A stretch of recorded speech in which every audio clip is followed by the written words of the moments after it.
Detroit, the Palace of Auburn Hills. Substitution. Damn bust. The cacophony of boos and jeers jolted the dazed Li Xun from his stupor. Where am I? Li Xun's expression was one of bewilderment as his gaze darted around. In the next moment, a torrent of information surged into his mind, accompanied by a piercing pain. Had he transcended dimensions? Li Xun incredulously rubbed his temples, veins bulging on his forehead. This body also bore the name Li Xun, selected by the Detroit Pistons as the 59th pick in the second round of the 2008 NBA draft, narrowly avoiding being undrafted. Though his draft position was modest, Li Xun possessed commendable physical attributes, and domestic fans had high hopes for him prior to his entry into the NBA. Standing at 206 centimeters tall, with a wingspan of 212 centimeters and weighing 108 kilograms, he primarily played as a small forward, capable of also playing power forward, marking him as a relatively rare dual-position forward. His robust physique, adorned with sinewy muscles, was indeed imposing. Yet after more than half a season, Li Xun's performance had been less than stellar, relegating him to the role of the Pistons' waterboy. As this realization struck him, Li Xun found himself momentarily lost in thought. Was he truly a bona fide NBA player now? He glanced towards the court. The Pistons were currently battling the New York Knicks at home, and the game had entered the second half. There were Allen Iverson, the ever-industrious Hamilton, the Prince, and the infamous bust Kwame Brown. It was safe to assume that the damn bust being jeered at by the Pistons fans was none other than Kwame Brown. Li Xun felt as if he were in a dream. These once familiar stars from his past were now his teammates. The bad boys? Teammates with Iverson? How intriguing. A grin spread across Li Xun's face. Beep, beep, beep. Head coach Michael Curry called for a timeout at the scorer's table, unable to endure Kwame Brown's abysmal performance any longer, let alone the fans. Kwame, you're out. Lee, get ready to enter. Michael Curry trembled with frustration at Kwame Brown. In just a few minutes, Kwame had committed 3 turnovers, squandering 3 offensive possessions. What had been a balanced contest was abruptly tipped in favor of the Knicks, who capitalized on these blunders to unleash a 100 run. Substituting Li Xun was not due to the belief that he was superior to Kwame Brown, but rather because the Pistons were utterly devoid of viable options in the paint. Currently, the Pistons had 3.5 big men: the formidable Rasheed Wallace, Kwame Brown, and Antonio McDyess. As for the remaining half, that was Li Xun's role. Playing as a dual-position forward, primarily at small forward, Li Xun was the only substitute left to fill the void. Upon hearing the coach call for him to enter, the previously elated Li Xun nearly choked on his excitement. He possesses confidence in his basketball skills, yet this assurance is confined solely to the local courts. When pitted against elite players, he harbors doubts about his performance, fearing it may be even worse than that of Kwame Brown. Congratulations, host. Identity integration is complete.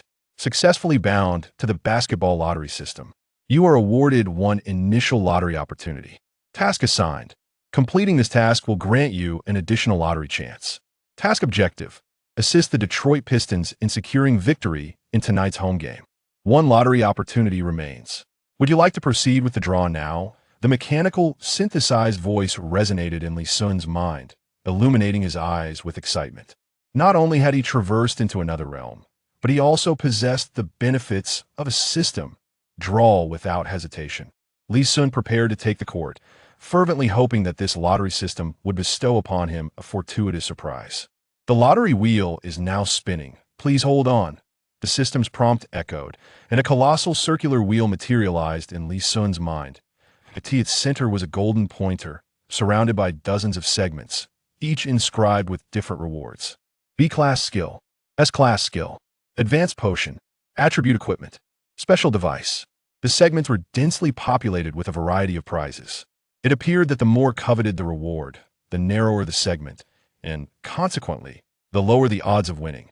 May I draw a prize that swiftly enhances my abilities? Li Xun silently wished. The golden pointer began to whirl with astonishing speed, rendering it impossible to discern its direction with the naked eye. Stop! Li Xun boldly commanded it to halt, leaving the outcome of the draw to fate. The pointer's velocity immediately diminished. Moments later, it came to a complete standstill, indicating the S-class skill section. Li Xun's expression transformed into one of ecstatic joy. His inaugural draw had yielded an S-class skill, truly a stroke of luck. S-Class Skill Package activated. Congratulations, host. You have acquired the S-Class Skill Cincinnati Royal Rebounding Technique. The peculiar name of the skill left Li Xun momentarily bewildered. Cincinnati Royal Rebounding Technique? The name sounded oddly dissonant. Upon examining the attributes of this Royal Rebounding Technique, clarity dawned upon him. Cincinnati Royal Rebounding Technique, the signature skill of Maurice Stokes, a legendary player from the Cincinnati Royals. Upon learning it, one gains the rebounding prowess and strength reminiscent of Stokes during his peak. Xun blinked in astonishment. Maurice Stokes. It is likely that the majority of people would be unfamiliar with this player. It is well known that the NBA player with the highest career average in rebounds is the great Wilt Chamberlain. Any casual fan could easily answer this question. However, should one inquire about the player with the second highest average rebounds, even those with a moderate understanding of the sport could promptly name the ringmaster, Bill Russell. But what of the player ranked third in average rebounds? It is not an exaggeration to say that among 100 fans, only one might possess such knowledge. The third highest player is indeed Maurice Stokes. He is a profoundly tragic figure. After only 3 seasons in the league, he suffered a devastating brain injury during a collision with an opponent in a game against the Lakers in 1958, resulting in paralysis. Having played merely 3 years, he was still a rookie, yet he managed to average an impressive 17.3 rebounds per game. Before the emergence of Wilt Chamberlain and Bill Russell, Stokes was the undisputed king of the paint. Had it not been for this unfortunate incident, he might have secured a place among the top 5 players in NBA history. When Li Xun drew such a dominant player's extraordinary skill in the lottery, he felt as though his luck had reached celestial heights. Learn the Cincinnati Royals rebounding technique. Without hesitation, Li Xun devoted himself to mastering this remarkable skill. In an instant, he sensed an unusual energy surging within him, though he could not fully grasp the extent of the transformation. Lee, what are you daydreaming about? Get ready to play. Michael Curry, visibly frustrated, grew even more irate upon seeing Li Xun's dazed expression. Li Xun snapped back to reality and hurriedly rose to join Allen Iverson and the others on the court. His heart was tumultuous, as if everything were a vivid dream. NBA, here I come, Li Xun declared with unwavering determination. Chapter 2, 5 rebounds in 1 minute. Well, Li Xun is on the court. Rare sight indeed. We're halfway through the season, and tonight marks Li Xun's 3rd game appearance. It seems he played less than 2 minutes in the first 2 games, and his total stats are even inferior to Sun Yu's. In the CCTV commentary room, the seasoned commentators Su Jiqing and Yu Jia expressed their astonishment. Sun Yu, who entered the NBA in 2007, participated in 10 games during his rookie season, accumulating a mere 6 points and 2 assists, while Li Xun appeared to be struggling. Even more than Sun Yu, with only 2 points and 1 rebound in his prior appearances. Nevertheless, despite Li Xun's lack of presence, Su Jiqing and Yu Jia felt a spark of excitement upon witnessing him take the court as fellow compatriots. Soft-hearted Li is on the court? It's truly disheartening. Why did he even enter the draft if it was just to embarrass us? He's truly Sun Yu's benefactor. I bet he'll be on the court for no more than 2 minutes tonight. Countless fans watching the live broadcast shared their frustrations over Li Xun's appearance. As the referee blew the whistle, the game resumed. The Knicks' frontcourt consisted of the formidable Eddie Curry and David Lee, and it was likely that Li Xun would be matched up against David Lee tonight. This was undoubtedly a daunting start for him. This season, David Lee has averaged 16 points and 11.7 rebounds, ranking 3rd in the league for rebounds, making him one of the premier rebounders in the current era. Li Xun felt a surge of anxiety, uncertain if his Cincinnati Royals rebounding technique could hold its ground against David Lee. The Pistons regained possession, with Prince inbounding the ball to Iverson. David Lee, seasoned and composed, kept Li Xun firmly behind him, dismissing him as merely an insignificant player in the grand scheme of the game. As Iverson seized the ball, it was evident that he had no intention of passing to his teammates. Confronted by Chris Duhon's defense, he made a decisive probing step, feigning a drive. Duhon, a second-tier point guard in the league, was not particularly adept at defense and fell for Iverson's feint, retreating a step. In that moment, Iverson leapt, taking a shot from beyond the arc. Li Xun felt a sudden surge of anxiety and explosive energy coursing through him, unsure whether it stemmed from his excitement or the effects of the royal rebounding technique. A premonition flickered in his mind that the shot would likely miss. Bang! His intuition proved correct. The shot indeed failed to find its mark. The rebound materialized.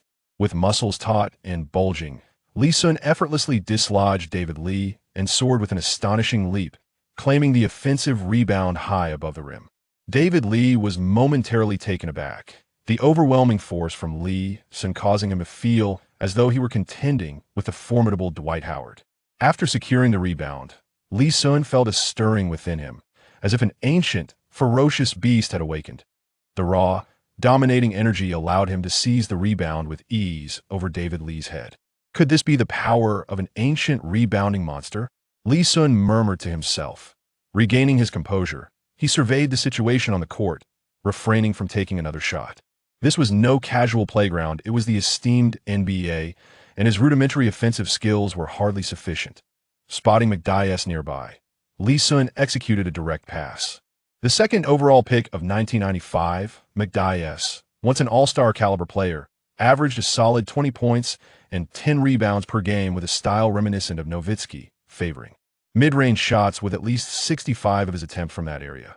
Alas, time had taken its toll on him, diminishing his prowess significantly. Upon receiving the pass, McDyess stepped back, creating space from the little Shaq before launching a mid-range jumper. Bang! The sound of iron echoed once more. David Li had prepared thoroughly this time, but just as he was about to leap, he caught a glimpse of a shadow overhead. Li Xun had already snatched the rebound before him. In that instant, David Li looked on in disbelief, astonished at the seemingly unremarkable Li Xun, who in terms of strength, vertical leap, and explosiveness exhibited extraordinary capabilities. Remarkable. 2 consecutive offensive rebounds. Impressive. Li Xun. If he can maintain this performance, even without defense or offense, Li Xun could establish himself in the NBA. Witnessing Li Xun's consecutive offensive rebounds, Su Jiqing in the CCTV commentary booth could not help but exclaim in admiration. 2 offensive rebounds equated to 2 additional scoring opportunities, an invaluable asset indeed. Just as Su Jiqing was filled with surprise, Li Xun once again delivered a precise pass to McDyess. Determined, Li Xun resolved to exert himself relentlessly in securing rebounds tonight, showcasing his formidable prowess on the boards, while the intricacies of offense and defense could be contemplated later. Indeed, McDyess was aging, and his performance had significantly declined. After receiving the ball, he attempted a fadeaway jumper while fending off the defense of the little shark, yet regrettably, it failed to find net. In the astonished gaze of David Li, Li Xun seemed to sprout wings, extending his long arms to snatch yet another offensive rebound. 1 offensive possession, 3 offensive rebounds. Damn it! Even David Li, with his typically calm demeanor, was beginning to show signs of exasperation. Michael Curry's eyes were nearly popping out of his head. He had not anticipated that his desperate measures would yield such remarkable results. The Pistons fans fell into a stunned silence. The Pistons had a storied tradition of producing rebounding phenoms, from the flamboyant Dennis Rodman in the 80s to Ben Wallace at the turn of the millennium. A flicker of hope ignited within them. Could it be that the Pistons were once again favored by the heavens to be graced with another rebounding prodigy? Detroit, an industrial hub with a multitude of blue-collar workers, fostered a natural affinity for players of similar ilk. After securing his 3rd offensive rebound, Li Xun, without hesitation, passed the ball back to McDyess. He realized McDyess was a veritable rebounding machine. If he continued to pass in this manner, the opposition would keep missing, and his rebounding statistics would undoubtedly soar. Regrettably, McDyess was reluctant to shoot again, having clanked 2 consecutive attempts. No amount of courage could withstand such a blow. The ball was then transferred to Hamilton, who executed a mid-range jumper with precision, finally concluding the offensive sequence. David Li let out a sigh of relief. The torment had at last come to an end. Have garnered 3 offensive rebounds in a single possession. If he were to collect a 4th or 5th, he might as well retire on the spot. It was now the Knicks' turn to attack. Duhon controlled the ball and passed it to Wilson Chandler. At this stage, Chandler was merely a sophomore, far removed from the seasoned player who would later make his mark in the CBA and frequent business KTVs. Under Prince's defense, Chandler was unable to convert his shot. Li Xun, invigorated, focused intently on the trajectory of the rebound and leapt into the air to secure it once more. David Li found himself at a loss for words. He felt as though he were witnessing a supernatural event. What a just 4 rebounds in a single offensive and defensive exchange. Upon claiming the rebound, Li Xun did not dare to control the ball, but instead prepared to pass to Iverson. In an unfortunate twist, the angle of his pass was poor, allowing Duhan to intercept it. Without hesitation, Duhan launched a 3-point attempt from the perimeter. The Little Shark and David Li braced themselves, determined not to allow Li Xun to snatch a 5th rebound in this possession. Alas, their vigilance proved futile. As the rebound descended, Li Xun, like a nimble fish, maneuvered between the two defenders, deftly tapping the ball upward, and with astonishing leaping ability, soared once more to reclaim the rebound. The crowd erupted in a frenzy that if one had not witnessed it with their own eyes, it would be hard to believe that a guardian of the water cooler could, in a single defensive round, secure 5 rebounds in just 1 minute. Chapter 3. You owe me a championship ring. Oh my God, Li Xun. He is truly a divine gift bestowed upon our Pistons. After Dennis and Ben, we shall welcome our 3rd rebounding king. Li Xun. Just a minute ago, fans were vehemently criticizing Kwame Brown, yet now they are exuberantly chanting Li Xun's name, as if invigorated by a potent elixir. Their excitement knows no bounds. As a rookie, scoring 5 points in under a minute would hardly elicit such fervor from Pistons fans. After all, scoring can sometimes be a matter of luck. Even a most mediocre player can achieve a remarkable feat with a couple of fortunate shots. However, to snatch 5 rebounds in less than a minute, including 3 offensive boards, is nothing short of extraordinary. To call it a miracle would not be an exaggeration. As the deafening cheers enveloped him, Li Xun felt an overwhelming joy. It seemed he had firmly established his place with the Pistons. As the saying goes, he who secures the rebounds secures the world. It was the 2008-2009 season, and the era of small ball had yet to fully materialize. A powerful rebounder is undoubtedly the coveted missing piece for every team. Moreover, Li Xun's performance transcended mere strength. It was truly remarkable. Unbelievable. Michael Curry pinched himself, questioning whether he was in the midst of a dream that he had just assumed the role of head coach this season. Last season, the Pistons ranked 2nd in the Eastern Conference. Yet midway through the current season, they found themselves in 9th place. That if things continued this way, he would soon be packing his bags out of course. It was widely acknowledged that the Pistons' decline was not solely due to the coach, but rather the roster itself. Nevertheless, when a team struggles, someone must bear the brunt of the blame, and an inexperienced coach like Michael Curry was the prime candidate. Now, with Li Xun's rebounding prowess shining brightly, a flicker of hope ignited within the beleaguered Curry. He could only wish that Li Xun's extraordinary performance was not a fleeting moment, but rather a testament to his true rebounding capabilities. Fans in the domestic arena, who once derided Li Xun, now found themselves at a loss for words. They felt akin to David Li, questioning their own perceptions.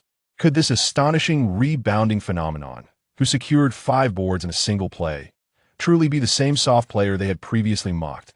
As the spectators were left in awe, the game continued to unfold. This time, Li Xun refrained from attempting a long pass and opted instead to pass to McDyess. At present, the score stood at 64-56, with the home team Pistons trailing by 8 points. Perhaps it was Li Xun's remarkable performance that had invigorated the Pistons' morale, as in the subsequent 2 offensive possessions, Iverson and Prince each made successful shots that Li Xun could only sigh inwardly. High shooting percentages from teammates, while beneficial for the team, did not bode well for a rebounder like him. Fortunately, the Knicks lacked such accuracy, and Li Xun was able to secure yet another rebound. Beep, beep, beep. Before long, the referee sounded the horn to signal the conclusion of the 3rd quarter, with both teams locked in a tie at 76-76. Upon returning to the bench, Li Xun was immediately surrounded by his fellow Pistons players at 8 rebounds in 3 minutes. You've performed a miracle. Iverson stepped forward to embrace Li Xun, his face beaming with joy. It had been a long time since he had felt such happiness as he did tonight. Since being traded from the 76ers to the Nuggets in 2007, Iverson's fortunes had declined year by year. At the outset of this season, the Pistons had exchanged Billups for Iverson, placing him in an awkward situation. With only Billups swapped out, the Pistons, who finished 2nd in the Eastern Conference last season, were now on the brink of missing the playoffs entirely. Yet, Li Xun's explosive performance ignited a spark of hope in Iverson's heart. He was reminded of the pinnacle of his career in 2001 when, with the support of the renowned blue-collar player Mutombo, he reached the NBA Finals. If Li Xun could sustain his performance from tonight, perhaps Iverson still had a chance this year, and maybe he would not have to bear the shame of failure. Hamilton and Prince, the veteran pillars of the Pistons' grassroots championship team, also wore expressions of sheer joy. The departure of Ben Wallace had stripped the team of its soul, yet now they could faintly discern the shadow of Wallace in Li Xun. Perhaps the once feared bad boys of the league could rise again. In the face of accolades from his teammates, Li Xun remained remarkably composed. "Allen, the true miracle lies ahead. I will help you secure a championship ring." Li Xun's expression was resolute, entirely devoid of jest. Upon hearing these words, those around him were left speechless, struggling to fathom how this young man could utter such grandiose claims. Iverson burst into laughter, clapping Li Xun's shoulder heartily. "All right, you owe me a championship ring." At that moment, Iverson truly began to feel a sense of belonging with the Pistons, a feeling he never anticipated would arise from this guardian of the water cooler, Li Xun. As the brief intermission concluded, both teams returned to the court. Li Xun, let Li Xun play. Before the referee could blow the whistle, the fans in attendance began to chant towards Coach Curry, anxious that Li Xun might be kept on the bench. Curry was no fool. It was clear who should take the court. One player with butterfingers, Kwame Brown, and another, Li Xun, who averaged 5 rebounds in just 1 minute. Re-entering the game, Li Xun was brimming with determination. The opponent was the struggling Knicks, currently second to last in the Eastern Conference. As long as he focused on securing rebounds, victory over the Knicks was well within reach. Once the game concluded, he would have another chance to enter the lottery. Perhaps fortune would smile upon him this time, granting him its class skill. The recently acquired rebounding prowess of the Cincinnati Royals is truly extraordinary, elevating Li Xun to the ranks of historic NBA rebounders that he believes that even when facing the likes of a prime Ben Wallace or Dennis Rodman, he would certainly hold his own on the boards. Mine, with a thunderous shout, Li Xun leaps dramatically to secure yet another offensive rebound. Having shed the earlier tension, he now plays with unrestrained fervor, embodying the spirited nature he possessed in his past life, fearless and audacious, never one to shy away from the spotlight. Inspired by Li Xun, the once lethargic atmosphere of the Pistons has transformed into one brimming with vigor. Allen Iverson plays with exhilarating enthusiasm, executing his signature crossovers with elegance, driving to the basket with finesse and scoring with ease. Meanwhile, Li Xun diligently protects every rebound, watching his statistics soar. Within less than 2 minutes of the fourth quarter, Li Xun snatches 2 more rebounds, achieving a double-digit rebound tally. Remarkably, he has only been on the court for 5 minutes, yet he has amassed 10 rebounds, including 5 offensive boards. To assert that Li Xun has single-handedly dominated the rebounding battle against the Knicks would not be an exaggeration. The Pistons' morale swells as they unleash successive waves of offense, leaving the Knicks utterly defenseless. The Pistons' roster is inherently strong, and their lackluster performance has largely stemmed from Rasheed Wallace's absence and their inability to secure rebounds. Hamilton and Prince are quintessential perimeter shooters, and while Iverson often attacks the rim, he still relies on the interior players to assist in rebounding. Expecting Kwame Brown and the aging McDyess to perform in this area is unrealistic. Even Rasheed, now in the twilight of his career, is not renowned for his rebounding prowess. However, with Li Xun's emergence, the Pistons' rebounding dilemma is swiftly resolved, showcasing their commendable potential. Chapter 4. Is he truly Chinese? Beep, beep, beep. The referee's whistle signals the conclusion of a game, marking the Pistons' victory over the Knicks with a score of 101-92, a 9-point margin. While the victory may seem modest, it is noteworthy that the Pistons were trailing by 10 points at the end of the third quarter thus. With Li Xun's entrance, they have outscored the Knicks by 20 points in just over 10 minutes. Undoubtedly, Li Xun is the pivotal figure in tonight's triumph. In just 13 minutes, he recorded an astonishing tally of 0 points, 21 rebounds, 3 assists, no blocks, and no steals. Although these statistics may appear peculiar, those 21 rebounds shine brightly. Particularly impressive are the 13 offensive rebounds, which ignited the entire palace of Auburn Hills. A miracle. Tonight truly witnessed a miracle. This has been the most astonishing game I have commented on in my NBA career. In just 13 minutes, Li Xun has delivered a performance reminiscent of Rodman's luxurious statistics that in the commentary room. Su Jiqing and Yu Jia animatedly gestured, fully aware of the significance of the data at hand as professional commentators. Throughout the annals of NBA history, only 3 players have recorded a stat line of 0 points combined with 20 rebounds. Undoubtedly, the player with the most occurrences is Dennis Rodman, who achieved this remarkable feat 7 times during his career. Following him are Reggie Evans from 2006 and Marcus Camby from the previous season. However, both of these players merely reached the threshold of 20 rebounds and had significantly more playing time compared to Li Xun's 13 minutes tonight. Thus, Li Xun has established a remarkable record among active players. The fewest minutes played with the most rebounds while scoring none.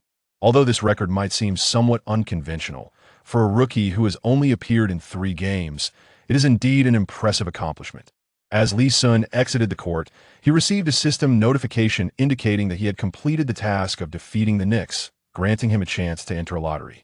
Just as he contemplated utilizing this opportunity, a throng of reporters surged toward him, eager to conduct interviews with the standout player of the evening. "Li, congratulations on delivering a defining performance in your career," one reporter praised. To everyone's surprise, Li Xun calmly shook his head. I wouldn't categorize this game as a defining moment in my career," he replied. 21 rebounds certainly do not represent my limits. His words exuded an extreme confidence, bordering on arrogance. Yet Li Xun possessed the conviction to make such a statement, having played merely 13 minutes tonight. He was confident he could achieve 30 or even 40 rebounds in a single game, thanks to his Cincinnati Royal rebounding technique. The reporters exchanged glances, questioning whether this young man with yellow skin could truly be Chinese. In their experience, Chinese players were typically modest and cautious, never prone to boastfulness. This stereotype applied to renowned stars like Yao Ming and Yi Jianlian, who maintained a humble demeanor during interviews. However, the individual before them clearly deviated from this norm. Had Li Xun been aware of their thoughts, it would surely have amused him that he felt he was just getting started. Having traversed into this realm, he intended to make a significant impact in the NBA. "Li, do you believe you can become the prototype of your draft class?" Another reporter seized the opportunity to inquire. This question momentarily stumped Li Xun as he rifled through memories associated with his physique, taking a moment to recall who his draft prototype was. The prototype's upper limit was Ryan Bowen, while the lower limit was Sun Yu. Bowen, a second-round draft pick in 1998, remains active in the league, currently playing for the Houston Rockets alongside Yao Ming. Domestic fans possess a profound impression of Bowen, often referred to as a player with 0 offensive ability. His skills are remarkably well-rounded, albeit not on the basketball court. Proficient in golf, tennis, and baseball, even in retirement, he remains a figure of significance akin to a warm vessel, yet it is basketball where he falters. Nevertheless, the fact that he has persevered in the league for so many years undoubtedly attests to his inherent talent. His defensive prowess spans a considerable area, allowing him to guard positions 2 through 4, and he is equally capable of playing from the 2nd to the 4th position. Standing at a height of 206 centimeters, comparable to Li Xun, this may elucidate why he is often regarded as a template for Li Xun. Li Xun, perplexed, mused that this so-called template was perhaps conceived by some misguided expert, a notion that verges on the absurd. Even more ludicrous is the lowly standard set by Sun Yu as a template. It is evident that choosing Sun Yu in this capacity was not an innocent endeavor. It not only belittled Li Xun, but also cast aspersions upon Sun Yu himself. At this moment, Li Xun comprehended the immense pressure this body had previously endured. Domestic fans looked down upon him, perpetually mocking, while abroad he found himself similarly disregarded and disdained. "Draft template?" Li Xun retorted with a furrowed brow. "Indeed, the draft template, Ryan Bowen," the reporter responded, evidently well prepared. "I'm sorry, but I have never heard of this individual," Li Xun replied. "I believe my template is Adrian Dantley. He alone qualifies to be my template," he said with a nonchalant smile, shrugging his shoulders. This declaration left the gathered reporters in stunned silence. They were witnessing a revelation. It was astonishing to learn that a Chinese individual could be so unabashed. To claim ignorance of Bowen was unfathomable, given that Bowen was a teammate of Yao Ming. Even more astonishing was the mention of Dantley, the king of isolation, a title fitting only for a player of his caliber in NBA history. He had averaged over 30 points per game for 4 consecutive seasons, with a shooting percentage exceeding 56, representing the pinnacle of offensive capability for a small forward. Even in today's era, where centers have dwindled and small forwards like LeBron James, Carmelo Anthony, Kevin Durant, and Danny Granger have emerged, none would dare assert that their offensive prowess surpassed that of Dantley. Thus, when Li Xun audaciously declared that only Dantley could serve as his template, the reporters were left in disbelief. Even more absurdly, Li Xun had just concluded a game with a score of 0.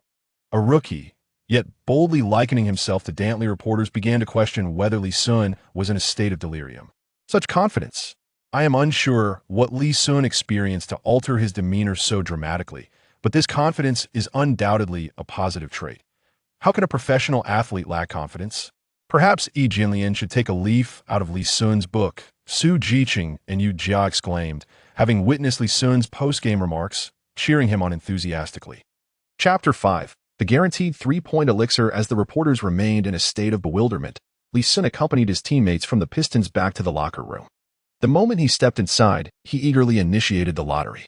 Before him lay the enormous circular spinning wheel.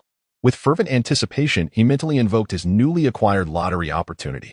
He had little interest in the prizes displayed on the wheel. After all, observing them was futile, as he had no control over where the pointer would land. The golden pointer began to whirl at breakneck speed. Moments later, it came to a halt in a narrow segment. Li Xun could not help but sigh.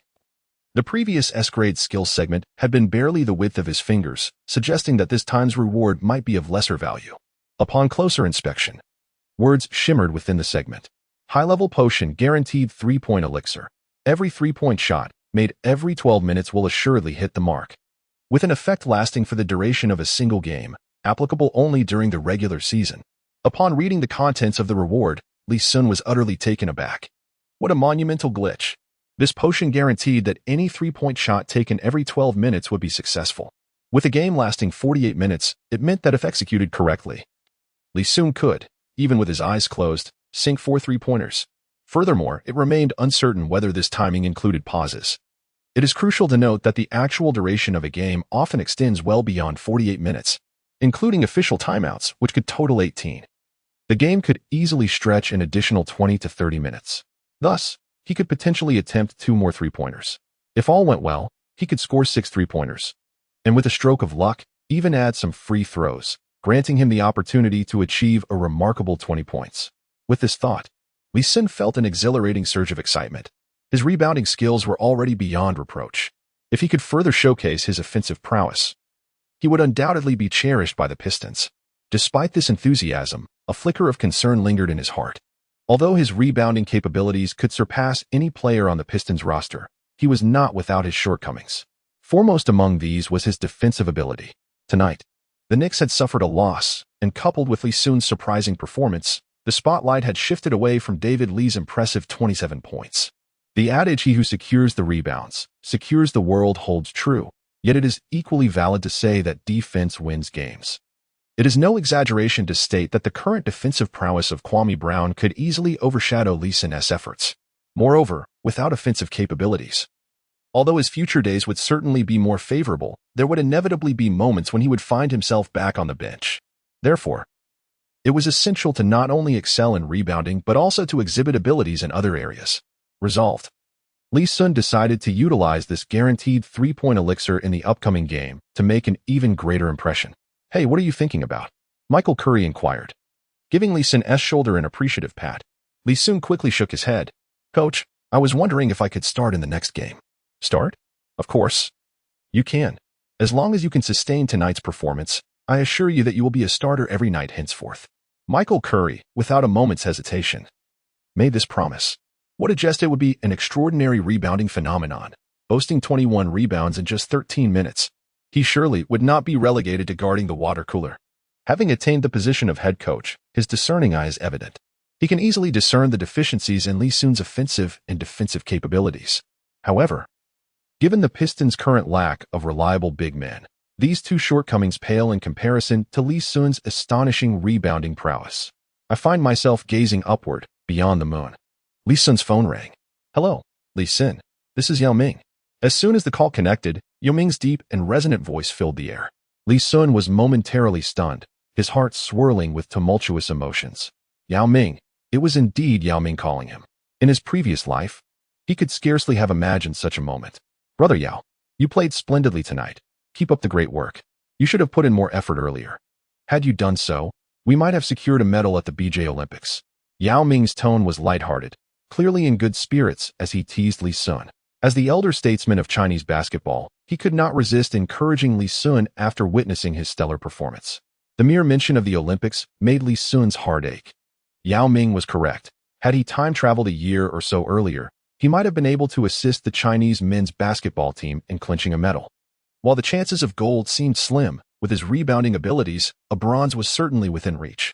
Brother Yao, whenever you come to Detroit, I shall treat you to dinner. All right, that will be soon. I just checked the schedule.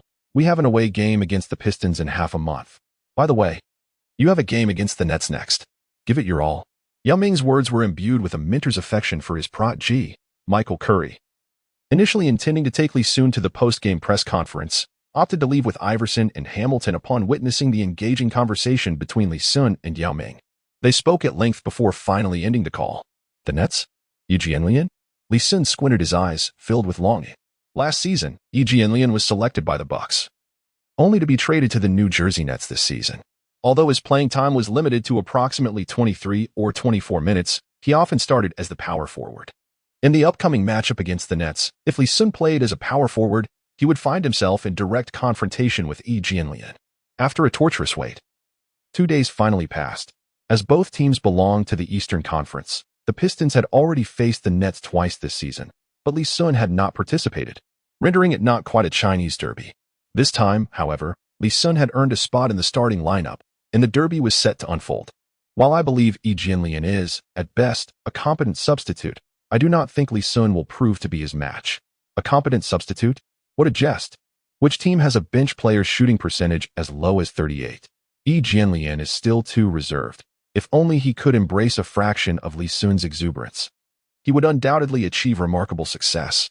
When it comes to flamboyance, I can only pay homage to Li Xun, who boldly claims that his role model is the great Dan Li.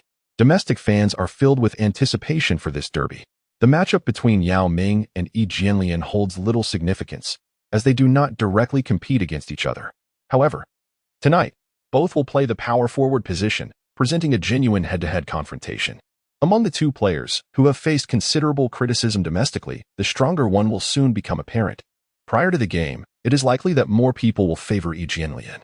Although his rookie season with the Bucks was not particularly remarkable, he has nonetheless recorded impressive statistics, including a notable double-double of 29 points and 10 rebounds. Chapter 6, a 20-meter three-point shot. Kenny, have you heard? That kid from the Pistons claims only Dumars is worthy of being his model. My goodness, I have just heard the most hilarious joke of the century. This new fool has no idea how formidable Dumars truly is.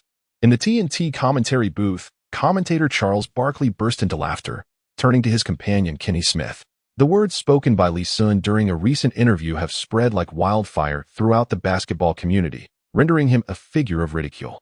It is hard to believe that a second-round rookie, who has spent more than half a season on the bench, would dare to make such audacious claims. Li Xun remains oblivious to this situation, but even if he were aware, he would be utterly unconcerned. Having traversed time and space and equipped with a system, there is no way he would behave submissively or timidly.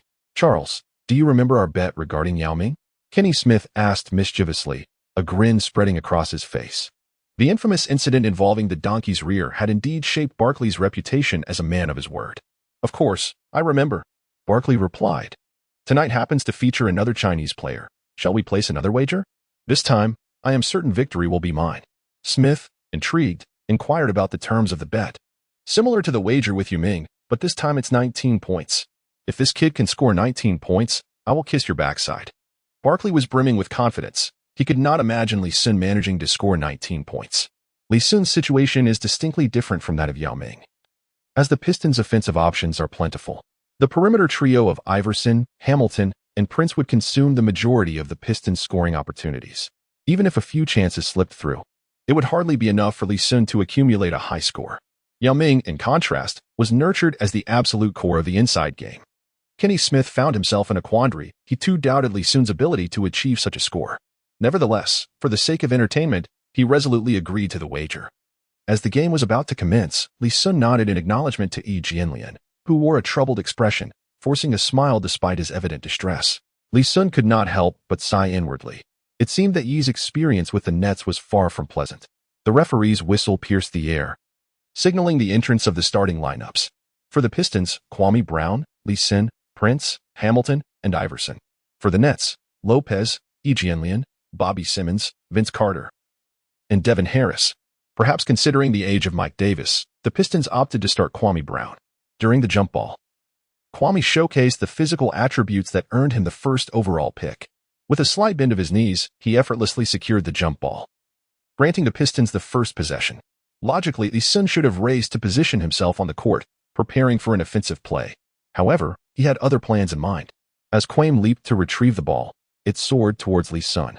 In a rapid mental incantation, he conjured the essence of a three-point elixir. With a swift stride, he seized the ball. What unfolded next astounded the entirety of the Auburn Hills Palace. From a distance of 3 steps beyond the halfway line, Li Xun launched himself into the air, releasing the basketball towards the hoop at the far end. A sharp intake of breath echoed among the throngs of Pistons fans. An audible gasp filled with disbelief. What madness was this? Had Li Xun lost his senses to attempt such a shot? Was he so inflated with confidence after a single commendable performance? In an instant, those who had once regarded him as a beacon of hope for the Pistons were left disheartened. To attempt such a shot, one must either be a lunatic or a fool, with the latter being a more plausible explanation. In the TNT commentary booth, Barkley could no longer contain himself, bursting into laughter. Michael Curry's eyes widened in shock. He wished to slap himself for having viewed Li Xun as a potential savior. The basketball, propelled from an extraordinary distance, traversed the air for what felt like an eternity. Just as Barkley prepared to mock Li Xun, the live broadcast captured the ball swishing through the net. The crisp sound of the basketball's entry resonated throughout the hushed arena. It went in. A shot taken from nearly 20 meters away had miraculously found its mark. And not just any mark, but a perfect swish. How could this be? In that moment, every spectator's mouth hung agape, their eyes bulging in astonishment as they gazed at Li Xun on the court. Why did he appear so composed? Did he possess an inkling that his audacious shot would succeed? Within a mere 10 seconds of the game's commencement, this scene would be etched into the memories of countless fans forever. A smile graced Li Xun's face. He was indeed calm, for he was acutely aware that the shot was destined to succeed. Observing the stunned silence of the audience, Li Xun felt immense satisfaction. This was precisely the effect he sought. Having already stumbled at the starting line, he was now determined to surge ahead. The rookie class of 2008 was brimming with talent. Derrick Rose, Russell Westbrook, Kevin Love, and DeAndre Jordan had all begun to make their mark. If Li Xun wished to distinguish himself among such illustrious company, he needed to perform astonishing feats frequently. Yi Jianlian's eyes widened in disbelief as he focused on Li Xun. Having encountered him a few times before, he had a general understanding of Li Xun's skills, though he believed his three-point shooting prowess to be modest, perhaps even inferior to his own. Yet, here he was, executing such a bold maneuver. Did he truly possess the confidence to make that shot? Or had he merely succumbed to a moment of madness? The Pistons players exchanged wry smiles. Had that shot missed, they could have chastised Li Xun as seasoned veterans. After all, such an outrageous attempt could warrant a demotion to the development league or even an internal suspension. But the shot had indeed gone in, leaving them at a loss for words. Just as they lingered in a state of shock, the referee's whistle pierced the air, signaling the continuation of the game. The net sideline throw-in commenced as the primary ball handler, Harris, gradually advanced the ball. Upon reaching the front court, Harris signaled for Carter, who then executed a screen for him. Ultimately, Carter took a mid-range shot. With a thud, the attempt failed to find the basket, hindered by Hamilton's interference. Li Xun effortlessly maneuvered past Yi Jianlian, securing the rebound under the towering presence of Brook Lopez.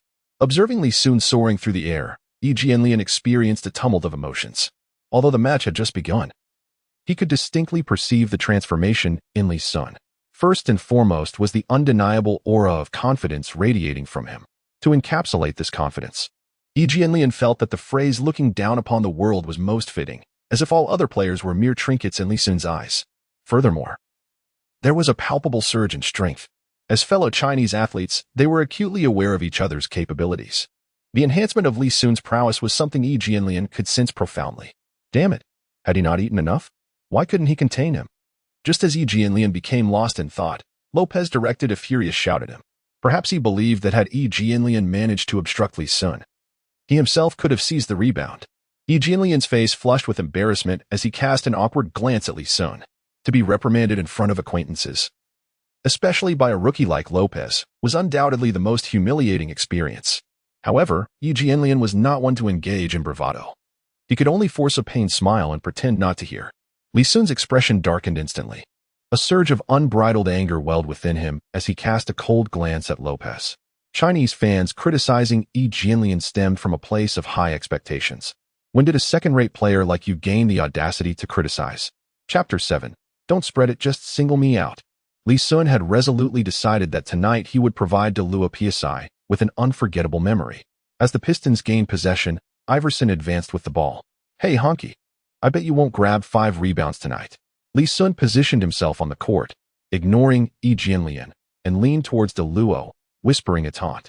The term honky pierced Lue's defenses, a derogatory reference akin to the racial slur used against African Americans. However, given the historical context, the white counterpart did not carry the same weight of offense. Lue, hailing from the glamorous Hollywood of California and a student at the prestigious Stanford University, was undoubtedly a prodigy, blessed with good looks and privilege. Throughout his life, he had never been addressed in such a manner. Upon hearing Li Xun's wager about his inability to secure 5 rebounds, he was incensed.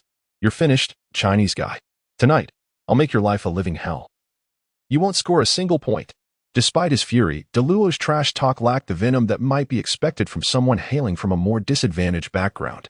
Li Xun couldn't help but chuckle. Even if the legendary defensive titan Russell were to return to form and guard him, he would still find it easy to score. His three-point prowess was no mere embellishment.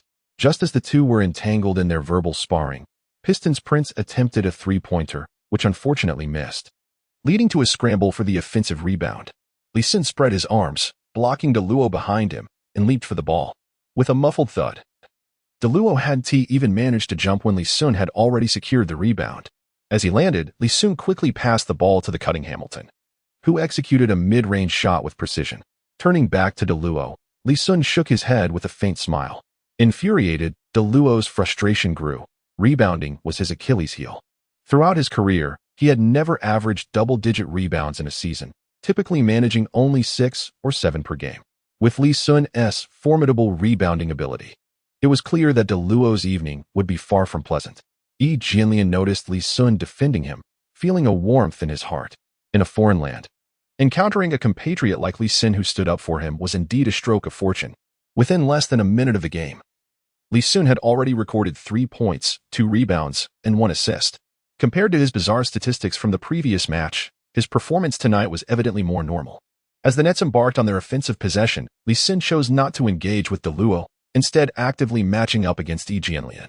He understood that, given his defensive capabilities, he was ill-equipped to contain Lue, a perennial all-star averaging 20 points per game.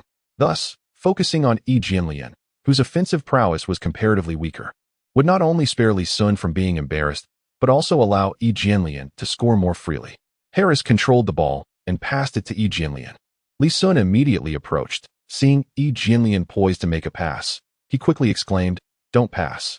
Just take me on one-on-one." Li Xun spoke in Mandarin, unconcerned whether others could comprehend him. Yi Jianlian, taken aback, questioned if he had misheard. "Huh? Take me on one-on-one." Li Xun reiterated firmly, with the challenge laid bare. Yi Jianlian exhaled deeply. He then leapt from his spot, executing a flawless fadeaway jump shot. To speak frankly, Yi Jianlian's skills were impeccable, and his physical attributes were undoubtedly among the finest in Asia. Swish. The basketball sailed through the net, granting Yi Jianlian 2 points. Li Xun felt a sense of helplessness. He certainly had no intention of letting Yi Jianlian score freely.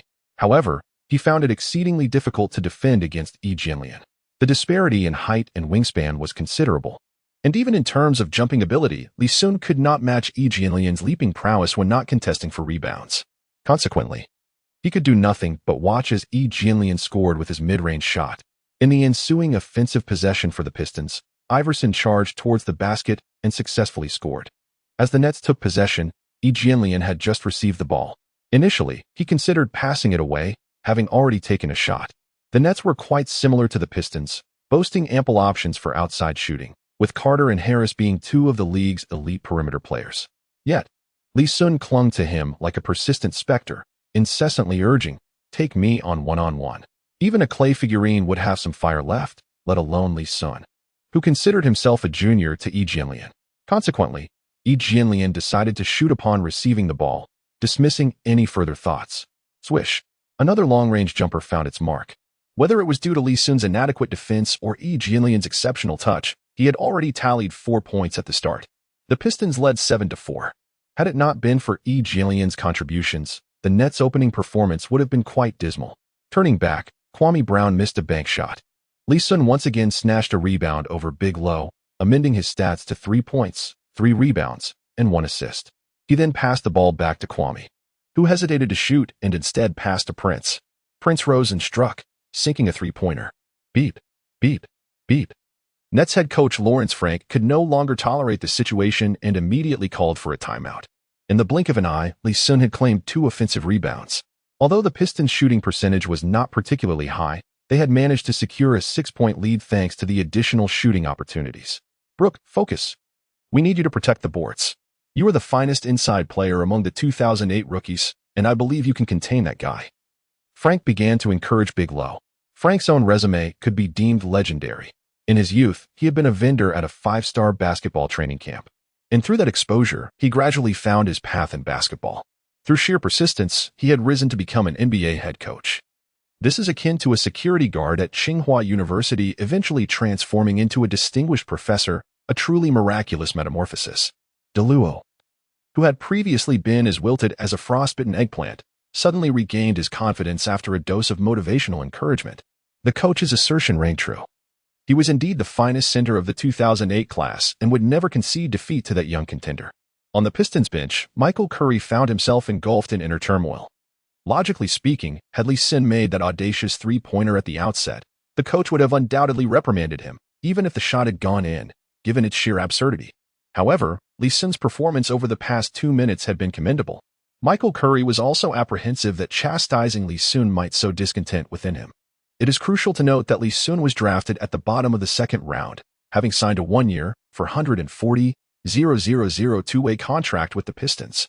A two-way contract implies mutual options. The Pistons could release Li Xun, and conversely, he could also sever ties with the Pistons. Should he take offense and decide to walk away, the Pistons would face significant losses. Ultimately, he chose to remain silent, pretending as if nothing had transpired. Chapter 8. Perhaps it is time to grant this youngster a new contract. With the pause concluded, both teams returned to the court. The Nets regained possession, and Brook Lopez immediately reached for the ball beneath the basket. Up until this point, he had neither secured a rebound nor scored a single point. However, when the ball found its way to Yi Jianlian, it was unclear whether he had overlooked Lopez's request or was deliberately withholding the ball. In any case, Yi Jianlian opted to take the shot himself. Swish! After connecting with his third consecutive mid-range jumper, a pained expression transformed into a smile on Yi's face. Li Xun was at a loss for words. Was his defense truly so inadequate? How else could Yi Jianlian have scored 3 times in succession against him? Nevertheless, he dismissed the thought, recognizing that as long as he could safeguard the rebounds, the possibility of losing to a team like the Nets was minimal. In the ensuing minutes, Lopez became increasingly frustrated. He failed to secure a single rebound. Even David Lee, a top-tier rebounder, paled in comparison to Li Xun, let alone Lopez, who was merely a second-rate rebounder. Offensively, the situation was equally disheartening. Aside from a few attempts from beyond the arc, whenever the ball was finally passed inside, Yi Jianlian intercepted it. If he failed to score, he would have had every reason to pressure him into passing the ball. Yet, Yi Jianlian's shooting percentage was astoundingly high. By the midway point of the first quarter, he had already made 4 out of 5 attempts, accumulating 8 points, while Li Xun managed 3 points, 6 rebounds, and 2 assists. In the commentary booth, Su Jiqing and Yu Jiao were left utterly dumbfounded. They questioned their own perceptions. Could these two players truly be Yi Jianlian and the soft-spoken Li? This season, he had averaged a mere 9 points per game, yet here he was, having scored 8 points in just 6 minutes of play. As for Li Xun, he had already demonstrated that his previous game's remarkable 21 rebounds were no mere stroke of luck. He possessed an extraordinary rebounding ability. The domestic fans were equally astonished, struggling to articulate their emotions. Previously, They had criticized ICONIC and Li Xun for their lackluster performances, but their current display on the court was undeniably impeccable. They yearned for another star player in the NBA to emerge alongside Yao Ming. As the game progressed, the seconds ticked away. By the 10th minute of the first quarter, Li Xun's three-point prowess was primed and ready. Taking the timeouts into account, he was poised to make at least 6 three-pointers tonight. With the Pistons in possession, Allen Iverson's shot missed the mark. Li Xun seized the offensive rebound and promptly passed it to the newly entered Mike D'Antoni. What left D'Antoni speechless was Li Xun's direct sprint toward the three-point line. "Give me the ball." Li Xun pointed skyward, signaling D'Antoni for the pass. Had this been any other second-round rookie, D'Antoni would have likely dismissed him as inconsequential. Yet, Li Xun was different, having showcased his potential to become the team's interior core. Even an established veteran like D'Antoni might find himself looking up to Li Xun in the future. In response to Li Xun's call for the ball, McDyess passed it without hesitation. Although he was perplexed by Li Xun's sudden decision to venture to the perimeter, he complied. After receiving the pass, Li Xun did not rush to shoot. Instead, he boldly approached Big Lo with a hook shot, laden with provocation. Big Lo, having endured a streak of misfortune, found himself facing the audacious Li Xun. Being young and spirited, he abandoned McDyess and charged towards Li Xun. ICONIC, with no choice, switched to guard Big Lo, as he could not neglect McDyess. Just as Big Lo closed in, Li Xun executed a swift retreat, creating space between himself and Big Lo. From a distance of nearly 2 meters beyond the three-point line, he launched a shot. This step-back three-pointer, while not particularly smooth and somewhat awkward in appearance, found its mark with a clean swish. The crowd of over 10,000 spectators fell silent in astonishment. That evening, they were thoroughly enlightened. Just when they perceived Li Xun as a traditional blue-collar player, he struck back with 2 astonishing three-pointers, challenging their assumptions. Could a blue-collar player truly shoot such threes? Let alone making consecutive shots, they likely wouldn't have dared to attempt one.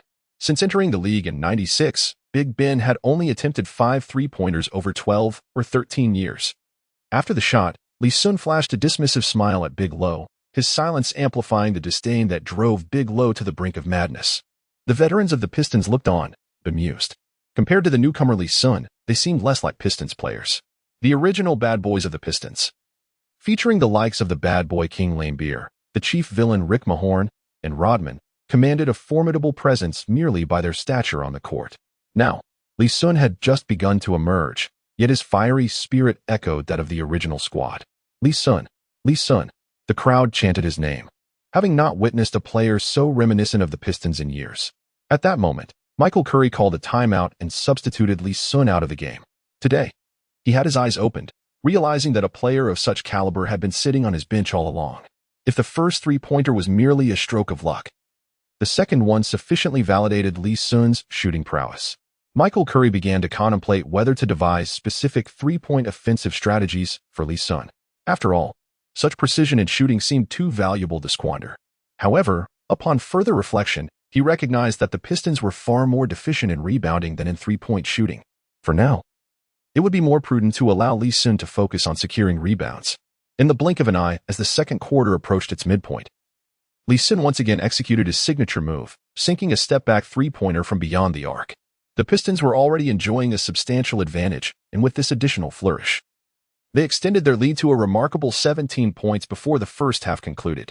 As the halftime break ensued, the Pistons gathered around Li Xun, scrutinizing him with a mix of admiration and bewilderment.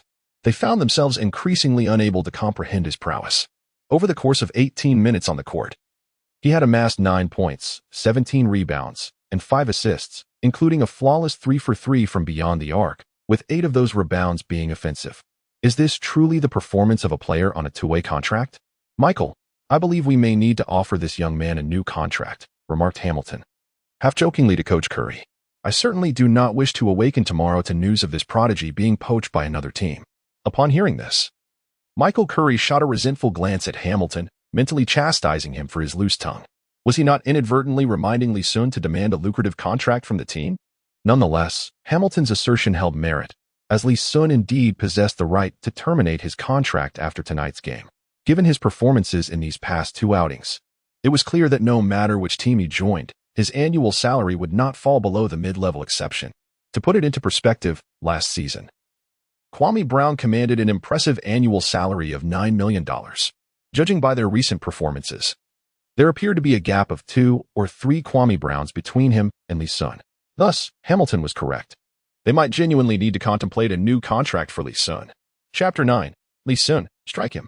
The latter half of the match morphed into a personal showcase for Li Xun. Every 12 minutes, he effortlessly sank a three-pointer. By the time only 5 minutes remained in the fourth quarter, Li Xun had successfully tallied his 6th three-point shot.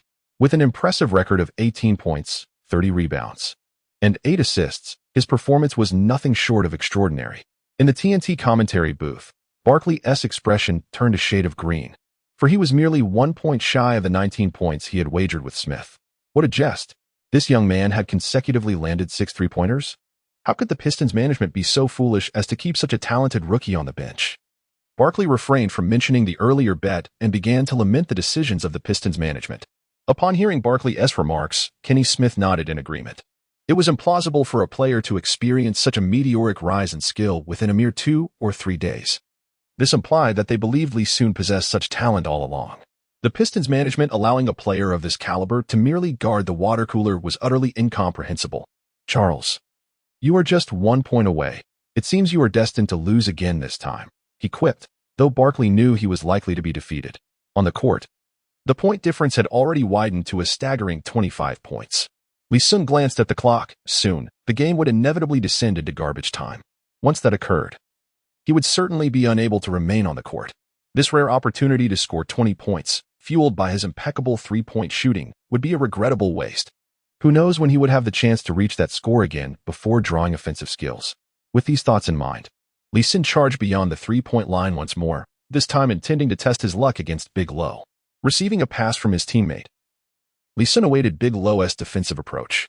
As Big Lo positioned himself, Li Xun feigned a retreat. Anxious, Big Lo, having witnessed Li Xun's consecutive 6 three-pointers, was determined not to allow a 7th. In a moment of haste, he lunged forward, intent on blocking Li Xun's shot. However, the instant he stepped forward, he realized his folly. Li Xun had not retreated at all, but leapt straight up, releasing the three-point shot. Bang! Big Lo collided with Li Xun, and the referee's whistle immediately pierced the air. Li Xun couldn't help but burst into laughter. With 3 free throws now awarded, he had a chance to secure those 20 points. Chinese players venturing into the NBA are generally proficient at free throws, and Li Xun was no exception. During previous training sessions, he had achieved approximately an 80% success rate in free throws, provided he performed at his usual level. Scoring 2 points from 3 attempts would be effortless. Big Lo, consumed by anger, had been overshadowed by Li Xun throughout the game, and witnessing Li Xun's audacious laughter was intolerable. He took a step forward and shoved Li Xun in the chest. Li Xun staggered back several steps, nearly losing his balance. Once he steadied himself, his expression darkened significantly. With a powerful push from his hind legs, he charged towards Luo at an alarming speed. His enormous hand rose high, striking directly towards Luo's face. A sharp crack resonated throughout the entire court. Luo had certainly underestimated Li Xun's temperament. Accustomed to the gentle demeanor of Jianlian, he thought that even if Li Xun were somewhat different, he would not resort to any overly extreme actions. Little did he know that Li Xun and Jianlian were polar opposites. Without uttering a single word, Li Xun's hand came crashing down. Luo had nowhere to evade and was struck squarely. Allen Iverson stood in a state of shock. As a veteran of the league for over a decade, he had witnessed countless on-court altercations, having experienced quite a few himself. Typically, before any conflict, there would be a verbal exchange, leading one party to become agitated before resorting to physical confrontation. However, Li Xun took an entirely unconventional approach, launching an attack without a word. Luo, feeling the searing pain on his face, charged at Li Xun once more, resembling an enraged bull. The referee frantically blew the whistle, rushing to intervene. Iverson, in turn, pulled Li Xun behind him, shielding him. Seeing the diminutive figure of Iverson in front of him warmed Li Xun's heart. Iverson exuded a strong aura of camaraderie, perhaps genuinely considering Li Xun as his younger brother. In such situations, his first instinct was to protect Li Xun. The Pistons fans in attendance erupted with fervor, hurling insults at Luo. "You wretched bumpkin. Do you think this is just any place? How dare you act out in the palace of Auburn Hills? Beat him. Well done, Li Xun." Notably, the attendance at the Pistons' home games ranked first in the entire league, surpassing even the massive markets of the Knicks and Lakers. However, due to the impoverished demographic of Detroit's fans, ticket prices remained low, resulting in significantly lower profitability than those two powerhouses. The Pistons fans carried their own sense of pride. Within the palace of Auburn Hills, they might concede a game, but they would not tolerate unruliness. DeLuo's actions had undoubtedly enraged the Pistons fans. In their eyes, it was merely DeLuo's good fortune. Had it been 20 years ago, who would dare to push someone in the palace? Rick Mahorn and Bill Laimbeer would have carried him out horizontally. Michael Curry was beside himself. He could not comprehend why the previously docile Li Xun seemed to have transformed entirely in recent days. Not only had his skills dramatically improved, but his temper had also skyrocketed.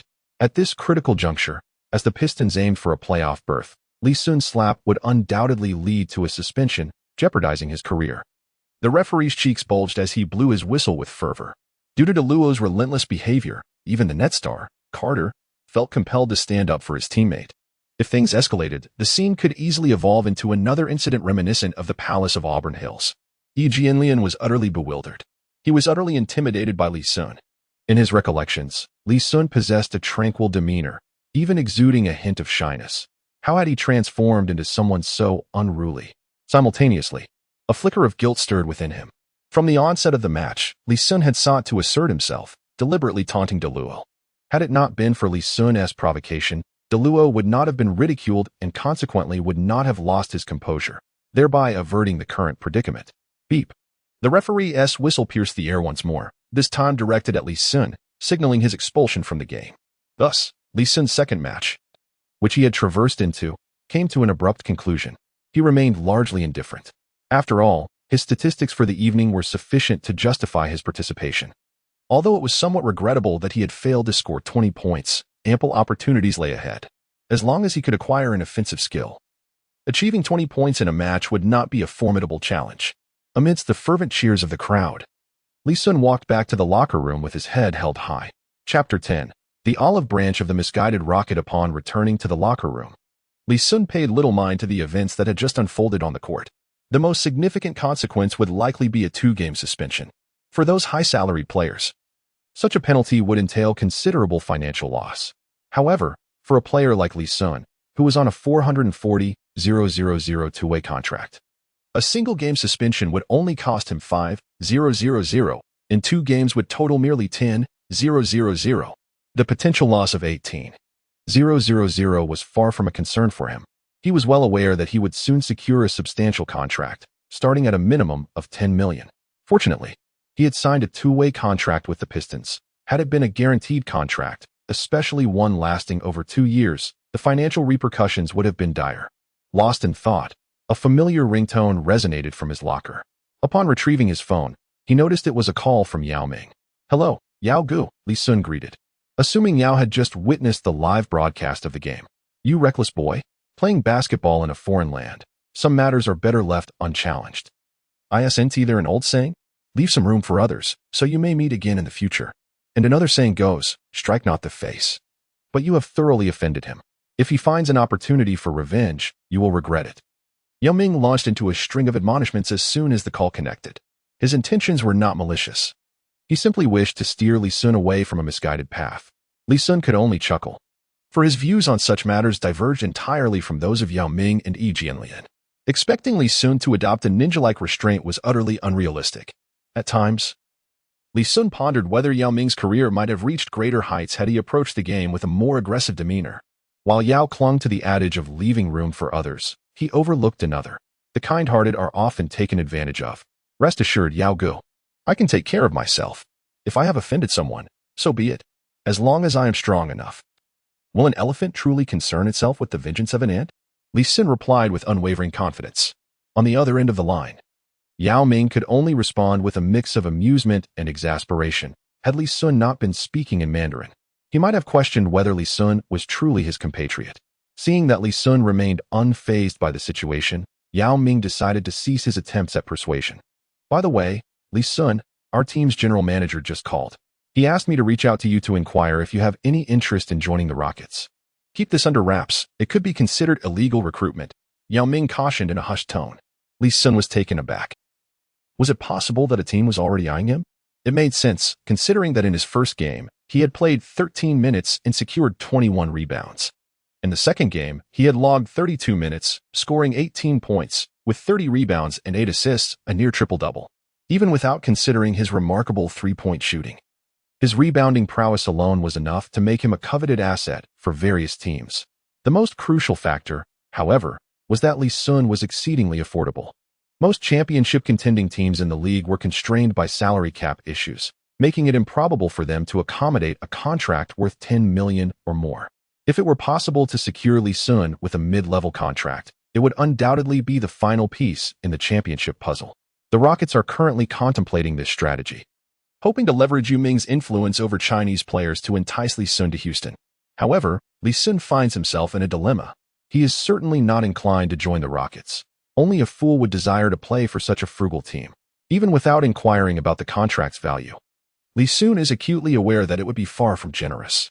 Yet, he cannot bluntly reject Yao Ming, sensing the genuine concern Yao has for him. Although he feels conflicted, even if he were to agree, he would seek a pretext to avoid the move. The contract they offer is merely $3 million a year, which is woefully inadequate. Moreover, he believes the Pistons would be a better fit for him, surrounded by seasoned veterans, allowing him to thrive and perhaps become the leader of the Pistons. Yao Ming quickly sensed Li Xun's discomfort and began to offer words of consolation. He genuinely does not wish for Li Xun to join the Rockets, primarily out of fear that it might hinder Li Xun's development. As Yao Ming aptly noted, the Pistons are currently filled with experienced players. As long as Li Xun maintains his present performance, even if it dips slightly, he can naturally ascend to a leadership role within the Pistons. Becoming the leader of an NBA team is a dream cherished by all rookie players. However, the contract being offered is indeed dismal. A mere $3 million is hardly even a mid-level salary. If it were not for external pressures, Yao Ming would feel quite embarrassed to bring this up. Upon hearing Yao Ming's words, Li Xun finally exhaled in relief. After a few more casual exchanges, the two concluded their call. Li, it's evident that you're in good spirits. A middle-aged African-American man, impeccably dressed in a suit, entered the locker room without notice. Li Xun focused his gaze and realized that the newcomer was none other than Joe Dumars, the general manager of the Pistons.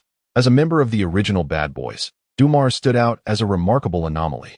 While players like Lame Beer exuded a menacing aura and the smiling assassin Thomas was notorious for his sharp tongue, Dumars embodied the rare essence of a true gentleman. He refrained from brawls and verbal altercations, yet he displayed unwavering loyalty and camaraderie.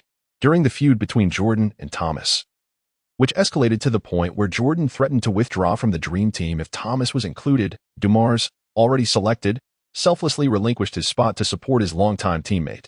Such players commanded Li Xun's profound respect. Mr. Dumars, Li Xun said, quickly rising to acknowledge him with a nod. Child, while the match is still ongoing, let us sit down and converse, Dumars said warmly, pulling Li Xun into a seat like a friendly neighbor. In you, I see the echoes of my former brothers. Do not misunderstand. I do not imply that your game is unsportsmanlike, but rather that you possess their fierce tenacity. As an interior player, I believe that aggression is of utmost importance, perhaps even surpassing talent itself. Dumars engaged in casual conversation. Li Xun nodded with a wry smile, reasoning that he primarily played as a small forward and should thus be considered an outside player. However, since Dumars had made that assertion, he felt it unwise to contradict him. After all, no outside player could possibly achieve 30 rebounds in a single game. Was he just speaking with Yao Ming? Although Li Xun's words were inaudible, he recognized it was Mandarin. Currently, apart from himself, there were only 2 other Chinese players in the league. Yi Jianlian was still on the court, leading Dumars to surmise that the call was likely from Yao Ming. Li Xun nodded in agreement, neither affirming nor denying the implication. Let me take a wild guess. Is Houston courting you? Dumars, with his seasoned insight, effortlessly deduced the subject of the conversation. This revelation startled Li Xun, prompting him to hastily shake his head in denial. Yao Ming had just mentioned the potential for illegal recruitment, and Li Xun certainly did not wish to cause any trouble for him. Chapter 11. He should be grateful that Rashid was not present. Upon witnessing Li Xun's hasty denial, Dumas, that sly old fox, chose not to elaborate further. Child, we have regrettably failed to recognize your talent. This is indeed our oversight. I assure you, henceforth, we shall cultivate you as the cornerstone of our team. Li Xun listened with a hint of skepticism. Everyone can weave grandiose dreams. Yet the NBA fundamentally operates as a business. Once one's prowess wanes significantly, forget about lofty aspirations. One might struggle even to secure a meager bowl of porridge. Furthermore, We intend to terminate your two-way contract prematurely. For the remainder of this season, we will offer you a new contract worth $4 million. As for next season's contract, due to the arena's provision, we possess the right of first refusal. Regardless of what other teams may offer, we will always have the capacity to match it. Dumas's intent was crystal clear. Let us first complete this season and then deliberate. Li Xun nodded. If he wished to part ways with the Pistons, now would indeed be the most opportune moment. For once the season concludes, he would become a restricted free agent, and under the constraints of the arena's provision, departing would become nearly impossible.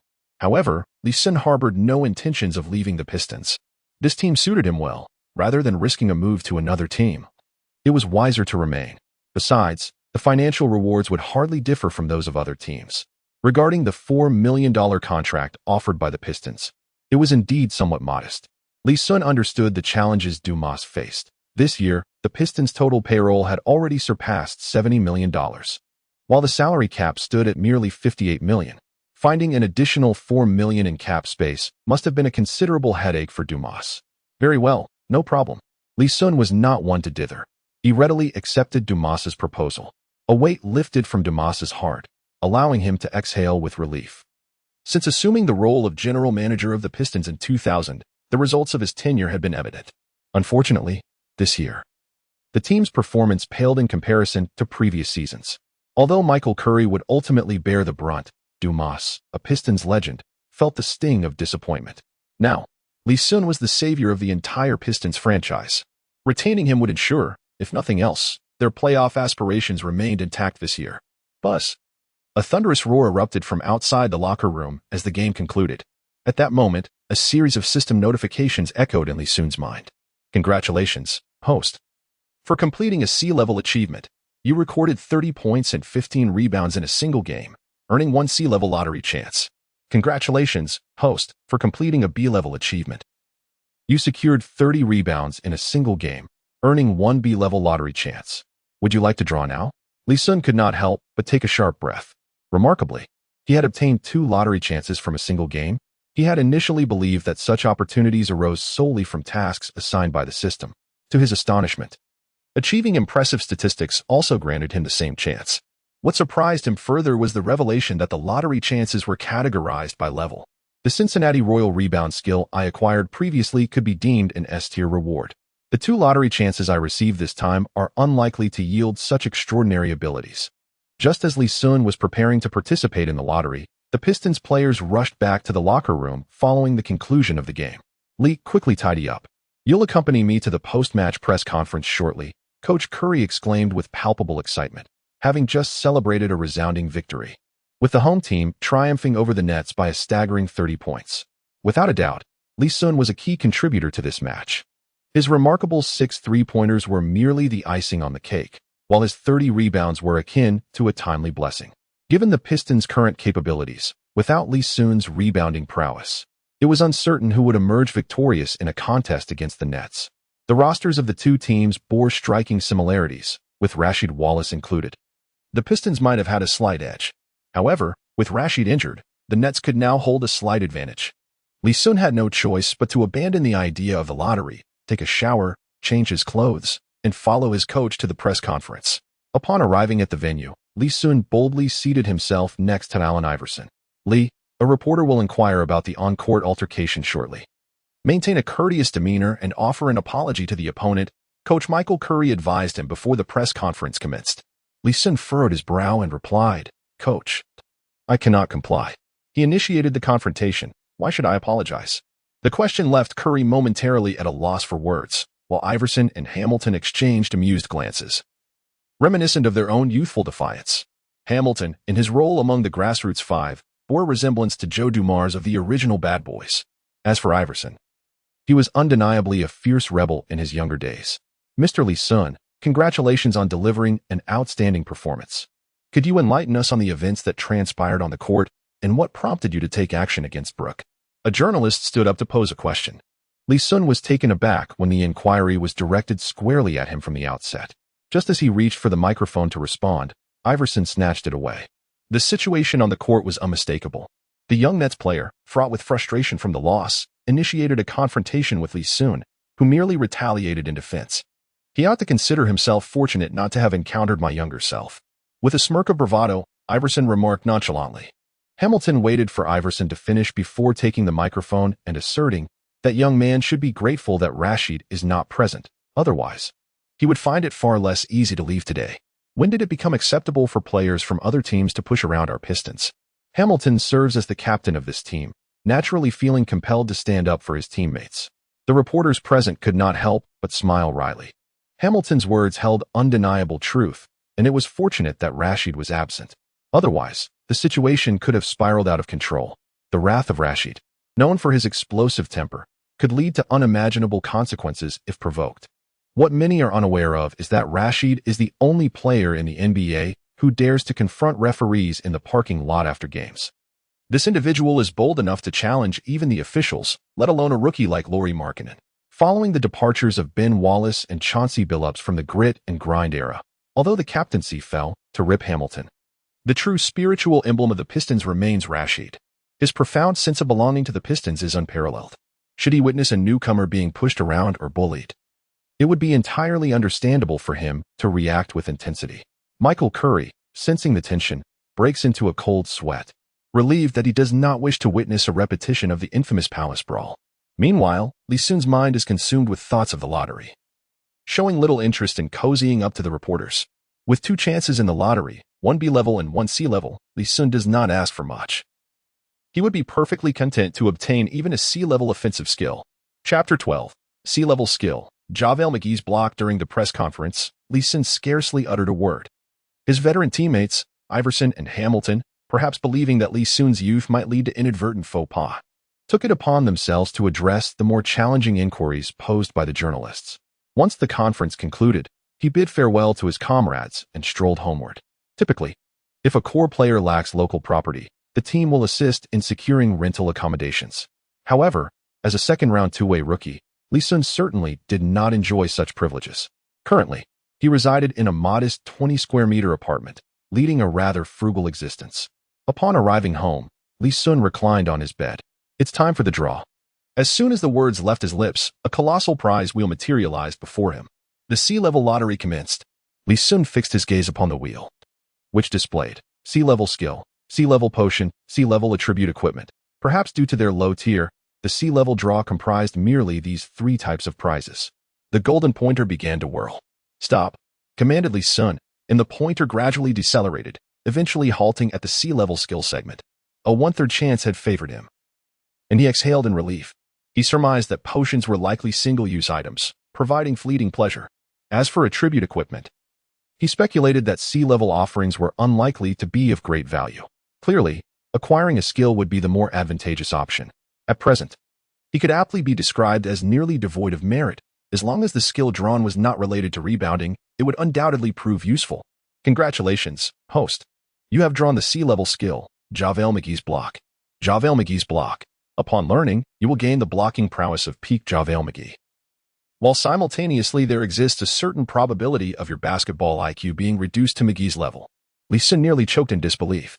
McGee, like Li Xun, was a rookie from the class of 2008, yet his draft position was considerably higher, being selected 18th overall in the first round. Had this skill not come with the detrimental side effect of lowering basketball IQ, Li Xun would have been overjoyed, for McGee's blocking ability was indeed remarkable.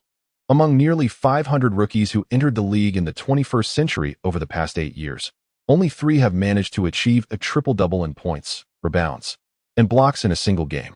JaVale McGee is one of them. Such a level of blocking prowess, while not qualifying as S-level, could potentially reach A-level standards. It seemed inconceivable that this was merely a C-level skill. The drawback must lie within the adverse effect of diminished basketball IQ, implying that when Li Xun employed this skill, he might commit some rather foolish errors. Li Xun had initially hoped for an offensive skill, whether it be mid-range, 3-point shooting, or finishing at the rim. Anything that could contribute offensively would suffice. Now presented with this peculiar skill, he found himself in a state of profound discontent. It was fortunate that Shaquille O'Neal had yet to retire. Otherwise, he would likely become a frequent subject of ridicule. What a frustrating predicament. Li Xun couldn't help but curse under his breath. Nonetheless, having something was certainly better than having nothing at all. The defensive performance was undeniably lackluster.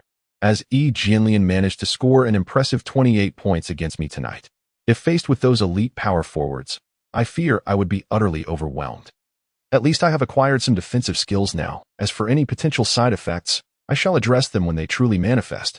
First, I gained a rebounding skill, and now another for interior defense, making me feel as though I am irrevocably set on the path of a blue-collar player in the paint.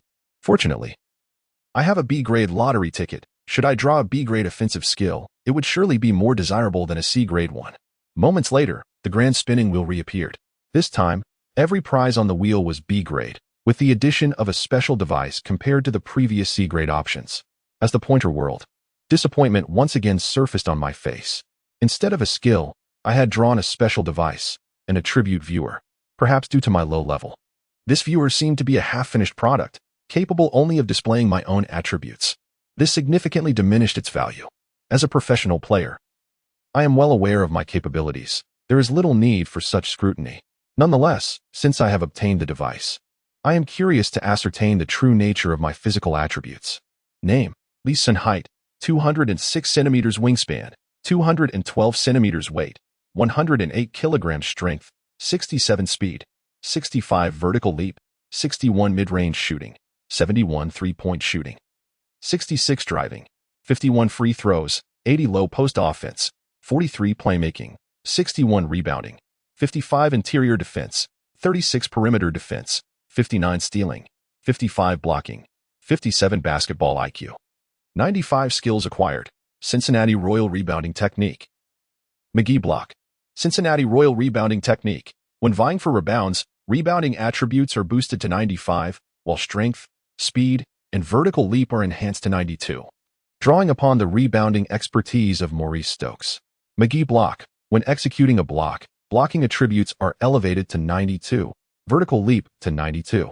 With a chance to reduce basketball IQ by 60 points, the negative effect lasting 10 seconds. Initially disheartened, I found a glimmer of hope upon reading the detailed skill descriptions, realizing that the attribute viewer holds more value than I had anticipated. My attributes are indeed quite mediocre. Aside from my basketball IQ, I struggle to think of any other descriptors beyond average. It is no wonder I was merely a second-round draft pick. I cannot help but jest that possessing such attributes and still being selected in the draft is akin to a miracle. The more I reflect on the C-grade McGee Block, the more disconcerting it becomes. Thankfully, my basketball IQ is already a commendable 95. Had my initial attributes been around 60 or lower, the side effects might have rendered me incapable. It appears that the lottery grading is rather scientific. After all, S-grade truly stands apart, while C-grade leaves much to be desired. Li Xun pondered to himself that, since he had been rewarded for achieving remarkable data, it implied that as long as he continued to generate extraordinary statistics, the opportunities for drawing rewards would be inexhaustible. Even if he were truly unfortunate in luck, with an ample number of chances to draw, he would undoubtedly acquire the items he desired. At present, his foremost wish was undoubtedly to acquire a formidable offensive skill. It was not that Li Xun looked down upon blue-collar players. Rather, considering the rarity of his transmigration, it seemed rather unjust to merely assume the role of a blue-collar worker throughout. Lying in bed, lost in thought, he did not succumb to slumber until the dawn broke.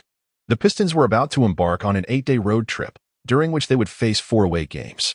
Once this journey concluded and they returned to play another match, he would finally have the chance to compete against Yu Ming. The prospect of facing Yu Ming was, without a doubt, the most fervent desire of Li Xun at this moment. Chapter 13. The showdown with Rose at noon the following day. Li Xun made his way to the team to meet with his teammates, preparing to embark on their away journey. However, upon encountering Michael Curry, grim news arrived. Li, the league just announced that you have been suspended for 2 games. This penalty was rather standard and well within Li Xun's capacity to bear. Nevertheless, for the Pistons, such a verdict was utterly unacceptable. The next 2 matches were formidable challenges, and without Li Xun, their chances of victory appeared exceedingly bleak. Damn Stern. When will that old man retire? Allen Iverson had long-standing grievances with Stern over the dress code controversy. Thus, whenever the opportunity arose, Iverson would undoubtedly voice his disdain. He had initially thought Li Xun's punishment would merely amount to a single-game suspension, or perhaps no suspension at all, with a fine of merely $10,000. The others could only chuckle nervously. They dared not criticize Stern behind his back.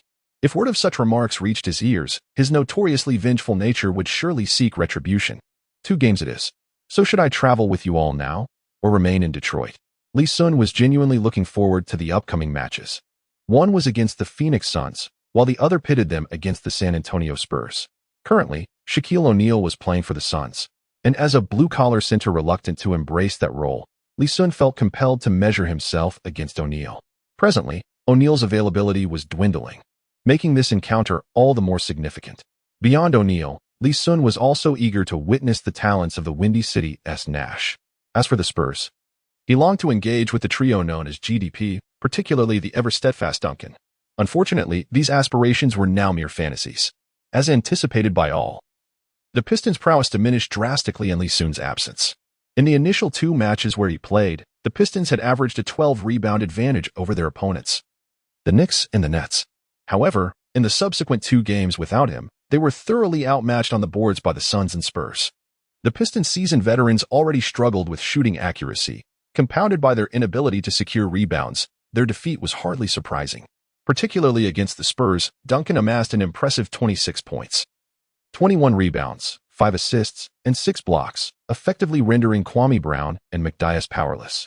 Iverson faced relentless defense from the Spurs, ultimately shooting a dismal 2 for 13, managing to score only 9 points through free throws.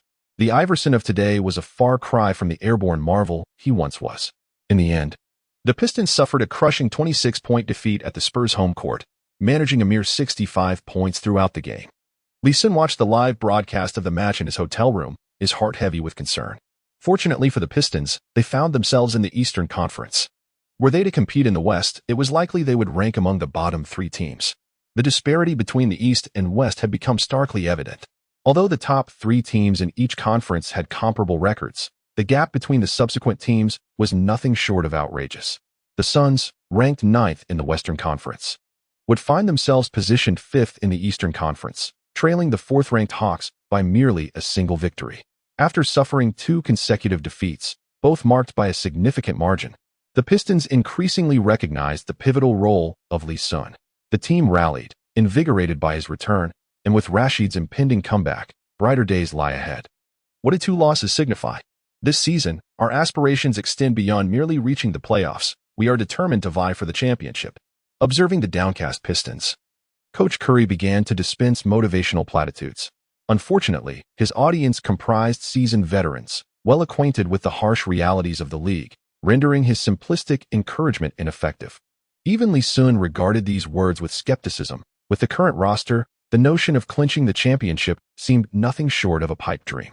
Not only are Iverson and Rashid past their prime, but even at their peak, they would face formidable challenges against the league's elite.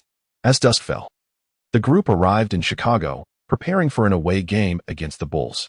Dubbed Gotham in reality, Chicago is notorious for its rampant crime. With a population of merely 10 million, yet witnessing 4,000 to 5,000 shootings annually. Even a figure as prominent as Iverson opted to remain in the hotel. At 8 o'clock the following evening, Li Xun's 3rd game commenced, carrying profound significance as he was set to face fellow 2008 draftee Derrick Rose. With the season nearing the end of January and 2/3 of the schedule completed, the capabilities of the rookies were becoming increasingly evident. Among the 2008 class, Li Xun undoubtedly emerged as the most surprising contender, showcasing remarkable prowess despite having played only 2 standout games. However, when it comes to the title of the strongest rookie, Li Xun still falls short. That honor unquestionably belongs to the 1st overall pick, Rose. Li Xun aimed to engage with Rose, seeking to further elevate his own profile. Despite their differing positions, Rose's aggressive driving style towards the basket promised ample opportunities for confrontation. Li Xun felt a surge of anticipation, as if JaVale McGee's blocking skills were tailor-made for this evening. Currently, Rose is merely an emerging talent, his abilities yet to reach their zenith. In contrast, Li Xun possessed the peak blocking prowess of McGee, instilling confidence in his ability to stifle Rose's offensive attempts, provided that the side effects did not manifest too frequently. Otherwise, he risked embarrassing himself. As both team starters took the court, Li Xun's gaze fixated on the Bulls' number 1, Rose, who, in turn, looked back at Li Xun with curiosity. As the 1st overall pick of 2008, Rose had been monitoring the performances of his fellow draftees. Had it not been for Li Xun's recent surge in popularity, Rose might have been oblivious to the existence of this fellow rookie. Indeed, the previous presence of Li Xun was nearly negligible. The starting lineup of the Pistons remains unchanged, with Kwame Brown partnering with Li Xun in the paint, while the perimeter is manned by Iverson, Hamilton, and Prince. In contrast, the Bulls boast a considerably more formidable roster. Ben Gordon, Kirk Henrich, the British Jordan Luol-Deng, Joakim Noah, and the addition of Derrick Rose, complemented by former All-Star center Brad Miller on the bench, alongside formidable defenders like Nocioni. With such a lineup, one could only conclude that the coaching prowess is dreadfully lacking. Otherwise, this year's Bulls could have risen to prominence. Despite possessing the most potent trio of three-point shooters in the league, they rank among the lowest in terms of three-point attempts, even with the highest average shooting percentage. Chapter 14. The backbone of the court. Li, be exceedingly cautious of Rose tonight. His ability to draw fouls is formidable, and I would rather not witness your departure from the game due to 6 fouls before halftime. Prior to taking the court, Iverson made a special effort to remind Li Xun. The current style of play exhibited by Rose bears a striking resemblance to that of the former Iverson, perhaps even surpassing it. While he may lag slightly in speed, his initial burst is on par with Iverson's. Furthermore, Rose possesses greater height and strength, particularly evident in his lethal underbasket layup. The Pistons have suffered 2 consecutive defeats, and Iverson is keen to avoid an early exit for Li Xun. Without him, their chances of victory diminish significantly. Li Xun nodded earnestly. Allen, I will be vigilant. You can focus on your shots tonight. I'll handle the rebounds. In their previous encounter against the Spurs, Iverson had faced relentless challenges, leading him to question his own capabilities. Li Xun was concerned that Iverson might feel burdened and hesitate to shoot in this game.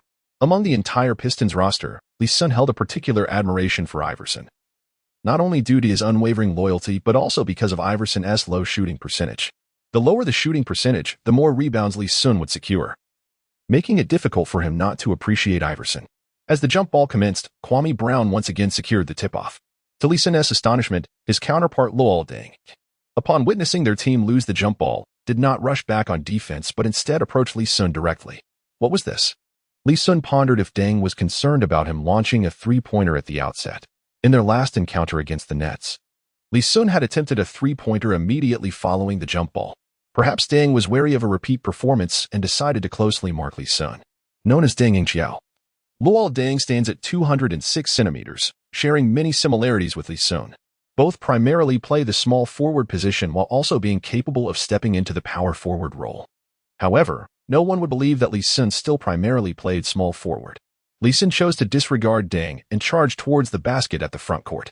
In the first offensive possession, Iverson exhibited commendable shooting touch, landing a mid-range jumper despite Rose's defense. As the Bulls commenced their offensive, Li Xun's expression grew serious.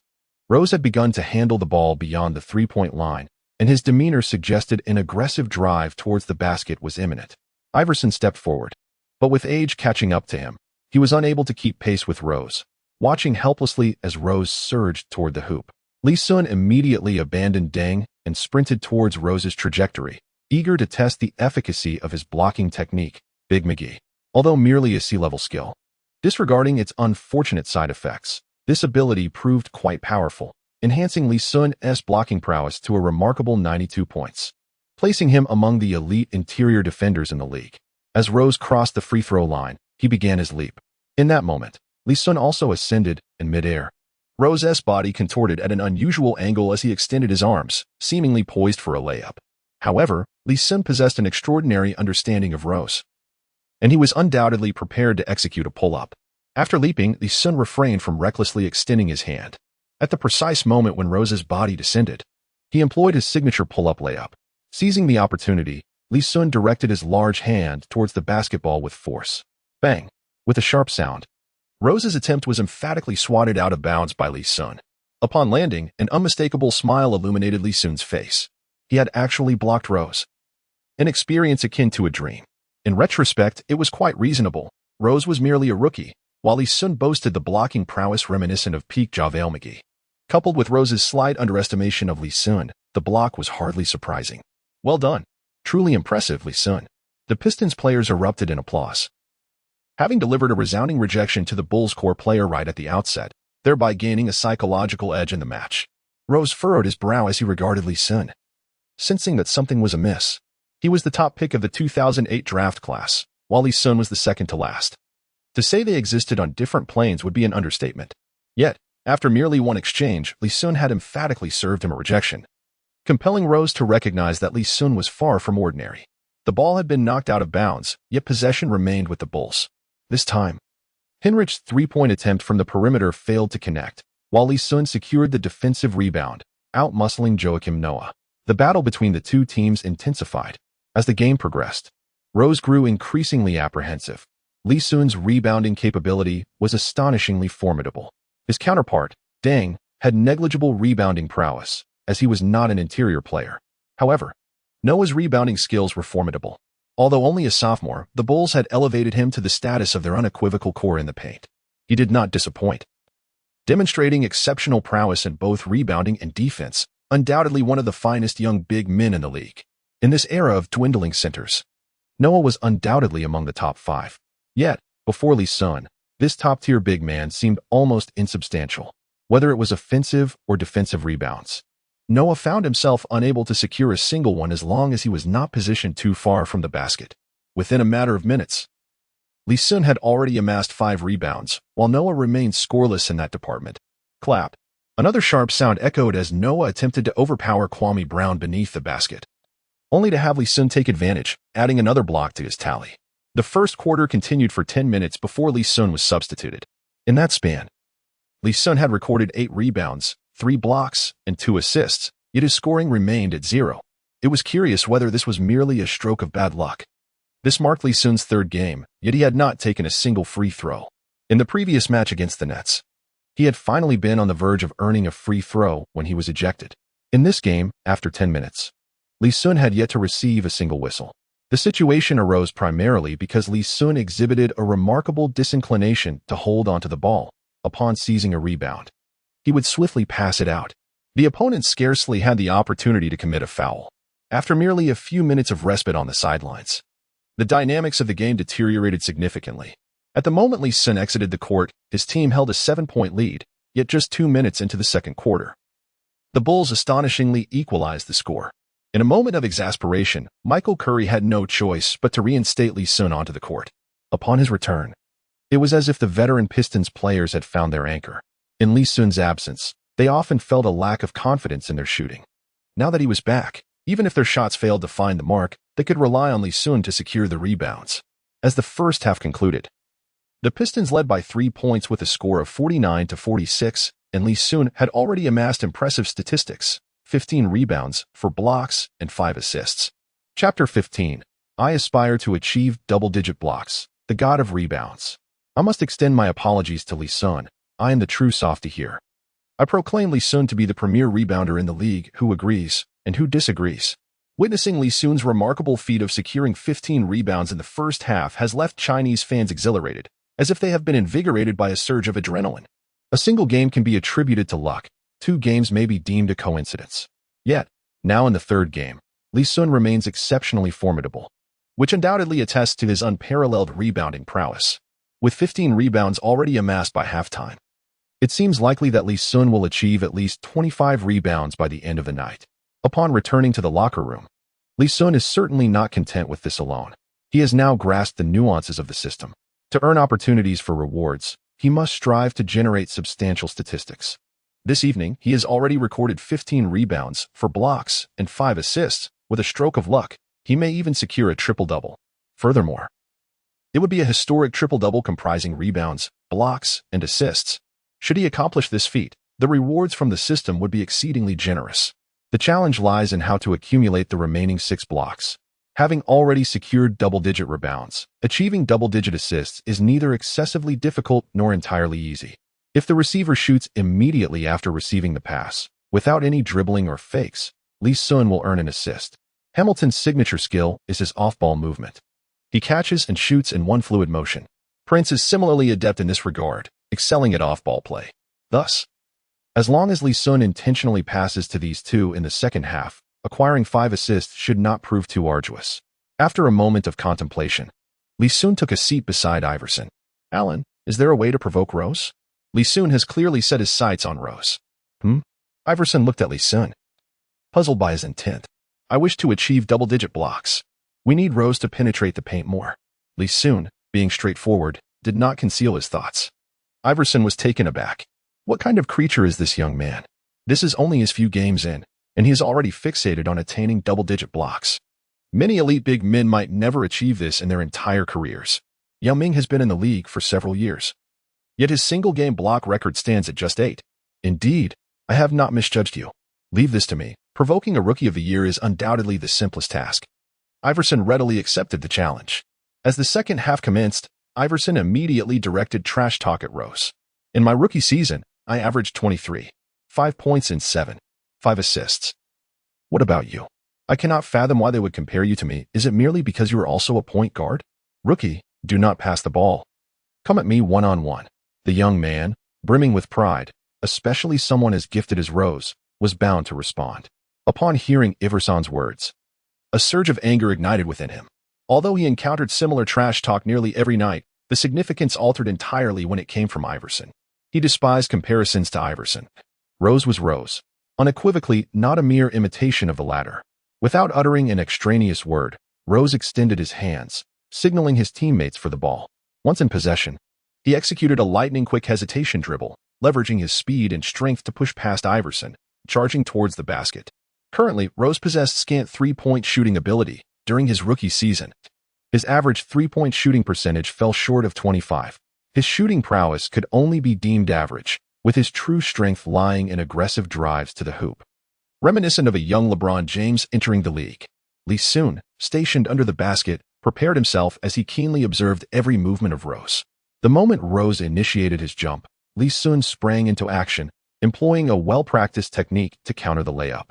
With remarkable precision, he swatted the ball away, marking the second time Rose had been denied by Li Xun in this game.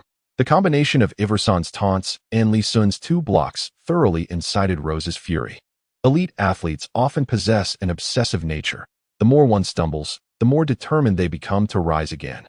In the ensuing offensive possessions, Rose unleashed a display of individual brilliance, executing a myriad of moves to break past Iverson, crossovers, sidesteps, hesitation dribbles. He showcased an arsenal of skills.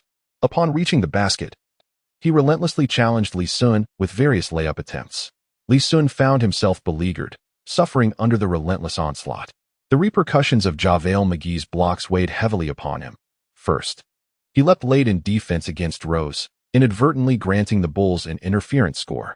Subsequently, he incurred several perplexing fouls, accumulating 4 before the third quarter concluded.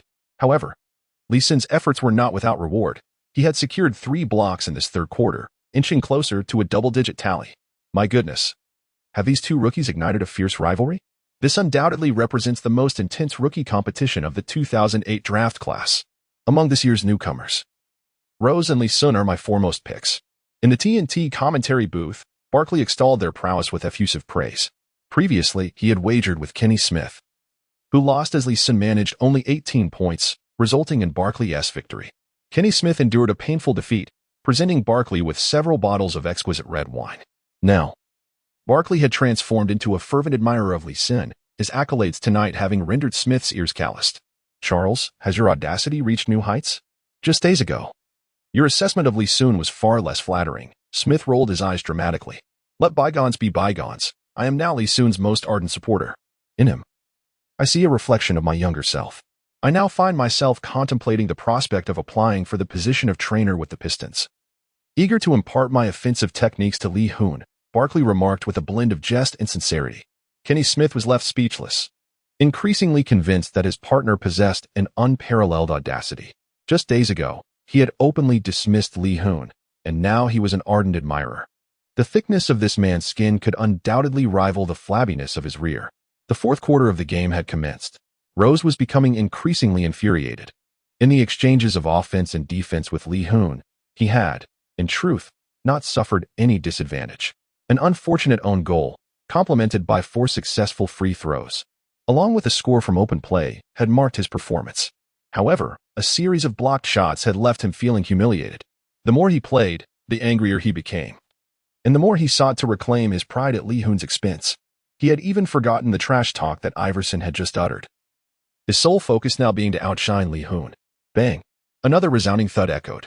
The stubborn Rose had once again been denied by a block. The Bulls head coach quickly called a timeout. If Rose continued with such obstinacy, they were certain to lose the game. Upon returning to the bench, Li Xun glanced at his statistics: 24 rebounds, 8 blocks, and 7 assists. He was merely 2 blocks shy and 3 assists away from a remarkable achievement. Chapter 16. The most bizarre triple-doubles in NBA history. As the timeout concluded, an utterly bewildering situation unfolded for Li Xun.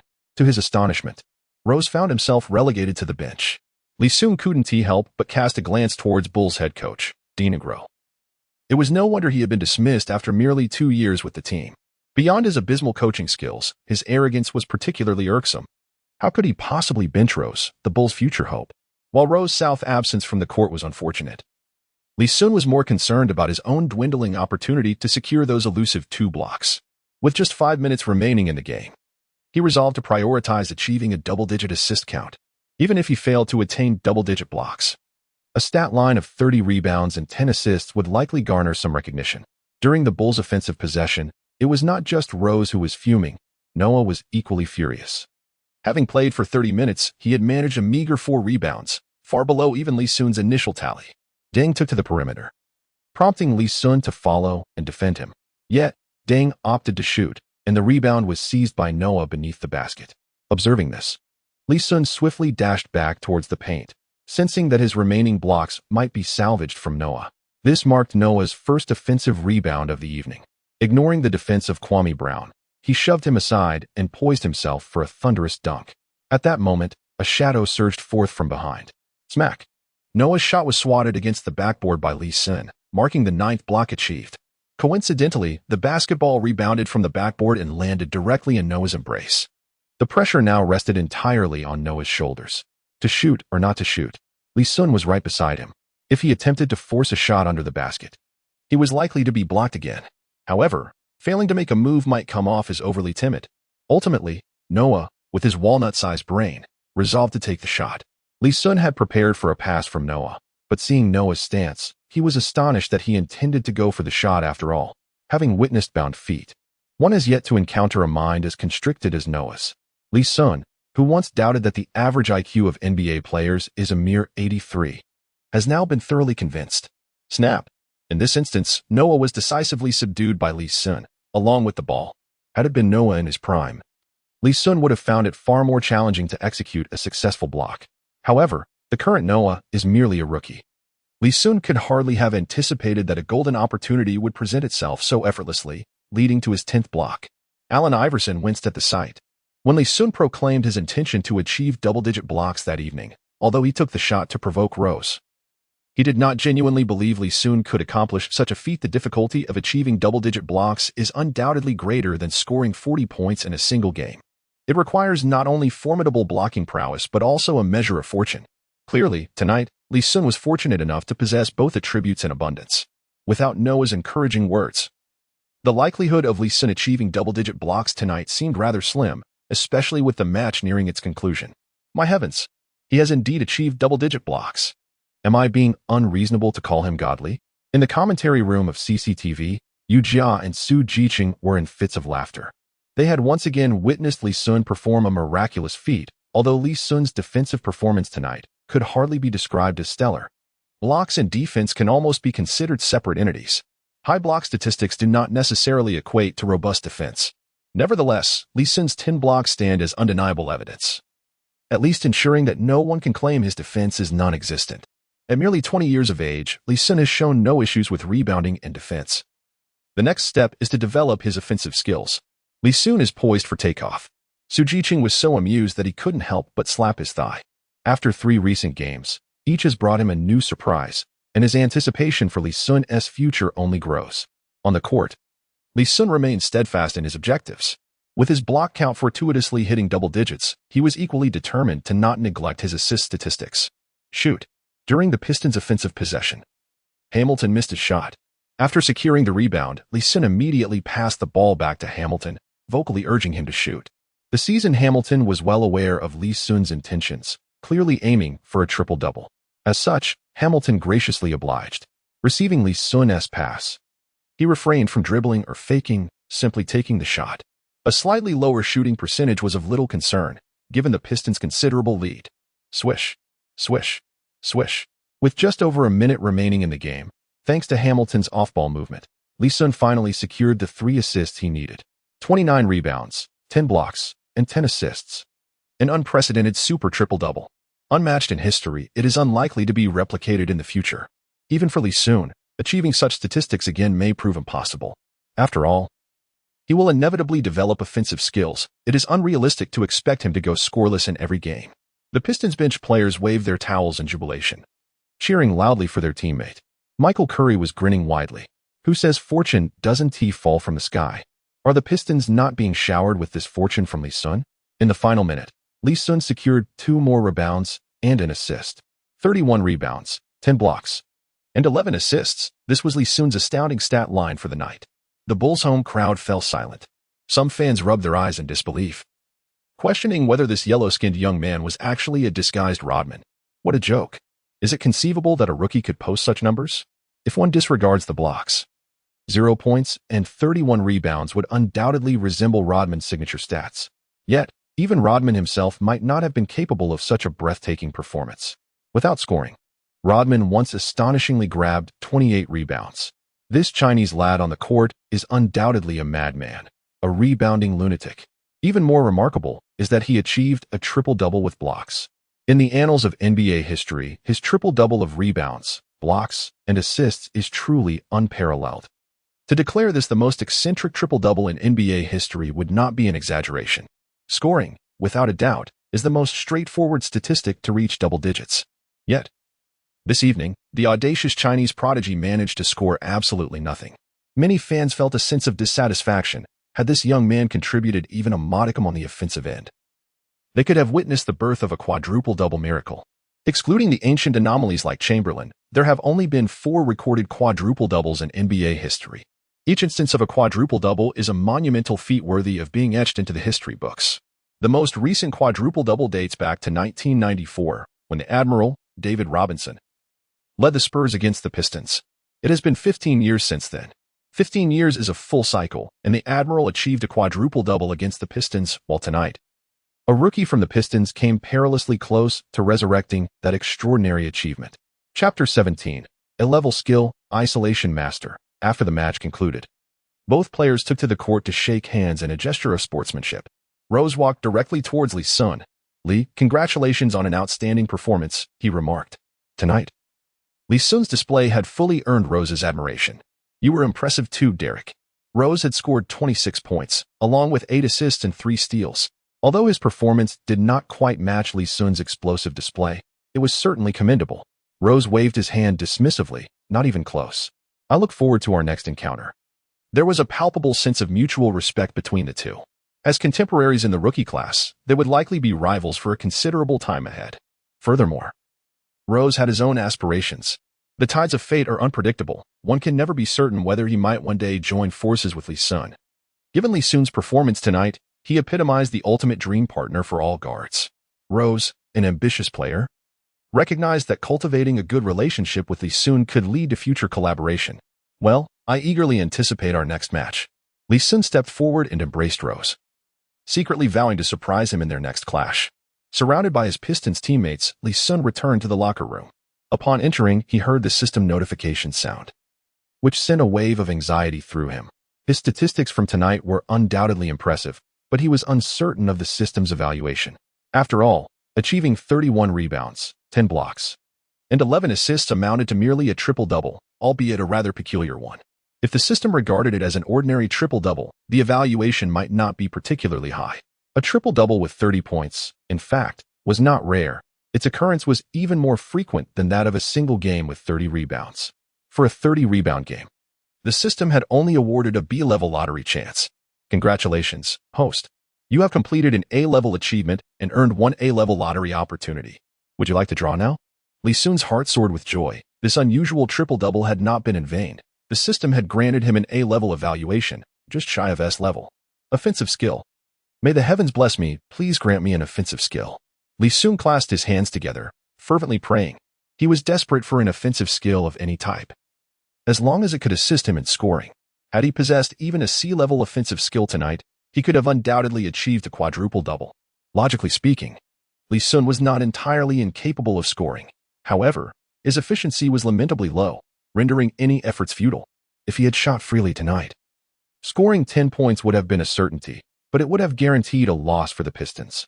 The pointer on the spinning wheel began to turn. Perhaps Li Xun's prayers had borne fruit, as the pointer came to a halt precisely on the skill slot. This only heightened Li Xun's tension. Simply drawing a skill would not suffice. What if it were a rebounding skill? Congratulations, host. You have drawn an A-level skill, Isolation Master. The solo player. At the moment one faces a solitary defender, the host's mid-range and three-point shooting capabilities are elevated to an impressive 92 points, while ball handling and penetration skills rise to 85 points, achieving an offensive prowess reminiscent of the peak Joe Johnson. However, when confronted by multiple defenders, only the playmaking ability is enhanced to 80 points. Li Xun was astounded. This skill is indeed formidable. It is akin to the one-on-one prowess of the Hawk King, Joe Johnson, which explains its A-level rating. During one-on-one scenarios, the offensive attributes increase significantly, enabling Li Xun to reach the offensive standards of elite perimeter players in the league. Unfortunately, if he is double-teamed, this skill fails to augment his offensive attributes, which is somewhat frustrating. Nonetheless, Li Xun remained optimistic, as double-teaming is a rare occurrence in games, especially for a player of his current standing. Moreover, when faced with a double team, the skill offers considerable playmaking capability. It truly is an A-level skill, vastly superior to a C-level one. Li Xun felt elated. With the acquisition of the solo player skill, he was on the verge of truly establishing himself. He now possessed skills in offense, defense, and rebounding, leaving him with no glaring weaknesses. Of course, he would not claim he was destined to soar, as JaVale McGee's shot-blocking limitations were substantial and his defensive enhancements were modest. Reflecting on his previous statements to the media, he mused that his draft prototype should be the scoring king, Dominique Wilkins. Although he had not acquired the skills of the scoring king, he had at least obtained those of the one-on-one master, which still bore the essence of scoring. There was more good news for Li. The league's committee had just called, inviting him to participate in this year's rookie challenge. Having recently achieved a remarkable triple-double, he was now set to join the All-Star weekend. What a delightful turn of events. Head coach Michael Curry had just concluded the call, calling out to Li Xun with enthusiasm. A smile spread across Li's face. He had earned a spot in the Rookie Challenge. This was not entirely surprising, considering that in the 2009 Rookie Challenge, Jianlian had also received an invitation. Unlike the All-Star Game, the Rookie Challenge operates on an invitation basis, selecting outstanding rookies from that year's draft to participate. Although Li Xun had only played 4 commendable games, the extraordinary talent he had showcased made his selection unsurprising. The Rookie Challenge? How nostalgic it felt, as if it had transpired just yesterday. Upon hearing that Li Xun would participate in the rookie game, Allen Iverson couldn't help but reflect wistfully. Li, perform well. The Pistons have not seen a rookie shake the league in quite some time.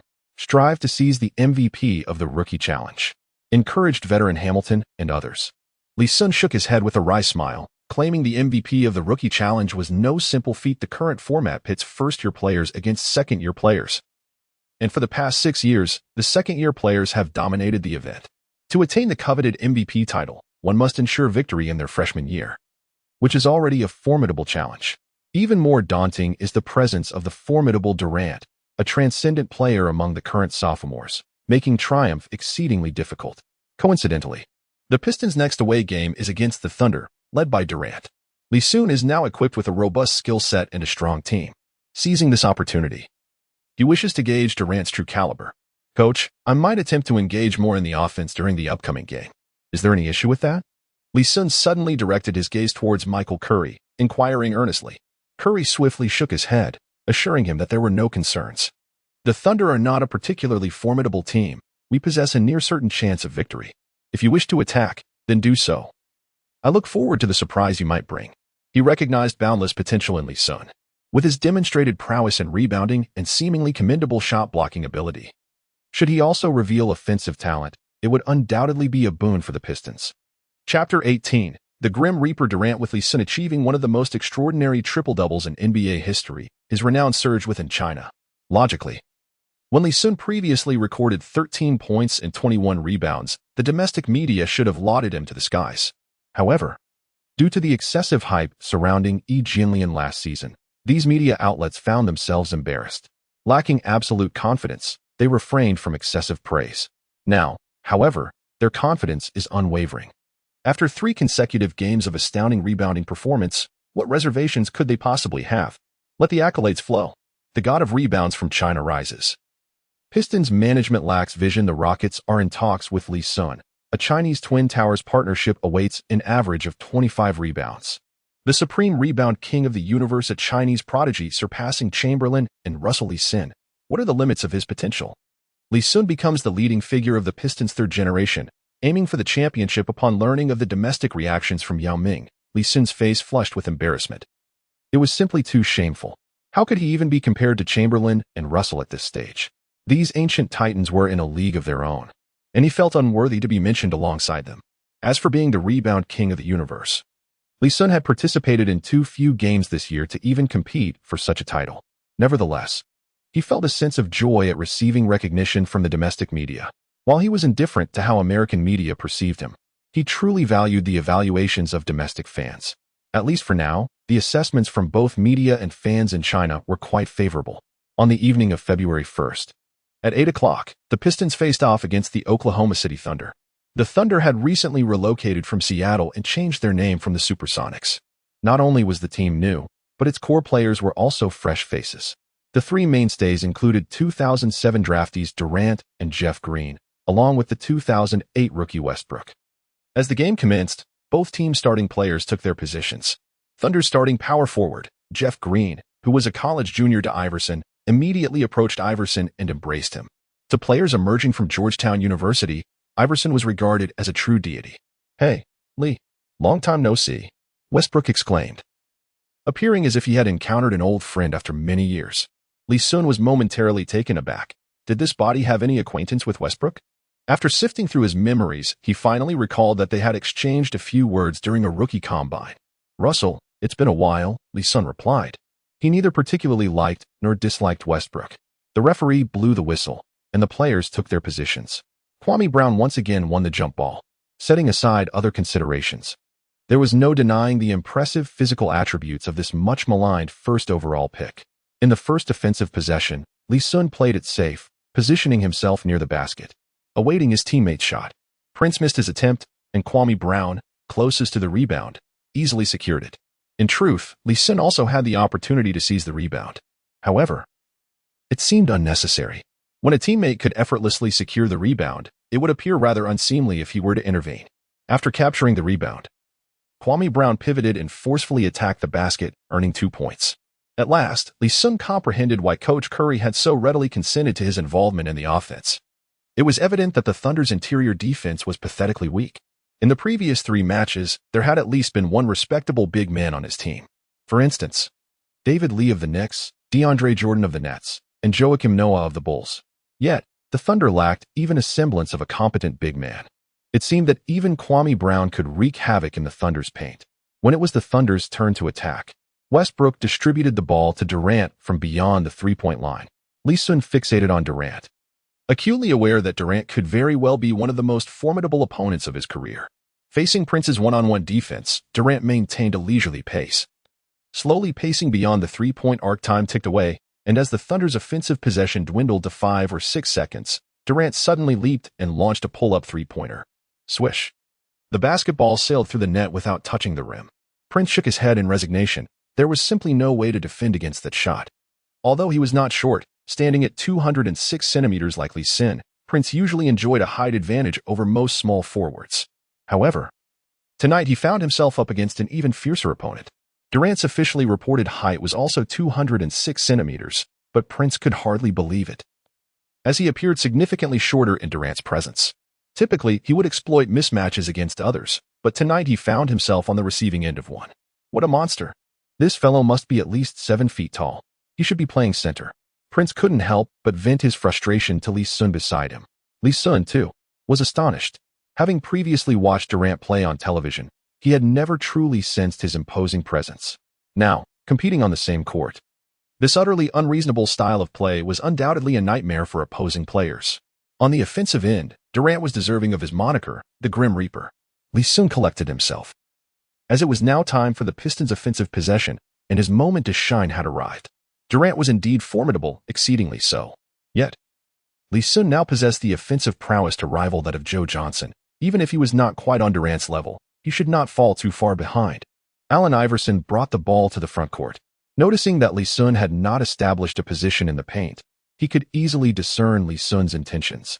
After accurately delivering the ball into Li Xun's hands, all eyes from the Pistons turned toward him. Jeff Green was Li Xun's counterpart for the night.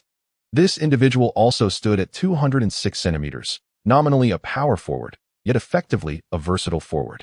Unlike Deng Xiao, who leaned more toward the small forward style, Green tended to embody the characteristics of a power forward. As for Li Xun, he felt somewhat embarrassed to even label himself a versatile forward at this moment. Upon receiving the pass, Li Xun took a deep breath. Before him stood only Green, a solitary defender, and the offensive prowess of the scoring virtuoso was set into motion. It was almost a replica of Durant's previous offensive play. Li Xun, too, sauntered forward while dribbling, and with approximately 10 seconds left on the shot clock, he executed a swift three-point shot. Swish. The ball found the net with exquisite precision, leaving the Pistons players dumbfounded. In the game against the Nets, although Li Xun had successfully landed 6 consecutive three-pointers, there was an oddity to his style that lingered in the air. His movements appeared exceedingly awkward, betraying his identity as a conventional offensive player. Particularly, his exaggerated step back made even Iverson concerned that Li Xun might overextend himself. Yet, with this recent shot, Li Xun's technique was flawless. His shooting posture, timing, and elevation were nothing short of perfection, rivaling even Durant's earlier release in terms of immaculate execution. Chapter 19. The Clash of Titans. After successfully sinking a three-pointer, Li Xun felt invigorated. This shot marked a turning point, freeing him from any concerns regarding his identity. He could now proudly declare himself a dual-threat forward. As the Thunder initiated their offensive, the ball was once again in Durant's hands. In this Thunder team, Durant wielded unlimited shooting freedom. Whenever he desired, he could unleash a barrage of shots without restraint. Prince, with great reluctance, stepped up to defend. The thought of facing a player of Durant's caliber filled him with trepidation, and he contemplated switching defenses with his younger teammate, Li Xun. On this occasion, Durant effortlessly executed a crossover in front of Prince, taking a decisive step forward to release a mid-range jumper. It went in. Prince could only sigh inwardly, feeling utterly powerless against Durant's prowess. Turning his attention, Li Xun emulated Durant's offensive technique. He performed a crossover before Green, creating space for a mid-range shot. Unfortunately, this attempt did not find its mark. However, one must not forget that Li Xun's signature skill lay in rebounding. The moment he realized his shot would miss, he dashed toward the basket with great determination. In a flash, he soared above the Thunder's white center, Kostic, to snatch the rebound. Kostic, during his rookie season, had displayed commendable strength, reminiscent of his fellow white center, Brook Lopez. Yet, after suffering significant injuries over the past 2 years, his rebounding ability had diminished drastically, rendering him ineffective. Just as Li Xun secured the rebound, he found himself matched against only Kostic, allowing him to fully unleash his offensive prowess. Without hesitation, he opted against passing and, instead, executed a mid-range jumper that found its way through the hoop. Goodness, what a fierce battle. Li Xun was engaging in a shootout with Durant. This player seemed not to be merely a rebounder. Good heavens. What had the Pistons done to keep such talent on the bench for over half a season? The fans watching the game were utterly astonished by Li Xun's performance from the outset. Durant had scored 5 points, but Li Xun was not to be outdone, also tallying 5 points alongside 2 rebounds. Who is Durant? Even as a mere sophomore, his offensive efficiency ranked first among small forwards in the league, boasting an exceptional mid-range shooting percentage coupled with a remarkable three-point shooting rate. Many are unaware that Durant's highest career three-point shooting percentage occurred in this very season. Despite the presence of elite small forwards such as LeBron James, Carmelo Anthony, Isolation Joe, and Granger, Durant's offensive efficiency surpassed them all. To put it plainly, in terms of offensive capability, Durant was undeniably the best. The fact that Li Xun could match him shot for shot was nothing short of astonishing. Durant, with a furrowed brow, fixed his gaze upon Li Xun, a fierce determination igniting within him. Li Xun met Durant's stare unwaveringly. The two young men were locked in a fierce rivalry. In the Thunder's offensive sequence, Westbrook assumed the role of a facilitator, promptly passing the ball to Durant upon reaching the front court. Prince lamented, unaware of how many more times Durant intended to engage him in one-on-one battles. Each encounter with Durant felt like a torment for him. Swish. Another basket. Durant commenced the game with an astonishing fervor, successfully making all 3 of his initial attempts. Turning back, Li Xun received the ball just beyond the three-point line and witnessed Durant switch his defensive assignment with green. Let us have a proper match tonight. Durant's demeanor was somber, contrasting sharply with Li Xun's recollections of the light-hearted, playful Durant. At that moment, Durant exuded an aura reminiscent of a grim reaper emerging from the depths of despair. Li Xun felt an exhilarating surge of adrenaline coursing through him. Come, let us engage in a fierce battle. He cradled the ball against his chest, extending his right foot, poised to take on Durant. With a sudden burst of speed, he charged towards Durant's right side. Unfazed, Durant retreated, arms extended wide, effectively obscuring all of Li Xun's potential shooting angles. Li Xun's strategy was straightforward. He aimed to drive to the basket, seeking the opportune moment to shoot. Even if he missed, his robust rebounding prowess would afford him a significant chance to secure an offensive rebound and attempt a second shot. As he approached the free throw line, Li Xun abruptly halted. He could not press further into the paint. Advancing would invite Kostić's defensive intervention, compromising his ability to engage Durant in a one-on-one showdown. He leaned back and released a jump shot. At the moment of release, a cold sweat broke out on his back as he distinctly noticed Durant's fingertips nearly grazing the ball. It was a mere hair's breadth away from being swatted away by Durant. Fortunately, the ball clumsily found its way through the hoop. After 3 grueling offensive and defensive exchanges, both Li Xun and Durant had remarkably each scored 7 points. Domestic fans watching the match were on the verge of tears, astonished that Li Xun could hold his own against Durant so admirably. He was indeed a small forward. All he wished for was that Yao Ming would delay his retirement by a few years. The thought of Li Xun partnering with Yao Ming was simply too beautiful to comprehend. The Rockets were foolish. They should hastily trade McGrady for Li Xun. But was Li Xun even worthy of being traded for McGrady? This topic ignited a fervent debate among domestic fans. Meanwhile, the battle on the court continued intensely. Li Xun grew increasingly exhilarated. After several more exchanges, although his shooting percentage was not on par with Durant's, his formidable rebounding abilities enabled him to stay remarkably close in scoring. This was truly astonishing. Just half a month prior, Li Xun had been an overlooked fringe player.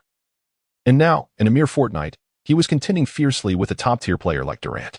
Beep, beep, beep. Thunder head coach P.J. Carlesimo called for a timeout. Li Xun returned to the bench alongside his Pistons teammates, musing, "Kid, I'm finding it increasingly difficult to comprehend you." Iverson stared in astonishment at Li Xun. Rebounding, shot blocking, and now showcasing remarkable offensive prowess, Li Xun became increasingly enigmatic in his eyes. "Li, what else are you concealing?" he pondered. Suspecting that some form of advanced technology was at play, the strength exhibited was simply outrageous. Hamilton and the others were equally astounded by Li Xun, having witnessed countless rookies. They had yet to encounter one as bizarre and formidable as him. With each game, Li Xun underwent a metamorphosis, each transformation resulting in a significant enhancement of his abilities. From the guardian of the water cooler to a rebounding phenomenon, from a rebounding marvel to a shot-blocking wizard, and now to a skilled offensive player capable of going toe-to-toe with Durant. These seasoned veterans were indeed gaining insight. Even if, in the next game, Li Xun were to evolve into a Stockton-level maestro of assists, they would be far from surprised. Chapter 20. He is the enhanced version of James. As the first quarter concluded, Li Xun sat on the bench, panting heavily.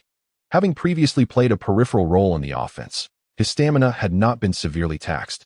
After all, he had primarily stationed himself under the basket, requiring minimal movement, which naturally conserved his energy. However, with his active participation in the offense, each possession demanded considerable exertion, compounded by his one-on-one battles with Durant, leaving him somewhat fatigued. Nonetheless, despite the exhaustion, Li Xun felt quite pleased with his performance in the first quarter. 14 attempts with 6 successful shots, including 2 three-pointers and 2 free throws, culminating in a commendable total of 16 points, 8 rebounds, 2 assists, and 1 block. While his shooting percentage was not particularly impressive, it was certainly not abysmal. In contrast, Durant also took 14 shots in the first quarter, amassing an impressive 21 points. His scoring efficiency far surpassed that of Li Xun. This was an unavoidable reality. As Prince was unable to contain Durant, Li Xun had not even considered defending Durant, fully aware that he too was incapable of stopping him. His strength lay in shot blocking rather than traditional defense. Relying on blocking Durant's shots? That was simply wishful thinking. "I am utterly convinced," Prince mused. "Perhaps, in due time, I should consider taking a backseat to you, Li Xun." He glanced at Li Xun's extravagant statistics, feeling a sense of admiration. Although Prince was a near all-star player with commendable offensive skills and a vital scoring option for the Pistons, he bore a critical flaw, a lack of explosive scoring ability. His career-high single-game score was merely 34 points. With Li Xun already at 16 points in a single quarter, it seemed likely that he would effortlessly shatter Prince's single-game scoring record tonight. A sense of envy washed over Prince, who felt as though he was competing against insurmountable odds. After all, he had been in the league for a full 7 years. Meanwhile, Li Xun had not even completed 7 games. Tonight marked merely his 6th professional appearance. Upon hearing Prince's praise, Li Xun bashfully scratched his head. As the intermission concluded, the game resumed. Upon returning to the court, Durant refrained from engaging Li Xun in a battle, opting instead to distribute the ball more to his teammates. Li Xun welcomed this respite. The Thunder were indifferent to the outcome of the match, as they were still in a rebuilding phase this season, with Durant shifting away from offense. The previously narrow margin quickly widened. Li Xun occasionally seized opportunities to score, watching his tally steadily rise. As the referee's whistle signaled the end of the game, the Pistons triumphed over the Thunder with a decisive 107-92 victory. Durant had an explosive performance, scoring 45 points, along with 6 rebounds, 9 assists, 4 blocks, and 2 steals. Li Xun's statistics were equally impressive, with 35 points, 23 rebounds, 10 assists, and 3 blocks, marking another extraordinary triple-double. The 10 assists were intentionally accrued by Li Xun, and the system's evaluation for a 30-20-10 triple-double would undoubtedly be favorable. Now, Li Xun is like a sponge in the desert, desperately seizing every opportunity to enhance his prowess. A throng of reporters surged onto the court, half dashing towards Durant, while the other half hurried towards Li Xun. Kevin, could you provide an assessment of Li Xun's performance tonight? A faint smile graced Durant's face. I believe we have indeed underestimated Li Xun. Initially, I thought he would be another Ben Wallace. However, after witnessing tonight's game, it is evident he is not merely a blue-collar center. It's challenging to encapsulate his style. Perhaps a rebounding-enhanced version of LeBron James, an offensively fortified Bill Russell, or a more ferocious Wes Unseld. It proves difficult to find an appropriate template for Li Xun. Durant mused, savoring the moment, his admiration for Li Xun's extraordinary display overwhelming him. Such high praise left the reporters in awe. Li Xun claims that his model should be the isolation king, Dominique Wilkins. What are your thoughts? A reporter pressed eagerly. Durant erupted into hearty laughter. Wilkins? Such musings are amusing. I do not perceive any connection between him and Wilkins. If we are to discuss similarities, it seems I bear more resemblance to Wilkins. Wilkins certainly does not possess Li Xun's extraordinary rebounding capabilities. After uttering this, Durant cast a glance in Li Xun's direction, his heart filled with myriad reflections. Although merely a sophomore, visions of a championship danced in his mind. If Li Xun could become his teammate, the Thunder's strength would undoubtedly experience a qualitative leap. Jeff Green, the 5th overall pick in the 2007 draft, is quite competent, at least deserving of his draft position. However, in comparison, tonight Green managed only 7 points and 4 rebounds under Li Xun's dominance. If Li Xun could be acquired by the Thunder, Durant felt confident that with Li Xun and Westbrook, the trio could contend for the championship within 2 years. After completing the interview, Li Xun returned directly to the visiting team's locker room. Congratulations, host, you have achieved an A-level performance with a triple-double of 30 points, 20 rebounds, and 10 assists, earning you one A-level lottery chance. Li Xun felt a wave of relief. Thankfully, he had managed to secure 2 assists at the last moment to complete the triple-double. Otherwise, he would have certainly missed out on this A-level accomplishment. The spinning wheel of fortune whirred, and moments later, Li Xun joyfully discovered he had received an A-level skill. Heavenly Foot. Attain peak defensive prowess akin to Bruce Bowen, enhancing your perimeter defense attributes to 91 points when guarding outside players, and elevating your steal attribute to 90 points. The skill description was rather straightforward, devoid of unnecessary embellishments. Li Xun was speechless. He had inexplicably acquired Uncle Bowen's defensive skill. He held little fondness for players of Bowen's ilk, as it is unlikely any professional player would harbor admiration for him. Nonetheless, the attributes of this skill were indeed commendable, endowing Li Xun with solid perimeter defensive capabilities. With offensive methods in place and exterior defense secured, he felt well equipped. Li Xun currently occupies the small forward position, exhibiting no discernible weaknesses. With 4 away games concluded, the Pistons' road trip has come to an end, and they are set to return to their home court. Throughout the journey back, Michael Curry's phone has incessantly rung, inundated with calls from various head coaches and general managers across the league. Their singular intent is clear: to gauge the Pistons' stance on the potential trade of Li Xun. Once the All-Star weekend concludes, the trading window will close, rendering any aspirations of a trade futile, even if the Pistons were inclined to pursue one. Thus, this moment stands as the final opportunity for teams to vie for Li Xun's talents. Overwhelmed by the incessant inquiries, Michael Curry decided to turn off his phone. What a farce. Even if the Pistons management were to descend into madness, they would never consider parting ways with Li Xun. Although General Manager Dumars has not explicitly stated so, it is widely understood that Li Xun has gradually evolved into the cornerstone of the Pistons. It is highly probable that Dumars will embark on a rebuilding effort centered around Li Xun moving forward. Chapter 21. Facing Yao Ming upon returning to Detroit. Dumars promptly led the team's legal counsel to Li Xun's residence. Although they had previously agreed on a contract worth $4 million, it had yet to be signed. Li Xun, lacking an agent, took it upon himself to review the contract, finding no substantial issues, and swiftly inscribed his name. It was unlikely the Pistons would deceive him. Considering it was merely a one-year contract, there was no reason for the Pistons to engage in such short-sighted tactics. After finalizing the agreement, Dumars let out a sigh of relief, finally alleviating his concerns that had kept him awake at night during the Pistons' road games. He had even dreamt several times of Li Xun being snatched away by other teams. Now that Li Xun was back, Dumars could hardly contain his eagerness and hurried to arrange the signing. Li, from this moment onward, you are the unequivocal core of our Pistons. Should you have any requests, do not hesitate to communicate them to us. With the contract signed, Li Xun was irrevocably tied to the Piston ship. Old Joe, could you perhaps arrange for a change of residence? Look at this bed. It's only 2 meters long. I have to curl my feet up to sleep at night. Li Xun did not mince words with Dumars, candidly expressing his dissatisfaction with his living conditions. Dumars felt his face flush with embarrassment. His preoccupation with the possibility of Li Xun leaving had overshadowed such details. That very night, arrangements were made for a new residence. He was upgraded from a modest 20-square-meter abode to a spacious 300-square-meter apartment in the heart of Detroit. As Li Xun reveled in his new home, the other teams across the league were as anxious as ants on a hot pan. The Houston Rockets executives held a meeting that stretched into the early hours, fervently discussing the Pistons' audacity. How can they refuse to trade Li Xun for Scola and McGrady? This is outrageous, roared Rockets owner Alexander, slamming the table in frustration.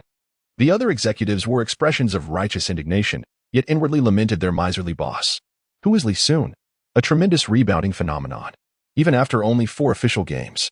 To call him the league's premier rebounder would be beyond dispute. Furthermore, he possessed commendable offensive prowess. While he may not yet reach the pinnacle of small forwards, he certainly ranked among the elite in the league. In stark contrast, the assets Alexander was willing to offer were far from compelling. McGrady had barely played before succumbing to a season-ending injury, and no one could predict his future performance. What if he ended up as fragile as Grant Hill, who had been a liability for the Pistons? It bore noting that Hill's original team was indeed the Pistons, hence their reluctance to take such risks. As for Scola, while he was undoubtedly talented, he was merely competent and not a heavyweight bargaining chip. Such offers, even if doubled, would likely fail to sway the Pistons. The Pistons' next game was a home match against the league's bottom-dwelling Kings. In this contest, Li Xun played only 20 minutes, effortlessly accumulating 17 points and 13 rebounds, thereby propelling the game into garbage time. As the offensive capabilities were developed, Li Xun painfully realized that his rebounding numbers had diminished. Previously, he had been stationed beneath the basket, a steadfast guardian. With a singular focus on securing rebounds, his statistics naturally flourished. However, now he occasionally ventured to the perimeter to partake in the offense, leading to missed opportunities for rebounds that he would have otherwise claimed. Li Xun found himself in a dilemma, striving to strike a balance between offense and rebounding. After the game against the Kings, Li Xun finally anticipated the match he had longed for, home against the Rockets. It was not only Li Xun who was eager. Millions of fans in China had been eagerly awaiting this showdown. One was a long-established elite center in the league, while the other was a recent superstar capturing the attention of the universe. Together, they epitomized the pinnacle of Chinese basketball prowess. On February 6th, at 7:30 in the evening, the Pistons' locker room was abuzz with excitement. Rashid had finally recovered from his injury and was set to play against the Rockets that night. Kid, next time we face that Nets player, I'll make sure to deal with him for you. It's outrageous how even the most insignificant players dare to bully our Pistons, Rashid exclaimed, slapping Li Xun's shoulder with admiration gleaming in his eyes. As he looked at Li Xun, memories of his battles alongside Ben Wallace flooded his mind. Rashid, this kid is now your responsibility. If anything happens to him, we'll hold you accountable, Hamilton said, his spirits lifted by the return of his old teammate. As a seasoned veteran in the league, Hamilton understood the challenges that awaited Li Xun. The more prominent the young player, the more likely he would become a target for seasoned veterans during games, especially those with a more unscrupulous approach, who could easily become a nightmare for newcomers. Rest assured, this kid is the hope of our Pistons, the key to us veterans lifting the trophy once again. Anyone who dares to touch him will find themselves carried out of the arena horizontally, Rashid declared, thumping his chest with resolve. Li Xun surveyed his fellow Pistons, grateful for his decision to remain with the team. The atmosphere within the Pistons was truly commendable. As the clock struck 8, the referees blew their whistles, signaling the starters to take the court. The Pistons' starting lineup included center Rashid, power forward Li Xun, and the ever-reliable Allen Iverson on the perimeter. The Rockets countered with center Yao Ming, power forward Scola, and guards Artest and Ryan Bowen, with Brooks at the point. Upon entering the game, Li Xun felt a piercing gaze fixated upon him. Turning to investigate, he discovered that the scrutinizing eyes belonged not to Yao Ming, but to Ryan Bowen. Li Xun chuckled. It seemed this fellow bore a grudge for Li Xun's earlier claim of not recognizing him. Such petty animosity from a mere foot soldier was hardly worth his concern. If it were someone of Durant's caliber, Li Xun might have felt apprehensive about being overwhelmed on the court, risking his reputation. However, the peculiar individual known as Bowen possesses an offensive capability that is virtually non-existent. From any perspective, he poses no threat to himself whatsoever. As the jump ball commenced, the venerable Rashid was unable to secure victory against Yao Ming, granting the Pistons the inaugural offensive possession. Li Xun hastened to position himself at the front court. The paint was densely occupied, with Yao Ming, Rashid, Scola, and Li Xun all congregated near the 3-second area. Li Xun, be cautious tonight, I thought, an inexplicable sense of foreboding stirring within me. Yao Ming, while grappling with Rashid, took a moment to exchange a few words with Li Xun. No worries, brother Yao. I want to hold back tonight, Li Xun replied nonchalantly. Just don't go easy on me. I can't afford to lose face, Yao Ming retorted. After pushing Rashid aside, he received a pass from the agile Black Bean and, while conversing, deftly directed the basketball into the net. Rashid nearly erupted with frustration. Was this not a form of humiliation? Engaging in casual conversation while scoring over him. Had it not been for Li Xun's presence, he would likely have unleashed a few choice words at Yao Ming. Chapter 22. Why do you remain silent? Witnessing the formidable Yao Ming overpowering the aging Rashid, Li Xun found himself on the verge of exultation. Although Rashid was capable of playing the center position, it was not his primary role. With age taking its toll, he lacked the leaping ability to contend with Yao Ming. In today's league, the only players truly worthy of vying for the title of premier center were Yao Ming and Howard, with the latter consistently falling short against Yao. Thus, it is entirely reasonable to regard Yao Ming as the foremost center in the current league. Li Xun was relieved that he had not insisted on playing in the paint. Otherwise, he would have undoubtedly been utterly dominated by Yao Ming. While he could hold his own on the boards against Yao, defensively, Li Xun had no opportunity whatsoever to contain him, not even the slightest chance. The primary reason Howard struggled was his relatively shorter stature, officially listed at 211 centimeters. Howard's actual height was merely 206 centimeters, which matched Li Xun's own. Li Xun would never presume that his current defensive prowess could surpass that of Howard. If he were to face Yao Ming one-on-one, the outcome would likely be even more dismal than Howard's. However, being shorter does not mean one is utterly incapable of confronting Yao Ming.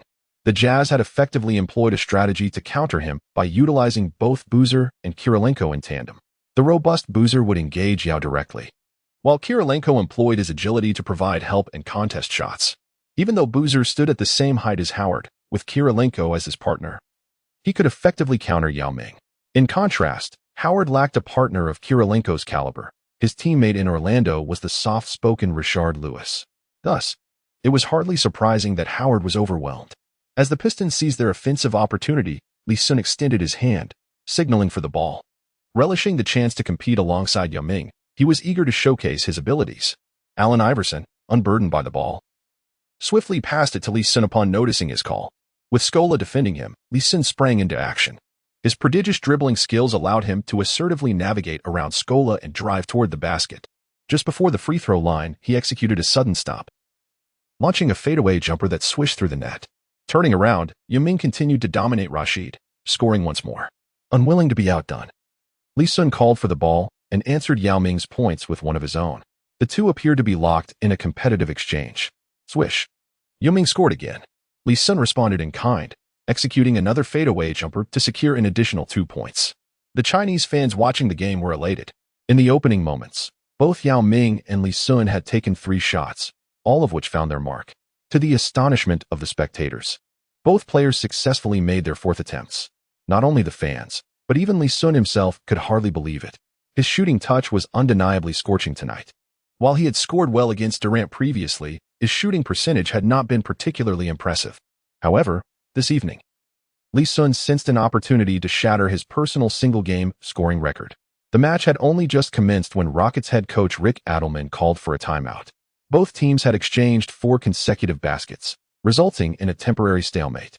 However, Adelman was unwilling to accept such a situation. The Rockets were undoubtedly superior to the Pistons, and a tie equated to a disadvantage. Li Xun's performance prompted a silent sigh from Adelman. If such a powerful forward could join the Rockets, Adelman would be confident in leading the team to victory. During this timeout, the Pistons seized the opportunity to substitute Rasheed Wallace in a one-on-one matchup against Yao Ming. Wallace's impact was arguably less effective than that of Kwame Brown. As the timeout concluded, players returned to the court. Li Xun furrowed his brow as he noticed that Adelman had assigned Ron Artest to guard him man-to-man. Scola's athleticism was lackluster, and while his defense in the paint was adequate, he faltered when drawn out to contest perimeter players. In stark contrast, Artest was among the elite perimeter defenders in the league, unmatched in his prowess. He was the only active player to have claimed the title of Defensive Player of the Year among perimeter players, a testament to his dominance. Faced with such a formidable opponent, Li Xun felt the weight of pressure. Kid, scoring won't come easily for you now. My favorite pastime is to crush rookies like you. Tonight, you'll be crying to your mother, Artest taunted, his bravado spilling over. Li Xun would not be cowed. He retorted sharply, Ron, if you wish to avoid a beating here at the Palace of Auburn Hills tonight, it would be wise to close that foul mouth of yours. Remember, Steven Jackson is no longer your teammate. He cannot protect you like a father would. Why did you remain silent when Big Ben shoved you around? In that moment, Li Xun evidently disregarded Yao Ming's earlier admonition, openly confronting Artest. The infamous brawl at the Palace of Auburn Hills in 2004 resurfaced in his mind, where Artest had committed a flagrant foul against Ben Wallace, provoking Wallace to retaliate. A throng of Pistons players had cornered Artest near the referee's table, though the situation ultimately did not escalate into an all-out brawl. Just when it seemed that tensions had subsided, Artest, lying on the scorer's table, was struck by a drink cup thrown by a Pistons fan. Frustrated and unable to contain himself, Artest unleashed his anger upon the fans, with Steven Jackson coming to his aid as they charged into the stands, only to realize they had targeted the wrong individuals. Consequently, Artest faced a 73-game suspension, while Jackson was sidelined for 30 games. As Artest's provocations continued, Li Xun retaliated with equal fervor, striking at Artest's vulnerabilities with a barrage of cutting remarks that struck home, leaving Artest visibly shaken with rage. Damn it. If we were not in the Palace of Auburn Hills, I might have taken matters into my own hands, Artest seethed. The referee's whistle pierced the air, signaling the resumption of play. Artest practically wrested the ball from Li Xun's grasp. He aimed to take on Li Xun during this offensive round, intending to make this malicious young man pay the price. However, Li Xun stood undaunted. Artest's defense was formidable, yet his offensive technique was rather crude. This was a primary reason that hindered him from ascending to the ranks of the league's elite small forwards. Once in possession of the ball, Artest charged at Li Xun with the ferocity of a bull, seemingly intent on crashing through him, even at the cost of a foul. Li Xun chose not to confront him directly.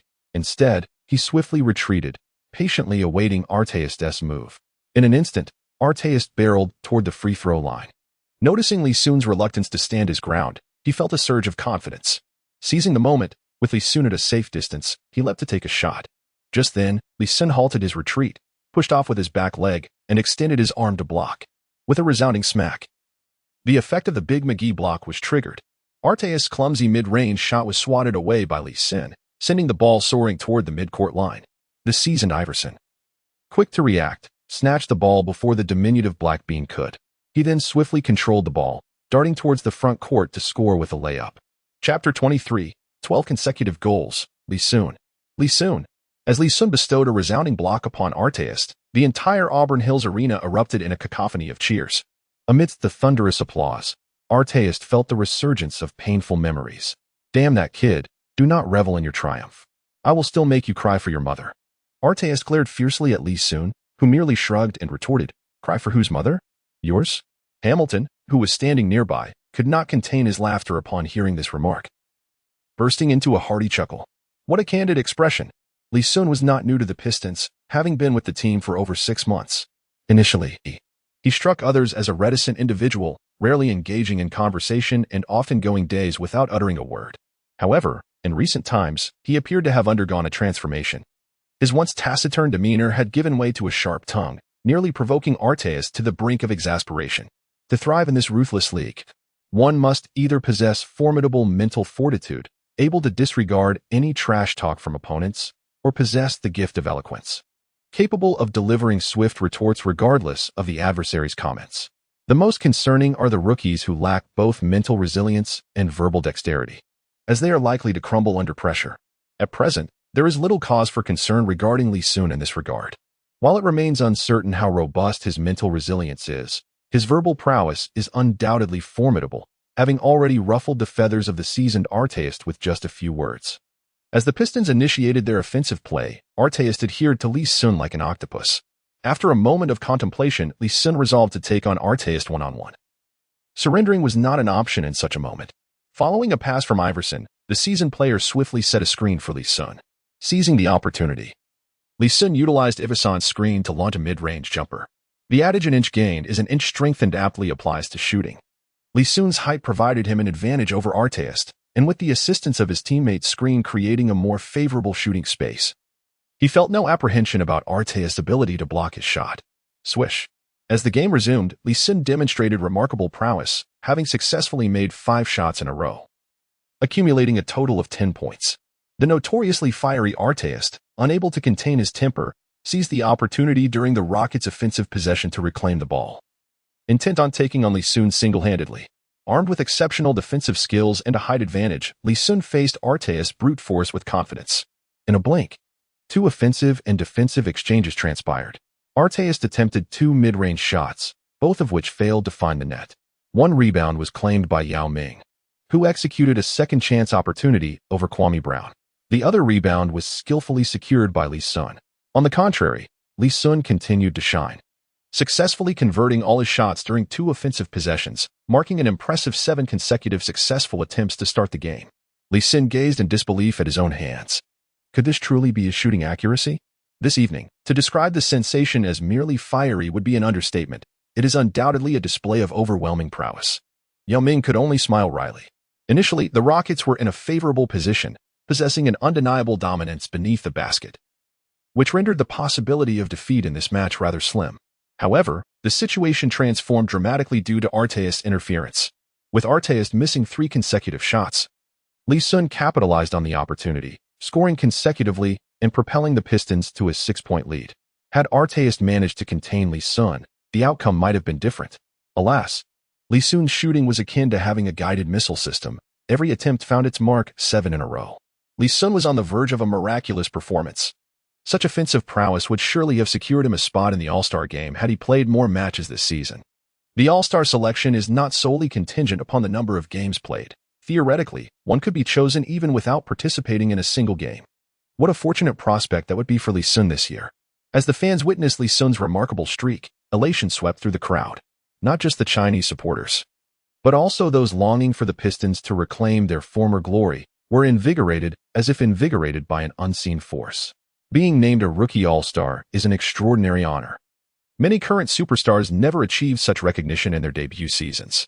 Since the inception of the NBA All-Star Game in 1946, only 4 players have been selected as rookies: Shaquille O'Neal, Tim Duncan, Grant Hill, and Yao Ming.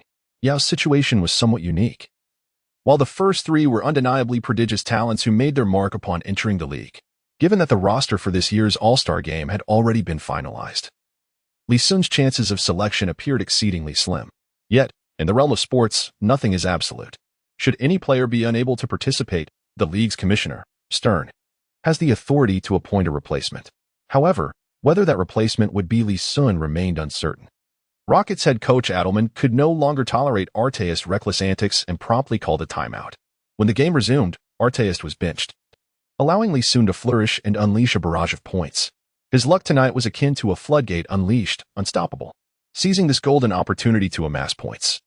One could only wonder if such a fortuitous occurrence would arise again in his career. Scola attempted to defend, but to no avail. Ryan Bowen stepped up. Yet he too could not contain Li Xun. One after another, Li Xun scored relentlessly, resembling a shooting machine. Michael Curry, standing on the sidelines, was left in awe. Throughout his 11-year career, he had partnered with numerous elite scorers, yet he had never witnessed such a relentless scoring spree. 8 in a row, 9 in a row, 10 in a row. Before long, Li Xun had made 10 consecutive shots, accumulating 20 points. All 10 attempts were mid-range shots, executed from the arc near the free throw line. Despite knowing precisely where Li Xun would shoot from, the Rockets players could not defend against him.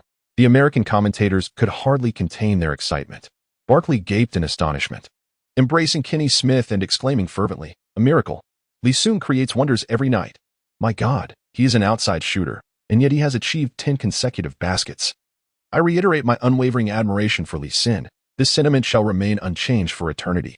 Henceforth, I shall never miss a single match featuring Li Xun." The profound reverence that Barkley holds for Li Xun is not without justification. He genuinely perceives in Li Xun a reflection of his own youthful self, or perhaps a mirage of his prime. Just as Barkley gasps in awe, Li Xun on the court effortlessly sinks 2 more shots, forcing the Rockets to a halt once again. Adelman gazes at Li Xun with a peculiar expression, unable to articulate the sheer terror emanating from this young man of Asian descent. Even before the first quarter concludes, this prodigy has already scored 12 consecutive points. His vast experience allows him to maintain composure. Had a younger coach been in his place, they might have succumbed to utter despair. Chapter 24.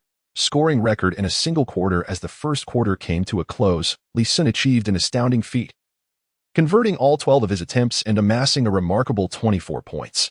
In doing so, he not only showcased his talent, but also established a new record, the highest single-quarter scoring tally in the history of NBA rookie seasons. Previously, Li Xun had set a rather obscure record for the most games with 0 points and maximum rebounds. However, this new achievement certainly elevates his status. As a rookie, Li Xun found himself at a distinct disadvantage, having started his journey later than others like Rose, who had completed an entire season with significantly more appearances. Yet, Li Xun has swiftly risen above, eclipsing the likes of Rose with his undeniable prowess on the court. What remains unattainable for him on the court? Following Iverson's departure, he regarded Li Xun with an expression akin to awe, pondering how different his fate might have been had he been graced with a teammate of Li Xun's caliber earlier in his career. He could have easily claimed at least 3 championship rings by now. As Li Xun's star ascended, Iverson's average statistics began to dwindle, though he remained unfazed. In his youth, Iverson harbored an extraordinary thirst for numbers, yet with age, he had relinquished the hope of securing another lucrative contract. Rashid, scratching his head in frustration, muttered about the monstrous talent on the court. He had spent 6 minutes in the first quarter matched against Yao Ming, who managed to score 5 out of 7 attempts over him. "Lee, why don't you take on Yao Ming?" Rashid suggested, eager to escape further confrontation with the towering center. However, Li Xun promptly shook his head. He had no desire to become a mere backdrop for Yao Ming. With his height and lack of rebounding prowess, he felt ill-equipped to defend against such a formidable opponent, not just Yao Ming, but any of the league's elite centers. Michael Curry pondered the implications of Li Xun's rise, as it starkly illuminated the Pistons' roster issues. Previously, the Pistons were like a skilled chef unable to cook without ingredients. To maintain peak performance, they had been forced to adopt a suboptimal starting lineup. Now, with the gem that is Li Xun on their roster, the Pistons had the opportunity to make adjustments before the trade market closed. The most pressing need was at the center position. The only legitimate center on the team was Kwame Brown, who could manage in the regular season but would undoubtedly falter under playoff pressure. Michael Curry contemplated whether to discuss potential trades with Dumars that evening, seeking a reliable center from another team. This change would allow Li Xun to solidify his position as a small forward, maximizing his impact on the game. As the second quarter commenced, Arteist returned to the court. In the first offensive possession, Li Xun's scoring streak was finally halted. The shooting rhythm he had enjoyed in the first quarter was a rare gift. With his scoring halted, Li Xun decided to redirect his focus to other aspects of the game: rebounds, defense, and even orchestrating the offense. "Shoot, young one. Why have you hesitated to take the shot?" Arteis noticed that Li Xun had reduced his attempts and couldn't help but feel triumphant. His pea-sized brain likely believed that Li Xun was intimidated by his defense. "Ron, I truly hesitate to shoot. I fear that if I continue to do so, the coaches will relegate you to the bench. The Pistons fans delight in your clumsy offense. I do not wish to disappoint them." Li Xun retorted with a smirk directed at Arteis. Arteis was momentarily speechless, his CPU whirring rapidly in an attempt to counter Li Xun's jibe. After several rounds of intense contemplation, he found himself at a loss for words. Yao Ming had been observing the exchange between Li Xun and Arteis with increasing concern.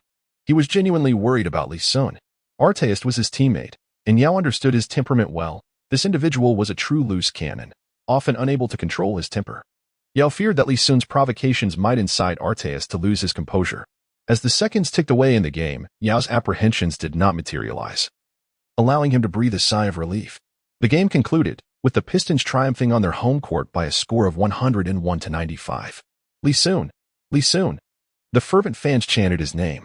This marked Li Xun's sixth game since his arrival, during which he had amassed an impressive stat line of 41 points, 17 rebounds, 8 assists, 3 blocks, and 1 steal, nearly achieving a triple-double. Remarkably, he had showcased astounding performances in every one of these 6 games, and even more astonishingly, the Pistons remained undefeated during this stretch. While Li Xun was tending to the water cooler, the Pistons had been on the verge of missing the playoffs. However, with the addition of these 6 victories, they were now virtually assured of a playoff berth.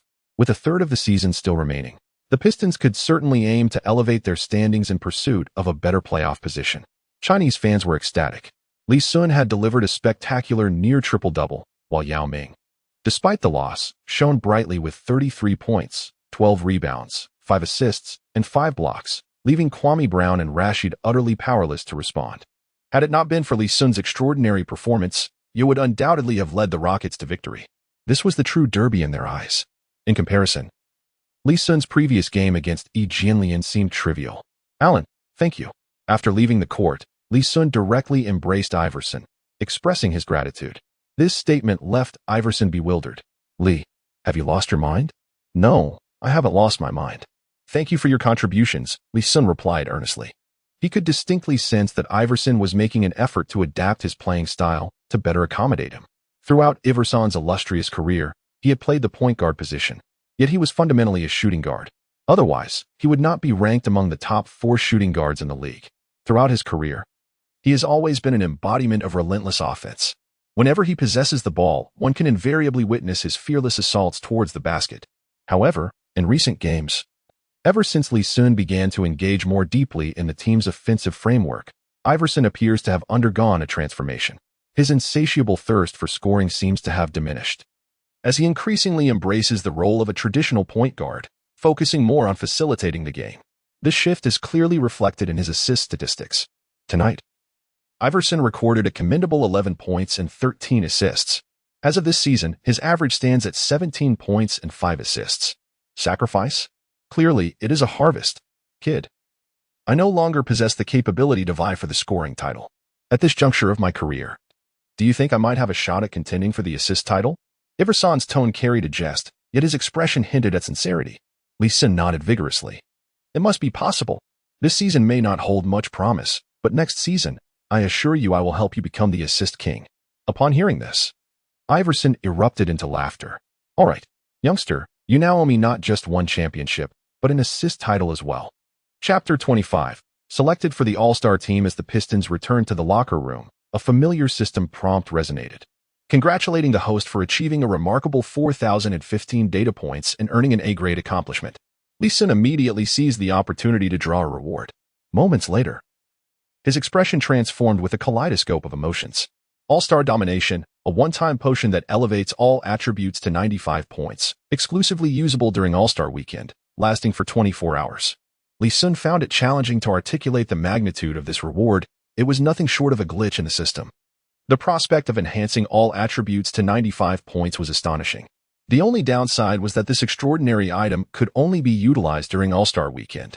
Even more frustrating was the fact that Li Xun could only participate in the Rookie Challenge this time, not the main All-Star game. Nor the slam dunk contest or the three-point contest, both of which garnered far more attention than the rookie event. Perhaps the system had bestowed such a reward due to the impending All-Star weekend. Li, look who has arrived. As Li Xun pondered whether to employ this miraculous potion in the rookie challenge, Michael Curry's voice interrupted his thoughts. Li Xun turned his gaze toward the center of the locker room. An elderly white man, frail and white-haired, leaned on a cane and smiled warmly at him. With Curry standing by, offering careful support. The individual who commanded such respect from Curry was likely Bill Davidson, the owner of the Pistons. "My hero," the elderly man said.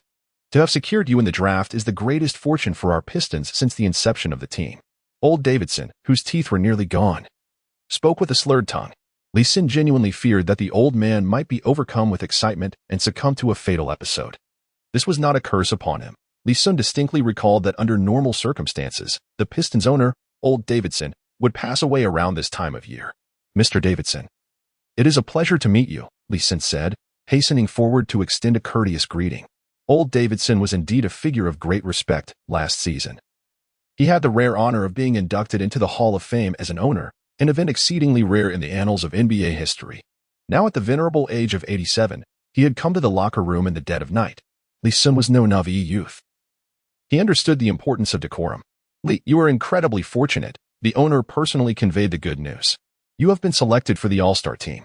While you may only be an alternate, being a rookie chosen for the All-Star game is a remarkable honor." The owner even called stern about this. And he has been busy ever since. Michael Curry hastily relayed the joyous tidings to Li Xun. Li Xun looked gratefully at Old Davidson. It was no wonder the Pistons fostered such a positive team atmosphere with a leader like him. He contemplated whether to inform Old Davidson of the significant hurdle he faced this year, suggesting a need for caution. However, he ultimately decided that such words might carry an ominous weight. "Is it reasonable for someone to come and inform me of my selection to the All-Star roster while I am on the brink of demise? Is this the conduct of a rational being? Since time immemorial, who has escaped death? Reaching the venerable age of 87 or 88, one might consider it a fortunate demise." "Thank you, Mr. Davidson," expressed Li Xun with genuine gratitude. Old Davidson waved his hand dismissively, responding nonchalantly, "There is no need for thanks. It is merely my duty. Moreover, it is your good fortune that Morris is unable to compete due to injury. Even if I had not approached Stein, he would undoubtedly bestow this opportunity upon you after witnessing tonight's match." Upon hearing the name Morris, Li Xun felt a sense of unfamiliarity. Morris? Could it possibly be Maurice Williams? Indeed, it is Mo Bamba, a former teammate of A-League star. If he were to be selected, the caliber of Eastern Conference All-Stars would certainly be diminished. It appears that I possess greater qualifications to earn a spot among the All-Stars than he does. Despite the limited number of games played, my performance has been consistently remarkable. Furthermore, the Pistons remain undefeated in every game I participate in. Given Lu Xun's immense popularity in China, his selection as an alternate All-Star would hardly be surprising. As the venerable Mr. Davidson aptly noted, even if he were not to seek out Stern, the latter would undoubtedly endorse Lu Xun as a replacement. For there are simply no more worthy candidates in the Eastern Conference. Now, I have resolved not to be troubled by this matter. Initially, I hesitated to squander my All-Star prowess in the Rookie Challenge, contemplating whether to save it for the following year's All-Star event. However, having secured my place in the main event, I am fully prepared to utilize it this year. With all attributes elevated to a commendable 95 points, I am confident that I shall shine brilliantly in this All-Star game. Congratulations to you, young man. Li, you are indeed a fortunate soul blessed by the heavens. As you take to the court in the All-Star game, perform well, and you might even claim the coveted All-Star MVP title. The seasoned veterans of the Pistons extend their heartfelt congratulations to Lu Xun. At their age, the allure of the All-Star game has waned. They would rather spend that time cherishing moments with their families. Witnessing their young compatriot Lu Xun earn an All-Star spot brings them genuine joy.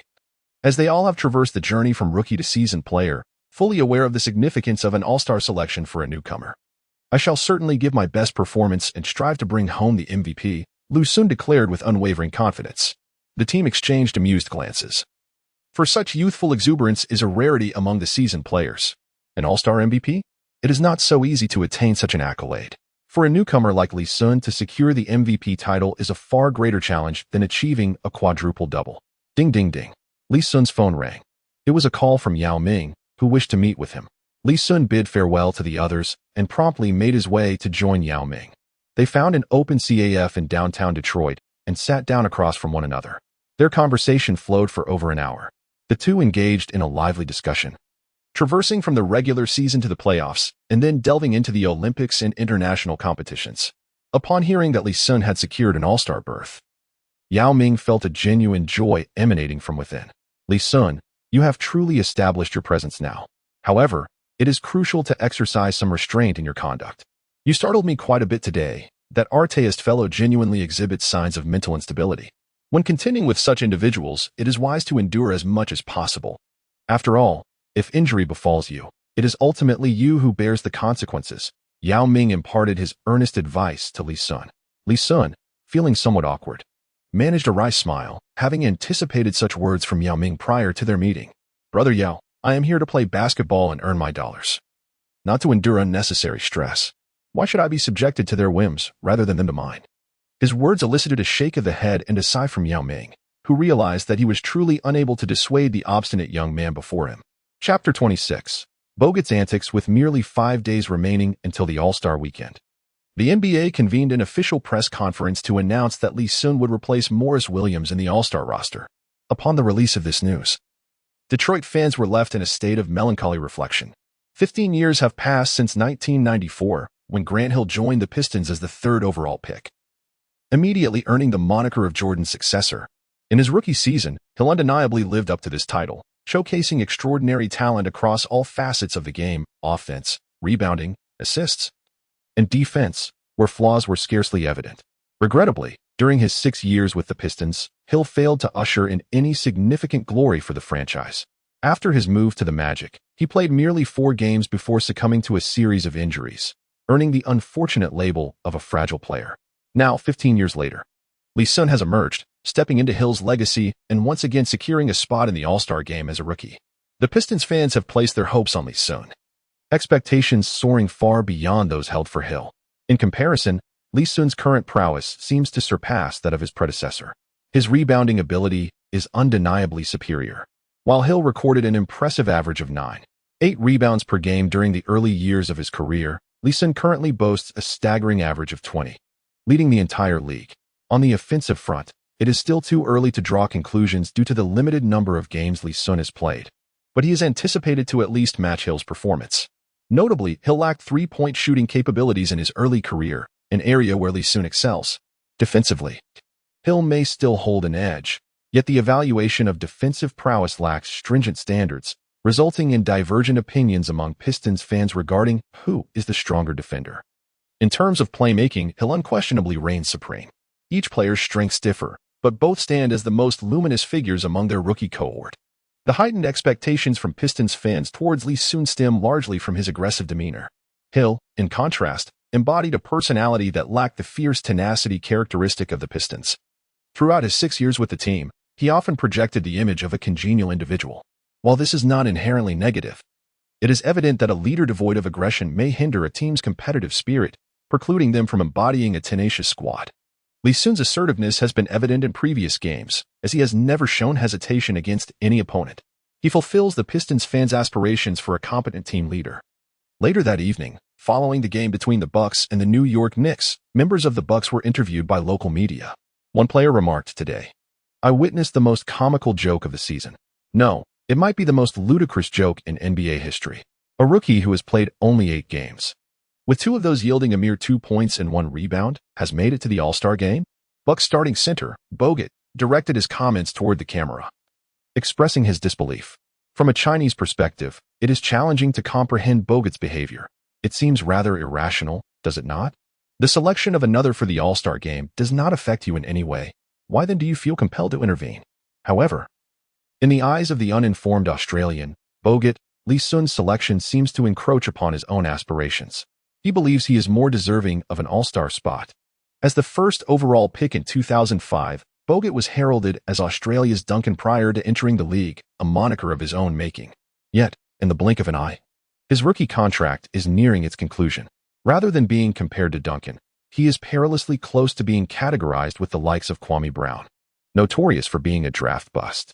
This season, his statistics of 11, 7 points and 10 rebounds per game are decent, and in this era of dwindling centers, he might not be among the top 5, but surely should rank within the top 10. As his rookie contract approaches its end, he is in dire need of noteworthy accolades to secure a contract extension with his team. He genuinely believes he is more qualified than Li Xun for a replacement spot.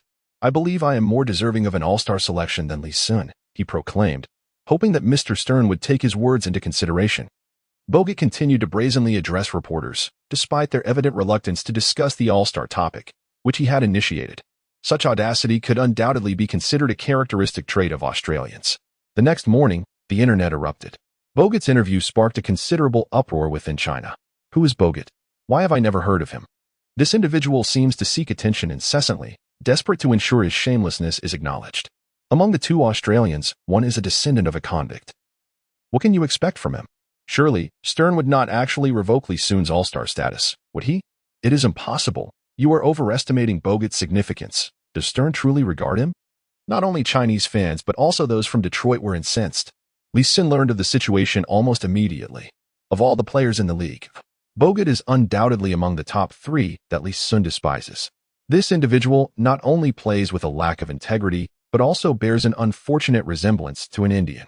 Most frustratingly, he frequently seeks confrontation, eager to remind others of his self-proclaimed status as the Australian Duncan. Li Xun vividly recalls Bogut's outburst of China after a loss in the World Cup. Even if Bogut had not provoked him this time, Li Xun would ensure that this scoundrel never finds peace in their future encounters. "Rashid, when do we next face the Bucks?" Li Xun directly inquired of Rashid. Eager to know when Bogut's reckoning would arrive, Rashid procured the game schedule from the coach. Our dear Li Xun is quite upset. "Let me see when Bogut's day of reckoning is," he remarked.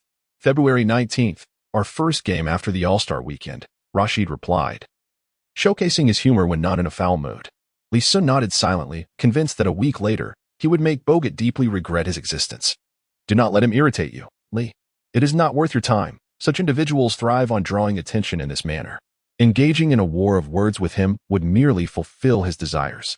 You possess a promising future. Why concern yourself with someone of his ilk?" Hamilton reassured, patting Li Xun's shoulder.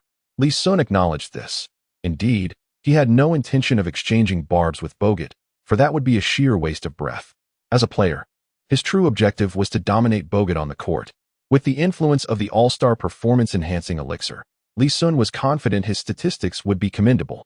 Once the game concluded, he anticipated receiving a worthy reward, which would further enhance his abilities, making it quite manageable to deal with Bogut thereafter. Chapter 27. Li Xun is not for sale on this night. The Pistons hosted the struggling Washington Wizards in their final game before the All-Star weekend. The Wizards, with an underwhelming roster, seemed to harbor thoughts of tanking for a chance at the top draft pick, rendering their games largely perfunctory.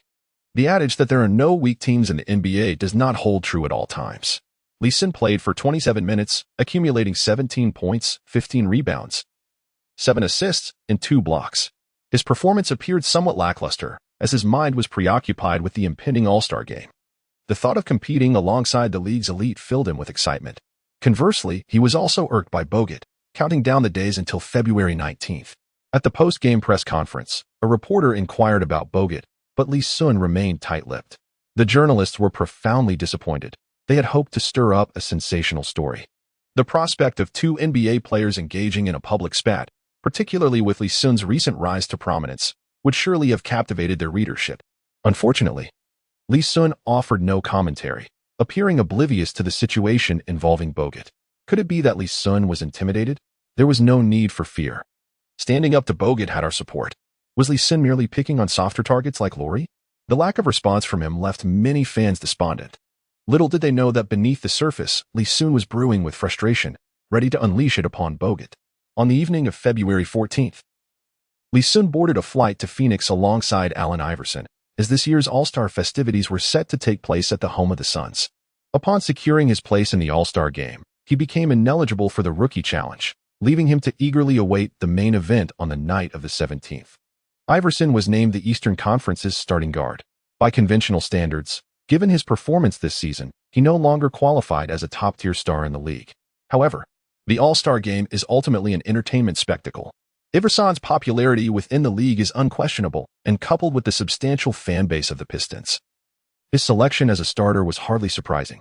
Li Xun held vivid memories of this particular All-Star game, especially as the 2009 edition marked the largest point differential he had ever witnessed. Typically, All-Star games see both teams engage in a casual exchange, striving to keep the margin within 10 points. This occasion, however, was markedly different. The Western Conference players, fierce and relentless, amassed a staggering 146 points, while the Eastern Conference could only muster 119, a clear indication of being thoroughly outmatched. The dismal performance of the Eastern players contributed significantly to this outcome. Iverson scarcely made an impact, finishing with a mere 2 points before retiring early, even in a game with minimal defensive intensity. LeBron James managed only 8 successful shots from 19 attempts, and Ray Allen, renowned for his precision, could only convert 4 out of 10. Furthermore, the disparity in rebounds was staggering, with the Western Conference leading by more than 10. It was nearly impossible for them to suffer a defeat. Additionally, the West boasted an extra asset in the form of Chris Paul. Without Paul's orchestrated offense, the Eastern Conference was left in disarray, while the West maintained a composed approach. An hour prior to the game, Li Xun had already consumed the Dominate All-Star potion. Having secured his participation, he was undoubtedly aiming for the MVP title. To achieve this accolade, his foremost task was to lead the East to victory. "Hey, Lee," exclaimed Howard, the star player of the Magic, as he approached Li Xun with enthusiasm. To an unknowing observer, it might have seemed as though Li Xun and Howard were old acquaintances, although this was their first meeting. They may have crossed paths before, but Li Xun doubted that Howard would remember a mere water-cooler guardian. "I've watched every single one of your games. God, your rebounds are nothing short of divine," Howard exclaimed, seemingly caught in a moment of exuberance. Li Xun instinctively withdrew slightly, wondering if Howard had taken a liking to him. "Lee, your recent performances have been truly impressive," Wade chimed in, patting Li Xun on the shoulder as he joined the conversation. "When you come to Miami, I'll show you around. Miami boasts the finest sunshine and beaches in the world, along with the most beautiful bikini-clad women." Wade continued to extol the virtues of Miami, taking on the role of a tour guide. "Hey, Dwayne, I was the first to approach him," Howard interjected, somewhat disgruntled that Wade had interrupted their dialogue. Wade, however, dismissed Howard entirely and persisted in his enthusiastic descriptions of Miami's allure. "Hey, Lee, my old friend. When Stern announced that you would be participating in the All-Star game, I was so excited that I couldn't sleep a wink that night," James added, joining the lively exchange. Li Xun found himself bewildered by the peculiar behavior of these three. They were prominent figures among the younger generation in the Eastern Conference. While Li Xun's recent performances had indeed been extraordinary, he struggled to understand why these players were so eager to curry favor with him. "Enough. Don't think I'm unaware of your intentions. Lee is not for sale. You should all be well aware of that. No team would be foolish enough to trade away a player like him unless you were offering yourselves in return," Iverson stated, pulling Li Xun behind him and casting a displeased glare at the trio. Upon seeing Iverson's displeasure, the three men instinctively retreated, recognizing that despite Iverson's waning prowess, his status in the league remained formidable. In the presence of Iverson, Howard and his companions were merely juniors. Listening to Iverson's words, Li Xun finally understood the motives of the three men. It appeared they were all vying to recruit him.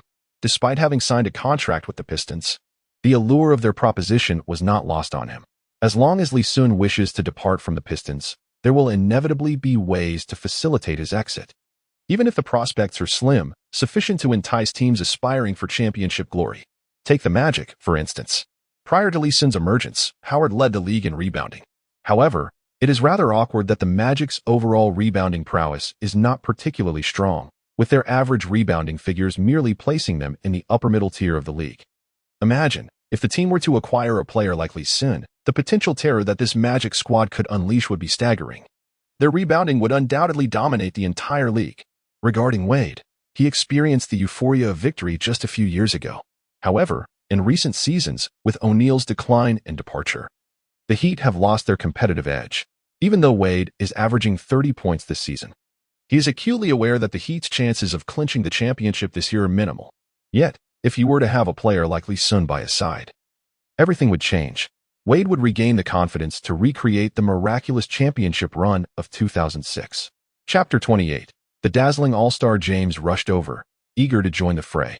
Harboring a similar sentiment, the Cavaliers currently stood atop the Eastern Conference. However, there was a prevailing skepticism regarding their championship prospects.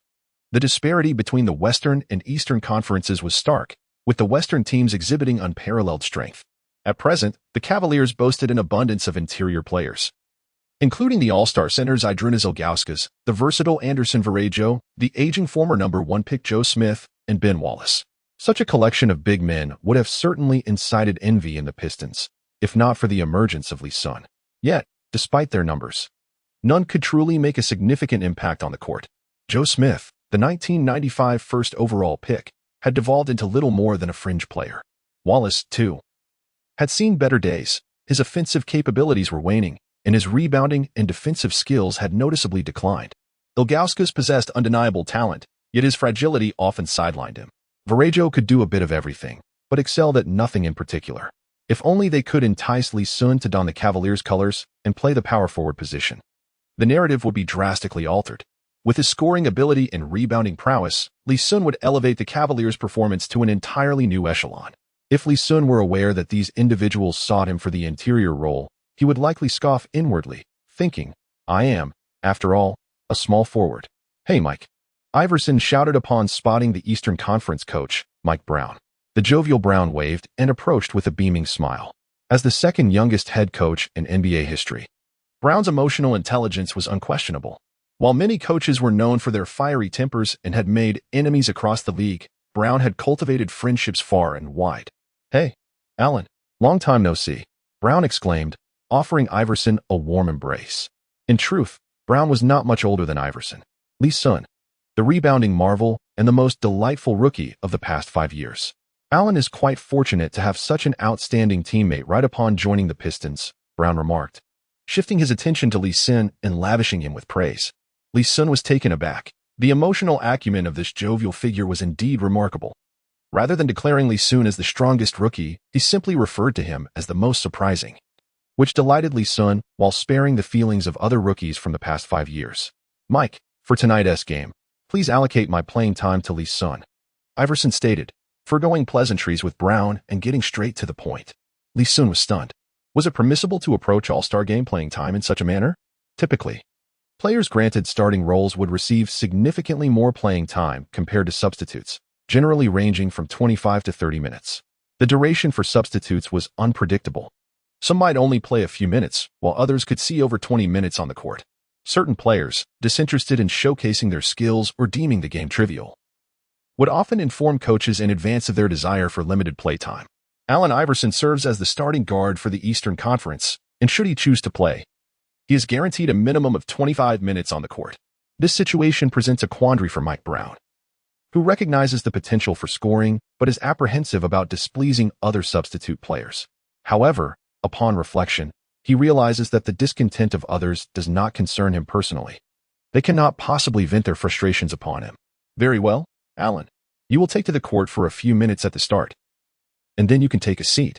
Yet, considering that Li Xun is a newcomer, allowing him extended play time may not be beneficial. Brown aims to keep his playing time around 27 or 28 minutes. The Breadman once again showcases his versatile capabilities. Iverson nods in agreement. 27 or 28 minutes is quite acceptable, and he can fully acquiesce to this arrangement. Once the Breadman departs, Li Xun casts a sheepish glance at Iverson, feeling an overwhelming sense of gratitude towards him, almost to the point of feeling indebted. "Say nothing. You owe me a championship and also a title of assist leader. I am merely compensating you." As Li Xun opens his mouth to speak, Iverson swiftly interjects. A whistle echoes throughout the arena, signaling to fans that the game is about to commence. Li Xun follows Iverson to the Eastern Conference All-Star bench. The coaches for the East and West are the Breadman and Phil Jackson, respectively. Each year, the coaches for the All-Star game are chosen from the teams with the best records in their respective conferences, and this year is no exception, with the Cavaliers and Lakers leading the way. Upon meeting Li Xun, the more exuberant Eastern All-Stars greet him warmly, while the more reserved personalities, like Granger, merely nod in acknowledgement.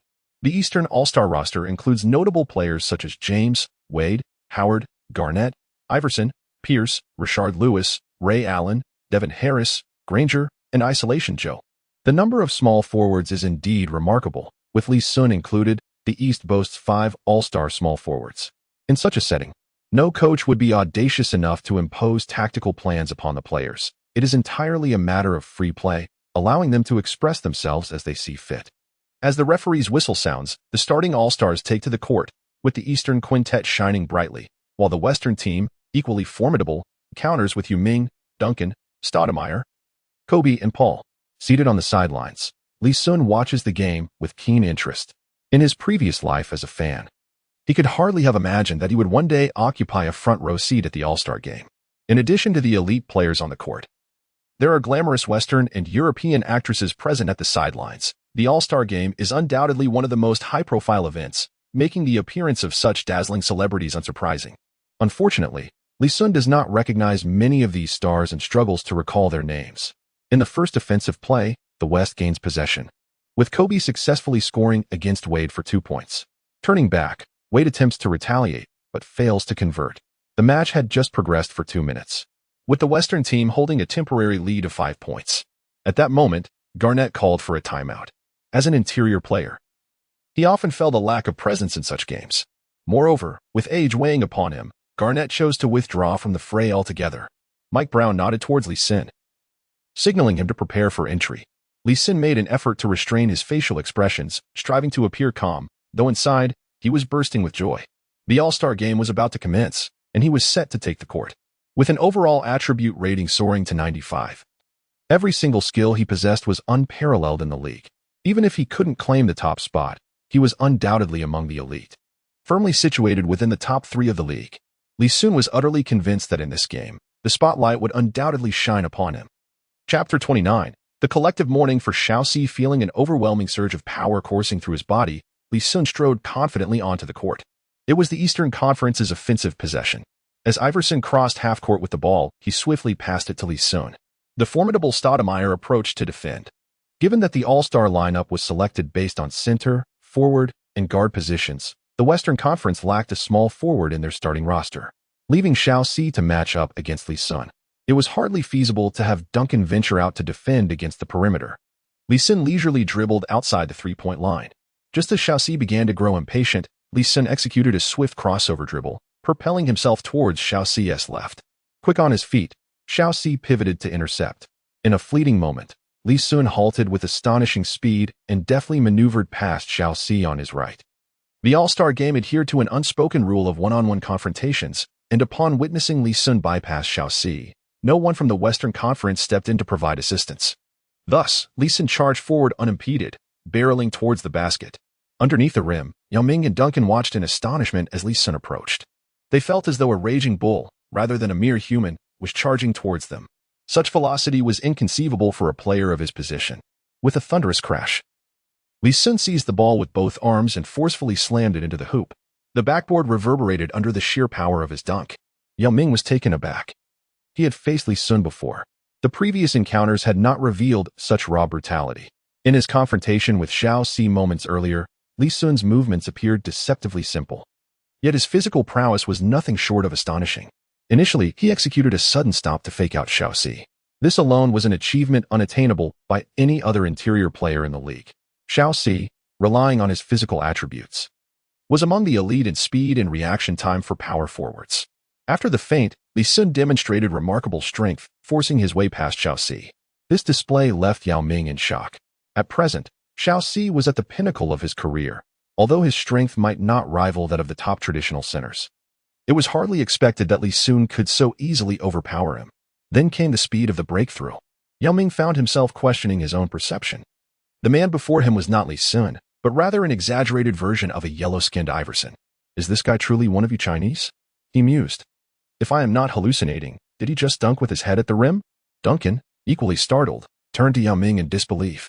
A simple offensive play executed by Li Xun left both the players on the court and the spectators in awe, questioning the reality before them. Such speed, such strength, such leaping ability, truly inhuman. Individually, each attribute would be remarkable, but the simultaneous display of all three at an elite level rendered them utterly speechless. Now it was the Eastern Conference's turn to initiate their offensive play. Xiaoxi, too, took possession beyond the arc, preparing to back Li Xun down. In the previous exchange, Li Xun had thoroughly humiliated him in front of thousands of live spectators and countless viewers watching the broadcast. This time, he was determined to retaliate. Beyond the three-point line, Stoudemire faced Li Xun, controlling the ball. According to his strategy, he intended to turn and back down, pushing Li Xun towards the free throw line before executing a turnaround jumper. This was not his usual offensive maneuver. However, he believed this tactic would effectively deal with Li Xun. Yet, plans often falter in the face of reality. Just as he began to pivot for the back down, a colossal hand swiftly snatched the basketball from his grasp. In a flash, he felt a whirlwind rush past him. Li Xun had seized the ball and was racing towards his own half of the court, weighing nearly 110 kilograms. He charged across the court with formidable prowess. Stoudemire snapped back to attention and hurriedly pursued Li Xun, attempting to thwart his fast break layup. But his speed was no match for Li Xun's. Just as Stoudemire reached the three-point line, Li Xun soared into the air, executing a powerful one-handed dunk. A collective gasp echoed through the arena.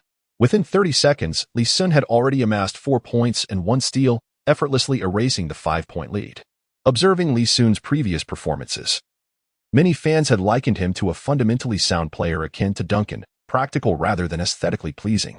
After all, Li Xun had never dunked in a game before. All his points had come from mid-range and three-point shots. However, tonight he astonished them with his sheer ferocity. The two emphatic dunks beautifully illustrated the concept of violent aesthetics. The game continued, with Stoudemire clearly incensed. Throughout his career, he had never accepted Yao Ming being chosen as the first overall pick. The attention Yao received during his early years far overshadowed Stoudemire's. Every time they faced off, Stoudemire played as if he were electrified. In a 2004 match, after dunking over Yao, he erupted in a fit of rage, roaring and flexing his muscles at him. Yao, with his characteristic composure, pretended not to notice, but Stoudemire persisted. Had it not been for Francis protecting Yao, the situation would have escalated dramatically. This was also the reason why Li Xun never backed down from anyone. He understood that one act of submission would invite countless others seeking to assert their dominance over him. After being toyed with by Li Xun for 2 consecutive plays, Stoudemire could no longer contain his fury. Unable to take down Yao, could he not handle this newcomer? "Give me the ball, Chris," Stoudemire shouted directly at Paul. Without hesitation, Paul passed the ball to him. This time, Li Xun braced himself against Stoudemire with his chest. Since Stoudemire sought contact, he would oblige. Upon receiving the ball, Stoudemire, having learned from his previous mistake, refrained from dribbling as he turned to back down Li Xun. A dull thud echoed from the collision of muscles. Contrary to expectations, the scene of Li Xun being pushed aside did not materialize. Behind him, Li Xun stood like an impenetrable wall, unmoving. Currently, his strength reached an impressive 95 points. Perhaps not rivaling the peak prowess of legends like Big Ben or Mailman Malone. Nevertheless, he effortlessly resisted the efforts of Amir Stoudemire's back attack. With a deep flush on his face, Stoudemire summoned every ounce of strength to push forward once again. Yet, the result remained unchanged. Li Xun stood firm, as if his feet were rooted to the ground. Having failed repeatedly in his attempts, Stoudemire found himself in a precarious position, unable to budge Li Xun. Was he to resort to a shot from beyond the arc? It seemed to be the only choice left to him. With this thought in mind, Stoudemire cast aside his reservations and launched a three-point attempt. His ability to shoot from long range was nearly negligible. In an entire 10-game stretch, he might not even hit a single three-pointer, with most of those being uncontested. Yet, tonight, he had been thoroughly cornered by Li Xun, despite knowing he ought to pass. His urgency and anger clouded his judgment. Crack! Just as Stoudemire leapt to take his shot, Li Xun soared in pursuit, swatting the basketball from his hands before he could reach the apex of his jump. But the excitement did not end there. Anticipating the ball's descent, Li Xun darted forward like an arrow released from a bow, executing a spectacular dunk. 6 points, 1 block, 1 steal. In his debut, Li Xun shone brilliantly on the court. The expressions of the All-Stars, both on and off the court, were peculiar. Their collective thought was a somber tribute for Stoudemire. Chapter 30, The Little Tyrant? The Little Turtle. Little S was utterly humiliated. In just a minute, Li Xun managed to score 6 points, block a shot, and make a steal against him. If Li Xun were a long-established superstar, perhaps Little S would have reluctantly accepted his fate. However, Li Xun was not merely a newcomer. He was a compatriot of Yao Ming, whom Little S regarded as a bitter rival. Unable to endure such an egregious humiliation, Little S trembled with rage. Observing Little S's furious demeanor, Yao Ming nearby felt as though he had just savored a bowl of ice-cold sour plum soup on a sweltering summer day. The satisfaction was overwhelming. Yao Ming was not one to hold any fondness for Little S throughout his illustrious career. 2 individuals had earned his deepest disdain. One was the wrestler Mason who had thrown him down, and the other was undoubtedly Little S. Now, As Little S quaked with indignation at the hands of Li Xun, Yao Ming finally grasped the truth in Li Xun's words. There was indeed a certain pleasure in witnessing one's adversary brought to the brink of despair. Was Li Xun avenging Yao Ming? The little tyrant? The little turtle? Little S was truly left in a pitiful state, spinning around in embarrassment. If I were Little S, I would simply follow Garnett's lead and exit the game. Such is the way of the wicked. They meet their match in kind. Against someone like Little S, Li Xun was the perfect counter. Chinese fans cheered as they watched Little S being played with, applauding the spectacle. Karma has a way of balancing the scales, and today, Little S finally received his due from Li Xun. Li Xun maintained an innocuous smile, gazing at Little S. The more benign his expression, the more it seemed to mock Little S. During the next offensive possession for the West, Little S attempted to be clever this time. Instead of calling for the ball from beyond the three-point line, he signaled for it directly under the basket. Paul found himself in a dilemma. Several offensive opportunities had been squandered by Little S, and what was once a 5-point lead for the West had dwindled to a 1-point deficit. Should they fail to capitalize on this possession, it would certainly deal a significant blow to the West's morale. Paul, aspiring for the All-Star MVP this year, knew that a loss would obliterate his chances. Yet, ignoring Little S could provoke an even greater fury within him. With a resigned sigh, Paul opted to pass a high lob to Little S beneath the basket. Yao Ming and Duncan had already vacated the area. Both were merely passing through, not intent on interfering. Little S could play however he wished. After all, it was not Paul's concern. Li Xun positioned himself strategically, ready to defend. This All-Star game represented his finest opportunity to ascend to the league's elite. What better way to showcase his skills than by taking on Little S? Taking a deep breath, Little S sought to suppress his fury and maintain his composure. This was the All-Star game, a celebration of entertainment. Everyone was present for enjoyment. If he exhibited excessive anger, he would undoubtedly become the subject of ridicule among fans. To date, there had never been an incident of players clashing during the NBA All-Star game.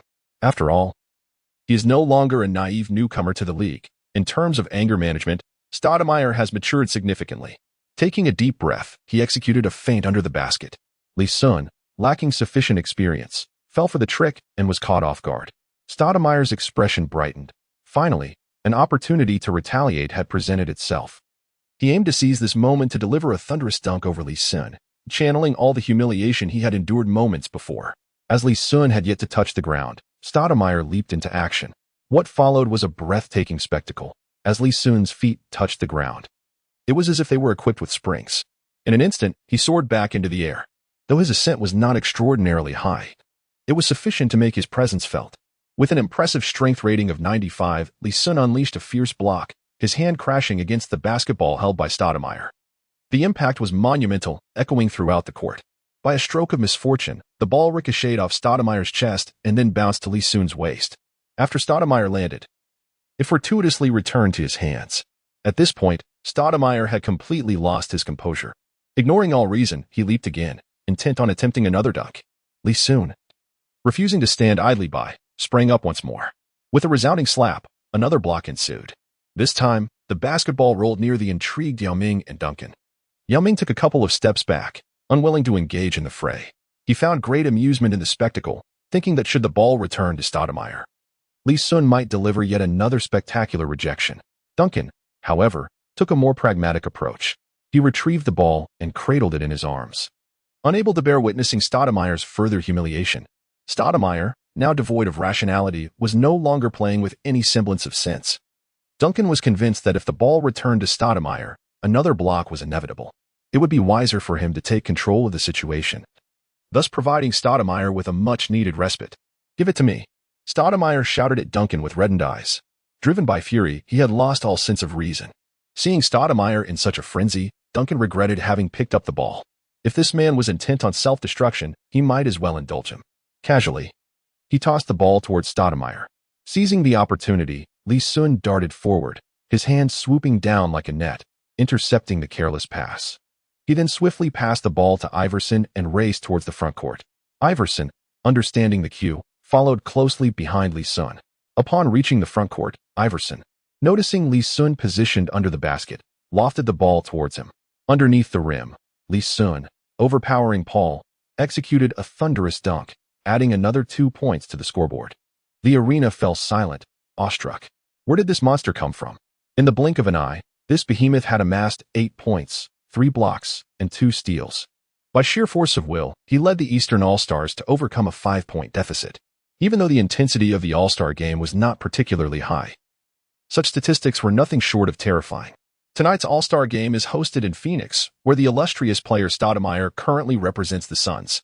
Thus, one could say that this evening's event is indeed his home turf. However, the unfortunate reality is that he, as the host, has been utterly dominated by Li Xun. The local fans, fervently supporting the Suns, are left in a state of despair. In a regular season or playoff scenario, they could have easily booed Li Xun. But given the nature of this exhibition match, such actions would be utterly unfounded.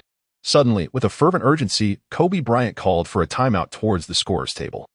He too harbored ambitions of claiming this year's All-Star MVP title. With Stoudemire's interference, the path to securing the MVP award has become significantly more challenging. To prevent further embarrassment, Kobe had no choice but to halt the game momentarily.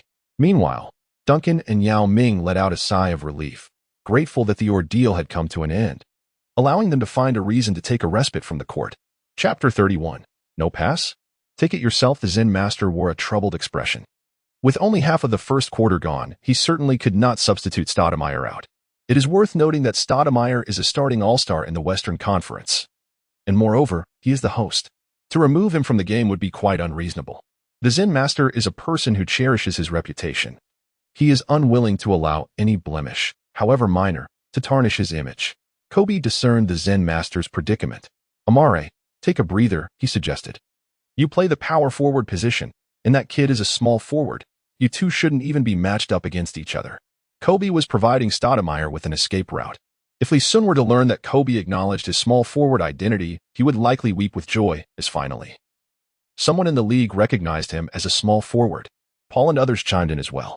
Indeed, a power forward matched against a small forward is bound to suffer. Just hold on a moment. Amare, tonight is your home court. Stay calm. The Western players, each with their own thoughts, urged Stoudemire to rest. Duncan, the kind-hearted veteran, genuinely did not want Stoudemire to continue on the court and endure humiliation. As for Kobe and Paul, their motives were purely competitive. A loss would jeopardize their chances for the All-Star MVP. Of course, there was Yao Ming, who remained indifferent, detached from the situation. He cared little about Stoudemire's fate and even wished for him to remain on the court, allowing Li Xun to dominate him further. The Zen master nodded. All right, Amare. You may take a temporary rest. Yao Ming and Duncan voluntarily requested to exit the game. The Western lineup transformed into O'Neal, Nowitzki, Roy, Kobe, and Paul. On the Eastern bench, the players stared in awe at Li Xun, their eyes wide with astonishment. In just 2 minutes, he had scored 8 points. Along with 3 blocks and 2 steals, this could not merely be described as powerful, it was nothing short of a divine miracle. Scoring 8 points in 2 minutes is commendable. But what truly astonished was those 3 blocks and 2 steals. Iverson felt a swell of pride. This was indeed the rookie he had believed in. Even on such a grand stage for the first time, he displayed no trepidation and played with even greater ferocity. Iverson's anticipation for the playoffs in 2 months grew ever stronger. Others increasingly recognized the formidable nature of Li Xun. If he were not their teammate, he would undoubtedly pose the greatest threat to their championship aspirations.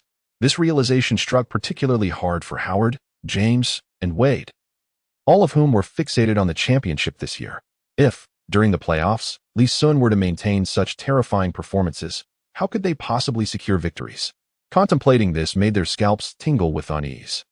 They could only hope that Li Xun's extraordinary display was an anomaly and that he would not perform with such prowess during the playoffs.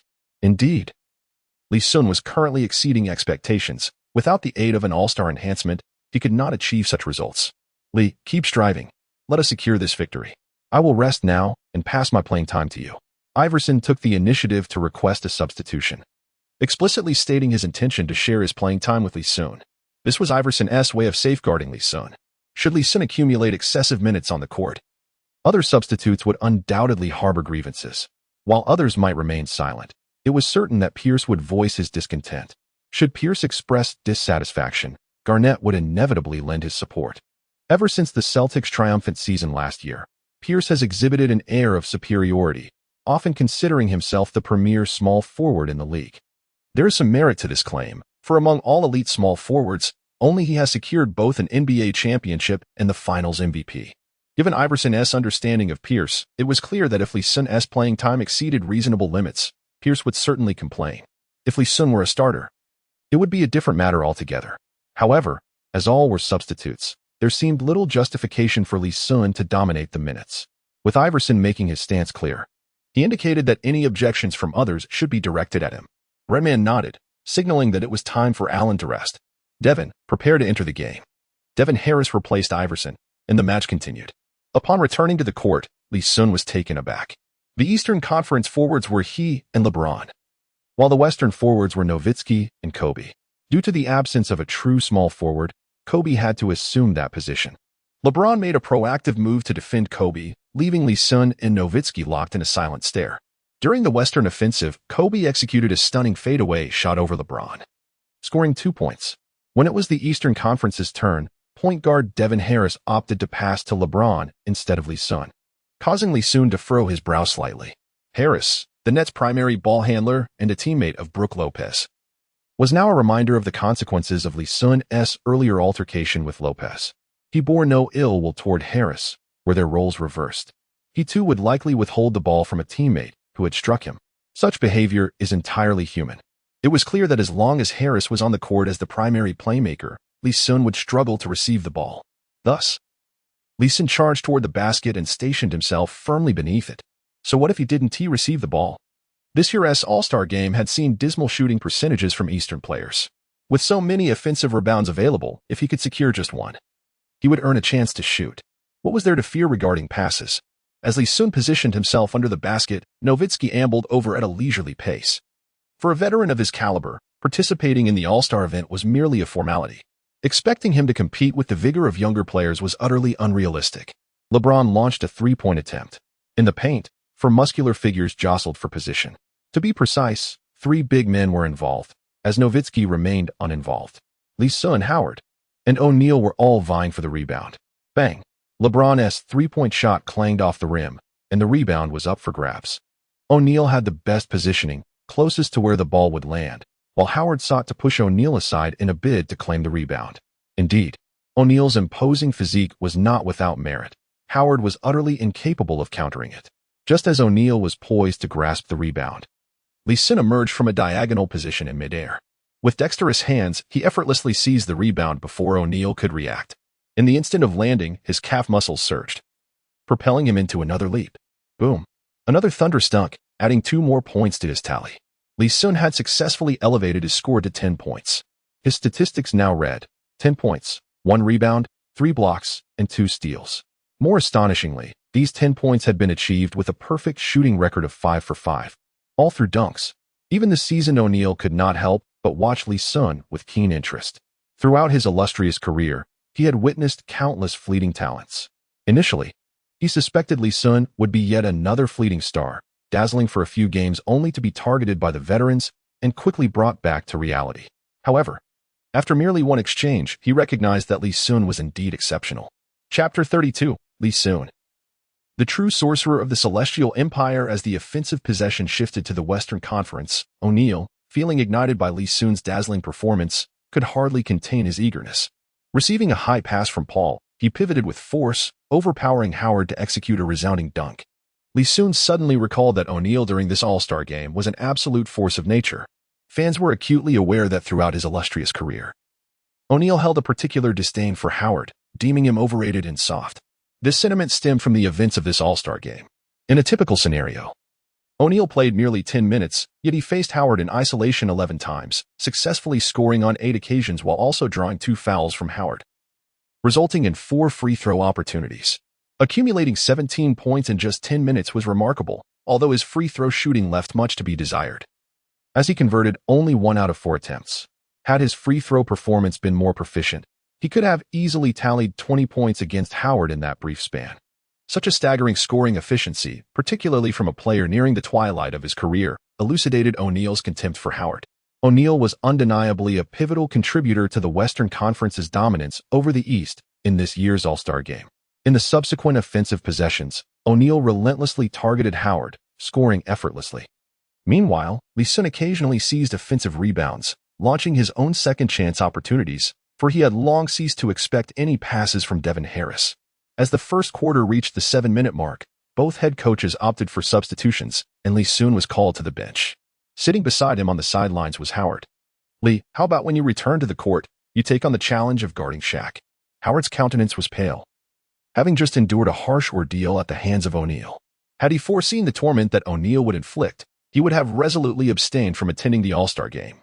Preserving his dignity, he could already envision how, after O'Neal's retirement, he would be relentlessly reminded of this evening's humiliating contest. Upon hearing Howard's lament, Li Xun immediately shook his head in disbelief. What nonsense! He harbored no masochistic tendencies, despite currently boasting an impressive attribute score of 95. Facing O'Neal in one-on-one combat was no simple feat presently. O'Neal's true limitation was his endurance. Within a quarter of an hour, O'Neal still retained at least 80% of his peak prowess. In a direct matchup, Li Xun found himself lacking in height, strength, and weight, creating a significant disparity. Unless he and Howard teamed up, he doubted his ability to contend with O'Neal alone. Regrettably, this was the All-Star game, where zone defense was not permitted. Buddy, just endure a little longer. At Shaq's age, he won't be able to last much longer. Besides, I am a small forward. A small forward. Is it appropriate to assign a small forward to defend against Shaq?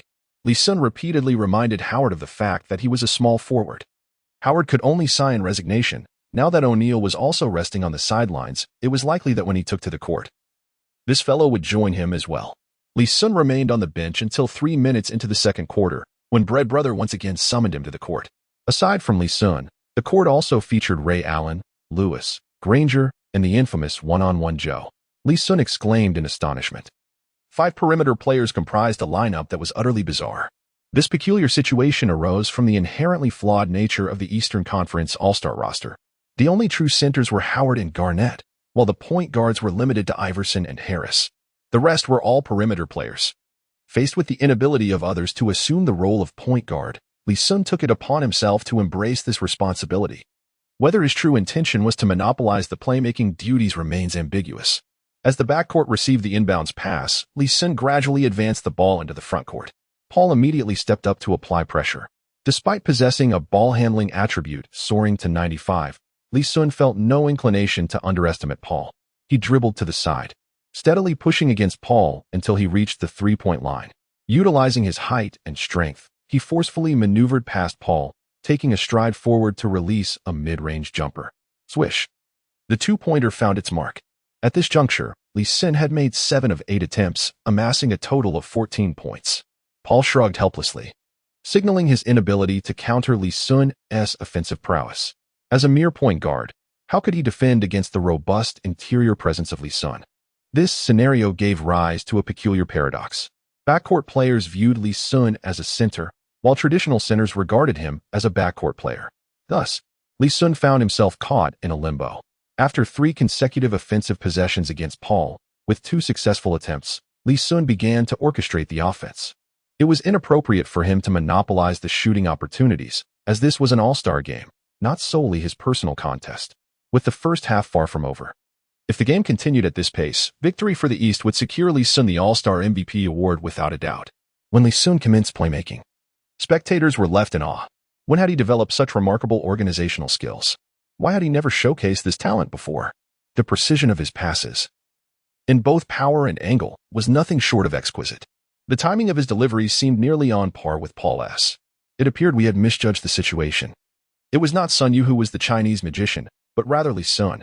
Indeed, upon reflection, Li Xun bore a striking resemblance to the legendary Magic Johnson. Could it be that Li Xun could transition seamlessly from the point guard position to the center? As Li Xun displayed his newfound playmaking ability, Chinese fans were left astonished. Once, Sun Yu was heralded as the Chinese magician, standing at 206 centimeters, much like Magic Johnson, and primarily playing as a point guard. Of course, this was merely a jest. Sun Yu was still significantly distant from the prowess of Magic Johnson, let alone Chris Paul. However, this evening, Li Xun indeed embodied the essence of Magic Johnson. He too stood at 206 centimeters tall. What characterized Johnson? He was the omnipotent deity among point guards, capable of rebounding, scoring, defending, organizing, and playing multiple positions. It appears that Li Xun is capable of feats akin to those of a magician, and he seems to excel in them. Phil Jackson, the head coach of the Western Conference All-Stars, watched in astonishment. The prowess displayed by Li Xun this evening is astonishingly formidable. Reminiscent of the synergy of the Chicago Bulls' iconic trio, Rodman's rebounding, Jordan's scoring, and Pippen's playmaking. Even Jackson found himself captivated, should he manage to secure Li Xun. He believes he could reignite a fourth consecutive championship dynasty. On the Eastern side, numerous star players increasingly felt the weight of pressure. The Detroit Pistons, bolstered by Li Xun's emergence, have become a terrifying force this year. As the playoffs approach, Li Xun is bound to become their most formidable adversary. With 2 minutes remaining in the first half, Li Xun was substituted once more, having played 7 minutes in the second quarter. Breadman displayed remarkable precision in managing the game clock. Over the course of 2 quarters, Li Xun accumulated a total of 14 minutes on the court, tallying 21 points, 8 rebounds, 6 assists, 4 blocks, and 3 steals. His 5 key statistics are impressive. Apart from 1 less assist than Paul, he led in all other categories. Chapter 33, a triple-double. The first after Jordan Li Xun gazed at the technical statistics board, his expression devoid of any joy. His personal performance was nothing short of spectacular. Yet the Eastern Conference found itself trailing by 3 points. The score stood at 67-64, with the Western Conference holding a slender lead. Should they lose this game, Li Xun would inevitably become the leader of the empty statistic brigade. In the first half, Li Xun had displayed a degree of restraint, but in the second half, he was determined to unleash his full potential. There could be no further moderation. A loss for the Eastern Conference would jeopardize his MVP aspirations as well. As the second half commenced, Allen Iverson was not in the starting lineup, and Harris was granted the opportunity to start. Li Xun harbored no expectations of receiving passes from Harris and made a beeline for the basket. Wade's mid-range shot missed, and Li Xun soared to secure the offensive rebound. He swiftly turned and shoved aside Kobe, scoring with a bank shot. With an overall attribute rating of 95, Li Xun possessed elite capabilities across the board, allowing him to employ any offensive tactic at his disposal. Kobe felt as if he had been struck by a moving train, stumbling backward in disbelief as he watched Li Xun. Li Xun, eager to close the gap, had no time to observe Kobe's reaction. On the ensuing offensive possession for the West, Paul passed the ball to Nowitzki. The German sharpshooter, standing tall, launched a three-pointer. The moment Nowitzki released the ball, Li Xun pivoted and charged toward the basket. Bang! The shot clanged off the rim, and Li Xun leapt to snatch the rebound. Under normal circumstances, Li Xun would have passed the ball to Harris and positioned himself for an offensive setup. However, he could afford no such considerations now. Passing to Harris would yield no return, akin to a meat bun tossed to a dog. Since he possessed ball-handling skills, it was far more advantageous to take matters into his own hands. With purposeful strides, Li Xun advanced to the front court. Seizing the opportunity while Nowitzki was still out of position, he launched a quick three-pointer. Swish! The shot found its mark once more. The ensuing minutes morphed into an all-star showcase for Li Xun, who dominated both ends of the court with an undeniable presence. The Li whirlwind was in full effect. What were the current statistics? 29 points, 14 rebounds, 8 assists, 4 blocks, and 4 steals. A triple-double was within reach, my goodness, the first since Jordan. Within the CCTV commentary booth, the two commentators were left utterly speechless. Just 2 assists shy of a triple-double. Li Xun was on the brink of making history in the All-Star game. To date, only the basketball deity, Jordan, had achieved a triple-double in an All-Star game. And even that was a modest affair with 14 points, 11 rebounds, and 11 assists. If Li Xun were to secure a triple-double tonight, he would not only become the first player since Jordan to accomplish this feat in an All-Star game, but would also set the record for the most significant triple-double in NBA history. In the TNT commentary booth, Charles Barkley and Kenny Smith were left in a state of disbelief. The dominance displayed by Li Xun on both offense and defense was unprecedented. These seasoned veterans, who had navigated the league for decades, had never witnessed such a phenomenal rookie performance. Amidst the astonishment of all present, the game continued to unfold. Li Xun, with the ball in hand, charged towards the basket, shoving aside Duncan before passing the ball to Howard beside him. Upon receiving the ball, Howard appeared momentarily taken aback. After all, Li Xun could have easily executed a thunderous dunk himself, especially since Duncan exhibited no semblance of defensive intent. Soon, however, Howard grasped Li Xun's intention. Was he aiming for an assist? With this realization, Howard wasted no time, seizing the ball and delivering a powerful slam dunk, venting his frustration from being dominated by Shaquille O'Neal. What a beautiful pass! Howard gave a thumbs up to Li Xun. If only they had played like this earlier. perhaps his stats wouldn't be so dismal. What an impressive dunk. Li Xun didn't forget to engage in mutual praise. Everything was splendid, truly splendid. Howard erupted into laughter, finally experiencing the joy of basketball that night. With 9 assists already, he needed just one more to become the first player since Jordan to achieve a triple-double. Everyone eagerly awaited Li Xun's next assist. He did not keep them waiting long. In the subsequent defensive play, Huang Mamba's layup missed, and the rebounding Li Xun soared in once more to seize the ball. It was as if the previous play had been replicated. Once again, he held the ball and charged forward, once more driving to the basket and finishing off Duncan, and once again passing it to Howard. As expected, Howard executed another dunk. Success. The triple-double was secured, his second in All-Star history, and the most impressive one yet. Li Xun had made history. A Chinese player had etched an indelible mark on the NBA stage. Yu Jia's voice had become hoarse. My God, he truly accomplished it. I can assure all viewers of the live broadcast that I have never witnessed such a formidable rookie in my life. My God, he is merely a rookie. He has achieved what no one else, apart from Jordan, has done. No, even Jordan could not match his brilliance. Barkley, with his characteristic tongue-tied fervor, sputtered excitedly, while Kenny Smith refrained from mocking him, recognizing the truth in Barkley's words. Meanwhile, Li Xun remained oblivious to the monumental stir his triple-double had created. He sought not to emulate Jordan, but merely desired a higher evaluation from the system once the game concluded. The tide of the game shifted once more under Li Xun's relentless pursuit. The Eastern team, once trailing, now led by 5 points. After 2 more minutes, Red Guy substituted Li Xun out of the game. Li Xun didn't need to glance at the timer. He was certain he had played for 7 minutes in this quarter. Prior to the game, Red Guy had mentioned he would allow him to play around 27 or 28 minutes, averaging 7 minutes per quarter. This fellow was undoubtedly a master of time management. As Li Xun sat on the sidelines, anxiously awaiting his return to the court, the Western team summoned O'Neal. Upon O'Neal's entrance, he wreaked havoc beneath the basket, once again robbing Howard of his joy. The Western Stars rallied together, swiftly reversing the point deficit. Under normal circumstances, this All-Star game would see the West triumph by a margin of 30 points, leaving Li Xun and others to fill the gaps. When the Eastern Stars beheld Li Xun achieving a triple-double, they realized that the MVP was entirely out of their reach. Even if the East managed to win, they could not compete with Li Xun's prowess. Hence, the game devolved into mere entertainment, devoid of any defensive intensity. This further facilitated the Western offense, which surged in a relentless tide of scoring. Li Xun felt an urgency, fearing that the deficit might become insurmountable before he could rectify it. With merely 7 minutes remaining in the game, the time management maestro Mike Brown strategically positioned Li Xun on the court. At that moment, the West led by a substantial 17 points, 118 to 101. Given such a significant gap, it appeared the East was beyond salvation. Unless the West chose to ease their efforts, the East had little hope. Unfortunately, with the ever-ambitious Kobe on the Western team, they were unlikely to relent. Chapter 34, The Uncertain Fate of the Deer. As soon as he entered the scene, Li Xun made a decisive move. With less than 7 minutes left in the game, this was hardly favorable news for the Eastern team, which was striving to close the gap. Taking a deep breath, Li Xun forced himself to remain composed. At this moment, it was imperative that he did not lose his composure.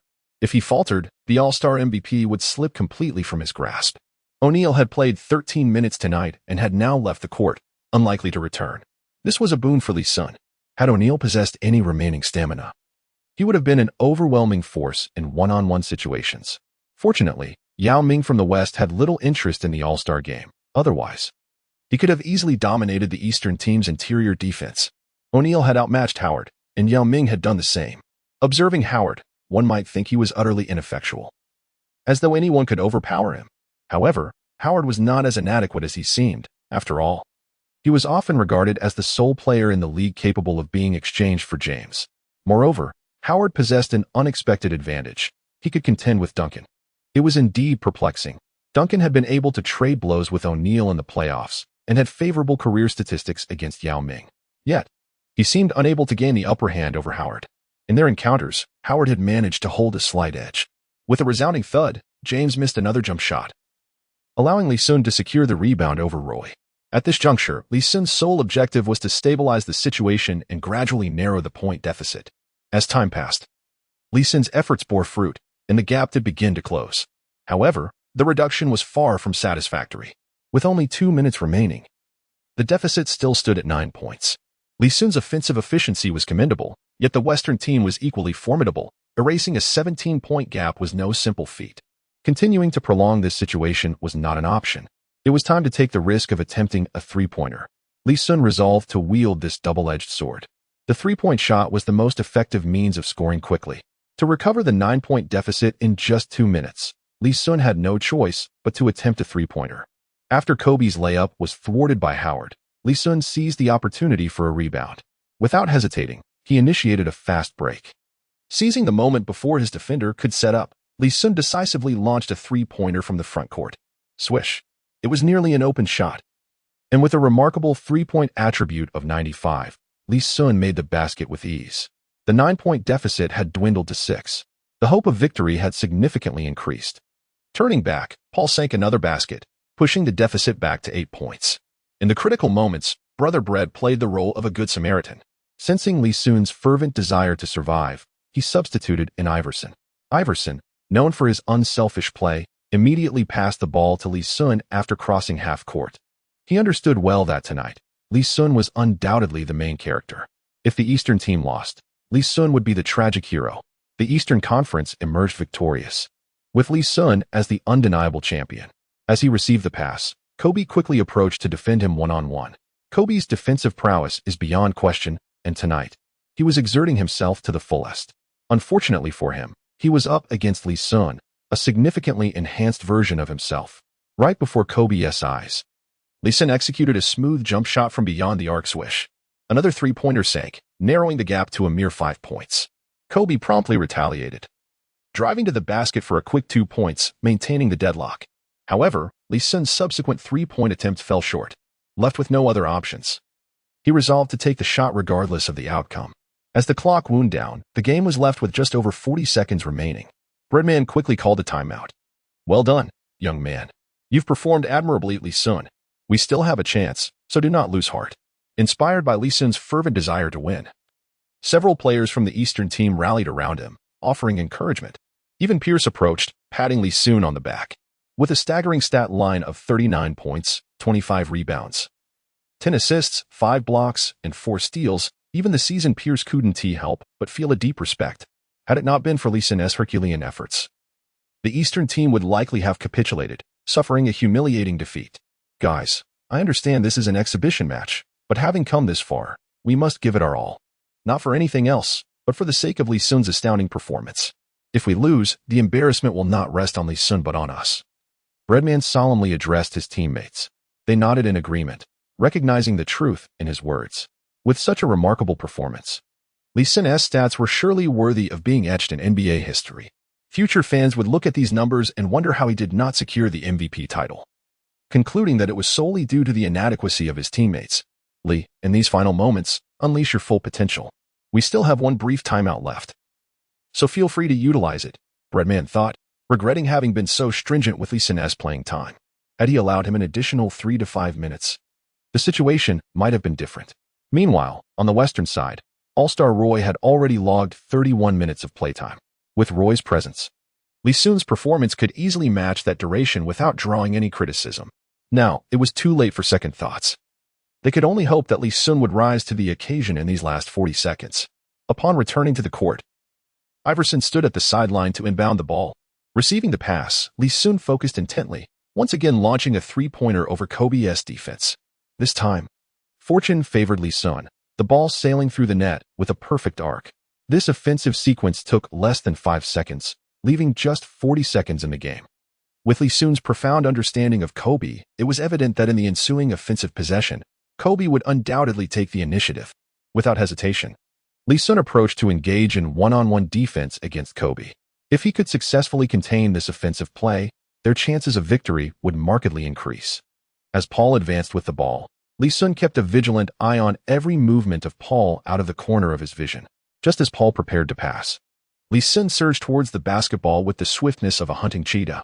Startled, Kobe quickly recognized Li Xun's intention to steal the ball and took a lateral step to position himself for the reception. In such moments, Li Xun's height and reach advantage became apparent. Perhaps only a fingertip ahead of Kobe, Li Xun managed to make contact with the ball first. The trajectory of the basketball was altered, rolling towards the midcourt line. Li Xun could not bear to squander this invaluable opportunity, striding forward with urgency. He bent down near the midcourt line to retrieve the ball and, utilizing his momentum, awkwardly advanced beyond the three-point arc. Kobe was in pursuit. But Li Xun paid little mind to the looming threat. He executed a jump shot from beyond the arc. Bang. The shot missed. However, at the moment of his release, Li Xun had already prepared for both outcomes. Should the three-pointer succeed, it would be a joyous occasion. If it failed, the front court would be devoid of defenders. With only Kobe contesting the rebound, an endeavor in which he could hardly prevail against Li Xun. Upon landing, Li Xun continued his forward momentum and secured the rebound beneath the basket before Kobe could intervene. The sight nearly drove Kobe to the brink of fury. He could only watch in disbelief as Li Xun seized the rebound and executed a thunderous dunk. The audience felt their hearts racing as if they were witnessing a Game 7 of the finals. With Li Xun's emphatic dunk, the score difference shrank to a mere 2 points. The outcome of this contest had become increasingly enigmatic. Chapter 35. The legendary battle with a remarkable tally of 44 points. 26 rebounds, 10 assists, 5 blocks, and 5 steals. Li Xun's statistics are nothing short of astonishing. Even if he ultimately fails to lead his team to victory in the Western Conference, these numbers will etch his name in the annals of history. The gap between the two teams dwindles to a mere 2 points. The audience is enveloped in a hushed anticipation, holding their breath lest they miss the climactic moments. Even the commentators in various broadcasting rooms are nervously rubbing their hands together, an unprecedented level of tension overtaking them during this All-Star game. With only 27 seconds remaining, the Western team holds possession. Brandon Roy, eager to make an impact, charges towards the basket with the ball. After a night of pent-up frustration, Howard finally asserts himself, valiantly swatting Roy's layup away. The ball rolls towards the midcourt line. Iverson seizes the opportunity, quickly retrieving the ball but refraining from hasty action. It is only when Li Xun reaches the front court that Iverson passes the ball to him. Li Xun glances at the timer on the scoreboard. Only 17 seconds remain in the game, and with a 2-point deficit, the Eastern team now holds the advantage. He does not rush to attack. Instead, he meticulously controls the ball, allowing time to dwindle. As the clock ticks down to 5 seconds, he makes his move. Ignoring the defender in front of him, he steps back and launches a three-pointer. In that instant, he employs the same tactic once again, charging towards the basket. He prepares for both scenarios. Should the three-pointer succeed, the deficit would be erased, and the East would lead by 1. Should it miss, he could secure an offensive rebound and convert a two-pointer, dragging the game into overtime. Overtime in the All-Star game is not unheard of, with instances of double overtime even in the storied history of the event. In 2003, Jordan's final All-Star game went into double overtime. As Li Xun approaches the basket, Howard has already positioned himself perfectly to claim the rebound. However, upon seeing Li Xun, Howard decides against it. Fully aware that Li Xun's chances of scoring on a second attempt are far superior to his own. Before the ball touches the ground, Li Xun snatches it up. Kobe, unable to bear the thought of victory slipping away, stands resolutely in front of Li Xun. Everyone knows Li Xun is poised for a second attack. As he shoots, soaring high from just under 3 meters from the hoop, Kobe leaps, attempting to block his shot. Thud. Swish. The sound of the ball hitting the net rings out. And Li Xun's jump shot finds its mark, tying the game at 131. The crowd exhales collectively, surprised that overtime is upon them. A match that seemed one-sided has been transformed single-handedly by Li Xun, dragging it into extra time. Beep, beep, beep. Just as the audience exhaled in relief, the referee's whistle pierced the air. Signaling a defensive foul against Kobe, Li Xun was awarded a chance for a free throw. The hearts of the fans began to race once more. Only a fleeting second remained in the game. At this critical juncture, Li Xun had the opportunity to score from the free throw line. Should he succeed, the Eastern team would undoubtedly clinch victory. Unless the Western team could miraculously score within that final second, which seemed highly improbable. The weight of the moment now rested heavily on Li Xun's shoulders. He took a deep breath, attempting to soothe his nerves. Although he could not claim to be overly anxious, had his free throw attributes not improved and remained around 80 points, he would undoubtedly be feeling the pressure. An 80 success rate implies a 1 in 5 chance of missing. Coupled with anxiety, that probability could very well increase. However, with all attributes at 95 points, Li Xun could hardly believe his luck would falter to such an extent. Kobe was engaged in a discussion with the referee, convinced that his defensive play had not warranted a foul. The referee shrugged, asserting that he was neither blind nor deaf. He had seen the foul and heard the contact. rendering the call indisputable. Li Xun strode confidently to the free throw line. Taking another deep breath, he received the ball from the referee and smoothly released it. Swish. It was a flawless net. The ball went through, and the Eastern team led by 1 point. 132-131. In the remaining second, Kobe attempted a long-range three-pointer from the backcourt. Alas, he lacked the magical elixir for three-point accuracy, and the shot didn't even graze the rim. Buzz. The arena was filled with the sound of the buzzer. The underdog Eastern All-Star team had achieved a narrow victory.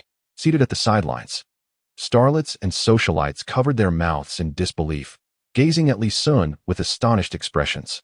Several exuberant women rose to their feet, casting flirtatious glances in his direction. Notably, the Kardashian clan, ever opportunistic, could not let such a moment for heightened exposure slip by. Their reality show, Keeping Up with the Kardashians, had catapulted them to fame in recent years. However, for individuals of their ilk, it was imperative to continually generate buzz, lest they become irrelevant. Now, with Li Xun's legendary performance, he was destined to become a dazzling new star in the global sports arena. Should they align themselves with him? Their relevance would undoubtedly endure. Oblivious to the fact that he had become a target for the Kardashian sisters, Li Xun was immersed in the euphoria of victory. This match was undeniably the most exhilarating he had experienced since his arrival. Empowered by his soaring attributes, Li Xun transformed into a deity on the court, effortlessly commanding 5 stellar statistics. His final tally for the game was 47 points, 27 rebounds, 10 assists, 5 blocks, and 5 steals. The selection for this year's All-Star MVP was unequivocally a foregone conclusion. It was undoubtedly within Li Xun's grasp. My good fellow, a flawless game. In the wake of the First World War, a new luminary shall find his place among the pantheon of elite stars within the league. Iverson, brimming with excitement, leaped onto Li Xun's back, exclaiming with fervor. His exuberance seemed to surpass even that of receiving an MVP award. Congratulations, my child. You have delivered a performance that I shall never forget. Pierce, initially critical of Li Xun's playing time, found himself in a state of admiration as he witnessed the young prodigy's escalating prowess. It was undeniable. Such a dazzling young superstar commanded respect. The Eastern Conference's trio of mid-generation giants, James, Wade, and Howard, each approached Li Xun to offer their embraces. This evening had truly opened their eyes to a remarkable phenomenon. A second-round pick at the 59th overall position, having participated in merely 6 or 7 games, he had already secured a spot in the All-Star game.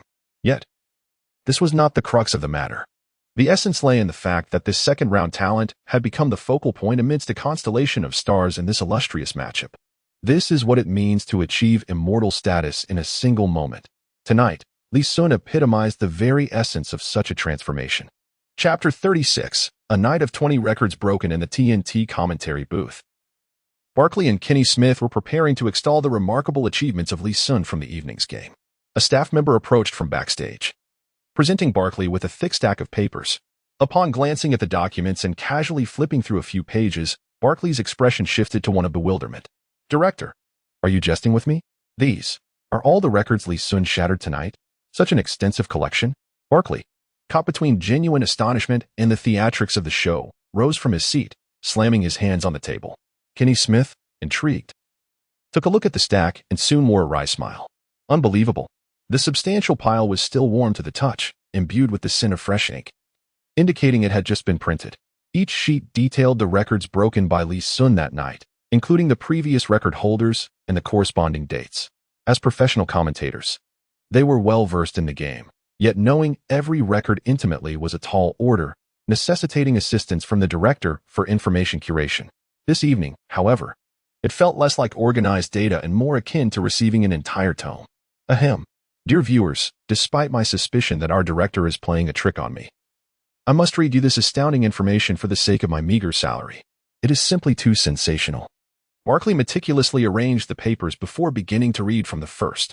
To commence, Li Xun broke the All-Star single-game scoring record previously held by Wilt Chamberlain since 1962. The record soared from 42 points to an astonishing 47. Good heavens, this record stood for 47 years, and tonight it has been shattered by Li Xun with 47 points. Is it not remarkable? I feel as though this is the will of the divine. After Barkley's proclamation, many viewers felt a shiver run down their spines. His commentary suggested that this occurrence transcended mere coincidence, resembling a divine decree. Next, Li Xun equaled the single-game rebounding record, also set in 1962, which was established by the rebounding machine, Bob Pettit, at 27 rebounds. I am undeniably witnessing history. 2 records from 47 years ago, one broken, the other matched. My goodness. I was even born 47 years ago. As Barkley continued to speak in growing astonishment, he recalled seeing Li Xun's statistics post-game, initially perceiving the figures as surreal without delving deeper. Little did he know the weight of these achievements was so formidable, breaking the legendary Chamberlain's scoring record and equaling the bombastic Pettit's rebounding record. After finishing the first 2 pages, Barkley turned to the subsequent ones. The second triple-double in NBA history, the largest ever, the first since Jordan. The second instance of 40 points and 20 rebounds in NBA history, the first since Chamberlain.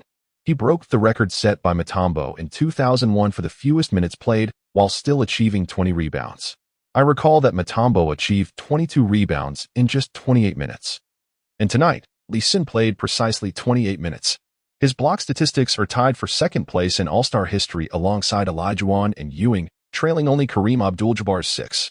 Li Xun surpassed Ray Allen's record of 11 three-point attempts in a single game by attempting 12 tonight. Furthermore, he eclipsed Allen's 5 three-pointers made in a single game by successfully sinking 6.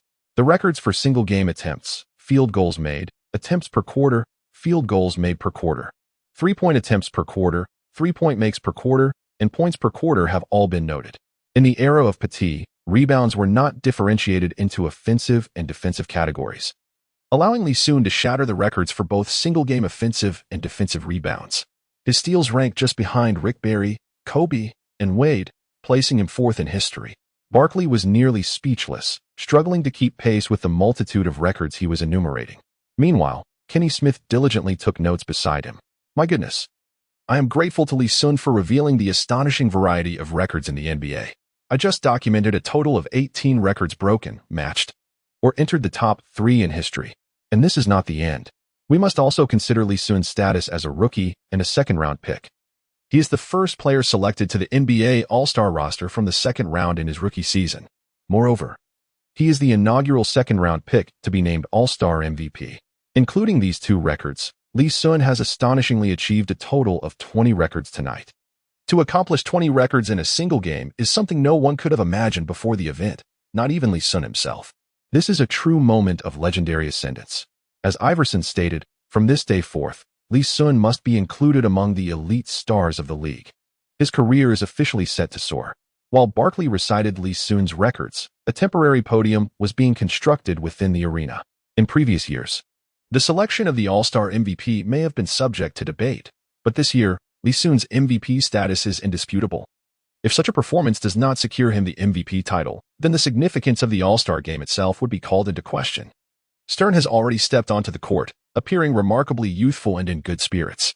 It is well known that Stern's obsession with the Chinese market has reached an extraordinary level. During the selection of All-Star replacements, Vice President Silver had previously suggested Chris Bosh from the Eastern Conference, but Stern resolutely rejected this, opting instead for Li Xun. He perceives Li Xun as a golden opportunity to further expand the Chinese market. Yao Ming's personality, while admirable, lacks the commanding presence that Li Xun possesses, which starkly contrasts with both Yao Ming and Yi Jianlian. Most importantly, Li Xun's prowess is indeed sufficient to warrant a place on the All-Star roster. Consequently, his decision has yielded abundant rewards. Li Xun's performance this evening is bound to captivate audiences worldwide. Amidst a throng of basketball luminaries, Li Xun ascended the podium, standing alongside Stern. The NBA is a realm where miracles unfold. We have witnessed countless rookies and even undrafted players rise to prominence, much like Li Xun's predecessor, Ben Wallace. This evening undoubtedly validates my assertion, in the NBA, anything is possible. Congratulations to Li Xun for being awarded the MVP of the 2008-2009 All-Star Game.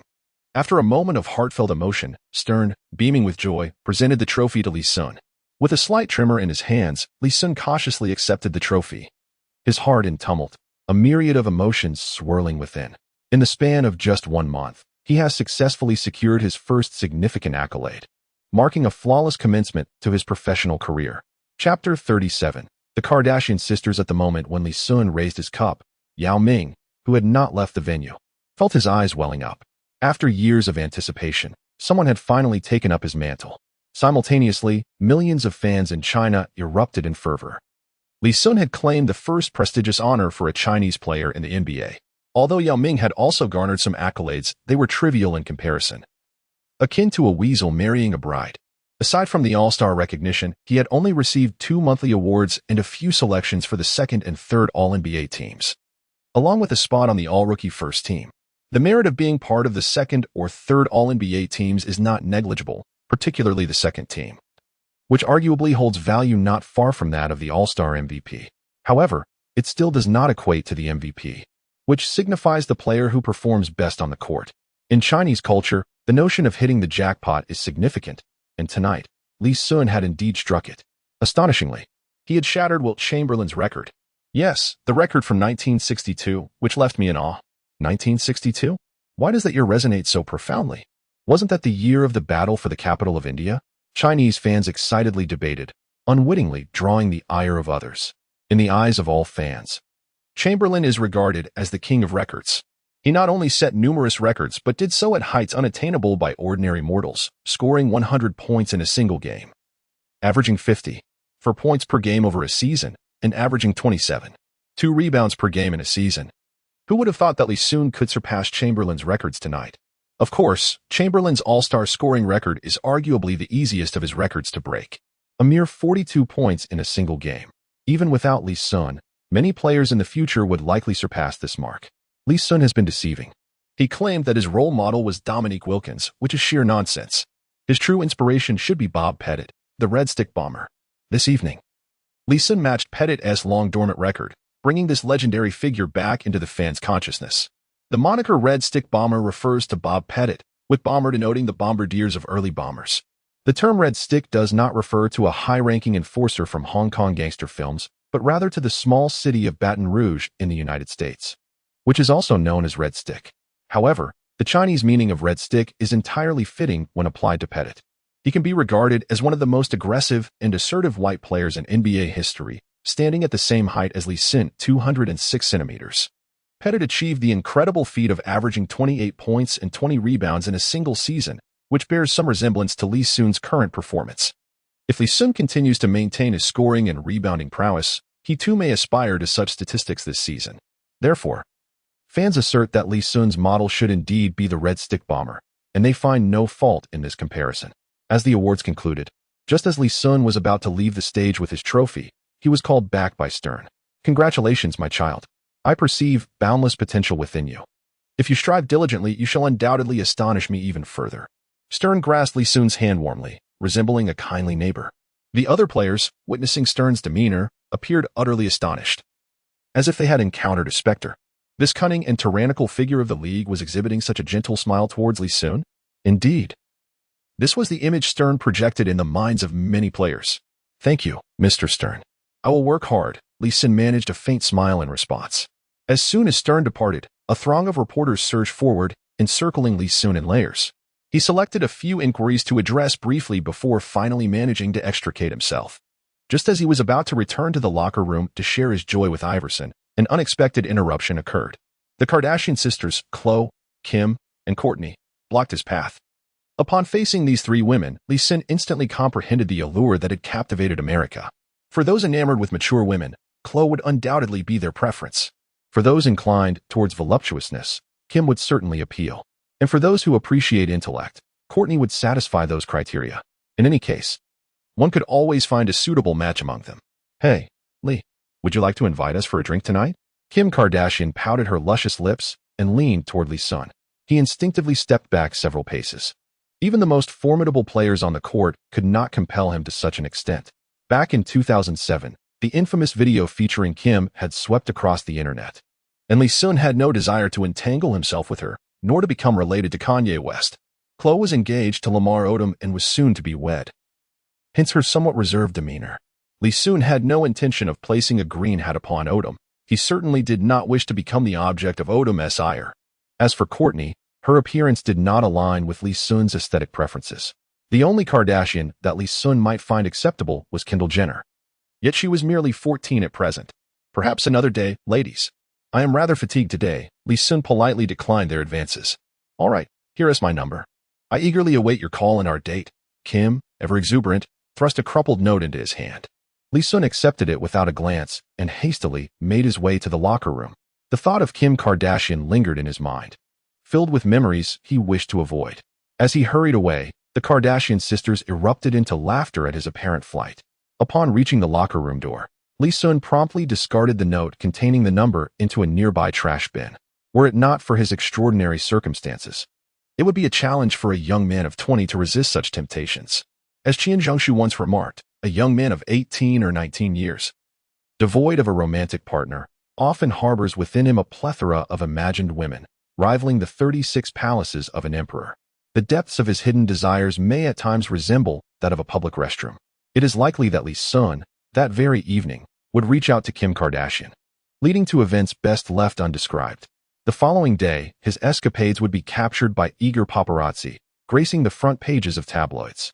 Consequently, Li Xun's life would spiral into tragedy. However, as someone who has traversed time, the experiences from his past life would undoubtedly prevent him from falling into such a trap. More importantly, he feared the ridicule of his fellow compatriots. Standing at the threshold of the changing room, Li Xun boldly pushed the door open and stepped inside. At the very moment he entered, the system notification chimed once more. Congratulations, host. You have been awarded the All-Star MVP, achieving an S-rank accomplishment, and have earned an S-rank lottery opportunity. Congratulations, host. In the All-Star game, you scored 47 points, secured 27 rebounds, delivered 10 assists, executed 5 blocks, and achieved 5 steals. With statistics that are exceptional, granting you another S-rank lottery opportunity. Would you like to draw now? Li Xun's eyes widened in astonishment. Another S-rank? Chapter 38. S-Class Potion, a single move mastery. Initially, Li Xun believed that the highest level of the system's reward lottery was S-Class. To his astonishment, he discovered that there exists an S-Class above S-Class. Might there even be an S-Class tier?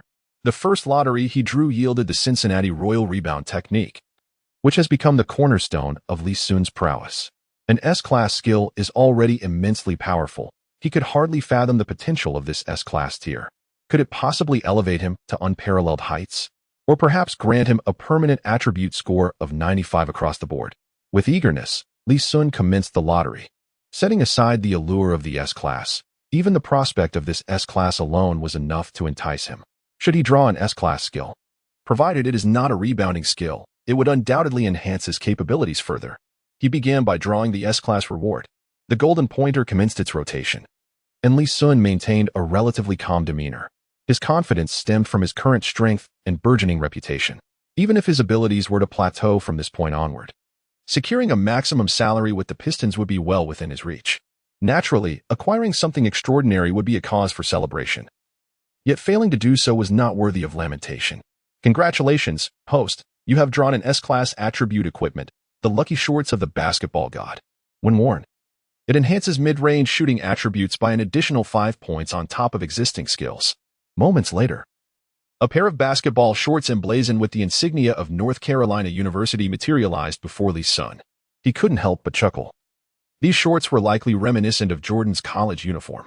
It was rumored that the superstitious Jordan insisted on donning a pair of his college shorts beneath his Bulls jersey for every game, believing them to be his lucky charm. Li Xun silently expressed relief. Fortunately, this equipment was virtual. Otherwise, wearing Jordan's shorts in public might ignite unnecessary speculation, possibly labeling him as an overly obsessed fan. Indeed, being S-Class, this attribute was exceptional. Li Xun was exceedingly content with the outcome of this lottery. Although an increase of 5 points in mid-range shooting attributes might appear modest, it is significant when considered as an enhancement atop existing skills, propelling Li Xun's mid-range shooting to new heights. When triggering the one-on-one demon effect, Li Xun's mid-range shooting attribute reached 92 points. This level generally falls between an all-star reserve and a starting player. Achieving 95 points would undoubtedly place him among the elite in the league, within the top 3. With the addition of Jordan's lucky shorts, Li Xun's mid-range shooting attribute could astonishingly reach 97 points when the one-on-one demon effect is activated. Though the system did not specify, Li Xun speculated that the attribute cap might be 100 points. If Jordan's mid-range ability is considered at 99 points, then this 97-point capability is remarkably formidable. Currently, no one in the league could attain such a level. Li Xun was thoroughly satisfied with the S-Class reward, and now he faced the most enticing S-Class reward yet. This time, the pointer transformed from gold to a radiant diamond. The pointer spun at lightning speed as Li Xun patiently awaited the outcome. After approximately a minute, the pointer came to a halt. Li Xun observed the pointer resting upon the potion slot, and a sense of disappointment began to wash over him. Just moments ago, during the S-level lottery, he had remained remarkably composed. Yet, being of S rank, his true anticipation lay in acquiring a skill. The potency of the potions was indeed formidable. Whether it was the infallible 3-point potion obtained earlier or the all-star domination potion acquired this time, both had granted him considerable prestige. Alas, potions are inherently one-time use items. While they provided a fleeting exhilaration, they could never compare to the enduring value of a skill. Congratulations, host. You have drawn the S-level potion, One Trick Wonder. One Trick Wonder. Upon use, the host may designate one attribute to be permanently elevated to 97 points. As Li Xun gazed at the description of this potion, he was utterly astounded. This item was nothing short of miraculous. Indeed, it is an S-class potion. Remarkably, it offers a permanent effect rather than a one-time use as previously experienced. Although it enhances only a single attribute, the increase can reach an astounding 97 points, yielding extraordinarily impressive results. With an attribute soaring to 97 points, one would already stand atop the pinnacle of the alliance. Given that the mid-range shooting attribute can now reach 97 points, it is clear that one should refrain from further enhancing mid-range shooting. What, then, shall be improved? Li Xun was immediately engulfed in worry. Such a remarkable opportunity was not one to be squandered lightly. It could very well be the only chance in his lifetime to acquire such an advanced potion. Opening the attribute viewer, he glanced at his own stats. Offensive, defensive, and rebounding attributes could all be enhanced through skills, but for now, Li Xun chose to disregard them. His focus shifted to the fundamental attributes of strength, speed, and jumping ability. Given his height, wingspan, and weight, he was certainly not impressive for a power forward. He was simply too short. However, when positioned as a small forward, he began to shine, which was precisely why he consistently asserted his identity as a small forward. Presently, his attributes for strength, speed, and jumping were all exceedingly mediocre, just above the passing mark at slightly over 60 points. He first eliminated jumping ability from consideration. Lacking the requisite height, he felt that jumping would not suffice. In the realm of small forwards, only Kevin Durant could overshadow him, thus rendering jumping less critical. After much contemplation regarding the remaining attributes of speed and strength, Li Xun resolutely opted for strength. Many underestimated the significance of strength in the game of basketball. Even outside players in the NBA faced substantial physical confrontations. Without sufficient strength, Li Xun would struggle to defend against opponents' post plays. For instance, while he could hold his ground against Arteist in a face-to-face defense, he simply could not withstand the latter's backing down. Moreover, Li Xun could not exclusively occupy the small forward position. There would be times when he needed to penetrate the paint. When matched against elite traditional centers, his lack of strength would hinder his ability to establish position, leading to his own domination. During the All-Star game, his overwhelming performance against Stoudemire was significantly bolstered by his impressive strength rating of 95 points. Most crucially, with enhanced strength, one gains the confidence to confront adversaries. Li Xun has not forgotten that in just 2 days, he will face the Bucks. He harbors a deep-seated resentment towards the feeble Bogut and is not inclined to show him any mercy. With a mere thought, he elevates his strength attribute. In the blink of an eye, his original strength of 67 points skyrockets by 30 points, reaching a formidable 97. Li Xun feels his muscles tense up instantaneously, as if they are on the verge of bursting through his skin. Embracing the overwhelming power surging within him, Li Xun is brimming with confidence. He can distinctly perceive that a strength attribute of 97 is significantly more formidable than the 95 he showcased during the All-Star game. He wonders if this current strength could match up against the likes of a peak Shaquille O'Neal or Karl Malone in an arm wrestling contest. Curiosity piqued, he muses to himself. With Malone already retired and Shaquille in the twilight of his career, this question may forever remain unanswered. However, Li Xun speculates that the peak strength of these two legends likely hovers around 98 or 99 points. His own current strength of 97 might fall just short. Chapter 39, Selling Iverson? Absolutely not. Friend, have you yet to accept reality? Iverson quipped, observing Li Xun, who stood in a daze for several minutes. Li Xun scratched his head and replied, Allen, it truly feels like a dream. However, the realization of this dream owes much to your efforts. This was not mere flattery on Li Xun's part. Without Iverson's support, he might not have secured the MVP title. Firstly, achieving an average of 28 minutes on the court would have been impossible. He would likely have played only 17 or 18 minutes like the other substitutes. While Li Xun's statistics might still have been impressive, how could the Eastern Conference secure victories? Enough with the sentimentality, Iverson interjected. Mr. Dumars was looking for you, but couldn't reach you, so he contacted me. You ought to return his call promptly. Li Xun, without much thought, speculated that Dumars might wish to congratulate him. Hey, buddy. Congratulations on delivering a historic performance. However, we need you back in Detroit immediately. Dumars seems to have an urgent matter. Li Xun inquired, Mr. Dumars, is there a problem? Not at all. The trade market is about to close, and we wish to finalize a deal to strengthen the team's roster before it does. As the undeniable cornerstone of our Pistons, I believe your presence at this meeting is essential. When Dumars had signed Li Xun to a $4 million contract, he had referred to him as the core of the Pistons. However, the term core now carried a weightier significance than before. There could be many core players, offensive, defensive, etc. But the absolute core was singular. This player was the bedrock of the team and its unequivocal leader. With his impeccable performance in the All-Star game, Li Xun had thoroughly captivated Dumars, solidifying his status within the Pistons. The prospect of attending such a meeting piqued Li Xun's interest. As a time traveler, he understood the nuances of any potential trade better than anyone else. It was mid-February, with 2 months remaining until the playoffs. Prior to Li Xun's rise, Dumars likely harbored no grand expectations for the Pistons this year, as the team was comprised of seasoned players whose reputations had long outstripped their current abilities. However, with Li Xun now demonstrating formidable dominance, Dumars and the Pistons management were invigorated with the hope of seizing this final opportunity to bolster their lineup. Perhaps this year, they could contend for the championship. After bidding farewell to Iverson, who wished to remain in Phoenix to reconnect with old friends like Kobe, Li Xun embarked on his journey back to Detroit alone. Upon arriving on a direct flight to Detroit that evening, he was promptly escorted to Dumars' office by the team's staff the following morning. Dumars, Michael Curry, and several executives from the team were present. Lee, please take a seat. This evening, we shall convene a press conference followed by a celebration. For now, let us deliberate on potential trades for reinforcement. Dumars hastily gestured for Li Xun to sit down. Lee, in your opinion, which aspect requires our immediate attention for enhancement? Coach Curry directly broached the subject. All eyes turned to Li Xun, eager to hear the insights of this promising player. Li Xun pondered thoughtfully. The Pistons roster was quite commendable. They possessed the essential components. If one were to truly seek reinforcement, acquiring superstars like Kobe, LeBron, Durant, Wade, Howard, and Yao Ming would be the epitome of enhancement. Otherwise, minor adjustments seemed rather trivial. I am merely a newcomer. I am content to listen. You may make the decisions. Li Xun resolved to gauge the executive's inclinations before making any declarations. I believe our paramount concern is to acquire a point guard.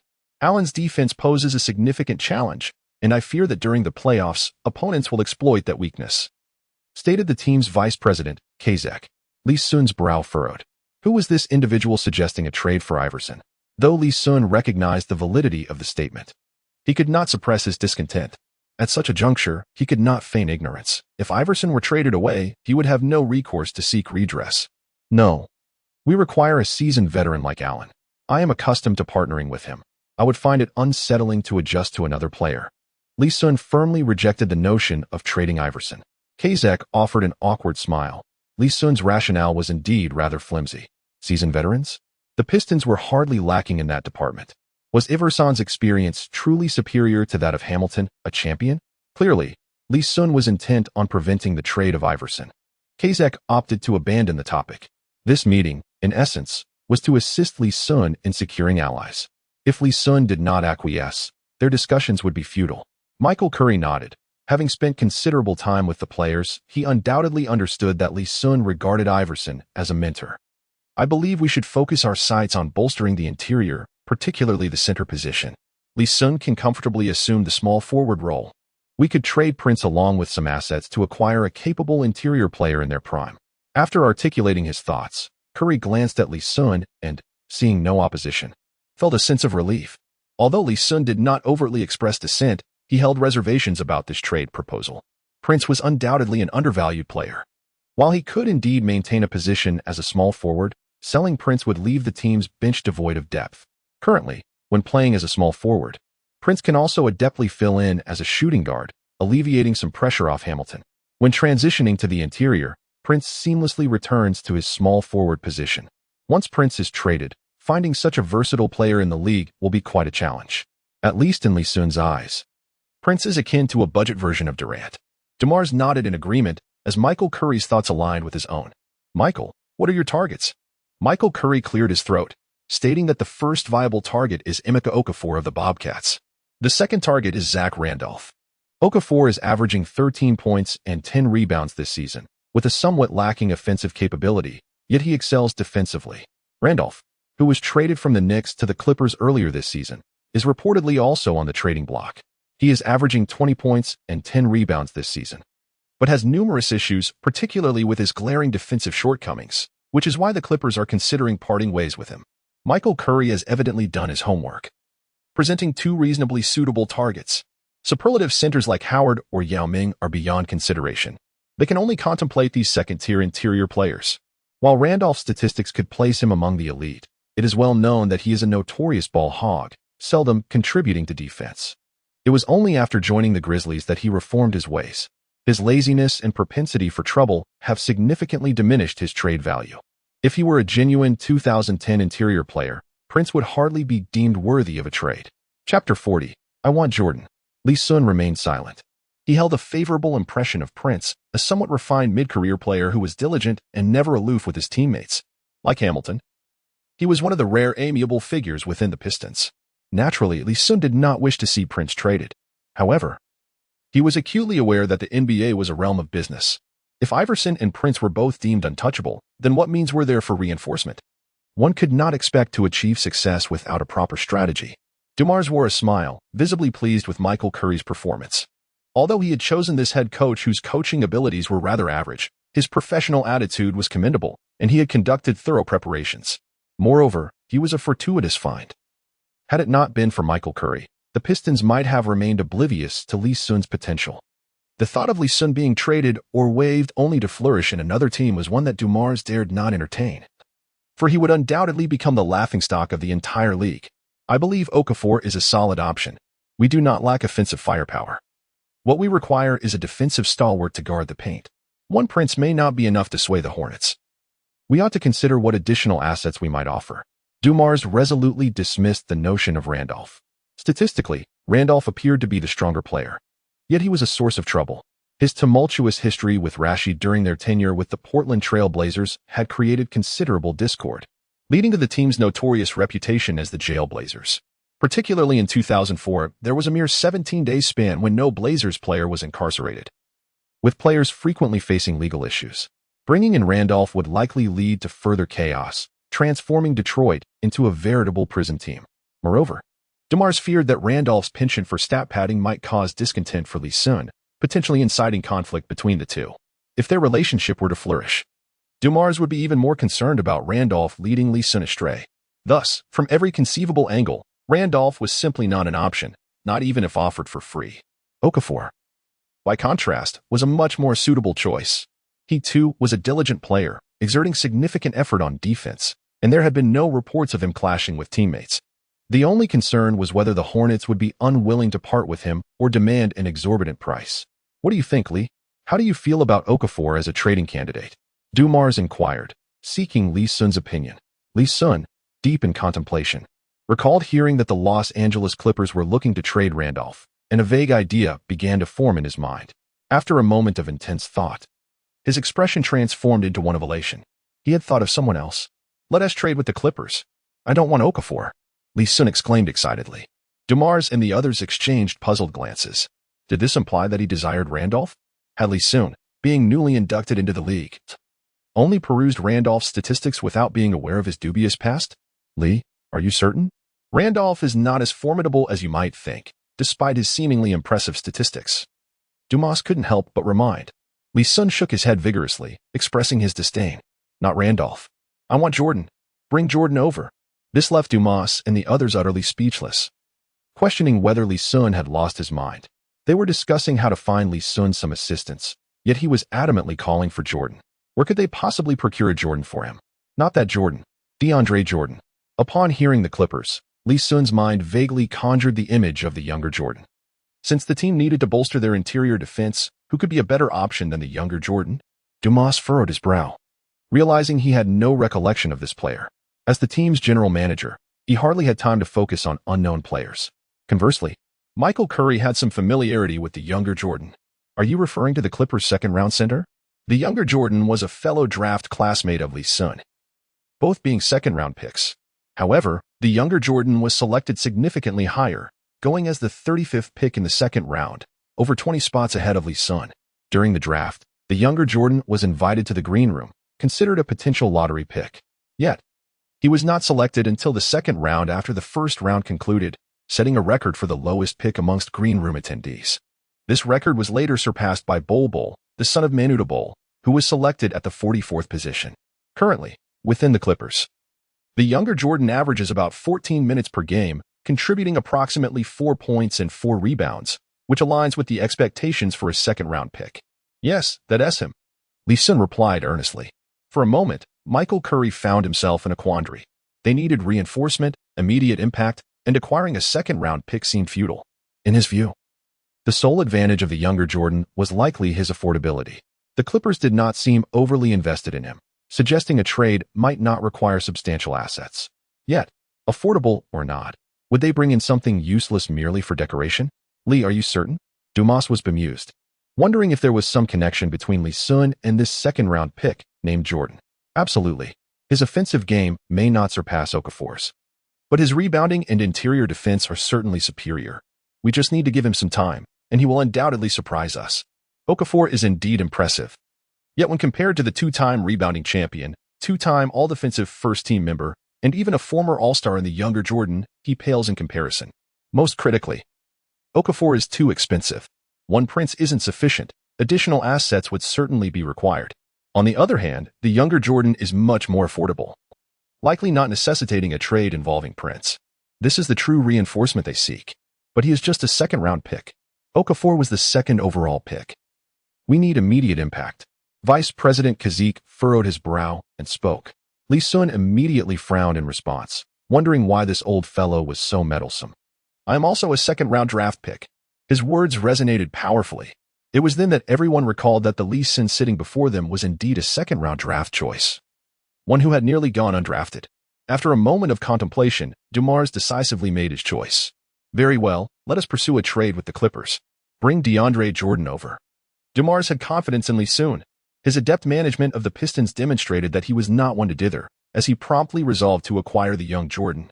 Initially, he had no assurance regarding a trade for Okafor, with the likelihood of success barely at 50%, not to mention the substantial cost it would entail for the Pistons. However, acquiring the Jordan that Li Xun mentioned seemed a much simpler endeavor. Should he prove to be a valuable asset, the Pistons would stand to gain immensely. If not, the loss would be minimal. The only significant drawback would be a considerable reduction in their championship aspirations for this year. Nevertheless, with Li Xun's youthfulness, if a championship was unattainable this year, they could certainly make a fresh start next year. Patience is indispensable in managing a team, and in that regard, Dumas excelled far beyond the majority of general managers. Chapter 41. Even Jesus could not save him, I declare. Upon witnessing Dumas' firm decision, the others fell silent. The general manager wields the greatest authority within a team. Theoretically, the president or vice president of basketball operations operates under the general manager's jurisdiction. With Dumas resolutely opting to trade DeAndre Jordan, the transaction was effectively sealed. Li Xun wore a satisfied smile, pleased with the outcome. Prince would no longer be traded, and the Pistons would acquire Jordan, a significant reinforcement indeed. Michael, you should liaise with the Clippers regarding this matter. Utilize Rodney Stuckey as a bargaining chip, and urge the Clippers to throw in a draft pick as well. Given the Clippers' current standings, a first-round pick is out of the question, but a second-round pick would suffice. Dumas entrusted the entire transaction to Michael Curry, who was taken aback, realizing that Stuckey was being included in the trade. Stuckey, a dual-position guard acquired by the Pistons as the 15th overall pick in the 2007 draft, had performed commendably. In his rookie season, he averaged 7.6 points per game. And prior to Li Xun's emergence this season, he had been averaging 13 points. His drawbacks included a lack of height, subpar athleticism, and mediocre defense.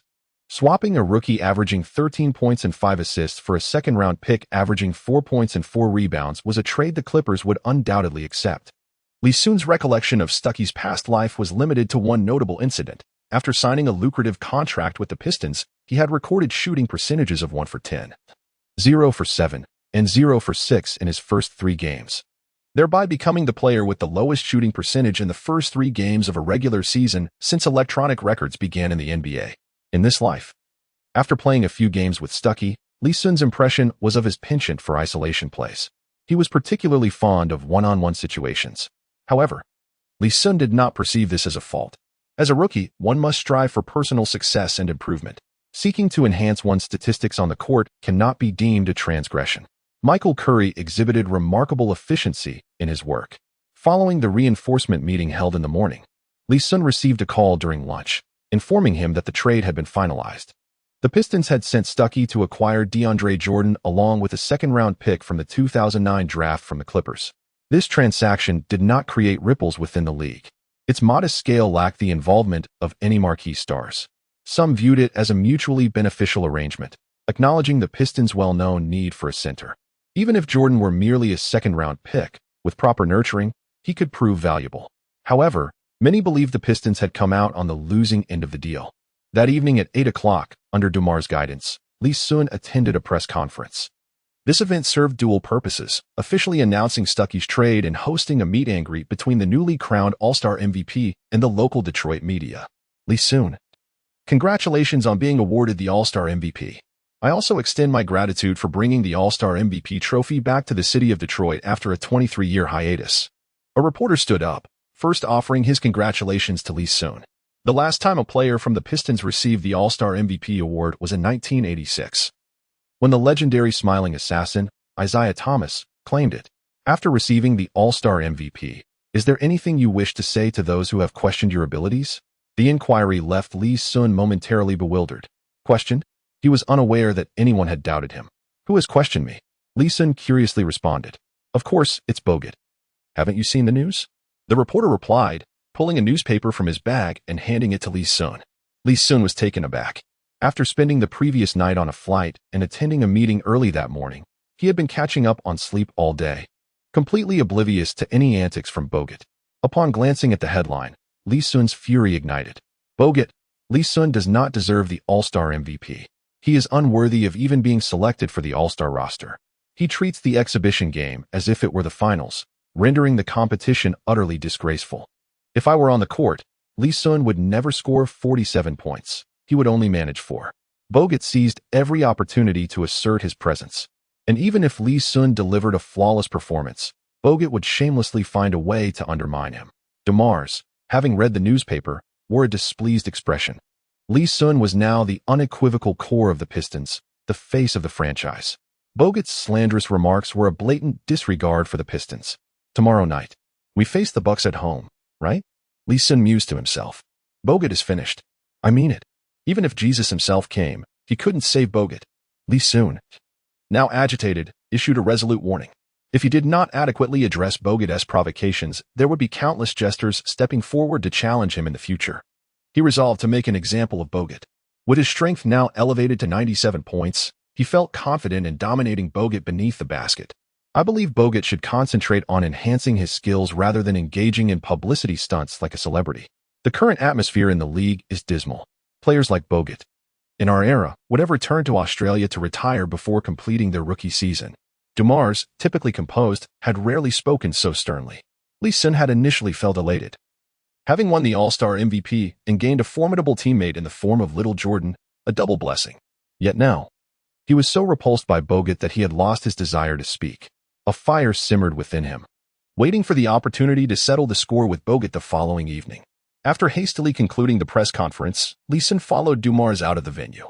Li, do not hold back in tomorrow's game. I shall bear the burdens of any issues that arise. DeMars wore a grim expression, clearly agitated by Bogut's provocations. Li Xun, understanding the unspoken sentiment, nodded enthusiastically. DeMars' words provided a path forward. The Pistons had once been the nightmare of all players in the league. Over the years, the fear they instilled had faded from memory. It was high time for the Pistons to reclaim their lost legacy. DeMar's gaze shimmered with nostalgia for the bygone days. He fondly recalled his former teammates, reflecting on the remarkable stature the Pistons once held. In recent years, although the Pistons' performance had been respectable, they lacked the essence and commanding presence of the old Pistons. Now, with the fiercely aggressive Li Xun emerging, DeMars sensed the potential resurgence of that legendary team. Chapter 42. The music resumes. The dance continues. Early the next morning, Li Xun arrived at the training ground of the Pistons, preparing for the evening's game against the Bucks. The Bucks were a struggling team in the Eastern Conference. Even without Li Xun, their record fell short of that of the Pistons. However, Li Xun remained diligent. Tonight was a pivotal moment for him, and he was determined not to falter due to inadequate preparation. After half an hour of strength training on the court, he found that the weights he once struggled to lift now felt effortlessly manageable. His impressive strength of 97 points was not achieved without hard work. "Hey, Lee, look who's here." Michael Curry entered the training facility, accompanied by a tall figure with dark skin. Li Xun smiled as he recognized the newcomer. Who else could it be but DeAndre Jordan? Upon learning of his trade yesterday, he had hastily made his way to the Pistons. Perhaps dissatisfaction with his treatment on the Clippers had spurred his swift arrival, as the Pistons had promised him more opportunities in the starting lineup. "Uncle Lou, you're here." Li Xun beamed at DeAndre's familiar face. The resemblance was uncanny. He was like a dark-skinned version of Yuhue. The music resumed. The dance continued. Ugh. Li Xun couldn't help but recall Yuhue's infectious dance moves. "Li, I'm here. I heard you were the one who orchestrated this trade." "Thank you." DeAndre approached Li Xun, seemingly oblivious to the reference to Uncle Lou, and greeted him with a simple smile. To him, Li Xun was nothing short of a savior, rescuing him from a dire situation. Typically, DeAndre would have had to wait until 2011 for a legitimate starting opportunity when the Clippers' starting center, Chris Common, was injured. Until then, he was merely a glorified waterboy. Now, having joined the Pistons, Michael Curry had assured him that his playing time would not dip below 25 minutes. And if he performed well, he would secure a spot as the starting center. Both were second-round picks from the 2008 draft and had shared the experience of being relegated to the role of a waterboy. Upon realizing that Li Xun had liberated him from the Clippers, DeAndre felt an overwhelming gratitude, coupled with the thrill of finding a kindred spirit. While the entire league doubted him, Li Xun was the only one who recognized his potential. DeAndre's steep decline in the draft order had its reasons. During his NCAA days, he represented Texas A&M against Kevin Love and Russell Westbrook's UCLA team, where he was thoroughly outplayed by Love. Coupled with his raw skills, which relied heavily on physicality, it was no wonder he was overlooked in the draft. "By the way, Lee, what did you just call me?" DeAndre scratched his head, searching for conversation. "Uncle, like the Emperor's uncle," Li Xun teased, enjoying the playful banter with DeAndre. "What? Oh my God, is that the nickname you gave me, Uncle? I absolutely love it." In the NBA, a catchy moniker was essential for navigating the league's intricate social landscape. The Emperor is not enough. His status has risen to that of the Emperor's uncle. Young Jordan is immensely satisfied and immediately decides that this will be his moniker as he navigates the league. The origins of players' nicknames are diverse. Some are derived from their performances, others from commentators, and some are self-bestowed. Under normal circumstances, Young Jordan does not possess a nickname in China and is simply referred to as Young Jordan. However, in the United States, he is known as DeAndre 3000. A moniker that bears no relation to a life-threatening connotation but is instead inspired by the name of a certain rapper. It can be said that it lacks prestige. Observing young Jordan's exuberance, as if he had stumbled upon a treasure, Li Xun suddenly recalls that he himself has yet to acquire a respectable nickname. Before long, the seasoned veterans of the team arrive. Upon meeting, they all commend Li Xun's performance in the All-Star game. Ever since Li Xun's emergence, the pressure on them has significantly diminished. As long as Li Xun is on the court, they feel that victory seems less elusive. At 8 o'clock in the evening, the long-awaited game finally approaches. "Gentlemen, I hereby announce tonight's starting lineup. DeAndre, Rashid, Li Xun, Richard, and Allen. Bring forth your utmost strength for this match. I do not wish to lose to those Bucks," announces Michael Curry as he outlines the starting roster and begins to rally the players. "DeAndre, Rashid, come here," he calls after presenting the starting lineup. Once gathered in a corner of the locker room, he addresses them seriously. "Rashid, as the veteran of this team, I am concerned that something unfortunate might transpire tonight. You should know what to do. And you, DeAndre, with such a formidable physique, play the game as it should be played. However, should any conflict arise, I ask but one thing of you. Protect Li Xun." Michael Curry's expression is devoid of levity, conveying utmost seriousness. Li Xun has already made bold declarations, and he certainly does not believe that tonight's game will unfold in a mundane manner. Thus, he takes the initiative to communicate with Rashid and young Jordan, ensuring that Li Xun does not suffer any disadvantage. Li Xun is now the savior of the Pistons and, moreover, the savior of Michael Curry. Whether he remains in the position of head coach for the Pistons next year hinges significantly on Li Xun's influence. This is evident from Li Xun's refusal to allow the team to trade Iverson. He is a person of deep loyalty. If he maintains an excellent rapport with Li Xun, it is unlikely that the Pistons would dismiss him, even for the sake of Li Xun's reputation. This is a matter in which I excel. My only concern now is whether Bogut will back down upon reaching our palace of Auburn Hills. Rashid burst into laughter, entirely dismissing Bogut. When Rashid was dominating the league, Bogut was likely unaware of which farm in Australia he was wandering. Young Jordan nods repeatedly, aware that now is the moment to pledge his loyalty. Whether he can firmly establish himself with the Pistons and supplant Kwame Brown as the starting player hinges solely on his performance tonight. Rest assured, Chief, I shall not allow any team or player to lay a finger on Li Xun. Upon hearing their words, Michael Curry felt a sense of relief. What remained for him was to relish the game and enjoy the spectacle from the sidelines. Little did Li Xun know that even before the game commenced, the coach had already assigned him 2 enforcers. Had he been aware, he would certainly have declined the arrangement. What a jest! With his formidable strength rating of 97, handling a player like Bogut would be utterly effortless. If Bogut were to concede in the palace of Auburn Hills, that would be one thing. At worst, he would simply annihilate the Bucks. However, should this individual dare to speak out of turn, Li Xun would not hesitate to reduce him to a mere caricature. Chapter 43. This fellow is absolutely a beastly Xun, the king of Detroit. Upon his entrance, the arena erupted with the fervent cheers of over 10,000 Pistons fans. Hearing himself hailed as the king of Detroit, Li Xun could not help but feel a sense of foreboding, for this title once belonged to Grant Hill. While Hill's prowess was undeniable, his luck had been woefully poor. Li Xun certainly did not wish to follow in Hill's footsteps, enduring a few years only to become a fragile shadow of his former self. At merely 20 years of age, his aspirations extended far beyond, aiming to play well into his mid-30s. With an extraordinary performance in the All-Star game, Li Xun had completely captivated every Pistons fan. Little Jordan, upon hearing the resounding cheers, felt a pang of envy.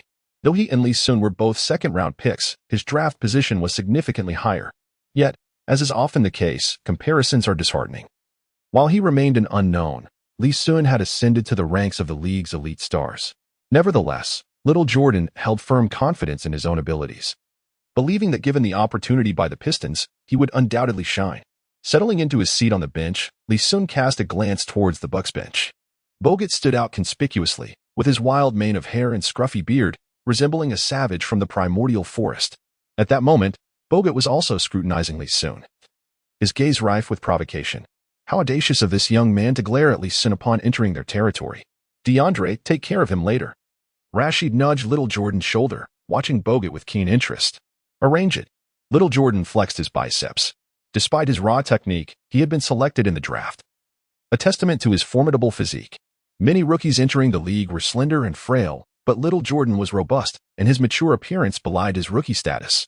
Beep. The referee blew the whistle, signaling the commencement of the match as both team starters took the court.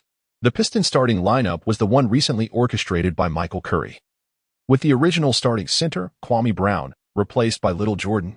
The Pistons fans wholeheartedly endorsed this decision, even if Little Jordan faltered. It was inconceivable that he could perform worse than Kwame Brown.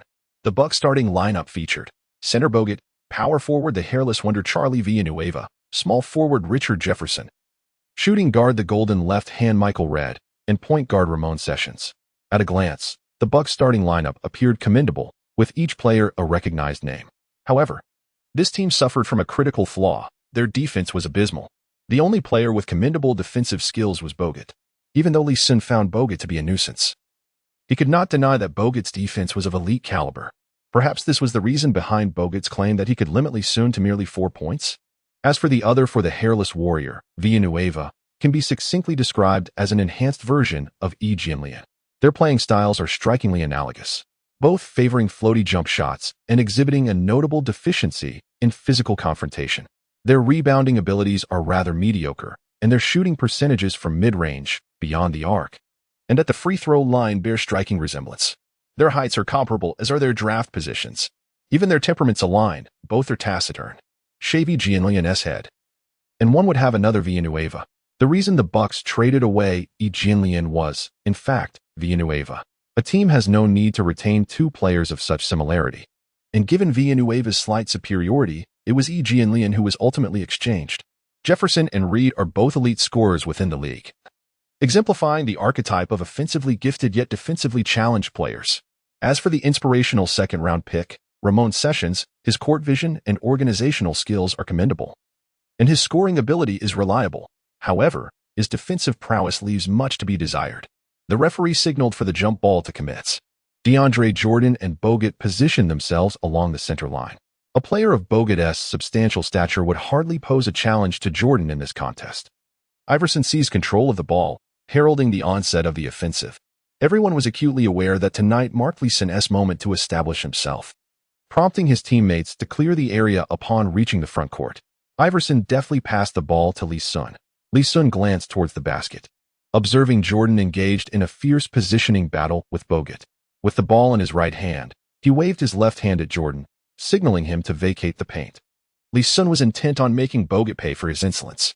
Jefferson quickly approached to guard Li Xun. His physique epitomizes that of a prototypical small forward, standing at 201 centimeters with a well-balanced frame that combines speed with a degree of strength. Yet, in the presence of the taller and more robust Li Xun, Jefferson felt a twinge of insecurity. He understood that Li Xun was likely brimming with rage. Fervently hoping that this anger would not be unleashed upon him, Li Xun took a tentative step before surging forward. His speed was not overwhelming, but the sheer force of 97 points allowed him to effortlessly brush past Jefferson. It was reminiscent of the might of a charging postal worker like Malone. Jefferson's expression shifted dramatically as he realized he had underestimated Li Xun. In that brief encounter, Li Xun exhibited no malicious intent. Yet, Jefferson felt as if he had been crushed by a tank, his chest throbbing with discomfort. It was his first direct confrontation with Li Xun, evoking memories of James.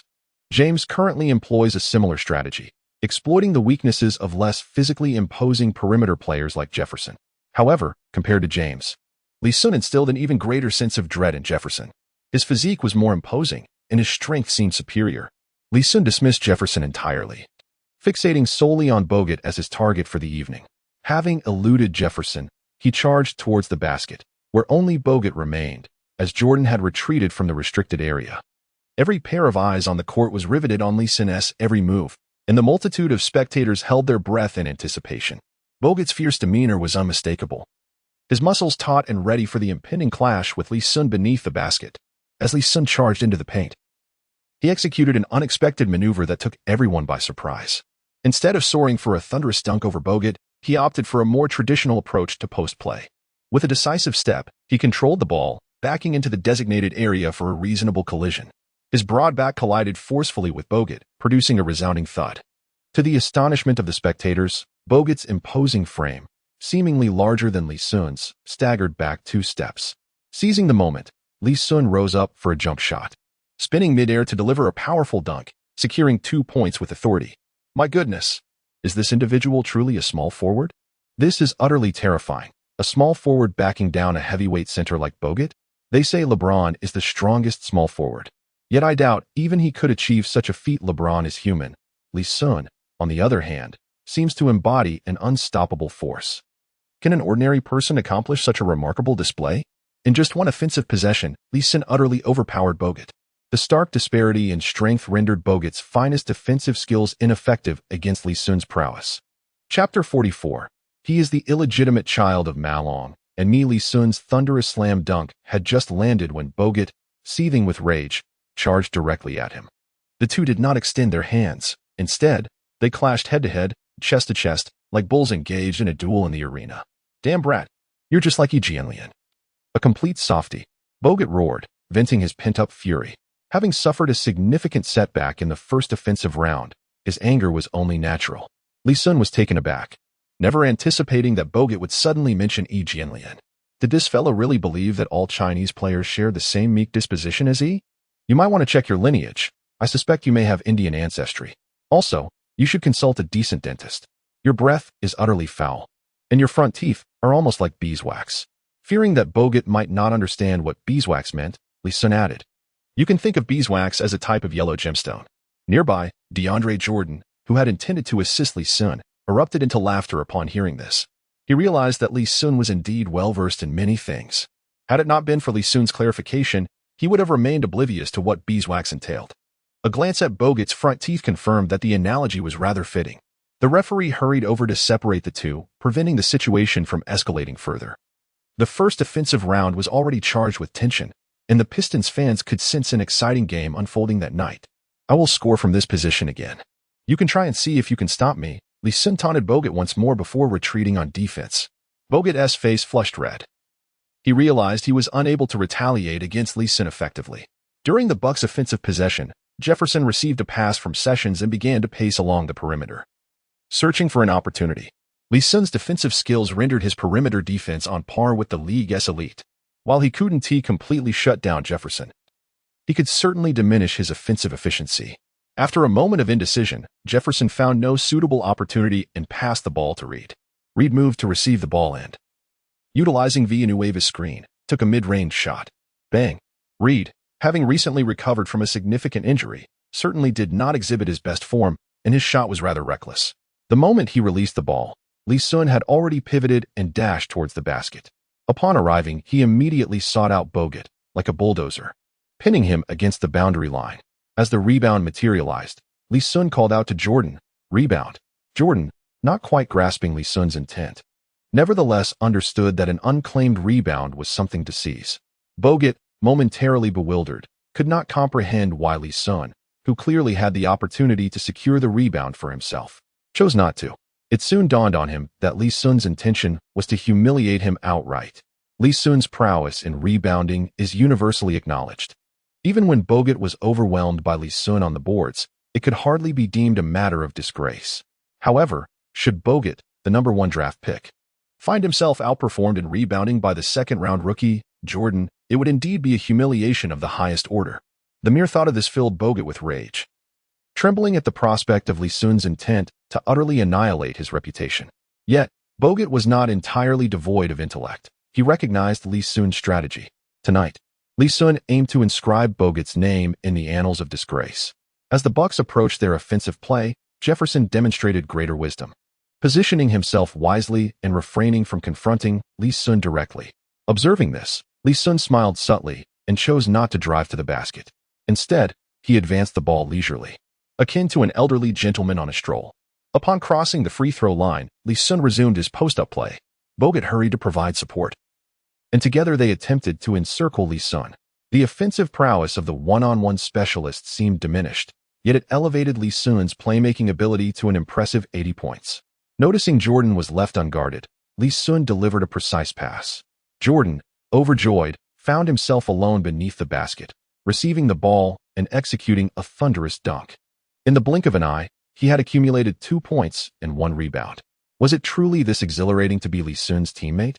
Bogut, gritting his teeth, recalled that Li Xun had previously declared his intent to shoot under the basket. Yet, he had opted to pass to Jordan instead. Your intelligence surely cannot exceed 80. Bogut mused. Do you take every word at face value? Basketball requires cerebral engagement. It is no wonder you were deemed the most lackluster #1 pick. Before Bogut could utter a retort, Li Xun unleashed a barrage of critiques. While Bogut was not the most ineffectual #1 pick, the title currently belonged to Li Xun's teammate. Nonetheless, Bogut's own standing was hardly commendable. If a ranking of the weakest #1 picks were to be compiled, he would undoubtedly secure a position within the top 5. Those plagued by insecurity often seek validation. Bogut's penchant for provoking contact likely stemmed from his own performance-related self-doubt. Upon hearing Li Xun label him a bust, his vision darkened, nearly leading him to faint from frustration. Now, his gaze towards Li Xun was not merely one of fury. It brimmed with resentment. Li Xun, undeterred by either anger or hatred, resolved to thoroughly subdue Bogut this evening. In the ensuing offensive and defensive exchanges, Li Xun seized complete control, orchestrating a relentless series of assaults on Bogut.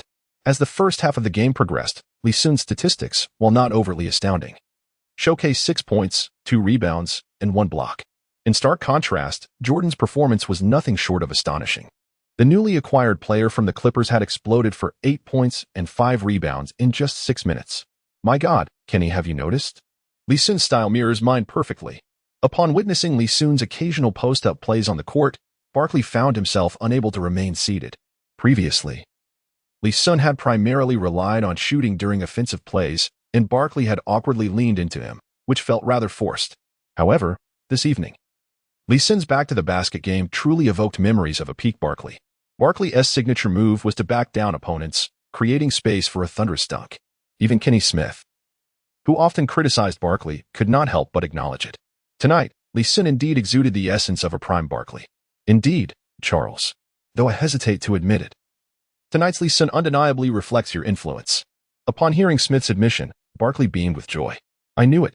This kid gave me an uncanny sense of familiarity upon his debut. My goodness, could he possibly be the love child of myself and Karl Malone? For only our union could produce such a prodigious talent. Back in 1988, I played an away game against the Jazz and had a bit too much to drink afterward. Could it be that Karl violated me? The timeline aligns perfectly. Barkley began to indulge in whimsical musings. Chapter 45, Stepping Stone? Beat me to a pulp. Kenny Smith's eyes were nearly rolling out of their sockets. He suspected that if Karl Malone heard such words, he would storm in that very evening, armed with a stool, to deliver a beating to Barkley. This fellow had no filter whatsoever, daring to utter anything. The game continued on the court. Bucks head coach Skiles was bellowing loudly. Charlie, assist on defense. For heaven's sake, do not let him enter the paint. Skiles watched helplessly as Li Xun maneuvered freely within their restricted area, unleashing a tirade towards the hairless warrior. As the team's starting power forward, Villanueva certainly bore the responsibility of aiding Bogut in defense. If left unsupported, Bogut would undoubtedly become the laughingstock of the entire league after this night. At this point in the game, Bogut had only managed to score a single point, courtesy of a foul from DeAndre Jordan, making one of 2 free throws. He hadn't secured a single rebound yet. If Li Xun had devoted himself to seizing rebounds alone, he might have had a chance to collect some. After all, the landing of rebounds often hinges on mere fortune. Perhaps one might just bounce fortuitously into his arms. However, Li Xun clung to him like an octopus, ensuring that whenever a rebound arose, he was right there, pushing Bogut to the sidelines. He would rather refrain from collecting rebounds himself than allow Bogut to do so. DeAndre Jordan emerged as the biggest winner of the night. Although he had yet to reach his peak performance, his height, wingspan, and athletic prowess surpassed those of Villanueva. Most rebounds fell into DeAndre's grasp.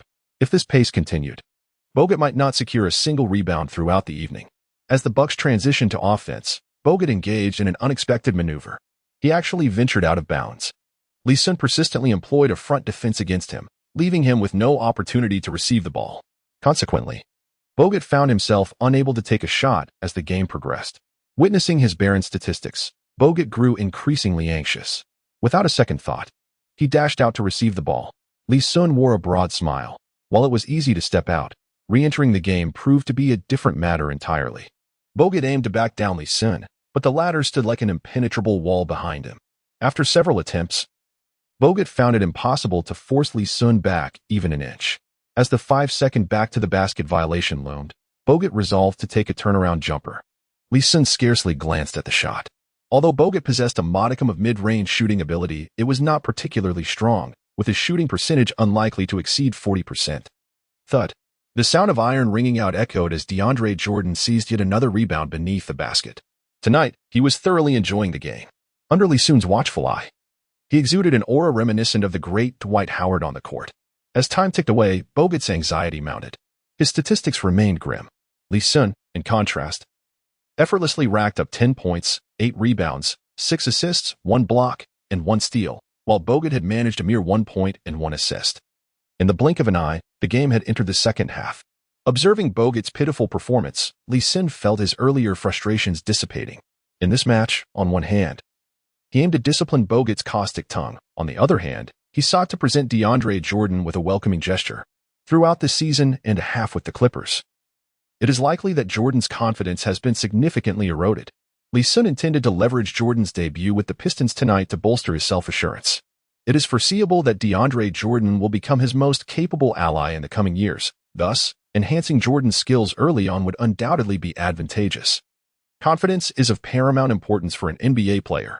A player lacking self-belief, constrained and hesitant on the court, will forever be unable to achieve remarkable success. As the game approached the end of the third quarter, the Pistons had established a commanding lead over the Bucks, outscoring them by 19 points at 76-57. Unless an unforeseen turn of events occurred, the match was likely to descend into garbage time shortly. The Bucks' perimeter defense had become absurdly feeble. The Pistons' outside lineup has consistently been formidable. Their lackluster performance can primarily be attributed to their interior struggles. Hamilton and Prince, both adept in offense and defense, effectively countered the Bucks' perimeter threats. As the third quarter neared its conclusion, Li Xun had quietly accumulated an impressive stat line of 21 points, 14 rebounds, 10 assists, 3 steals, and 2 blocks, all while conceding several rebounds and points to Jordan. Had he monopolized the statistics, his figures would have undoubtedly been even more staggering. Taking advantage of Li Xun's brief absence from the court, Bogut managed to scrape together some statistics, currently standing at 5 points, 3 rebounds, and 2 assists. Although these numbers appeared significantly better than his initial performance, Bogut was acutely aware that by the end of the game, he would become a laughingstock across the league. The more he reflected on his harsh ridicule of Li Xun, the more humiliated he felt. Why should a nearly undrafted Chinese player overshadow him? Even Yi Jianlian, with a higher draft position, had to play the subordinate role. Anger surged within him, and malice began to take hold. Bogut was steadily losing his composure. During the Pistons' offensive possession, Li Xun initiated a drive. Upon reaching the basket, he executed the low-post back-to-the-basket maneuver that had become his signature move tonight. After muscling through Bogut in the restricted area, Li Xun delivered a soaring dunk. However, as he descended from the rim, an ominous premonition crept into his mind. It seemed that Bogut had not exerted himself during their earlier confrontation. In a fleeting moment, Li Xun cast a glance downward and noticed that Bogut had positioned himself directly beneath the basket. His foot poised at the very spot where Li Xun was about to land. A surge of alarm coursed through Li Xun. Damn Bogut, was he attempting a dirty trick? After 3 quarters of play, Li Xun had almost let go of his anger, no longer considering Bogut a threat. Yet, he had not anticipated that this unscrupulous player would resort to such tactics against him. If Li Xun were to land on that foot, he would undoubtedly sustain an injury. A minor mishap could result in a sprained ankle, sidelining him for 10 days to 2 weeks. In a more severe scenario, a torn Achilles tendon could spell the end of his career. In an instant, Li Xun found himself devoid of any inclination to harbor anger. His thoughts raced with alarming speed. At this juncture, he could only brace himself for a fall, averting the peril of an injured ankle. With a swift twist of his waist in midair, Li Xun unexpectedly reclined backward. Should this tumble be unforgiving, a back injury would be inevitable. Yet, compared to an injured ankle, Li Xun would much prefer to suffer a blow to his back. Not far off, little Jordan reacted with remarkable agility. Upon witnessing Li Xun leaning back in midair, he dashed forward with determination. With a great stride, he extended his arms to catch Li Xun by the neck. In such a fleeting moment, he could not fully grasp Li Xun. He could only endeavor to shield his head. A resounding crash echoed through the arena as over 100 kilograms descended heavily upon the floor. Li Xun was left disoriented, nearly gasping for breath. The venue fell into a profound silence. The spectators, too far removed, had no inkling of the incident, only observing Li Xun's descent following a dunk. However, those on the sidelines bore witness to the event in vivid detail. Michael Curry was left utterly aghast. Li Xun represented the hope of the Pistons. As well as his own, that fall was perilous enough to jeopardize Li Xun's career. Step on him. Take him down. Hit him hard. Michael Curry, in a state of genuine alarm, bellowed at the court. The Pistons head coach was steeped in a legacy of brutality.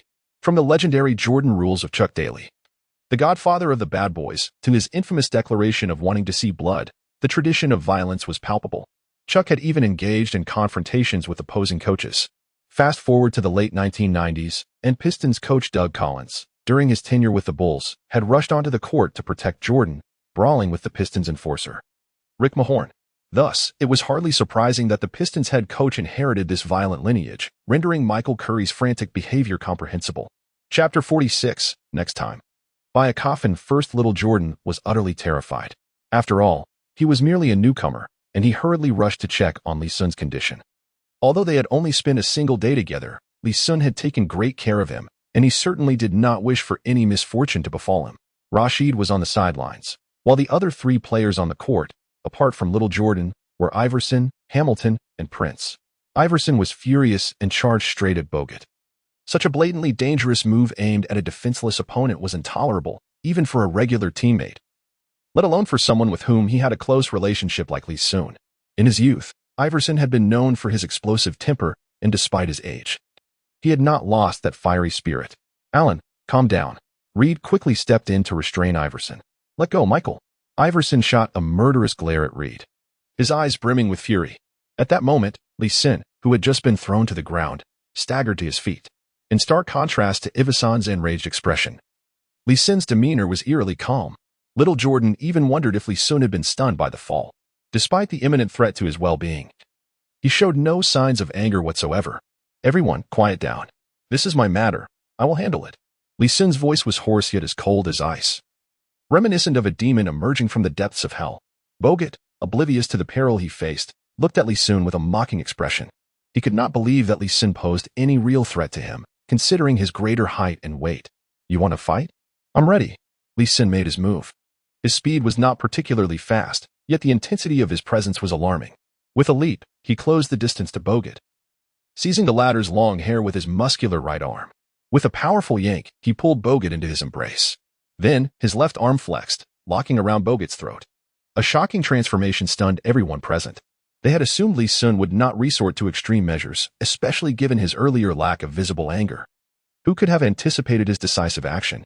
Without uttering a single word, he launched his attack.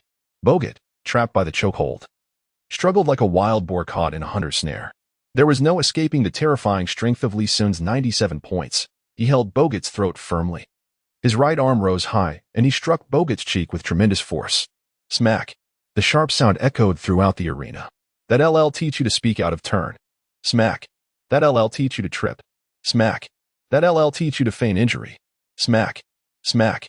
Li Xun's right hand rained blows upon Bogut's face at a furious pace, each strike accompanied by his icy reprimands. The spectators were in a frenzy. They had never witnessed such a brutal scene in their lives. In that moment, Li Xun resembled a raging parent, while Bogut was the helpless child enduring the storm. They were oblivious to whether Li Xun harbored any peculiar fondness for slapping others. Following his previous strike on Big Low, this time Bogut bore the brunt of his wrath, having lost count of the blows he received from Li Xun. As Bogut's face swelled grotesquely, resembling that of a pig, blood gushed uncontrollably from his nose. The Bucks players rushed forward, realizing that if this continued, Bogut might not survive the night. Li Xun appeared relentless, showing no signs of halting. Villanueva, standing closest, charged in swiftly. Get away, or you'll be caught in it too. Li Xun barked at Villanueva, startling the unassuming hero into silence. The sight of Li Xun was terrifying, akin to a ravenous tiger tearing into its prey. Villanueva had no doubt that if he dared to step closer, he would be the next victim, suffering in place of Bogut. Jefferson, having just joined the Bucks this season, held no particular affection for Bogut. Yet, as a teammate, he could not turn a blind eye. However, fearing that Li Xun might target him, he cautiously inched closer, attempting to appear less disloyal. Reed was in a state of desperation. As the leader of the Bucks, he felt the weight of his responsibility. Regardless of Bogut's unpopularity, he had to step up. He lunged forward, leaping to grasp Li Xun's right arm. He had no hope of pulling Li Xun away, but aimed to minimize the blows Bogut endured. What transpired next left everyone astounded. Li Xun's powerful right arm continued to strike Bogut's face with the same relentless frequency, undeterred by Reed's presence. Stop. Please stop. Reed shouted repeatedly. The remnants of Bogut's consciousness nearly succumbed to darkness upon hearing those words. You want me to stop? It is Li Xun who is hitting me. I wish to retaliate, but I'm choked and utterly immobile. The referee, momentarily stunned, regained composure and hurriedly blew his whistle, rushing over. Despite the efforts of 3 referees attempting to intervene, they still could not save Bogut. On the sidelines, Michael Curry sensed something amiss. The same person who had just been vociferously calling for Bogut's demise now urgently shouted from the court, "Quick, save him. Hurry and save Bogut." His earlier outburst, fueled by rage, was not meant to result in true harm. Upon hearing Curry's urgent pleas, 4 players sprang into action, converging to restrain Li Xun. Li, calm down. You mustn't continue. This man has lost consciousness. Iverson hastily reassured him. If you keep this up, he may truly meet his maker. You have a promising future ahead. There's no need to squander it over him. Jordan joined in the urging, while Hamilton and Prince also implored Li Xun to regain his composure. With a deep sigh, Li Xun finally relaxed and released his grip. All that could be seen was Bogut collapsing to the floor like a heap of mud. No one knew exactly how many slaps Li Xun had delivered. They only knew that each strike was imbued with immense force, echoing with a resounding crack. From the performance displayed in tonight's match, Li Xun's strength was astonishing, capable of rendering Bogut utterly immobile. Such ferocity in his blows would likely leave even the mightiest celestial beings powerless. It was no wonder that Bogut now lay in a semi-conscious state. When he awakens, please convey this message to him. Before concocting any further underhanded schemes, he ought to ensure his own coffin is reserved. Li Xun coldly addressed the remaining Bucks players before turning on his heel and striding towards the locker room. His expulsion from the game was a foregone conclusion, and there was no need to linger any longer. The Bucks players remained silent, hastily moving to assist Bogut. His face was unrecognizable, and he muttered incoherently. Reed quickly stepped forward to cover Bogut's mouth, fearing that the demon Li Xun might overhear and return to deliver another thrashing. Chapter 47. The resounding defeats of the Celestial Sovereign and the Detroit Dual Flower Red Sticks Li Xun. Li Xun, the King of Detroit. The fervent Pistons fans erupted in jubilant cheers as they bid farewell to Li Xun, especially along the brief corridor leading to the locker room.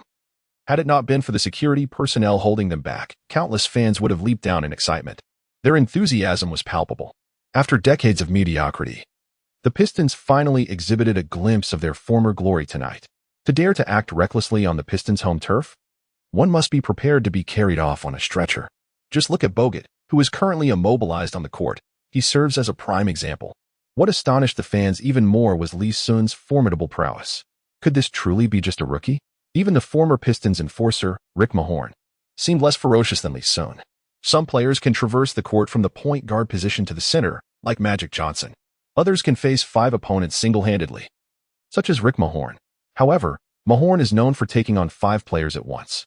A saying once circulated in the league, when you see Mahorn in a fit of rage, it is almost akin to witnessing a hospital scene. The notorious bad boy, Lame Beer, was known for his dirty tactics, while Mahorn was recognized for his fighting ability. Oh, why does Li Xun relish striking others so much? Who can elucidate this for me? I do not know. All I know is that the last player who enjoyed throwing punches was Charles Oakley. The Old Oak? It brings to mind the unfortunate Tyrone Hill. Alabama's Old Oak. Alabama's Old Oak. Spurred by a fan, the crowd began chanting the nickname for Li Xun. This was the moniker they bestowed upon him. Inspired by Oakley's nickname and Detroit's location in Alabama. Oakley, once a teammate of Jordan, later became a significant member of the New York Knicks gang. Due to all-star player Tyrone Hill failing to repay his debts, the Old Oak confronted Hill during warm-ups and delivered a resounding slap. In the commentary booth, Barkley leapt up upon hearing the crowd refer to Li Xun as Alabama's Old Oak. What a ridiculous nickname. Absolutely not. I cannot agree. The long-standing feud between Charles Barkley and Charles Oakley is a tale as lengthy as a child without a mother. Throughout their careers, they have clashed innumerable times, almost every game resulting in conflict. If one were to name Barkley's most despised player, Oakley would undoubtedly top the list. The crux of the matter is that Barkley is from Alabama, and he perceives a striking similarity between Li Xun's playing style and his own. Alabama's Old Oak? Why not call him Alabama's Flying Pig instead? Old Oak? Li Xun is merely a 20-year-old youth. How can he be deemed old? The creativity of these fans in coining nicknames is simply abysmal. Barkley vociferously condemned, while Kenny Smith, accustomed to rolling his eyes, refrained from engaging in the conversation. In the domestic commentary booth, tonight featured Yu Jia and Zhang Weiping as commentators. This marked Zhang Weiping's inaugural commentary of a game featuring Li Xun. The gruesome scene on the court left Zhang Weiping momentarily speechless. Once heralded as the premier forward in Asia, Zhang had intended to analyze Li Xun's rise from a technical standpoint this evening.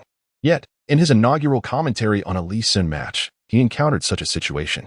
Was this reasonable? Quite so. The player Bogut is exceedingly odious. Notice how even his teammates refrained from intervening. Once he suppressed his shock, Zhang began to ramble. If the Bucks players were to hear his words, they would undoubtedly cry foul. Did they not wish to assist Bogut? It was evidently Li Xun's ferocity that deterred them. Hence, one must conduct oneself with integrity. Otherwise, one will inevitably face a formidable adversary. Bogut likely perceives Li Xun's temperament to be akin to that of Yi Jianlian. A notion fraught with peril. Yu Jia, observing Zhang Weiping's tirade, promptly interjected, realizing that the conversation could spiral indefinitely. Zhang. Li Xun's response to Bogut's underhanded tactics is indeed gratifying. However, it will surely evoke disciplinary action from the league. What sort of sanctions do you believe the league will impose? You posed the question that weighed heavily on everyone's mind. Given Bogut's bruised visage and the severity of this altercation, it was inevitable that the league would impose a significant penalty. The gravity of the situation is undeniable. However, compared to the infamous malice at the palace, its severity pales in comparison, as that incident involved assaulting a spectator. Fans are the lifeblood of the NBA, without stringent penalties. Who would dare attend games? Tonight, however, it was merely players brawling, with Bogut initiating the foul play. I surmise that the suspension will not exceed 26 games. After all, when Kermit Washington inflicted such grievous harm on Tom Janovich, he was suspended for merely 26 games. Zhang Weiping articulated his reasoning with clarity. His analysis was sound. When excluding those like O.J., Mayo, and Chris Anderson, whose suspensions stemmed from drug violations, the three most significant suspensions in NBA history include Ron Artest for 86 games following the Palace Brawl, the volatile Sprewell for nearly choking his coach Carlesimo for 68 games, and Gilbert Arenas for 50 games due to the gun incident. The reasons behind these suspensions were exceptionally unique. In contrast, the rationale for Li Xun's actions tonight is rather commonplace. By precedent, it is improbable for the suspension to exceed 26 games. Upon hearing Zhang Weiping's assessment, Chinese fans felt a wave of relief. A maximum suspension of 26 games? That is quite acceptable. They had enjoyed the excitement of the game but harbored an underlying concern. What if Li Xun faced a lifetime ban? It would be devastating to lose a player of such extraordinary talent and courage, especially after witnessing him shine in less than 10 games. A suspension is merely a suspension. And I find it worthwhile. Who would dare to provoke Li Xun in the future? This is a case of striking a decisive blow to prevent a multitude of retaliations. The Detroit Twin Flower Red Sticks indeed live up to their reputation. It is not only the American fans who have bestowed nicknames upon Li Xun. Chinese fans have done the same. Currently, Li Xun is widely acknowledged as the most fitting template player akin to the explosive Bob Pettit. Consequently, some fans have directly dubbed him the Twin Flower Red Sticks of Detroit. Twin Flower Red Sticks? Do you think this is a film? Li Xun should rightfully be called the face-slapping deity, as he is certainly not comparable to the roaring deity Rashid. Once the fans were assured that Li Xun's suspension wouldn't be excessively prolonged, their spirits lifted considerably, and they eagerly engaged in lively discussions. Chapter 48. Li Xun's descent into coma upon returning to the changing room. Li Xun felt utterly rejuvenated. After releasing his pent-up frustrations, his anger had dissipated entirely. Yet, a lingering sense of trepidation remained. Had he not been audacious and keenly aware, he might have fallen prey to Bogut's tactics, with dire consequences looming. A ruptured Achilles tendon could have signaled the premature end of his professional career. As he regained his composure, Li Xun became acutely aware of a searing pain in his back. In the heat of the moment, while fiercely attacking Bogut, he had neglected to heed the condition of his own injuries.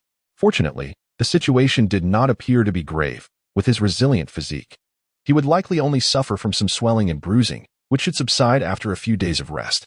Li, how are you feeling? Not long after Li Xun entered the changing room, Mr. Joe Dumas rushed in with a group of people. Mr. Dumas, I am fine, Li Xun replied, shaking his head and managing a faint smile, although a dull ache still lingered in his back. Fine? It is unacceptable, even in the absence of a situation. One must create one. Just now, after that fall, your back has sustained severe injuries, potentially requiring surgery, and you have suffered a significant concussion. Team physician. Shortly you shall know how to communicate Li Xun's condition to the external media. Now, quickly, summon an ambulance. Hurry. The sooner, the better. Dumas has not held the position of general manager for so many years without reason. He began to organize matters methodically. Li Xun appeared utterly bewildered. How could he be unaware of the severity of his back injury? Was it truly grave enough to necessitate surgery? The fall was indeed severe, but it hardly warrants such exaggeration. As for a severe concussion, he protected little Jordan with that move, and he didn't even hit his head. What on earth is Dumas trying to achieve? Goodness, the ambulance has been summoned. It seems one is being hastily transported to the intensive care unit. Mr. Dumas, is such an extreme measure truly warranted? I am unscathed. Li Xun quickly gestured for Dumas to refrain from such a grand display. Dumas promptly stepped forward, placing a hand over Li Xun's mouth, shushing him. Young man, adhere strictly to my instructions. From now on, your sole obligation is to lie on the hospital bed in complete compliance. Would you prefer a suspension of 20 to 30 matches, or merely 10 to 8 matches? Li Xun was momentarily taken aback, as if he had begun to fathom Dumas's intentions.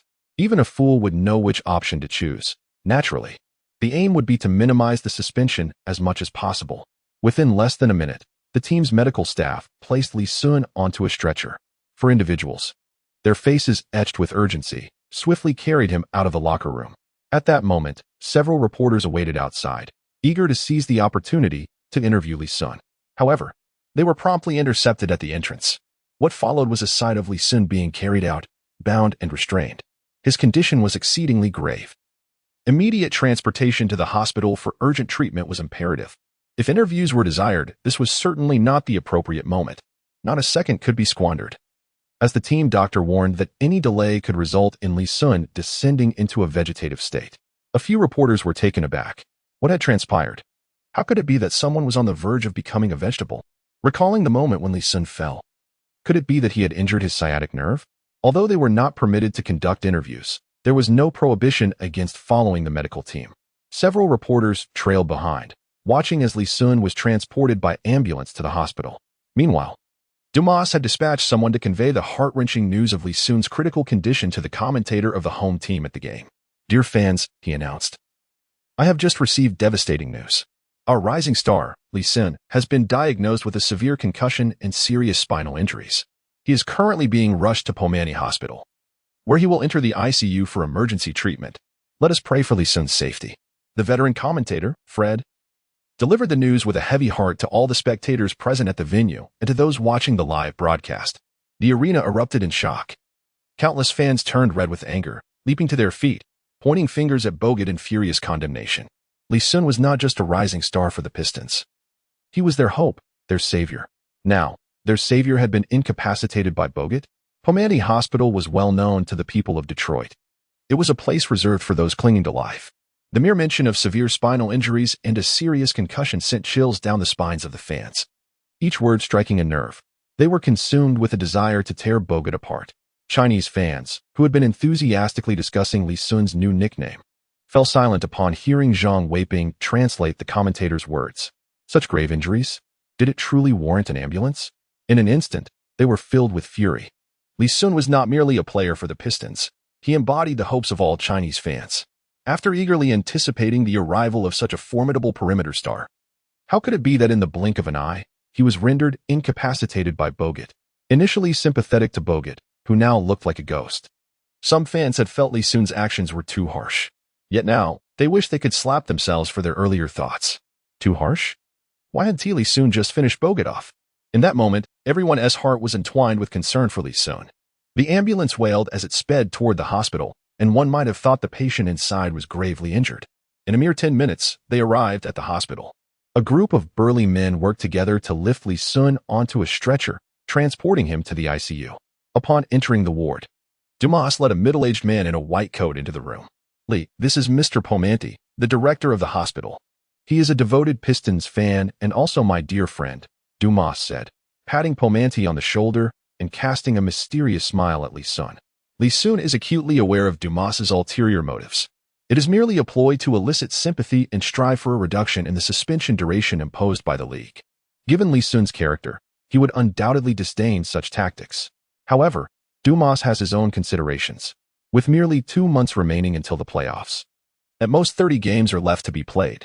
If Li Xun were to face a suspension of 25 to 26 games, it would not preclude his participation in the playoffs, yet the Pistons' performance would undoubtedly suffer significantly. Even if they managed to stumble into the playoffs, it might only be as the 8th seed.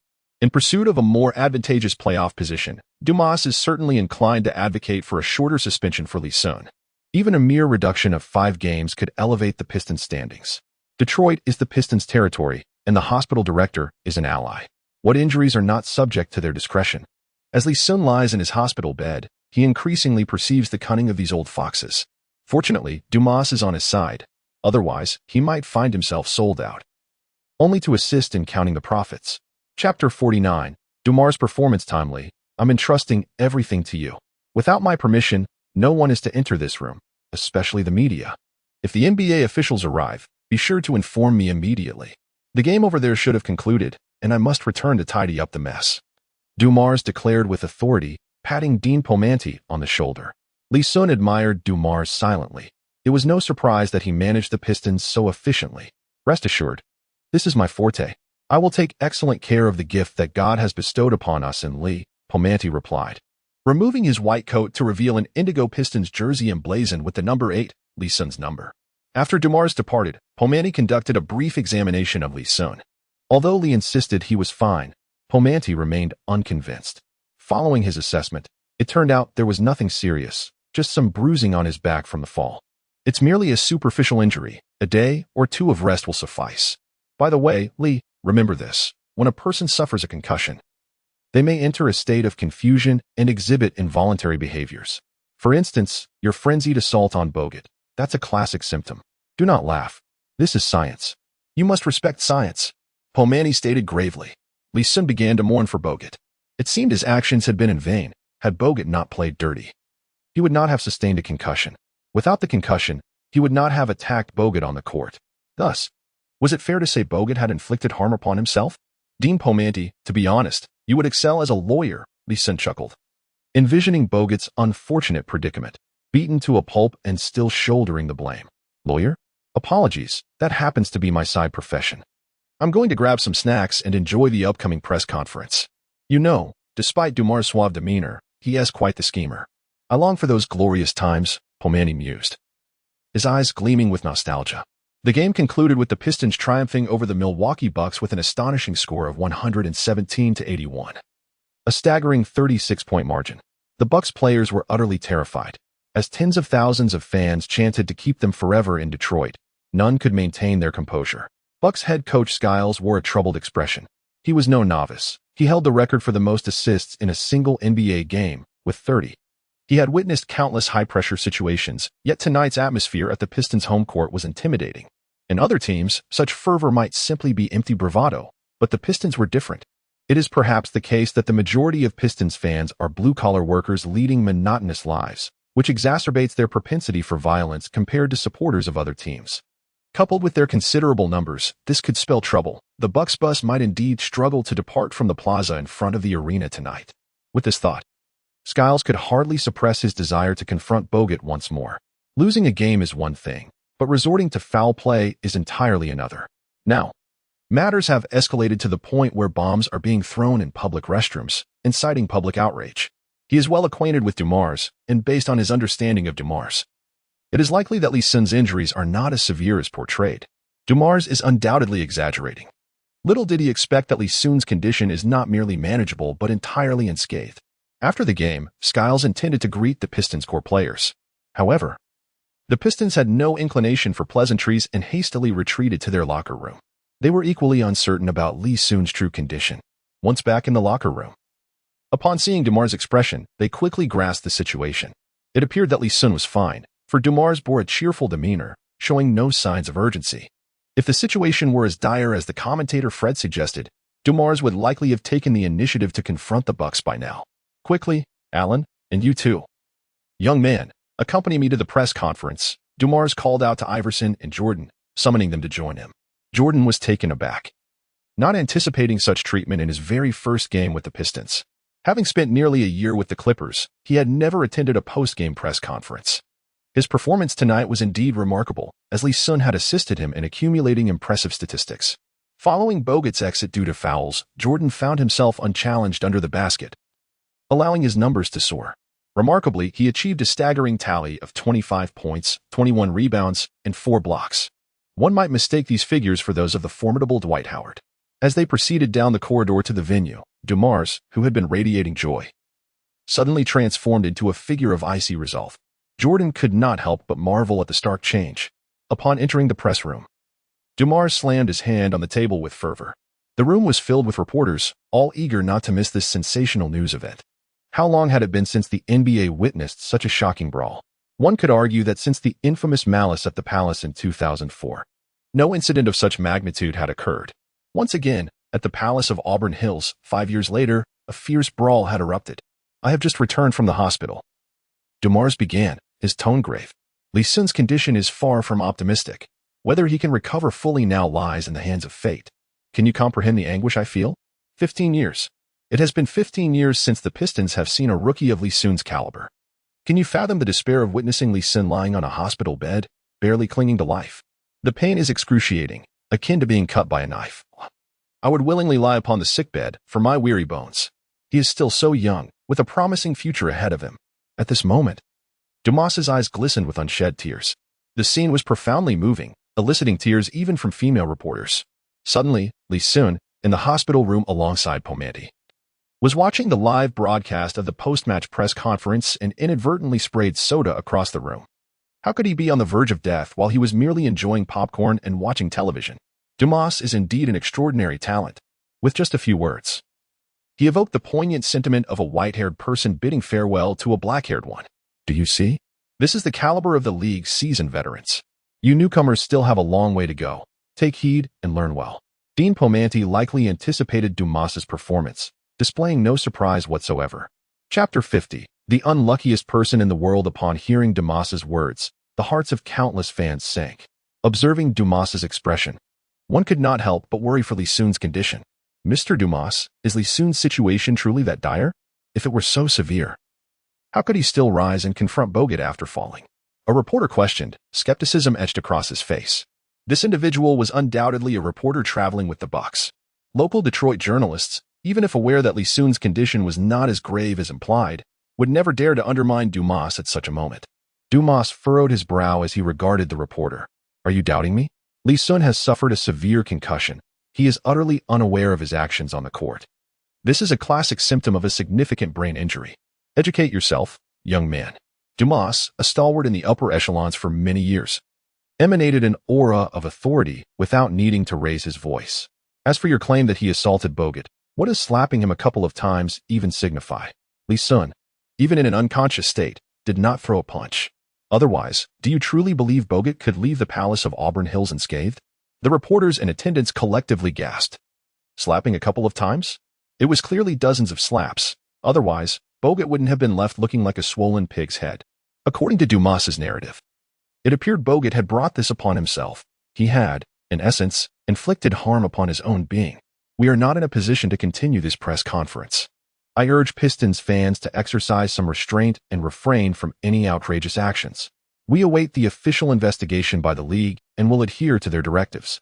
Dumas concluded with a note of counsel to the fans, concerned they might become overly agitated and block the Bucks team bus, which would surely irk Stern. NBA headquarters, President's office. Stern, now aged and sleep-deprived, had eagerly watched the Pistons game that evening, harboring high hopes for Li Xun. He saw boundless commercial potential in Li Xun, one that could far surpass that of Yao Ming. When it came to marketability, players in the paint typically lagged behind their perimeter counterparts. Even a titan like Shaquille O'Neal had never secured a substantial sneaker contract in his career. In contrast, players with distinct characteristics possessed significantly higher commercial value. Whether through humor, charisma, or exceptional skills in a specific area, such athletes garnered attention. Li Xun was evidently a unique perimeter player, bolstered by the vast Chinese market behind him. The mere thought thrilled Stern. However, when he witnessed Bogut's underhanded tactics against Li Xun, he nearly choked on his own blood. He immediately resolved that, post-game, Bogut would face severe penalties, enough to leave him financially incapacitated. 10 seconds later, as he saw Li Xun rise from the ground, he breathed a sigh of relief, only to then witness Li Xun charge at Bogut, delivering a flurry of blows. At that moment, Stern felt the urge to retchenil. Li Xun possesses an even more distinctive character than he had anticipated. Even he has begun to question Li Xun's identity as a Chinese national. For this fellow is utterly unlike Yu Ming and Yi Jianlian. He has been closely monitoring the post-game press conference of the Pistons. Upon hearing of Li Xun's severe injury, anxiety gripped him once more. However, considering Dumas' nature, he suspected that Dumas was merely putting on an facade. Throughout the entire night, the old man's heart was nearly unable to withstand the strain. Now, he found himself in a quandary regarding how to navigate this vexatious situation. Should Li Xun be punished? Undoubtedly, punishment is warranted. Regardless of Dumas' grandiloquent assertions, Li Xun did indeed resort to violence, and the severity of his actions was extreme, nearly resulting in Bogut's demise. Nevertheless, with the scientific basis of a concussion provided by Dumas, the severity of the punishment could be somewhat mitigated. Adam, Stern called out towards the door. Adam Silver promptly entered with a cup of coffee, presenting it with a grin, resembling a courtier attending to an emperor. Mr. President, he said. Stern nodded and began drafting a punishment report. Li Xun would face a 13-game suspension and a fine of $15,000. As for the Australian, He would be suspended for 5 games, also incurring a fine of $15,000. There was no need to hasten the announcement. It could wait a couple of days. Silver nodded eagerly. Even though he felt that Bogut's punishment was excessively harsh, he refrained from expressing any dissent. Stern is the undisputed ruler of the current league, and his decisions are beyond reproach. By the way, do the Pistons still have an away game against the Knicks this season? Stern suddenly inquired. Yes, there is one towards the end of the season, Silver replied after briefly reviewing the Knicks' schedule. Stern nodded, acknowledging the information, and dismissed him. The following morning, the previous night's game had surged to the forefront of various media outlets. After all, it had been several years since such a severe incident had occurred in the league, piquing the interest of many fans. Goodness, Li Xun is truly a beast. He absolutely brutalized Bogut. I was there at the scene last night and witnessed Bogut's dreadful state. I returned home and had nightmares, dreaming of a monstrous pig. Bogut deserved it. The guy is always trying to provoke our beloved Duncan, who, being too naive, can hardly be bothered with him. But Li Xun is fierce. He knows when to strike, embodying the spirit of a true man. Why do you think Li Xun's strength is so terrifying? That hulking figure of Bogut was no match for him at all. Li Xun has fulfilled all my fantasies of a domineering superstar. God bless. May Li Xun recover swiftly. Now we await the league's decision on the punishment. The external clamor was deafening. Li Xun's name, having barely faded from the all-star spotlight, now surged to the forefront of sports news once again, becoming the most frequently mentioned name, the most astonishing all-star MVP in NBA history. This MVP had scarcely enjoyed his moment in the sun before embroiling himself in such a controversy. At this moment, Li Xun finds himself languishing in the ICU of Pomani Hospital, consumed by boredom, at least until the league's disciplinary measures are announced. Dumars would not permit him to appear in public. Li Xun is also curious about the nature of the punishment Stern will impose upon him, speculating that it should not exceed 20 games. After all, Comet had his brain matter scattered and received only a suspension of 26 games. If his own suspension were to surpass 20 games, it would indeed be excessively harsh. This wait has stretched on for a full 3 days. On the morning of February 21st, at 8 o'clock, Li Xun is still in a deep slumber, dreaming of leading his brothers, including Iverson, to a glorious championship victory. Dumars burst into the room, brimming with excitement. Li, good news. You've been suspended for 13 games. Filled with a sense of accomplishment, Dumars feels that his strategy has borne fruit. Upon hearing that his suspension is limited to 13 games, Li Xun cannot help but smile. This number is certainly not excessive. When he learns that Bogut has been suspended for 5 games as well, he bursts into laughter. That guy is undeniably unfortunate. After enduring a brutal beating on the court, he likely has yet to fully recover, only to be met with an additional 5-game suspension. Considering Bogut's annual salary of over $6 million, the combination of his suspension and fines will cost him at least $400,000. To be battered and then fined an additional $400,000, he is undoubtedly the unluckiest person in the world. Chapter 51. What of the beggar? Li Xun procured the upcoming schedule for the Pistons. With 29 games remaining this season, they had concluded 53 matches, achieving a record of 27 wins and 26 losses. This record was still maintained under Li Xun's leadership, for without his guidance, the Pistons' win percentage would hardly have reached 50%. Of the remaining 29 games, Li Xun had been suspended for 13, leaving him with 16 games left to play this season. Li, take this time to rest well and gather your strength. Upon your return, we will need your assistance to secure a position among the top 5 in the Eastern Conference, Dumars remarked, refraining from chastising Li Xun for his impulsive behavior that led to his suspension. This was, in fact, a scenario he welcomed. The Pistons had languished in obscurity for so long that the fear they once instilled in other teams had faded into memory. Now, Li Xun had undoubtedly rekindled that fear. As the saying goes, a blessing in disguise. Being suspended for 13 games might have inadvertently fostered a sense of trepidation among the other teams towards the Pistons. Li Xun nodded, contemplating the situation. Firstly, there was no doubt that the Pistons would secure a playoff berth. Even if they were to lose all 13 games during his suspension, upon his return, the remaining 16 games would not present many formidable challenges. Li Xun remained confident in leading his team into the playoffs. It is noteworthy that in the Eastern Conference, a team need not maintain a win percentage of 50% to earn a playoff ticket. Moreover, the current roster of the Pistons made it improbable that they would lose all 13 games. Such was the advantage of competing in the East. Had they been in the Western Conference, a near 60% win rate would be essential for playoff qualification, leaving Li Xun with little hope of even entering, let alone achieving a top 5 finish. He recalled vividly that the 8th seed in the West was the Jazz, who finished the regular season with a remarkable 48 wins and 34 losses, yielding a win percentage of 58. 5. The 5th seed, the Rockets, boasted an impressive record of 53 wins and 29 losses, translating to a win percentage of 65. This memory was particularly vivid as it marked the last complete season of Yao Ming's illustrious career, a season rife with potential for championship glory. In contrast, the 5th seed in the East, the Miami Heat, barely scraped by with a record of 43 wins and 39 losses, a mere 52 win rate. Thus, DeMar's insistence on Li Xun returning to lead the charge for a top 5 finish in the East was not an unreasonable expectation. Li Xun understood DeMar's fixation on this top 5 position, as the East was dominated by 3 powerhouse teams, the Cavaliers, the Magic, and the Celtics. Should the Pistons find themselves ranked 6th, 7th, or 8th, they would inevitably face one of these formidable opponents in the first round of the playoffs. Even if DeMar did not perceive the current Pistons as inferior to these teams, who would not prefer to face a more manageable opponent?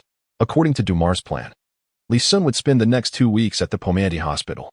After his discharge, he would commence rehabilitation trainings, culminating in an inspirational narrative of rebirth that would keep Li Xun's story relevant and compelling. It must be acknowledged that DeMar genuinely cared for Li Xun's well-being. Li Xun felt increasingly grateful that he had not departed from the Pistons, this great family. If he leaves now, he might find himself unaware of how he was led astray when facing the Pistons next time. During the month of recuperation, the league felt incomplete without Li Xun, much like a culinary delight devoid of its essential spices, resulting in a rather bland experience. After resting for a few days, Li Xun began to immerse himself in the flurry of activity once more. Several prominent sports brands sought his endorsement, including Nike, Adidas, Under Armour, and N1, all extending their olive branches to him. This was hardly a surprising occurrence. As the newly crowned All-Star MVP and arguably the league's most talked about player, it would have been truly remarkable had no brands approached him. However, the contracts from these major companies were somewhat perplexing to Li Xun. He decided to consult Dean Beaumont, who, after all, possessed a law degree and should have been well-equipped to navigate these agreements. Nike was prepared to sign him as an athlete under the AJ brand, offering a 3-year deal worth $10 million. Beaumont meticulously reviewed Nike's contract and conveyed the offer to Li Xun, who nearly gasped in disbelief. What a jest! Had AJ truly become so miserly? $10 million over 3 years, was this a pittance meant for beggars? He recalled that, under normal circumstances, the proven Leonard had been offered a 4-year contract worth around $20 million. This contract even included additional clauses stipulating that any on-court brawls or actions detrimental to the brand's image would incur a salary deduction of 20 to 40. Beaumont continued, and Li Xun was left speechless. It was as if they did not regard him as worthy of respect. What were they thinking? $10 million over 3 years. And he would still have to toe the line according to their whims. Was this not akin to earning a living on his knees? And for a meager sum at that? What about Adidas and Under Armour? Li Xun inquired with a furrowed brow. Adidas offered a 5-year contract for $20 million. Slightly better than Nike's. Under Armour's offer was 3 years for $15 million. But they currently held little sway in the basketball realm. As for N1, their offer could be dismissed outright, a mere 2-year deal for $5 million. Notably, all brands except N1 included similar clauses to Nike's, stipulating salary deductions for actions that might tarnish their image. Upon reviewing the offers from various brands, Li Xun felt a deep sense of frustration, having heard of superstars securing contracts worth hundreds of millions over 10 years. He had presumed that even a modest endorsement deal would grant him at least $1 million a year. However, the best offer he received was from Under Armour at a paltry $500,000 annually. Furthermore, he would have to humble himself considerably. Lee, do not perceive this as insufficient. After all, you have participated in very few games. The fact that they are willing to extend such offers is already a considerable risk on their part. Consider this. If you were to suffer a serious injury after just 1 year, their investment would be lost, Beaumont remarked, noticing Li Xun's displeasure. Li Xun nodded, acknowledging the validity of his words. Yet, he was acutely aware that his moment of ascendance was not far off. Take Nike's contract as an example. It is difficult for Li Xun to envision the extent of his growth over the next 3 years. However, it is certain that within this period, he will secure at least 1 MVP award, 1 Finals MVP, and a championship trophy. Such an accomplishment, accompanied by a $3 million player contract, raises the question, Would it not be a disservice to these corporations? Moreover, he currently lacks for nothing financially, with little to spend his wealth on. Rather than allowing foreign brands to reap the benefits, he finds it more advantageous to support domestic brands. In particular, Li Ning represents a significant opportunity. The brand offered Dwayne Wade a 10-year contract worth $100 million, along with equity, even at the twilight of his career. Li Xun is resolved to dismiss all foreign companies for the time being and await developments within the domestic market. Should he receive comparable offers, he would undoubtedly prioritize signing with local brands. After all, he understands the principle of keeping resources within one's own domain. Chapter 52. The arrival of grim news on March 6th. After spending half a month in the ICU, Li Xun was finally discharged. The entrance of the Beaumont Hospital was besieged by countless media reporters, alongside a throng of local Detroit fans. As Li Xun emerged from the entrance in a wheelchair, thunderous applause erupted. "Wishing you a swift recovery, we need you. Go, Li Xun. The king of Detroit, the champion returns." The cacophony of cheers resonated in Li Xun's ears. Once Li Xun was lifted into the car, Michael Curry delivered devastating news. During this time, Li Xun had refrained from closely monitoring the Pistons' situation as it felt futile. He could not step onto the court and was merely burdening himself with worry. Allen's injury is severe. He is very likely to miss this year's playoffs. Curry spoke with a pained expression. A sense of dread gripped Li Xun. The anticipated news had finally arrived. Under normal circumstances, this season was supposed to be Allen Iverson's last complete season in his career. However, that notion was somewhat tenuous, as Iverson had only played around 50 games for the Pistons before succumbing to injuries, unable to make it to the playoffs. After the season concluded, Iverson signed with the Grizzlies for a 1-year, $3.5 million contract. Unfortunately, he only participated in 3 games, all as a substitute, before being waived by the Grizzlies. Subsequently, he returned home to Philadelphia, where he played half a season with the 76ers before retiring. Li Xun had initially believed that his arrival would create a butterfly effect, extending Iverson's career. Now, it appeared he had overestimated his influence. The thought of still owing Iverson a championship and the title of assists leader left him with an unsettling feeling. "Oh dear, this is troublesome." With Allen absent and Stuckey sold off, we are left with only one point guard, Michael Curry lamented. Had Stuckey not been traded, the impact would have been minimal. Stuckey was a dual-position guard, performing better at point guard than shooting guard. Now, with Iverson injured and Stuckey gone, the only available option was Will Bynum, who stood at 183 centimeters, his defense inferior to that of a geriatric Iverson, and his offense left much to be desired. Naturally, no one harbored expectations for this undrafted player. Li Xun patted Curry on the shoulder. "Coach, don't worry.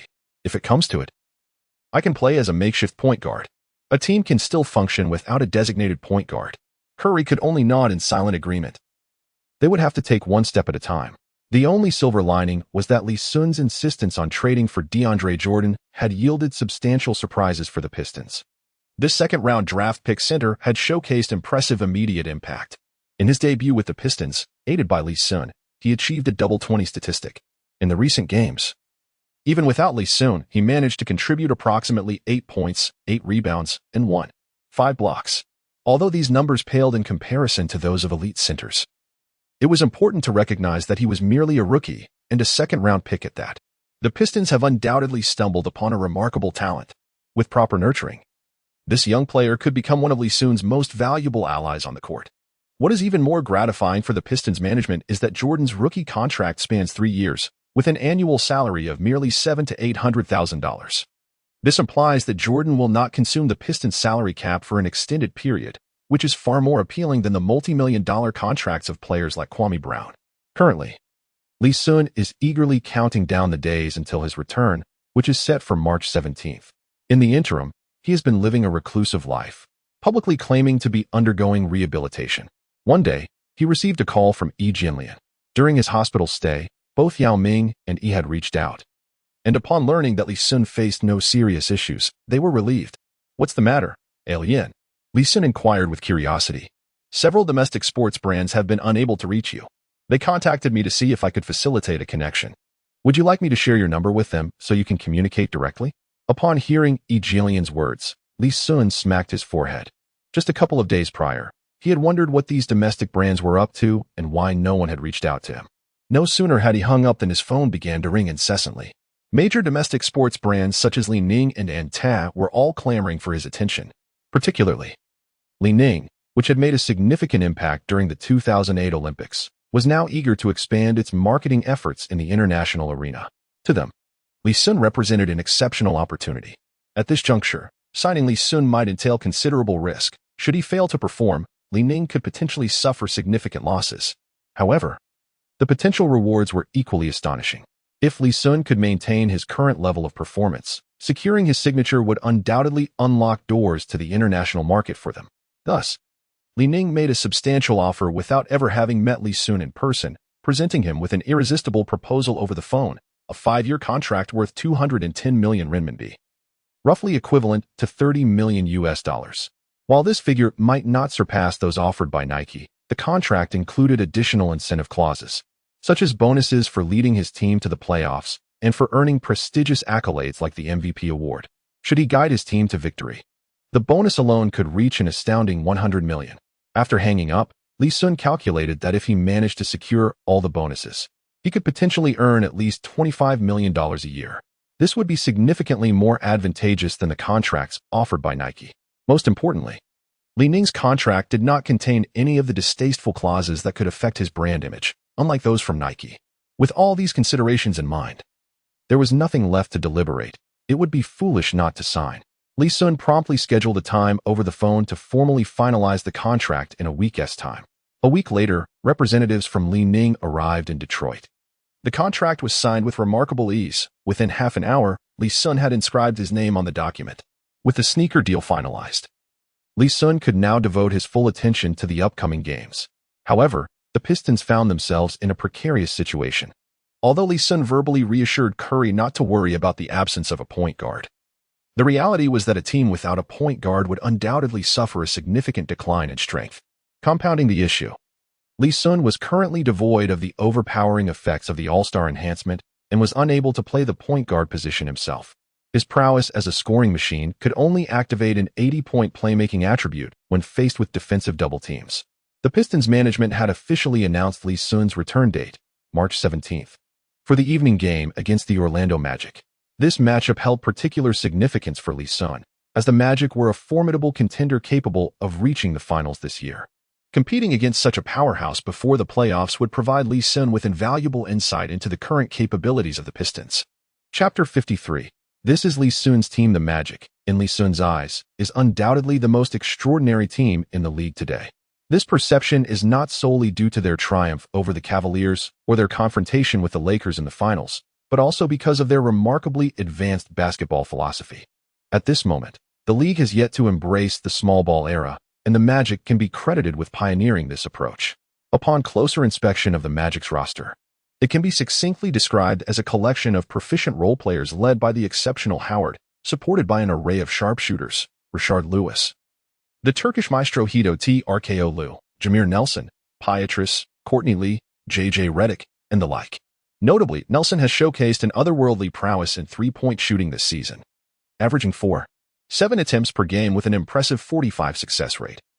He joins the ranks of a select few in NBA history who have achieved such a feat in a single season, alongside luminaries like Nash, the isolation artist Jordan, and the enigmatic Glenn Rice.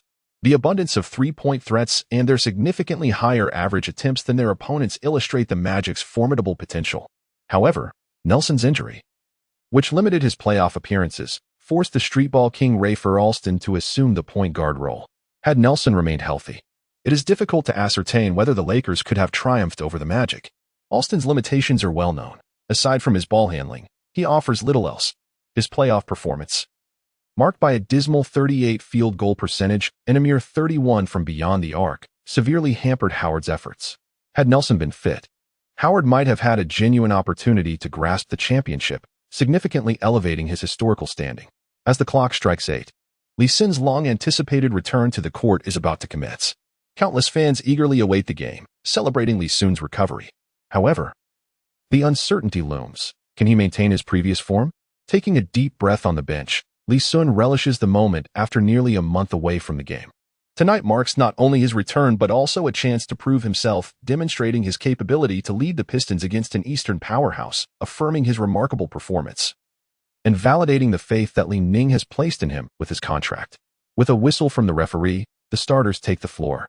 The Pistons starting lineup features DeAndre Jordan, Rasheed Wallace, Li Xun, Richard Hamilton, and the lone point guard, Will Bynum. The Magic counters with Howard, Lewis, TRKO Lue, Michael Pietras, and Nelson. Howard wins the jump ball, securing the first offensive possession for the Magic. Li Xun immediately positions himself against TRKO Lue, whom he has designated as his primary focus for the evening. TRKO Lue, a rare playmaking forward in the league, serves as the unequivocal offensive fulcrum for the Magic. In Li Xun's estimation, if he can effectively neutralize TRKO Lue tonight, the Magic will be significantly weakened.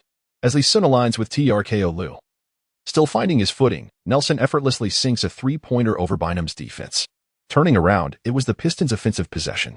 Li Xun initially intended to take charge of this first offensive opportunity, aiming to secure a triumphant start for the team. However, upon reaching the front court, Bynum immediately launched a shot. His demeanor exuded confidence, even more so than Curry when he attempts a three-pointer. Bang! The basketball struck the rim but failed to find the net. Howard seized the rebound. During the Magic's second offensive possession, Nelson repeated his previous success, effortlessly sinking another three-pointer in the face of Bynum's defense. Li Xun was left speechless.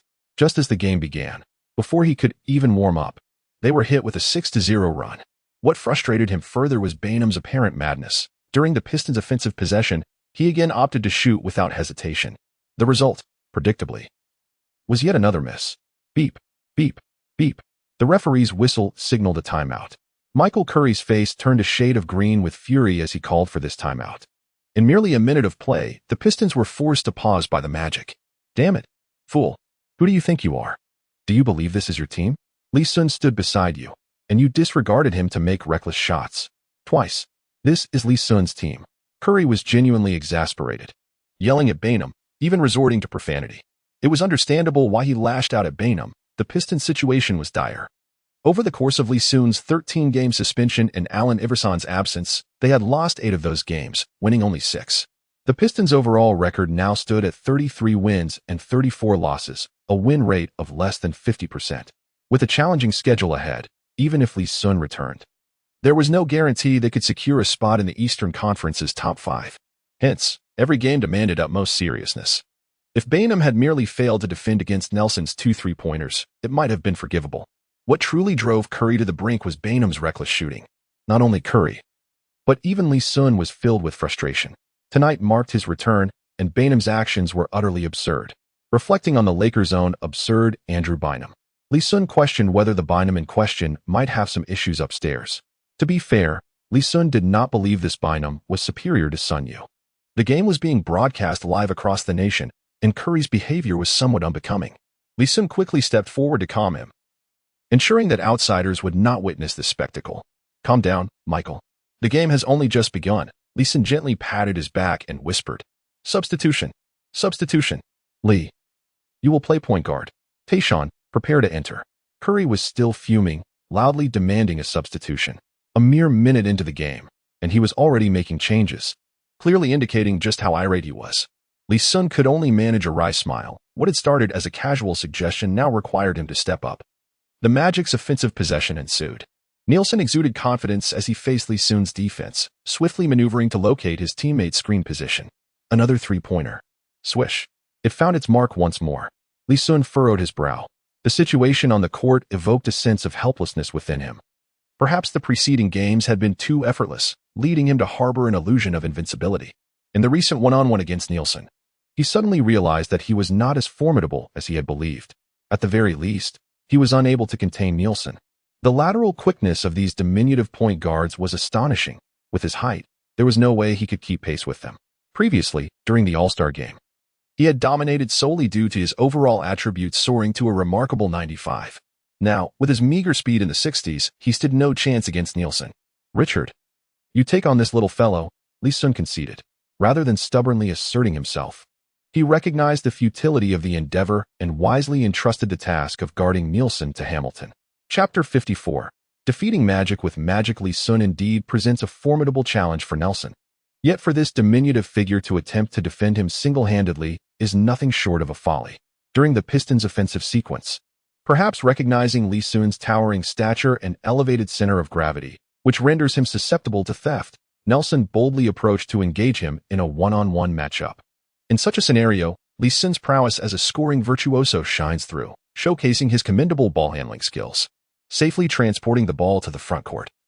Li Xun prepared to take on Nelson. The latter had already sunk 3 consecutive three-pointers, aiding the Magic in establishing a 9-point lead, which compelled Li Xun to respond in kind. Beyond the arc, he eschewed calling for a screen from his teammates and directly initiated a high-post isolation against Nelson. The disparity in strength and size was palpable. There was simply no way Nelson could withstand Li Xun's backing down. As he pushed Nelson back to the vicinity of the free throw line, Li Xun executed a graceful fadeaway jumper, with the advantage of his iconic Jordan red shorts. His mid-range shooting prowess soared to an impressive 97 points. This was undoubtedly Li Xun's most reliable offensive weapon, without exception. Swish. The basketball sang through the net. Eschewing any ostentatious maneuvers, he relied solely on the simplicity of his high-post isolation followed by a smooth turnaround jumper. Countless players in the league excel in this offensive technique. Yet Li Xun's execution imparted an effortless elegance, akin to a leisurely stroll through a garden. Witnessing Li Xun launch his counterattack, the fans in attendance finally exhaled in relief. Should the Magic continue to extend their lead, the night's contest could turn dire. In the ensuing offensive possession for the Magic, Nelson, under Hamilton's vigilant defense, found no opportunity to shoot and passed the ball to Turkoglu. Li Xun adhered closely to Turkoglu, striving to deny him any space for a shot or a pass. Ultimately, Lewis arrived to provide relief. Upon receiving the pass, Lewis attempted a mid-range shot, but it clanged off the rim. Beneath the hoop, Little Jordan and Howard engaged in a fierce battle for position, eager to secure the rebound. In this moment, Little Jordan was no match for Howard. Not only did he fail to seize the rebound, but Howard also successfully executed a second-chance opportunity. Little Jordan, frustrated, raised his finger to indicate that this misstep was his responsibility. Li Xun felt an acute sense of discomfort. The previous matches had unfolded with remarkable ease. Yet encountering a tough adversary like the Magic proved to be a considerable challenge. The most daunting aspect was contending with Howard. Little Jordan was simply outclassed. While Li Xun could manage Howard in the post, the Pistons were severely lacking in perimeter support. Without Li Xun on the outside, the situation became increasingly precarious. To exacerbate matters, the trade market had long since closed, leaving the Pistons with no means to reinforce their roster. The only recourse was to sign some free agents from the market. Given that the season was already underway and many players remained without contracts, their abilities could be easily surmised. Acquiring such players would do little to alleviate the Pistons' current predicament, as the Pistons found themselves trailing the Magic 11-2 at the outset. The hearts of Pistons fans, along with Li Xun's supporters, fluttered anxiously in their throats. Once again, it was the Pistons' turn to mount an offensive. In this instance, Li Xun continued to operate beyond the three-point line, executing high-post backdowns.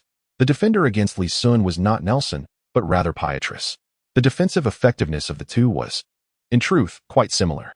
At 183 centimeters, Nelson struggled to contain Li Xun, and the 198 centimeters lanky Pietrus fared no better. Once again, near the free throw line, Li Xun turned and executed a fadeaway jumper, though this time he failed to convert. However, Li Xun found himself in close proximity to the rebound's landing spot. After landing, he took a step and leaped to seize the offensive rebound. Just as it seemed Li Xun was poised to take a shot for a second chance, Howard rushed in to provide help defense, creating a double team with Pietrus. Seizing the opportunity, Li Xun promptly delivered a pass to the awaiting DeAndre Jordan beneath the basket, resulting in an assist. Under the pressure of the double team, Li Xun was unable to trigger his isolation scoring prowess, and the 5 additional points to his mid-range shooting attribute granted by the red shorts proved insufficient. Thus, passing became the most judicious course of action. As time elapsed, Li Xun had undeniably transformed into a playmaking forward, reminiscent of Grant Hill from 15 years prior. His gameplay involved ball handling and isolation. Upon encountering a double team, he would pass, while also seeking opportunities to contest rebounds for second chance points or additional assists. After 7 minutes of play in the first quarter, Li Xun had already accumulated an impressive tally of 7 points, 3 rebounds, 3 assists, and 1 steal, a stat line that left no room for criticism. Regrettably, the Pistons had yet to narrow the scoring gap. When Michael Curry called for a timeout, the deficit remained at 9 points. Curry, whose hair was rapidly thinning, was genuinely troubled. He observed that the Pistons had seemingly stabilized their performance, largely due to the Magic's subpar three-point shooting. Should they regain their shooting touch in the time to come, the Pistons would have little hope of securing a victory. Michael, allow me to assume the center position. Only through magic can one vanquish magic. Li Xun pondered strategies as he awaited his turn on the bench. The Pistons' three-point shooters were indeed inferior in both quality and quantity compared to their Magic counterparts. However, assembling a quartet of three-point threats was certainly feasible. Rashid, Hamilton, Prince. Along with the bench shooting guard Aflalo, Li Xun believed his rebounding capabilities surpassed those of Howard. If the opponent opted for a five-out strategy, why not engage in a mutual shooting contest? It was far preferable to the current slow, agonizing style of play. With no other recourse, Michael Curry decided to comply, substituting out DeAndre Jordan and bringing in the bench shooting guard Aflalo. All right, team. I will take care of the boards. Your sole responsibility is to shoot three-pointers. Shoot with abandon, and fear not the possibility of missing. Li Xun instructed his four teammates as he prepared to re-enter the game. DeAndre Jordan sat on the sidelines, feeling somewhat frustrated, not because Li Xun had usurped his position as center, but due to his inability to contend with Howard's formidable presence. Had he been able to withstand Howard's pressure, the Pistons would not find themselves in such a predicament. The game resumed. With possession of the ball, Li Xun plunged directly into the paint, engaging in a fierce battle with Howard. Perhaps due to the time spent recovering from injury, Li Xun's weight has likely exceeded 110 kilograms. He appeared to be only slightly smaller than Howard. A dull thud echoed as the two clashed for the first time, with Howard taking a step back, having been outmatched. In terms of strength, Howard does not rank among the elite, despite his imposing muscle mass. His bench press is inferior to that of Yao Ming, barely exceeding 150 kilograms. Although Li Xun's specific bench press weight has yet to be tested, it is undoubtedly far greater than Howard's. Li Xun had already secured a favorable position in the paint. Shoot, he called out as Rashid obtained the ball. Rashid's three-point shooting is not particularly stellar. His true strength lies in his mid-range game, boasting a signature straight-arm jumper that rivals that of Garnett. Bang! The three-pointer clanged off the rim. Li Xun, having established his advantageous position under the basket, leaped swiftly to snatch the rebound. Howard, not one to be outdone, quickly closed in, denying Li Xun any opportunity for a second attack. Presently, Li Xun, despite his power, lacks the physical attributes that Howard possesses. A reckless attempt in the paint could easily result in a block. Thus, he opted to pass the ball once more, delivering it into Hamilton's hands. Li Xun had resolved to sacrifice himself for the team's victory, embracing the role of a true blue-collar center. Chapter 55. Is trouble brewing again? Hamilton caught the ball and executed a swift and decisive three-point shot, marking the first three-pointer of the game. Li, why didn't you take the shot under the basket? Howard inquired with curiosity. Having witnessed Li Xun's previous performances, particularly during the All-Star game where his offensive desire was notably fervent, he was perplexed by Li Xun's decision to pass up such a golden opportunity today. Because I intend to defeat you using your own methods. Li Xun replied enigmatically to Howard. The latter scratched his head, utterly bewildered by Li Xun's words. 3 minutes into the game, the Pistons found themselves in a significantly advantageous position. Although Li Xun was unable to completely dominate Howard, the leading rebounder of the season, he aimed to outpace him in rebounding statistics. The Magic's overall rebounding prowess was rather lackluster, heavily reliant on Howard's singular strength as Rashard Lewis. Playing the faux power forward role was a considerable liability. With Howard struggling on the boards, the Magic's rebounding performance became quite dismal. The Pistons boasted superior rebounding and commendable perimeter defense, yet their three-point shooting percentage lagged behind that of the Magic. Thus, in the brief span of 3 minutes, the Pistons failed to close the scoring gap. A peculiar equilibrium had settled between Howard and Li Xun. The former found it challenging to score against Li Xun's formidable presence, while the latter faced considerable difficulty in penetrating Howard's defensive might. With 2 minutes remaining in the first quarter, both teams opted for substitutions. Li Xun and Howard exited the court. The Pistons brought in DeAndre Jordan to replace Li Xun, while the Magic introduced Marcin Gortat, the Polish Hammer. This exemplified the Magic's formidable bench depth, as they could seamlessly transition to their star-studded 4-out, 1-in system even in Howard's absence. Fortunately, the Pistons had previously acquired DeAndre Jordan. Otherwise, the scoring gap would likely have widened during Li Xun's time on the bench. Fueled by a surge of determination, Jordan immediately engaged in a fierce tussle with Gortat upon entering the game. Both players, eager to seize every opportunity to showcase their talents, fought valiantly. If one were to obscure the uniforms of both teams, one might easily mistake this for a match between the Magic and themselves. In my view, the Magic style of play is the least aesthetically pleasing, a rebounding specialist surrounded by a cadre of shooters. What beauty is there to behold? Tonight, Li Xun too had assumed the role of a blue-collar worker, rendering the spectacle almost soporific.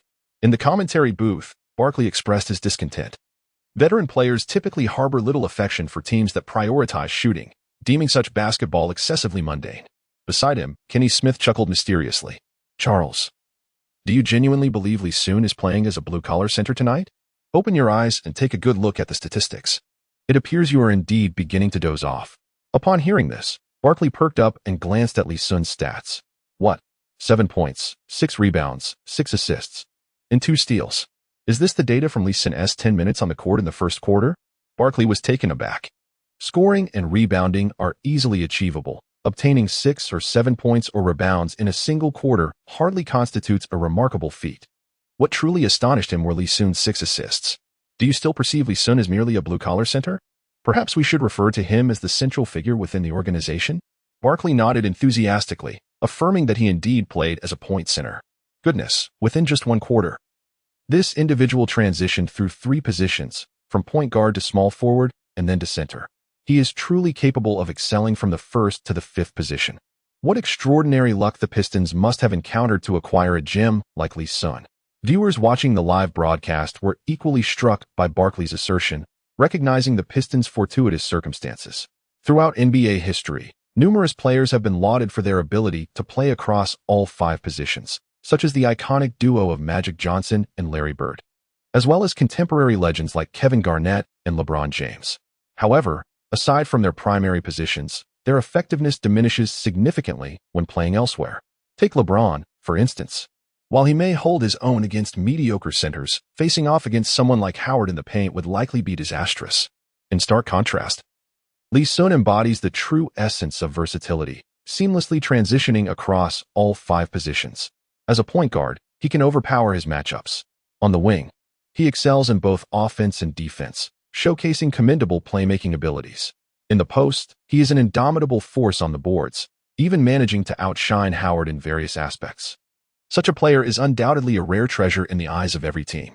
As the second quarter commenced, both teams continued to rely on their backup centers with remarkable synergy. DeAndre Jordan grew more formidable, gradually gaining the upper hand in his face-off against the Polish Hammer. Li Xun watched with immense satisfaction. As the saying goes, a strong man needs 3 helpers. To carve out a dazzling career in the NBA, one cannot simply rely on oneself. It is essential to have a reliable cadre of teammates.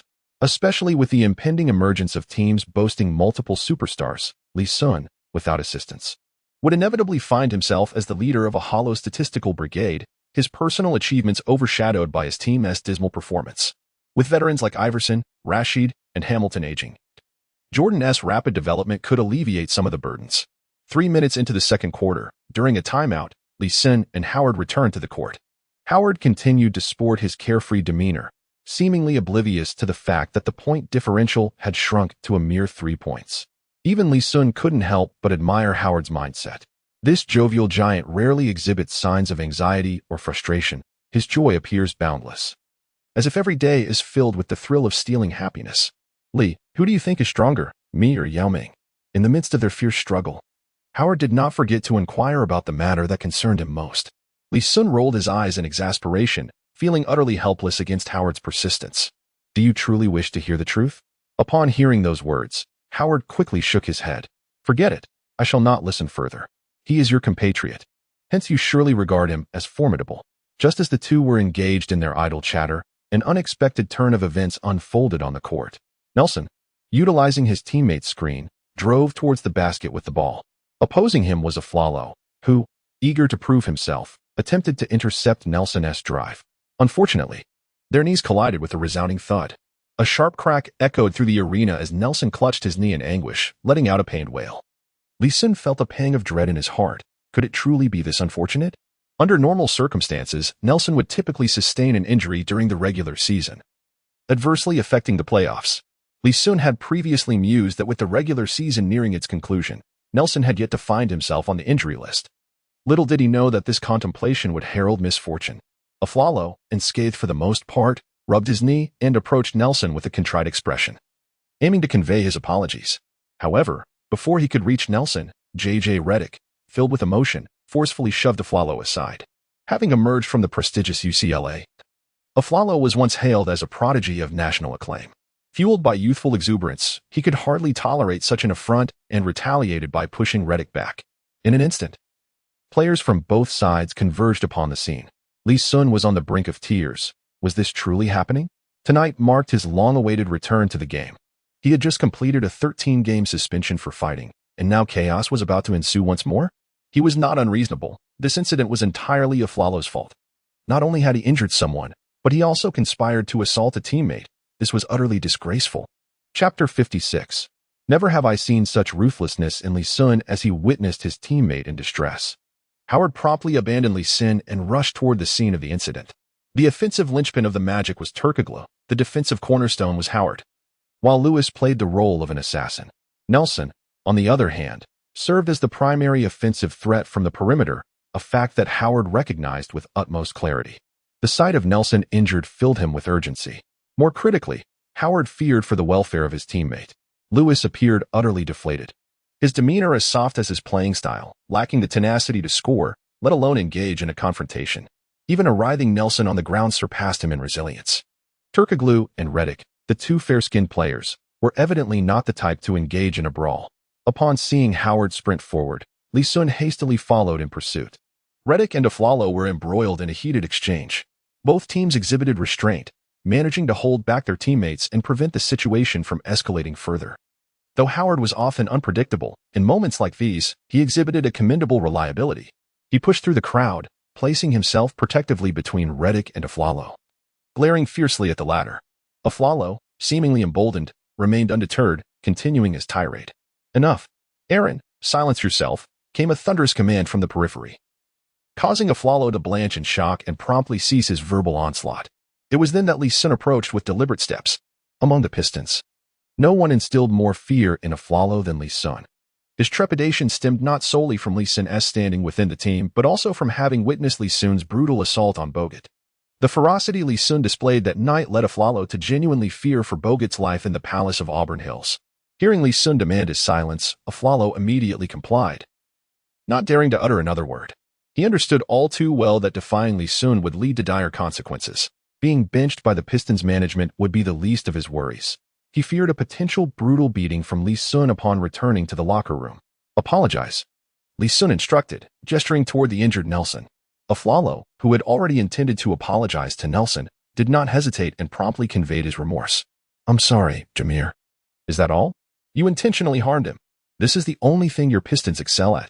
No one is as despicable as you. Redick, standing behind Howard, relentlessly berated Aflalo. Upon hearing this, Howard turned to Li Xun, wishing fervently for a way to silence Redick. A few insults directed at Aflalo could be overlooked, but the final remark unjustly condemned the entire Pistons team. Observing Li Xun's displeased countenance, Howard swiftly nudged Redick with his elbow, as the Pistons players collectively wore expressions of discontent. Redick's words have incited a wave of indignation throughout the Pistons organization, including among retired legends of the franchise. Particularly, Li Xun felt as if Redick's remarks were a veiled insult directed at him. Having just served a 13-game suspension for deliberately assaulting Bogut, he couldn't help but interpret the comments as an affront. His disdain for Redick was already palpable. After all, this individual had previously uttered a derogatory term while filming a Chinese New Year greeting for the NBA, only to later issue an apology. Li Xun scrutinized Redick with a piercing gaze, slowly articulating two chilling words. The Pistons players were taken aback. Here it comes again. Just prior to his altercation with Bogut, Li Xun had donned this same ominous expression. While others visibly exhibited their anger, Li Xun's calm demeanor was unnervingly unsettling. Redick, momentarily lost in his own fury, had completely overlooked Li Xun until he spoke up, and only then did he realize the gravity of his predicament, a predicament that might well be beyond his capacity to resolve. As a newcomer himself, having entered the league in 2006, Redick was still under his rookie contract. The intensity of Li Xun's predatory gaze prompted Redick to seek assistance from Howard, who was regretting his involvement in this escalating situation. The issue was ostensibly in favor of their team, the Magic, After all, hadn't Li Xun prompted Aflalo to apologize? Furthermore, Howard had witnessed that the incident was merely an accident. Injuries on the court are commonplace. Yet, Redick's thoughtless remarks had transformed a minor incident into an unwieldy crisis. The Pistons' general manager had publicly declared Li Xun as the unequivocal cornerstone of the team, which underscored his status as the unchallenged leader of the Pistons. When someone insults the team, the leader cannot feign ignorance. How could he continue to guide his squad thereafter? Lee, we are all friends here. JJ was too impulsive. After all, he is young. He was merely reacting to Nelson's injury. Howard attempted to mediate, seeking to smooth over the tension. In a moment of clarity, he tried to defuse the situation, even invoking Nelson to help Li Xun recognize that the Magic were the ones at a disadvantage. Apologize. I do not wish to repeat myself. Li Xun's voice grew increasingly frigid as he fixed his gaze upon Redick, who felt a shiver run down his spine. Under the scrutiny of so many eyes, Redick, despite feeling apprehensive, found himself unable to voice a response. Howard scratched his head, still attempting to maintain a light-hearted atmosphere. But Li Xun's expression grew ever more frigid, his smile devoid of warmth as he continued, "Did you think that because I have just returned from suspension, I would refrain from taking action against you? Huh. Indeed, I will not harm you. However, should others choose to strike you, I can assure you that your teammates will be unable to assist." At this juncture, Rashid erupted into a menacing grin, eagerly casting his gaze towards Redick. Furthermore, every encounter with your Magic henceforth will see the Pistons' fringe players take the court to confront you. I shall bear the brunt of their suspensions. Let me calculate. During the regular season, I can face you 4 times, and if fortune favors us, perhaps a few more in the playoffs. Unless you withdraw from this league, I shall ensure that you live in perpetual trepidation. Now, I ask you one final time, will you apologize? Should you choose not to, you need not depart tonight. The assembled crowd, including the Pistons players, collectively gasped in astonishment. They had encountered fierce individuals before, but none quite as ruthless as Li Xun. This was nothing short of a wolf slaughter. Aflalo's legs quivered in fear, silently grateful he had not dared to challenge Li Xun. It seemed he had underestimated Li Xun's ferocity. This man was truly a force of nature. Yet, amidst his trepidation, Aflalo found himself genuinely placing Li Xun in the position of the team's leader. With such a figure at the helm, he believed he could navigate the league with impunity, provided he remained in the right. Howard stood in stunned silence, relieved that his relationship with Li Xun remained amicable. This individual appeared harmless when calm, however, once provoked, he was more terrifying than a demon rising from the depths of hell. Chapter 57. Bloodcloth template card. Were it any other team's leader facing such circumstances, it is likely they would have engaged in a quarrel with Li Xun to preserve their pride. However, Howard is different. This jovial giant, even in defeat, can laugh heartily. Akin to a carefree spirit, unburdened by the weight of the game. Li Xun's commanding presence rendered Redick breathless, compounded by the menacing demeanor of Rashid, who appeared eager to intervene. Ultimately, Redick conceded. "I'm sorry," he gritted his teeth, summoning every ounce of strength to utter the apology. The humiliation he felt had reached an unbearable crescendo. Simultaneously, he vowed inwardly that Li Xun must never fall into his hands again. The disgrace of this day would be repaid 100-fold. Li Xun cast a glance at Redick, fully aware of the animosity simmering within him. Yet, he dismissed it entirely. Such a minor player's resentment held no significance. The NBA is a realm where the strong dominate the weak. A feeble player like Redick had no right to harbor hatred towards him. The Pistons fans were momentarily startled. With Li Xun recently returned, they feared he might face suspension yet again. Relief washed over them as the players dispersed, for this moment was crucial for the Pistons, and they could not afford to see their cornerstone player sidelined. Michael Curry felt his legs tremble with anxiety. Should Li Xun be suspended, particularly with Iverson injured, the Pistons might not even reach the playoffs this year. Fortunately, the situation was brought under control. Standing by the sidelines, Curry could clearly hear Li Xun's words, stirring a myriad of emotions within him. It is worth noting that Li Xun was merely a rookie in the league.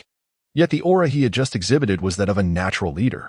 Internally, he commanded respect. With a single utterance, he could calm the tempestuous Aflalo, compelling him to admit fault to their rivals. Externally, he exuded an undeniable charisma that forced Redick to bow down in submission. This is the essence of a true-born leader. Michael Curry, once a player himself, had joined the Philadelphia 76ers as an undrafted rookie in 1993 and did not retire until 2005, having played for 6 different teams. Each of these teams had its own leader, including the likes of Chris Webber, Grant Hill, Reggie Miller, and the formidable Robinson. Yet, in Curry's eyes, None possessed the leadership qualities that Li Xun demonstrated. The only player who came close to Li Xun was Reggie Miller. Yet he lacked the formidable presence that Li Xun commanded. Opponents feared Miller's scathing remarks, but never his fists. Reflecting on the infamous brawl at the Palace of Auburn Hills in the 2004-2005 season, Curry mused that had Li Xun been on the court that day, the fan in question would likely have been spared his unwarranted suffering. Ironically, that incident occurred during the final season of Curry's career while he was with the Pacers, alongside Artest and O'Neal. The referee promptly called an official timeout. The situation on the court earlier had certainly left them quite alarmed. It was only when they saw Li Xun manage to defuse the potential conflicts that they could finally breathe a sigh of relief. Upon returning to the court, Magic head coach Stan Van Gundy opted to keep J. Redick on the bench, genuinely concerned that Redick might stir up trouble at the Palace of Auburn Hills. His sole desire was to conclude the game without incident, even if it meant suffering a defeat. After all, this was merely a regular season match, not a do-or-die playoff battle. There was simply no need to invite complications. Moreover, the Magic currently held the third position in the Eastern Conference, significantly ahead of the fourth-place Hawks by over 10 wins. Losing a single game, or even a few, would not jeopardize their standing among the top three. In fact, the Magic might even prefer to drop to fourth place, primarily because maintaining the third seed would mean facing the Celtics in the second round of the playoffs. Conversely, if they were to secure the fourth spot, their second-round adversary would be the Cavaliers. Although the Cavaliers boasted a better regular season record than the Celtics, any rational mind would prefer not to contend against the reigning champions in the playoffs. At times, a team's record does not solely define its merit. They must also contemplate the potential opponents they may encounter in the playoffs. Nelson had sustained an injury and had already retreated to the locker room. Redick remained glued to the bench, unable to take the court. With the Magic missing two key players, their strength had significantly diminished. Howard, too, seemed disengaged, his mind wandering elsewhere. When the referee signaled the end of the game, the Pistons triumphed over the visiting Magic with a score of 103-97. Li Xun played for 34 minutes, achieving a remarkable triple-double with 17 points, 19 rebounds, 14 assists, and 3 steals. In contrast, Howard managed to record 18 points, 12 rebounds, 3 assists, and 2 blocks. In this clash of titans, it was evident that Li Xun had outperformed Howard, securing superior statistics. Despite the victory and personal accolades, Li Xun felt little joy in his heart. The win had been riddled with difficulties, particularly due to the absence of Nelson and Redick. Otherwise, the outcome might have been uncertain. Furthermore, the shooting percentage of the Magic's sharpshooters had not reached their average standard, rendering their victory rather fortunate. Li Xun had initially harbored grand ambitions of leading the Pistons to a championship this season. However, tonight's game served as a sobering reminder of the substantial gap that still existed between the Pistons' current capabilities and their championship aspirations. They needed either to maintain a continuous upward trajectory in their performance or to find a way to bolster the point guard position. Regrettably, neither of these paths appeared to be easily navigable. Li Xun had already surpassed the rapid growth phase of his abilities to earn system rewards. He needed to consistently deliver outstanding performances.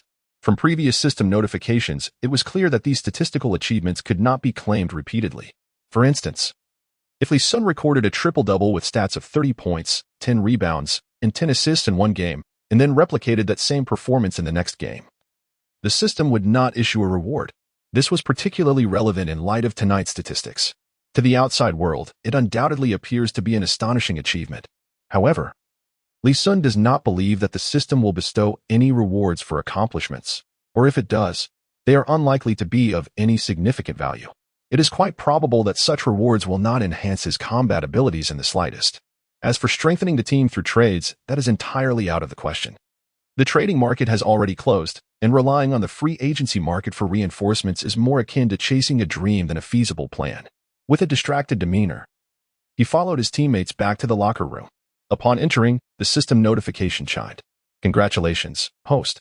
You have completed a B-level achievement, recording a triple-double with 151,510 stats.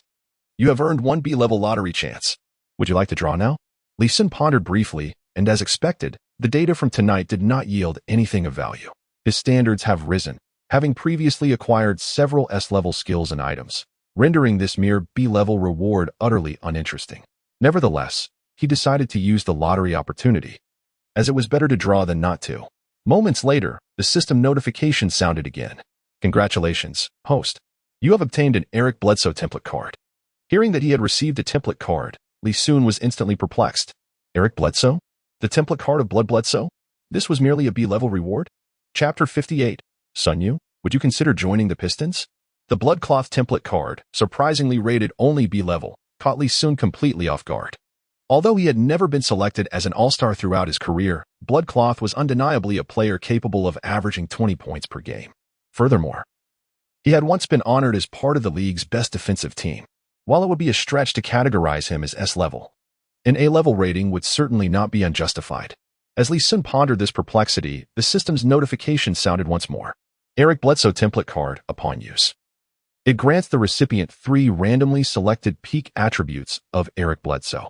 Once the attributes are determined, they become permanently fixed and cannot be enhanced by any means.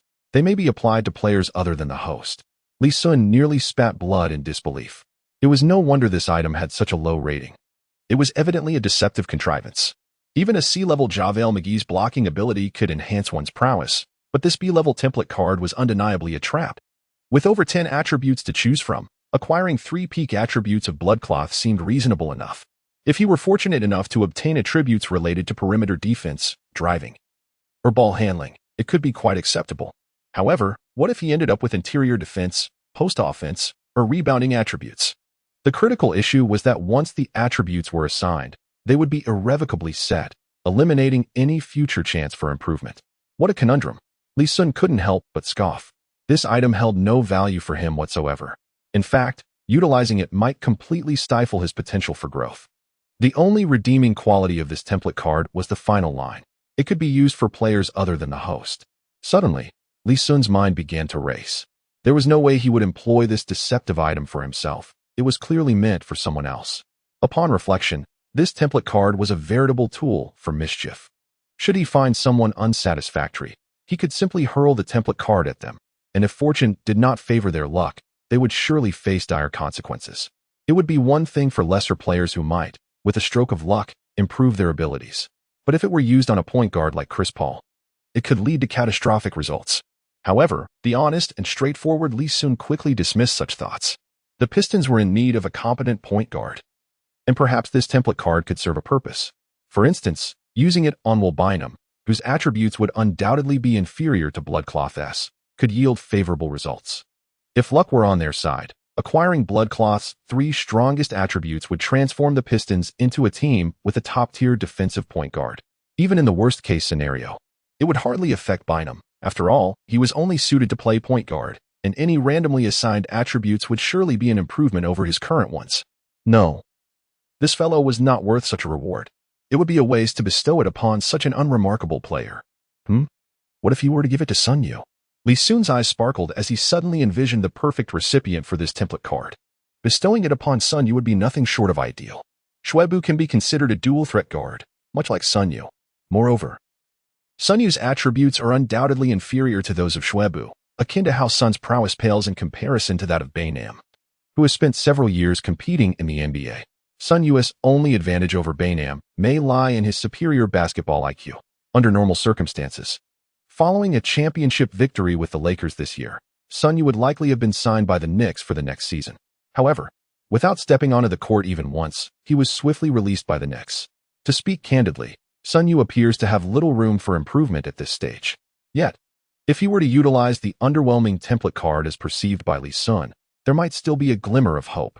A daring leap could transform a bicycle into a motorcycle. Should fortune favor him, Xun Yu could at least secure a foothold in the NBA. In a moment of resolve, Li Xun firmly decided that this template card must be bestowed upon Xun Yu. Ideally, he would bring Xun Yu to the Pistons, where he could assist him directly. The Pistons currently have an urgent need for a point guard, and Xun Yu could step into a starting role immediately. Even if Iverson were to return from injury, Xun Yu could serve as the primary backup point guard, ensuring ample playing time, a far more advantageous position than being a mere mascot with the Lakers. The more Li Xun contemplated this, the more elated he became. Having a compatriot teammate in this foreign land would indeed be a stroke of good fortune. Furthermore, signing Xun Yu would not pose significant difficulties. The Lakers may have nearly forgotten about Xun Yu, as he has been relegated to the development league. For a player of his negligible importance, Negotiating with the team's management to facilitate his release or contract buyout would not be particularly challenging. At worst, they might agree to a buyout for nothing. It is likely that the Lakers management would welcome this, given their pre-existing intentions to part ways with Sun Yu. With this in mind, Li Xun promptly called Jianlian to obtain Sun Yu's contact information. "Hello, this is Li Xun." After the call connected, Li Xun introduced himself directly. "Li, brother Li?" Sun Yu's voice on the other end was laced with disbelief. After a moment of hesitation, he addressed Li Xun as brotherly. He was genuinely unsure how to refer to him. According to the conventions of Chinese basketball, larger players are often called names like Da Yao, Da Ji, or Da Ba, while perimeter players are more commonly addressed as Xiao Ding or Xiao Zhu. Given that Li Xun is a perimeter player and younger than Sun Yu, he should have been called Xiao Li. However, Sun Yu found it difficult to utter such a name. Li Xun had already become one of the league's most celebrated stars, while Sun Yu was still toiling in the development league. Therefore, he opted to call him brotherly, which seemed a safe choice. Li Xun paid little mind to this form of address. Having lived 2 lives, he was indeed older than Sun Yu, so being called brotherly was not amiss. "Sun Yu, would you be interested in joining the Pistons?" Li Xun did not beat around the bush, but spoke directly. Join the Pistons? At that moment, it was already late at night, and Sun Yu had been resting in bed. He was startled enough to leap out of bed at this unexpected proposition. Indeed, join the Pistons. With Iverson injured, they are in need of a point guard. Perhaps you could give it a try. It is certainly better than idling away time with the Lakers. Li Xun has not made grand promises regarding Sun Yu's playing time. For whether one can grow stronger by utilizing a template card is entirely a matter of luck. Should he fail to enhance his abilities, given Sun Yu's current prowess, it would be quite challenging for him to secure a position in any NBA team.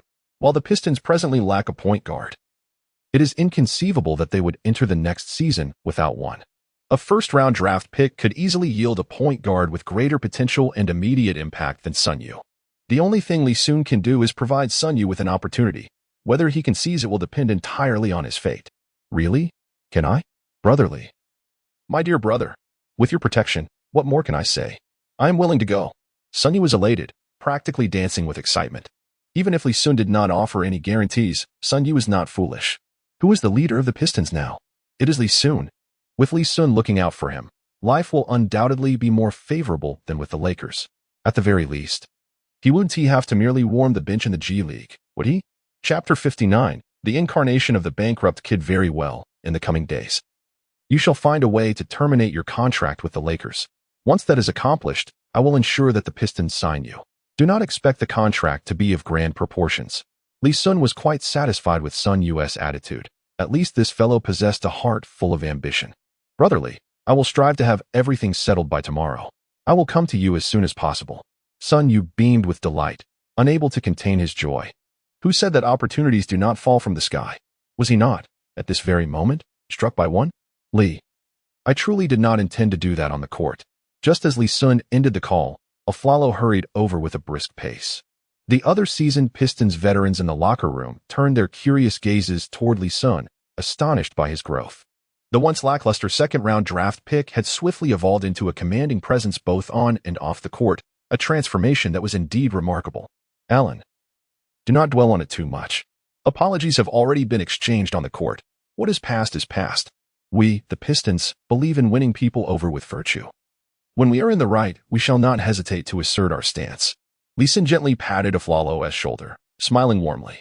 He held a favorable impression of the young man. At least he displayed discernment. In truth, Aflalo was no mere underling either. After departing from the Pistons, he went on to average 18 points per game in a season, even earning a salary exceeding $10 million while with the Kings. He had certainly established himself as a prominent shooting guard. Among the young players on the Pistons, aside from the likes of DeAndre Jordan, Aflalo possessed the greatest potential. Hamilton was no longer young. To put it bluntly, should he sustain a serious injury at this age, he might have to retire on the spot. At that time, Aflalo would undoubtedly prove invaluable. Winning people over with virtue? Li, your words resonate beautifully. No, boss, you are absolutely right. Aflalo even altered his address for Li Xun. Rashid and Hamilton exchanged knowing smiles, harboring no resentment towards Aflalo's address of Li Xun. This Pistons team belonged to Li Xun, a fact universally acknowledged. The older players had long relinquished any ambitions of competing for the team's leadership. Moreover, even in their youth, The grassroots quintet of the Pistons had never overtly indicated who was the leader among them. The following morning, Sun Yu rose early, having spent the previous night in restless excitement. By 8 o'clock, he promptly called Lakers general manager Mitch Kupchak. Kupchak is indeed a legendary figure in NBA history. His decision to trade Shaquille O'Neal to the Heat, as well as his refusal to trade Jason Kidd for Andrew Bynum, are notable actions of his tenure. While the trade of O'Neal was palatable, it was well known that Kobe wholeheartedly supported it. However, the trade involving Kidd incited Kobe's ire, and had it not been for the staunch support of owner Jerry Buss, Kupchak might have faced dismissal long ago. However, last season, the trade concerning Gasol that he orchestrated with the Grizzlies significantly altered Kobe's perception of him. Upon hearing that Sun Yu wished to depart and was willing to forego any buyout fee, Kupchak was elated. Such fortuity seemed almost surreal. The prospect of waiving Sun Yu was already on his agenda, but he never anticipated that Sun Yu would willingly present himself for release. To prevent any potential change of heart from Sun Yu, Kupchak made a call at 8 a.m. and arrived with the contract by 9 a.m. After approximately 30 seconds spent signing the release agreement, Sun Yu officially became a free agent. Sun Yu was taken aback. He had assumed that the Lakers would make some effort to retain him, believing that the release process would take some time. In fact, he had even contemplated refusing to play in the development league if the Lakers chose not to release him.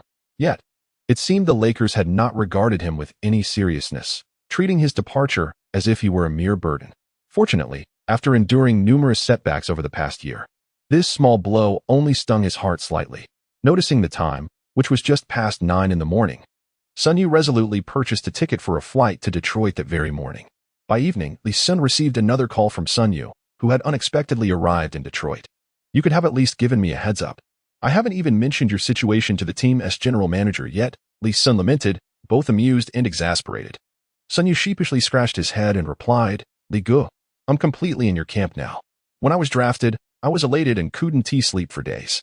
I truly believed I could make it and achieve greatness. Yet now, it feels like a joke. As Sun Yu spoke, a wave of melancholy washed over him. He had indeed endured considerable grievances over the past couple of years. All right, it's all in the past now. No need for excessive sentimentality. From now on, stick with me. And I'll ensure you won't go hungry. Let us go find Dumars and secure a guaranteed contract first. With that, Li Xun took hold of Sun Yu and hailed a taxi to Dumars' office. Along the way, Li Xun activated the system, preparing to utilize the template card for Sun Yu to see what attributes he could randomly acquire. Do you confirm the designation of Sun Yu as the user of the template card? Confirm. Please hold on, as we are randomly generating 3 pinnacle attributes akin to Eric Bledsoe for Sun Yu. Li Xun felt a twinge of anxiety. This was a crucial moment for Sun Yu. If he could randomly attain the 3 strongest attributes, Sun Yu would soar to new heights. However, Li Xun was acutely aware of the slim chances of such an occurrence. Out of numerous attributes, the probability of landing on the top 3 was less than 1%. He doubted that Sun Yu possessed such exceptional luck. Otherwise, he would not have found himself in his current predicament. The randomization concluded. Eric Bledsoe's 3 attributes are as follows: perimeter defense, 92, rebounding, 51, ball handling, 85. The randomly assigned attributes are in a state of stasis and cannot be improved in the future. Li Xun felt a shiver run down his spine. Could it be that Sun Yu is the chosen one? This luck is utterly absurd. Although he did not randomly obtain the most perfect attributes, he surprisingly acquired the signature skill of blood cloth. With a perimeter defense of 92, he has reached an all-star caliber level. Just based on this defensive prowess, Sun Yu would thrive in the NBA. If he were to hone his three-point shooting, he could very well become a reliable 3D player. In addition to his defensive skills, Sun Yu also randomly received blood cloth's ball handling ability. While an 85 in ball handling may not stand out as much as his perimeter defense, it is still quite beneficial for him. With this combination, Sun Yu bears some resemblance to a budget version of Jason Kidd. However, he lacks Kidd's offensive capabilities and his organizational skills are certainly inferior as well. Even though Kidd is often referred to as the non-scorer, his offensive prowess undoubtedly surpasses that of Sun Yu. During his time with the Lakers, Sun Yu's shooting percentage was astonishingly low, standing at a mere 27.3. Chapter 60. Isn't this gossip utterly sensational? Currently, Sun Yu possesses exceptional defensive capabilities on the perimeter, complemented by commendable ball handling skills. Li Xun can now more confidently seek a position for Sun Yu. Dumars has yet to conclude his workday, as he is preoccupied with the team's roster dilemmas. The news of Iverson's injury is indeed dire, casting uncertainty over his participation in the playoffs. Rashid has also been plagued by injuries this season. And with the intensification of competition in the playoffs, should he sustain an injury as well, the Pistons would find themselves in a precarious situation. When Dumars observed Li Xun ushering the tall young man into his office, he was momentarily taken aback. He could ascertain that this young man was undoubtedly of Chinese descent. The Japanese tend to adopt a submissive demeanor upon meeting others, while the Koreans do not share Sun Yu's striking appearance. "Lee, who is this?" Dumas inquired with curiosity. He did not even recognize Little Jordan, let alone a player like Sun Yu, who seemed to blend into the background. Sun Yu's expression turned awkward. What a joke. After all, he was also an NBA player, having spent a considerable time with the Lakers, yet he was not recognized? Li Xun cleared his throat awkwardly, signaling Sun Yu to take a seat. "Mr. Dumas, this is Sun Yu. He has recently parted ways with the Lakers. At present, our team is devoid of a point guard, and I believe he could be of assistance to us." Li Xun deliberately refrained from stating that the team lacked a point guard, opting instead to convey that there was none at all. This subtly reflected his stance on Wilbinum. Mr. Dumas appeared utterly bewildered. Just severed ties with the Lakers? How could he forget that the Lakers have such a player? However, he vaguely recalls that a couple of years ago, the Lakers indeed selected a Chinese rookie in the draft. But is this individual truly a point guard? Observing that he was of the same height as Li Xun, albeit considerably more slender, Dumas pondered for a moment before giving his affirmative response. "Very well. Let us proceed with the signing. Our current position 1 is indeed a significant challenge, Sun Yu. I hope you can assist us in resolving this conundrum. However, regarding the remuneration, you must be prepared for it to be modest. How does 2 years for $1 million sound?" Dumas's calculations are astutely precise. Firstly, the salary is remarkably low, to the point of being outrageous. Although it is nominally set at $1 million over 2 years, with the current season nearing its conclusion, the Pistons are only required to cover a minimal portion of this amount. This implies that for a mere $70,000 to $80,000, they could secure Sun Yu's services. Regardless of Sun Yu's capabilities, such an expenditure would hardly be mourned even if it were to yield no returns. Furthermore, the fact that Li Xun was able to persuade Sun Yu to approach him, particularly right after Sun Yu's contract termination, indicates a significant relationship between the two. Retaining Sun Yu would also enhance Li Xun's sense of belonging within the Pistons organization. Numerous instances abound in the NBA where foreign core players recruit their compatriots as teammates. For instance, the Spurs' French speedster later brought in his fellow countryman, Boris Diaw. Sun Yu was utterly astonished. No need for a trial? They wished to sign him outright. Moreover, the contract offered is far more lucrative than that from the Lakers. His annual salary with the Lakers was merely $440,000. What did he say? It seems he truly has Li Xun supporting him, which makes things considerably easier.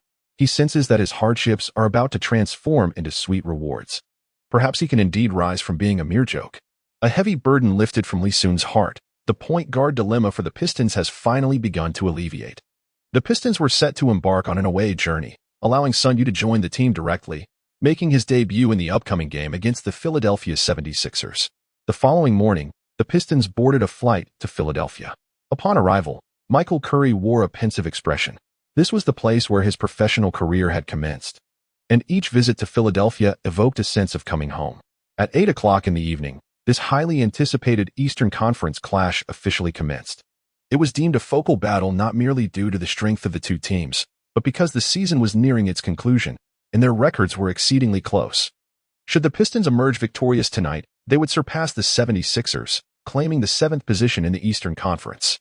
Seated at the sidelines, Li Xun gazed toward the 76ers bench. There sat Iguodala, Andre Miller, Captain Brand, Thaddeus Young, the shot-blocking maestro Theo Ratliff, and the rebounding enthusiast Reggie Evans. When Li Xun first emerged, many compared him to Reggie Evans, mistaking them for similar types of players. Now that Li Xun had proven himself, such comparisons had faded into obscurity. The 76ers roster was far too talented to be achieving such a lackluster record. They possessed all the necessary components, at the very least. They should rank 4th in the Eastern Conference, if not surpassing the Cavaliers, Celtics, and Magic. Li Xun was acutely aware of the 76ers' primary issue, a glaring lack of three-point shooting ability. Not only did the core players lack the skill, but even the bench offered no reliable sharpshooters. Iguodala, the star, averaged a mere 30 shooting from beyond the arc. Thus, their lackluster performance was hardly surprising. "Hey, Li Gu, look over there. Sun Yu, sitting beside Li Xun, elbowed him and whispered conspiratorially. Li Xun followed Sun Yu's gaze and spotted Allen Iverson and his wife, Tawana. After suffering from a severe back injury, the team had granted Iverson a respite, allowing him to return to Philadelphia to be with his family. Naturally, he could not miss the game between the Pistons and the 76ers. What was so remarkable about seeing Iverson in Philadelphia? Li Xun retorted, feeling somewhat exasperated, questioning whether Sun Yu had ever encountered anything of significance. Logically, he shouldn't have been surprised during his time with the Lakers. Sun Yu frequently carried Kobe's bags and had the privilege of watching him daily, so it was odd for him to be so excited upon seeing Iverson. It's not Iverson. It's that big black guy. Sun Yu quickly corrected him. Li Xun then caught sight of the individual Sun Yu referred to. The imposing figure stood over 2 meters tall, likely weighing as much as Li Xun and Sun Yu combined. His face seemed familiar. He was probably a renowned former player for the Philadelphia 76ers. Clarence Weatherspoon? Li Xun inquired uncertainly in a hushed tone. Have you heard that Sun Yu's head nods like a rattling drum? This fellow is rumored to be entangled in a scandal with that renowned singer from our country. It seems to be quite serious, as he's even ended up in the hospital. Li Xun's eyes nearly bulged out in disbelief. Is this true? This gossip is utterly sensational. Isn't it? It must be false. Li Xun simply cannot reconcile the image of this hefty man with that of the elegant singer. The thought alone is too absurd for him to bear. Who knows the truth?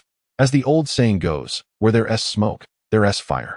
For two seemingly unrelated individuals to be involved in such rumors surely must have some basis. Sun Yu dismissed it nonchalantly. Li Xun was left speechless, tonight.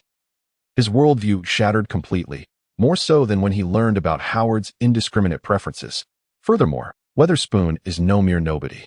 He was a contemporaneous rookie with O'Neal, an old teammate of Michael Curry, and even shared a season with Yao Ming. Well, you were brought here to play basketball, not to serve as a gossip reporter. Li Xun rolled his eyes, wishing he could silence Sun Yu. He could never again look at those celebrities the same way. Sun Yu awkwardly scratched his head and chuckled. You're right, Li Gu. I won't speak of such gossip anymore. Li Xun waved his hand, conceding, well, it's fine to discuss occasionally. Life does need a sprinkle of gossip for some levity. Chapter 61.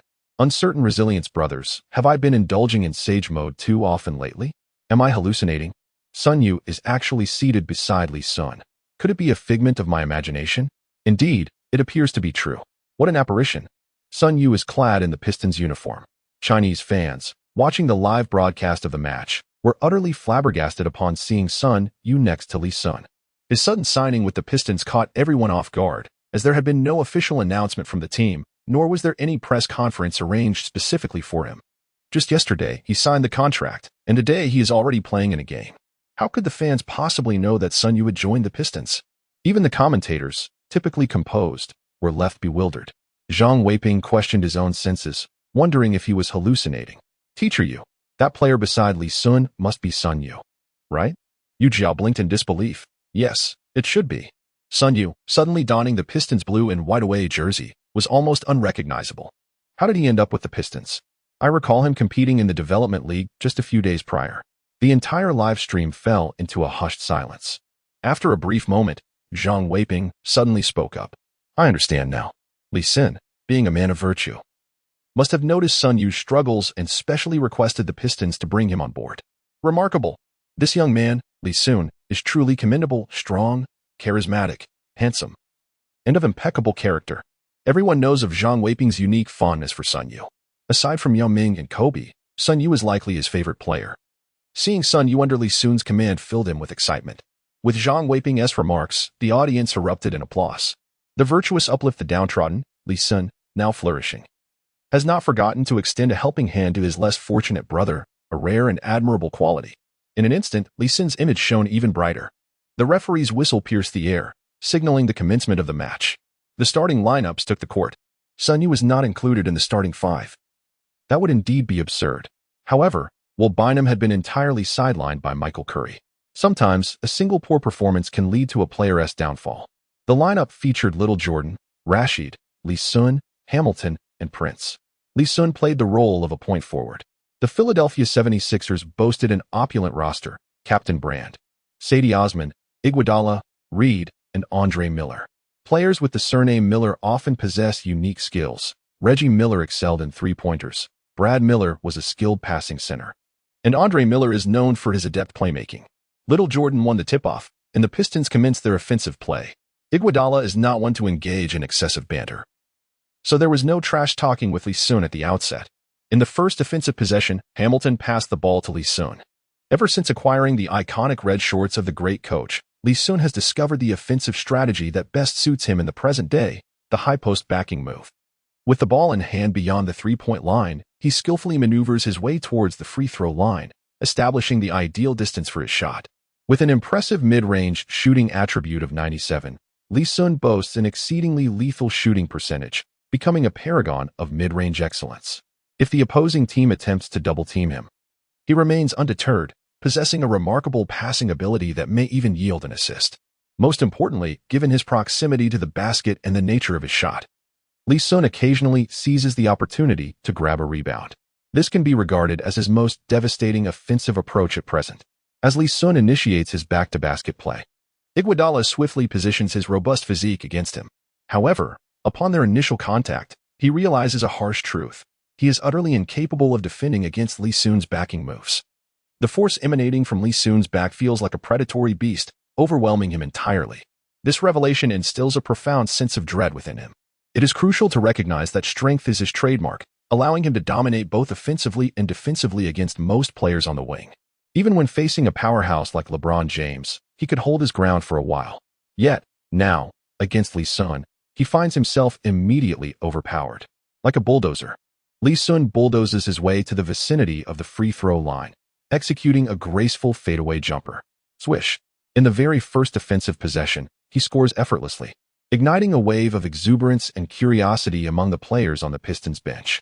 Xun Rule brandishes a white towel, vocally cheering in enthusiasm, exuding an infectious energy. Previously with the Lakers, Xun Rule lacked a sense of belonging and failed to fulfill the role of a diligent waterboy. Perhaps this was a significant reason for the Lakers' decision to part ways with him. Had he been as dedicated as other waterboys, boasting an average of 30 applauses and 29 towel waves per game, he might have remained with the Lakers for an additional year.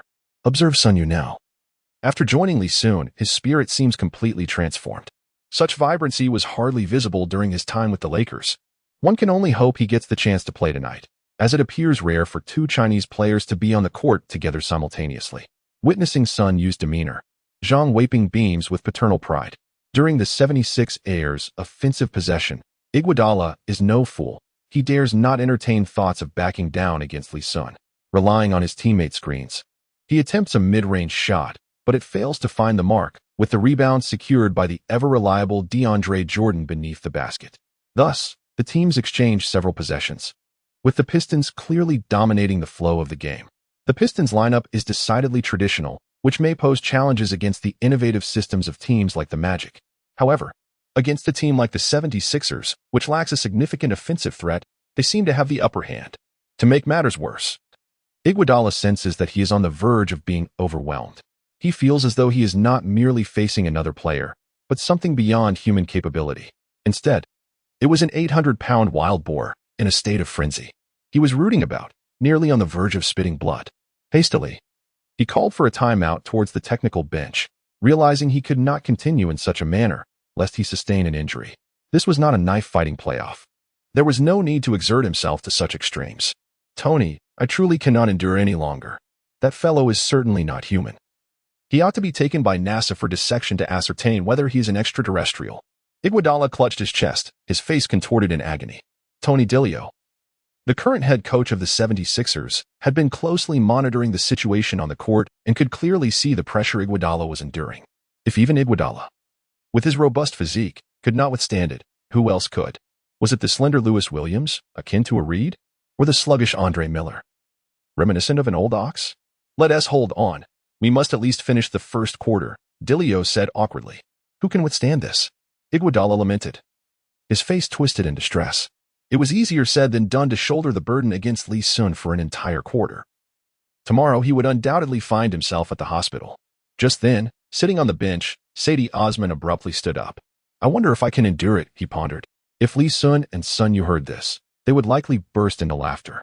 Are you all just here filming Shaolin Soccer? Chapter 62. What more could one need? Just as every Miller has their signature skills, those bearing the surname Yang within the league share a peculiar trait. They all seemed to possess a certain eccentricity. The enigmatic Nick Young, with his trademark perplexed expression, needs no introduction. His career, filled with exploits, has generated a buzz that surpasses that of numerous elite stars.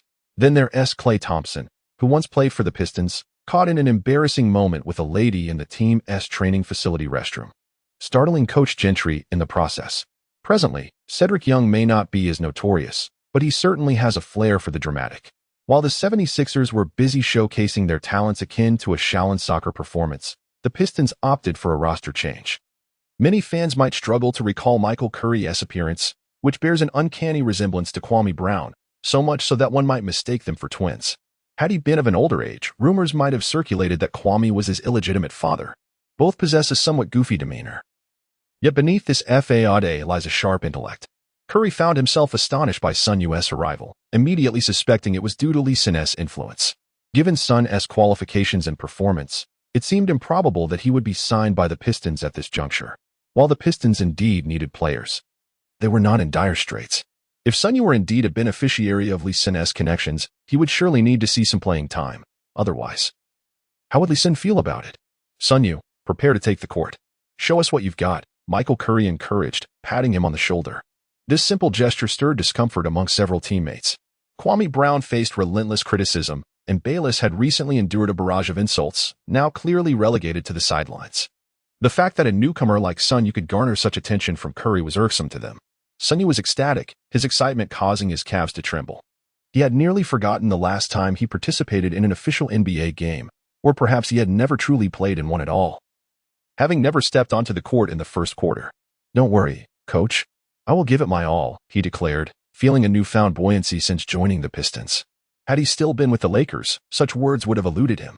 With Li Xun as his support, Sun Yu felt liberated. "Let us go. Time to enjoy the game," Li Xun said, draping his arm around Sun Yu's shoulders as they made their way to the court.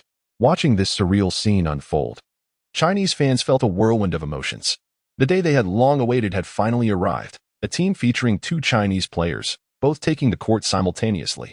Standing at 206 centimeters tall, Li Xun and Sun Yu appeared as if they were brothers. As Hamilton exited the game, Sun Yu entered to take the point guard position. The 76ers also adjusted their lineup, substituting Lu Wei for the rebounding specialist Reggie Evans. Observing the 76ers configuration, Li Xun could only shake his head in resignation. The offensive prowess of this dismal lineup is nearly negligible. Old Brand was thwarted under the basket by the relentless presence of DeAndre Jordan, while the rebound was seized by Li Xun. After securing the rebound, Li Xun promptly passed the ball to Sun Yu, who recognized Li Xun's intent to assist him, compelling himself to regain his composure. Opponent Andre Miller, seeking to exploit a perceived weakness, advanced to apply pressure. Unfortunately, his sluggish speed was no match for Sun Yu, who deftly maneuvered past him. The recently acquired 85-point ball handling attribute was not in vain. Curry nodded quietly, acknowledging that this connection player possessed some merit. At the very least, his ball handling skills were commendable, though not on par with Chris Paul or Allen Iverson. They were certainly sufficient. Upon reaching the front court, Sun Yu swiftly transferred the ball to Li Xun. Li Xun aimed to set Sun Yu up for an assist, especially since it was his debut with the Pistons. After receiving the pass, he launched a shot from beyond the arc. Iguodala's expression brightened. Was he not going to post up? Swish. The three-pointer found its mark. Li Xun's successful shot granted Sun Yu the third assist of his professional career. The true stage for Sun Yu was just beginning. If he could effectively guard him one way, he might secure a spot in the starting lineup for the next game. Li Xun encouraged Sun Yu, as tonight presented a golden opportunity for him to showcase his defensive prowess. Andre Miller, resembling Mo One-Wei, had been affectionately dubbed by Chinese fans with this moniker. His organizational skills were formidable, yet his offensive capabilities tended to falter against tougher opponents. Against softer defenses, he had once scored a staggering 52 points in a single game. While his career featured over 50 instances of scoring 0 against more formidable adversaries. With a 92-point perimeter defense, Sun Yu was indeed a formidable opponent. If he could successfully contain Mo One-Wei tonight, he would prove his worth. Upon hearing the name Mo One-Wei, Sun Yu couldn't suppress a silly grin, and the tension that had gripped him moments ago dissipated. As Miller advanced with the ball, Li Xun diligently shadowed the first option, striving to deny him any opportunity to receive the ball. With the first option shut out, Miller could hardly rely on the rough-and-tumble Young and Evans. Thus, he opted to attack with the ball himself. Faced with Sun Yu, who towered nearly a head above him, Miller knew he couldn't simply shoot over him. He attempted every trick in the book, fakes, crossovers, and various driving maneuvers, only to discover that this young man was unyielding in his defense. He remained glued to Miller like a second skin, refraining from recklessly reaching for the ball and unperturbed by Miller's fakes. With time running out on the shot clock, Miller resorted to a hurried three-point attempt, using a teammate's screen for assistance. Thud! The three-pointer clanged off the rim, and the ever-reliable DeAndre Jordan secured the rebound, subsequently passing it directly to Xun Rule. In this straightforward exchange of offense and defense, it seemed that he had seamlessly integrated into the Pistons' system. Michael Curry watched in astonishment, realizing that this connection player might indeed possess considerable skill. His ball-handling level appeared to be among the upper echelon of the league's point guards, seemingly comparable to Miller's prowess. The sense of defensive pressure was somewhat lacking. However, his performance was impeccable, presenting no signs of a rookie. Many novice players often fall prey to deceptive maneuvers during defense. Yet Xun Rule excels remarkably in this aspect. Possessing ball control and commendable defensive skills, his annual salary of $700,000 is truly justified. As the game progressed, after Li Xun executed that three-pointer, he returned to his familiar low-post play. The first brother, without hesitation, switched defensive assignments with Cedric Young. Uncertain of his own ability to withstand the challenge, Young soon realized he was unable to cope. Who could withstand such pressure? He is not a mere shield. Standing at 203 centimeters, he weighs 20 pounds less than Li Xun on paper. In reality, the difference may well exceed 30 pounds. With height, mass, and strength all in deficit, what could he possibly rely upon? Nevertheless, his defense proved somewhat effective, as Li Xun's mid-range shooting percentage began to decline. Whether this was due to Yang's defense or merely a cold spell for Li Xun remains uncertain. With mid-range shots failing, Li Xun waited for little Jordan to take a breather and boldly plunged into the paint, leveraging his rebounding prowess to help the team extend their lead. As Xun Rule gained confidence, having played for 4 or 5 minutes, Miller managed only a shooting percentage of 1 out of 3 under his defense. Meanwhile, he secured 2 assists on his end. In this light, it seemed he was not inferior to Mo One-Way. With his confidence soaring, Xun Rule felt the urge to score. Bang! Bang! One mid-range shot clanged off the rim, and another three-pointer was outrageously off-target, resulting in a complete airball. Li Xun's expression contorted in disbelief. Prior to taking those shots, Xun Rule, relying on his ball handling and defense, was at least worthy of a mid-level contract. However, following those attempts, his disappointing offensive capabilities had likely halved his market value.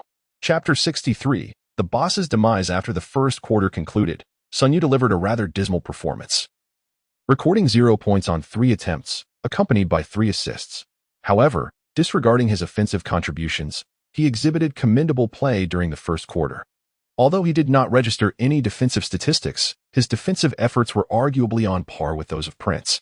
Interestingly, both Xun Rule and Prince share the same height and slender physiques, and their defensive styles and levels seem to align closely.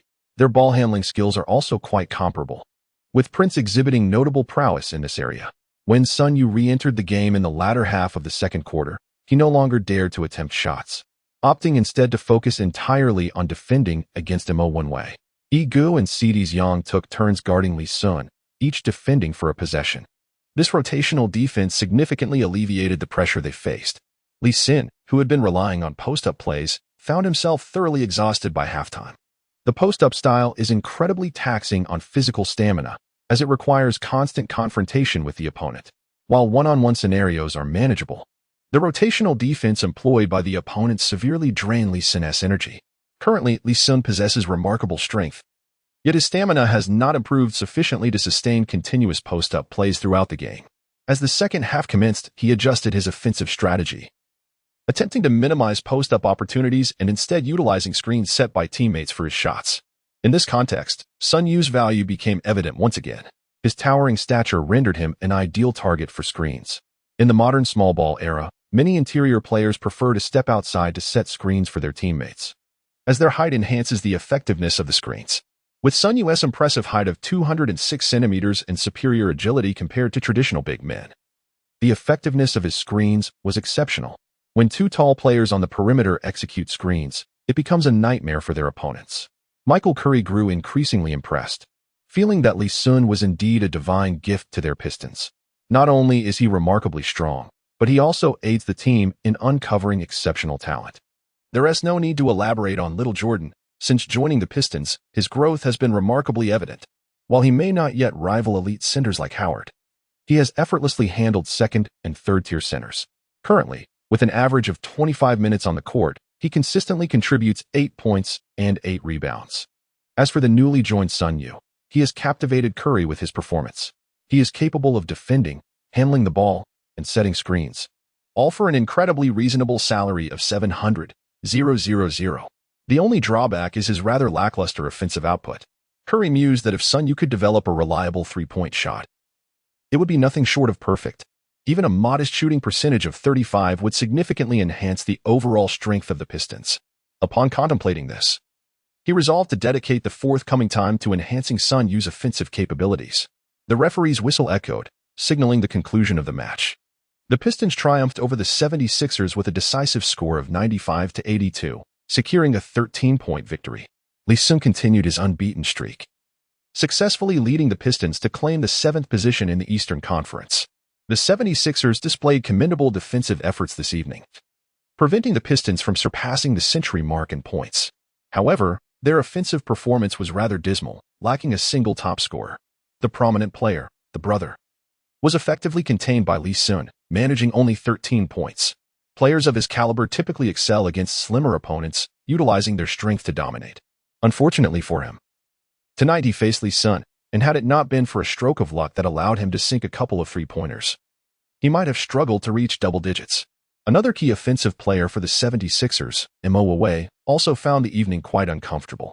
Standing at 188 centimeters, he faced challenges penetrating Xun Rule's expansive defensive range, struggling to shoot or drive effectively. Ultimately, he recorded a mere 3 of 11 from the field, along with 4 of 6 from the free throw line, totaling only 11 points.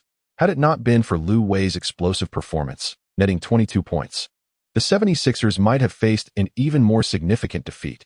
Li Xun's performance, while not particularly stellar, included 20 attempts with 9 successful shots, 2 of 6 from beyond the arc and 7 of 14 from two-point range, alongside 4 of 5 free throws, culminating in 24 points. His offensive efficiency left much to be desired. This was to be expected, as his primary offensive weapon at present was the mid-range jumper. When discussing the premier mid-range shooter, one would undoubtedly cast their vote for Jordan. Yet, even during his peak, Jordan's mid-range shooting percentage hovered around 51.9. His impressive peak field goal percentage exceeding 53 was largely due to his driving ability. This illustrates the inherent inefficiency of mid-range shooting. A 51.9 mid-range shooting percentage translates to a mere 34.6 from three-point range. In the league, numerous players achieve a three-point shooting percentage of 35 or higher, with the Magic alone able to produce 7 or 8 such talents. In contrast, how many players with Jordan's mid-range caliber can be found in NBA history? This phenomenon explains the subsequent league-wide frenzy for three-point shooting. Currently, Li Xun's mid-range attribute stands at 97, still falling short of peak Jordan's prowess. As a time traveler, he cannot be oblivious to the drawbacks of mid-range shooting. However, he finds himself constrained, as his lottery draw yielded Jordan's red shorts. Had he drawn Karishan's red shorts, he would undoubtedly be reveling in three-point attempts. Li Xun's statistics for the night: 24 points, 14 rebounds, 7 assists, 2 steals, and 1 block, are rather unremarkable, yielding a rather ordinary performance. Disappointment lingers as the playoffs draw ever closer, and he yearns to expedite his lottery draws to enhance his abilities. Yet, achieving spectacular statistics is not as effortless as he had hoped. Henceforth, he can only proceed step by step, hoping to uncover opportunities to bolster his numbers before the onset of the playoffs. Xun Rule's debut with the Pistons was not particularly impressive, as he failed to score in 4 attempts, ending the game with a tally of 0 points. Additionally, he recorded 7 assists, 1 steal, and 4 fouls. While the statistics may not seem remarkable, some aspects transcend mere numbers. At the very least, Xun Rule's performance tonight has captivated Michael Curry. It was yet another resounding victory. Who, after all, can halt Li Xun's winning streak? I believe the Pistons have emerged as strong contenders for the championship this year. With Xun Rule joining Li Xun, they have undoubtedly gained a significant advantage. Tonight, Xun Rule thoroughly outplayed Miller. Zhang Weiping, in his exuberance, was unrestrained, completely letting loose. Buzzing filled the air as the game concluded, followed by the sound of a horn echoing through the arena. Regrettably, I must inform everyone that the esteemed Mr. Bill Davidson passed away 10 minutes ago due to illness. Li Xun's expression shifted in shock. The owner has passed? This is certainly disheartening news. Chapter 64. Everyone step aside. I am about to showcase my brilliance in Li Xun's memory. The demise of Bill Davidson heralded the decline of the Pistons. His widow, Karen Davidson, showed little interest in managing the team and within 2 years sold it to Israeli investors.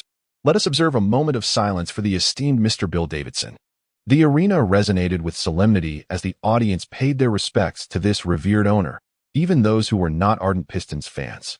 Bill Davidson was held in high regard, a paragon among NBA owners, and thus, his passing evoked a sense of sorrow among both 76ers fans and players alike. Once the moment of silence concluded, the Pistons retreated to the locker room. The atmosphere was somber, particularly among the veterans like Rashid, whose eyes were already reddened with emotion.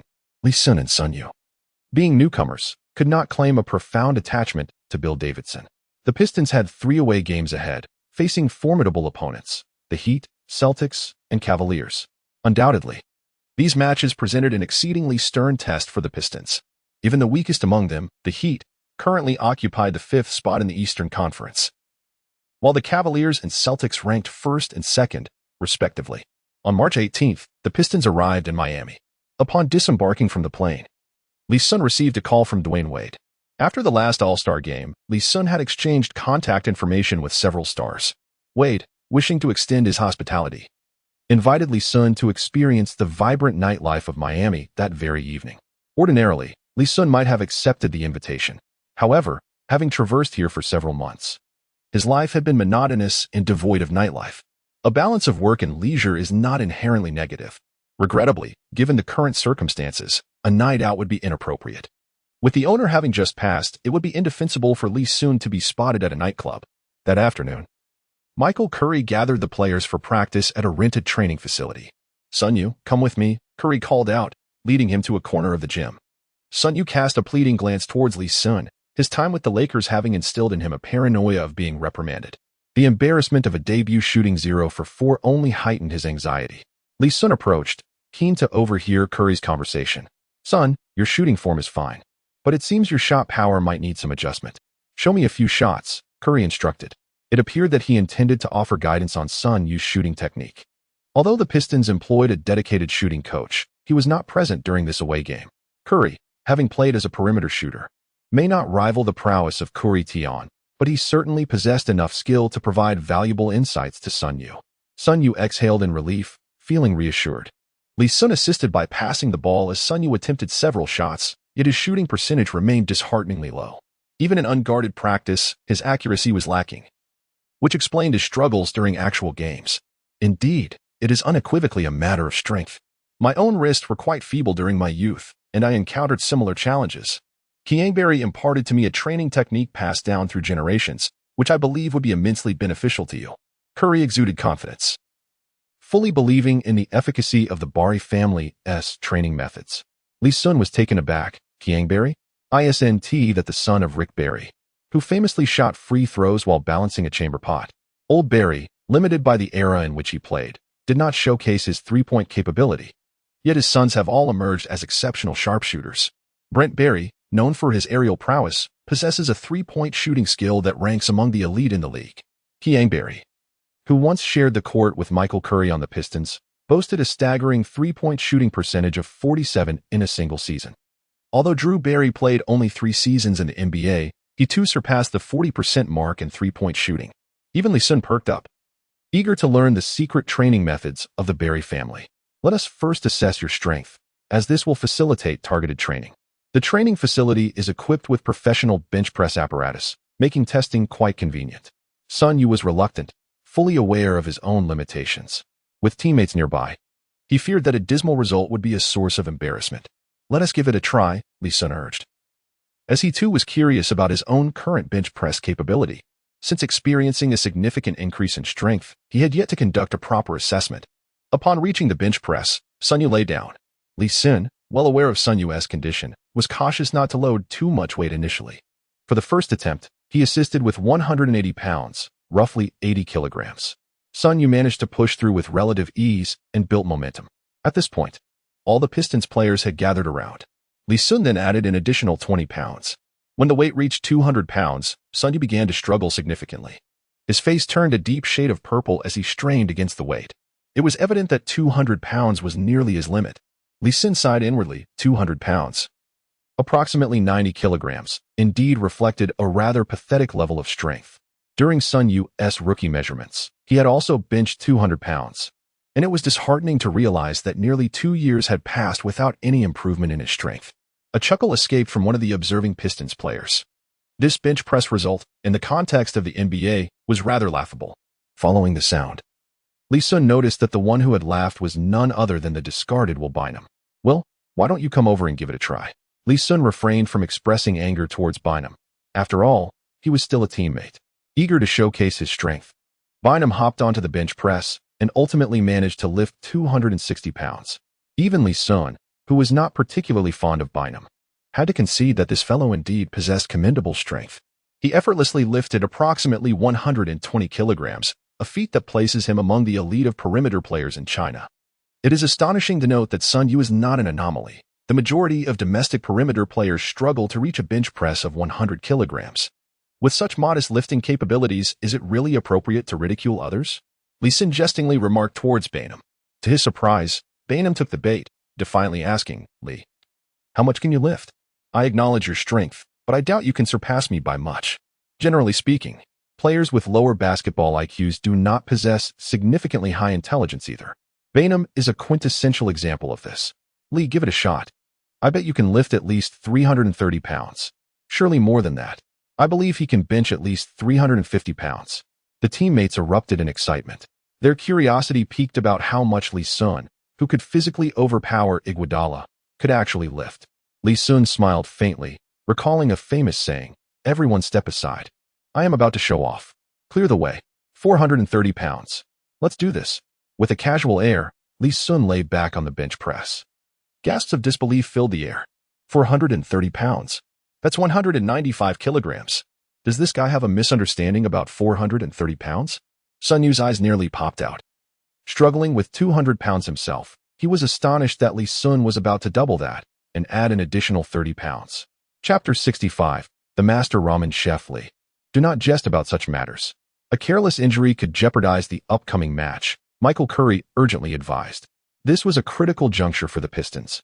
If Li Xun were to sustain an injury, what chance would there be for victory? It's fine. I am confident. Li Xun waved his hand dismissively, appearing unfazed. With a strength of 97 points, he should be slightly inferior to Ben Wallace. Ben's peak bench press was 460 pounds. Li Xun believed he could manage 430 without much trouble. Under the watchful eyes of the crowd, Li Xun was no fool. He would certainly not attempt anything beyond his capabilities.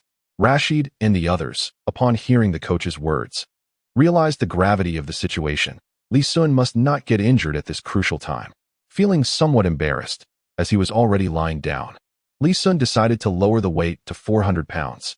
You don't think I can't lift 400 pounds, do you? He retorted, stepping back to alleviate his teammates' concerns. After much persuasion, Michael Curry finally relented, but he arranged for Kwame Brown and Rashid to be on standby for assistance. With a deep breath, Li Xun grasped the barbell firmly. Before the astonished spectators, the 400-pound barbell slowly ascended from his chest. His expression revealed no sign of strain. This weight seemed trivial to him. Thus, it was evident that 400 pounds was far from Li Xun's maximum bench press capacity. The onlookers were rendered speechless. They had known of Li Xun's remarkable strength but had not anticipated it to be this formidable. Just how high was his limit? 430? 450? Generally, a bench press of 120 kilograms is the baseline for playing inside. Any lower, and one lacks the requisite strength for interior play.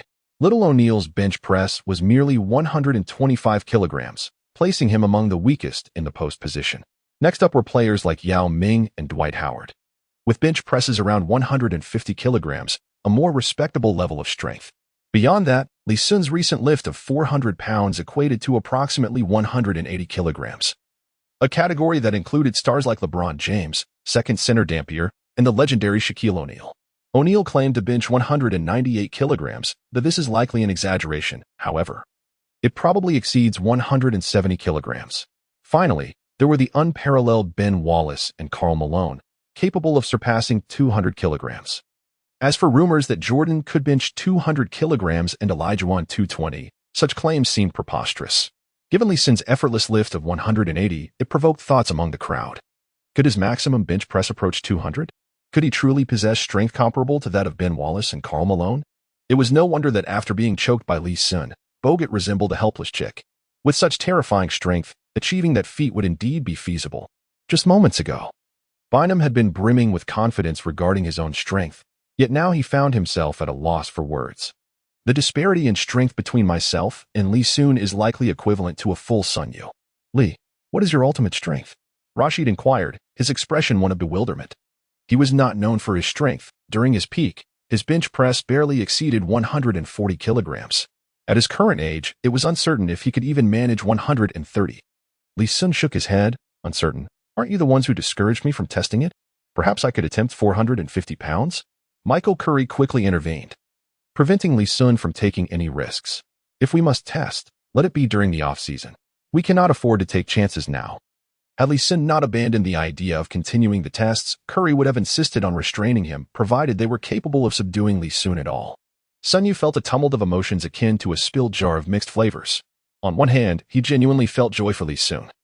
The prowess of his compatriot was indeed formidable, and it reflected positively on him as well.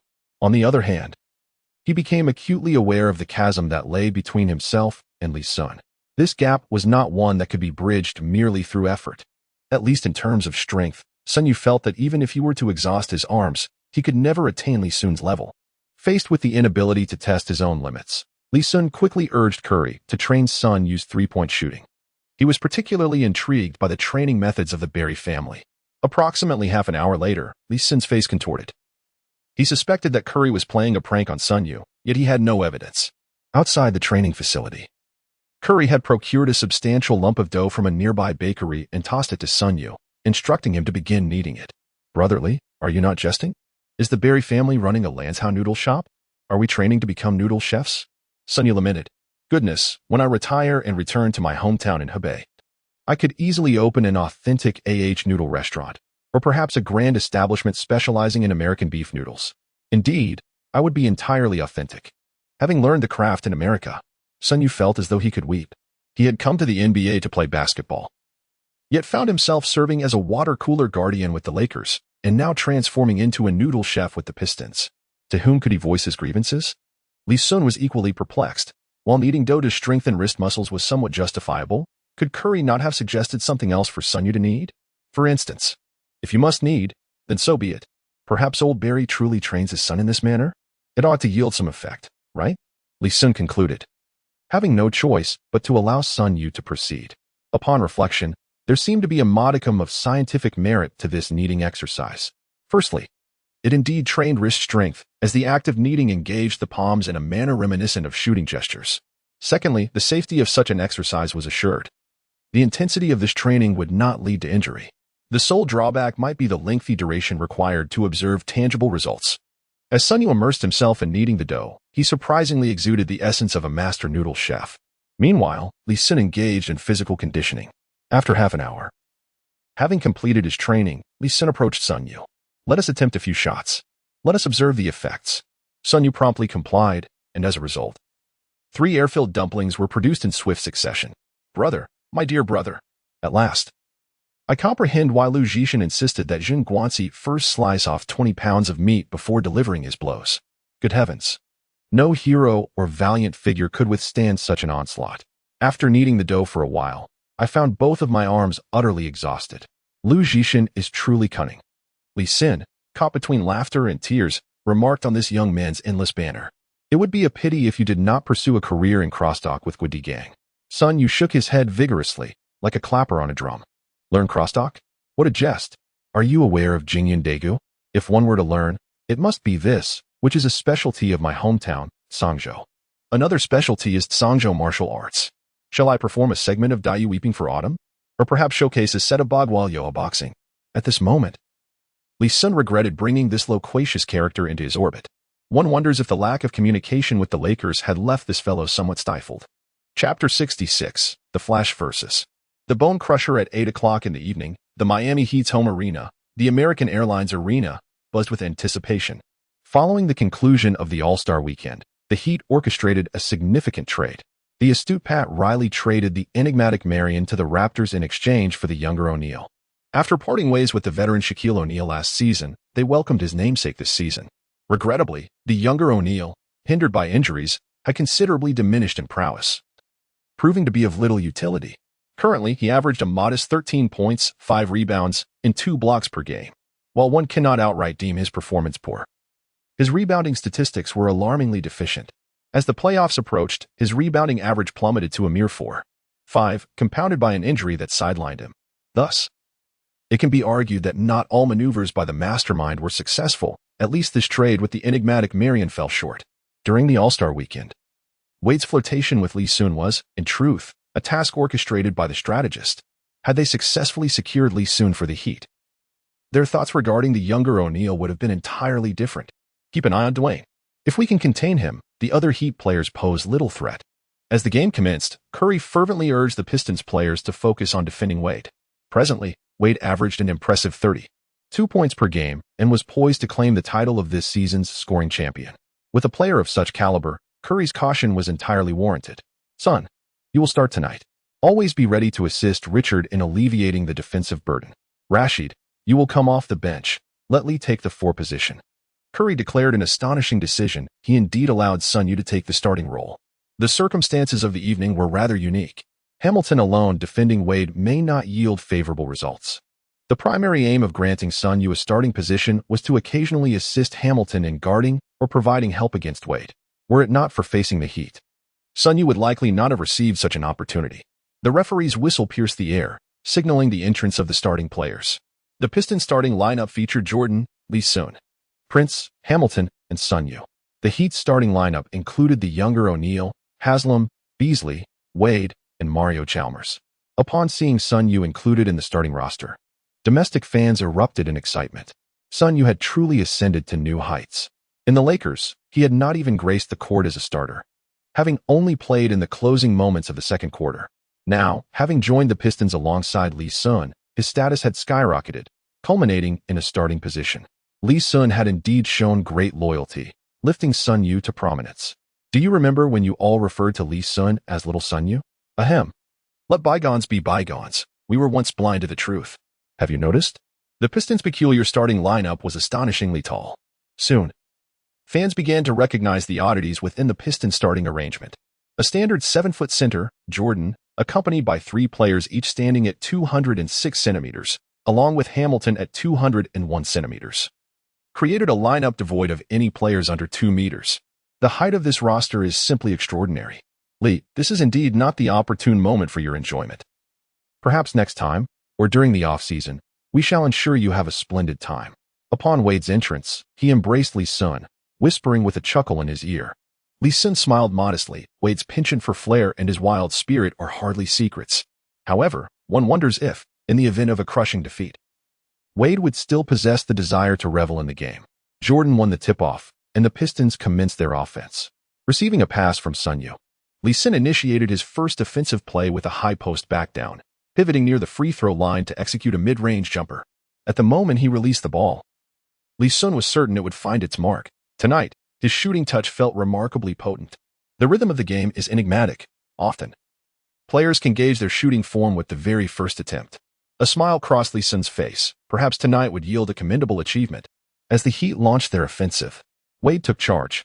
Hamilton, unable to match Wade's swift footwork, was easily bypassed by Wade's explosive first step. This was where Sun Yu's value as a starter became evident. Rather than recklessly attempting a gamble for a steal or obstructing Wade's path, Sun Yu simply maintained his position alongside Wade. The short distance between them, unlike a long sprint across the court, meant that even Wade's incredible speed could not shake off Sun Yu. Upon reaching the basket, Wade executed a dazzling up-and-under move, skillfully banking the ball in at an acute angle against the joint defense of Jordan and Sun Yu. Li Xun smacked his lips in admiration. Truly, he was the Flash. This fluid sequence of moves showcased both elegance and effectiveness. Currently, his own skill set could not replicate such a seamless layup. Compared to Wade's effortless flair on the offensive end, Li Xun's approach appeared rather unadorned. Discounting the spectacular dunks from the All-Star game, Li Xun had scarcely scored on layups during the regular season. His methods were primarily centered around high post backdowns or pick-and-pop jumpers, or seizing offensive rebounds for second-chance points. Observing his offensive style, one would hardly believe he was a small forward. However, if one were to consider individual statistics, it would be even less believable. Swish. Following Wade's basket, Li Xun immediately responded with a back-down jumper of his own. Just as he had anticipated, his shooting touch tonight was indeed sizzling. Just defend like that. Don't reach recklessly. Michael Curry shouted from the sidelines to Sun Yu, expressing satisfaction with the latter's defense. If they continued to defend in this manner, Wade could not possibly make such miraculous up-and-under shots every time. Two more, Dwayne. Keep it up. During the transition back on defense, Li Xun flashed a peace sign towards Wade with a smile. Li, are you provoking the scoring champion of this season? Pay attention, young man. Wade's fierce competitive spirit and insatiable desire to score have been ignited by Li Xun.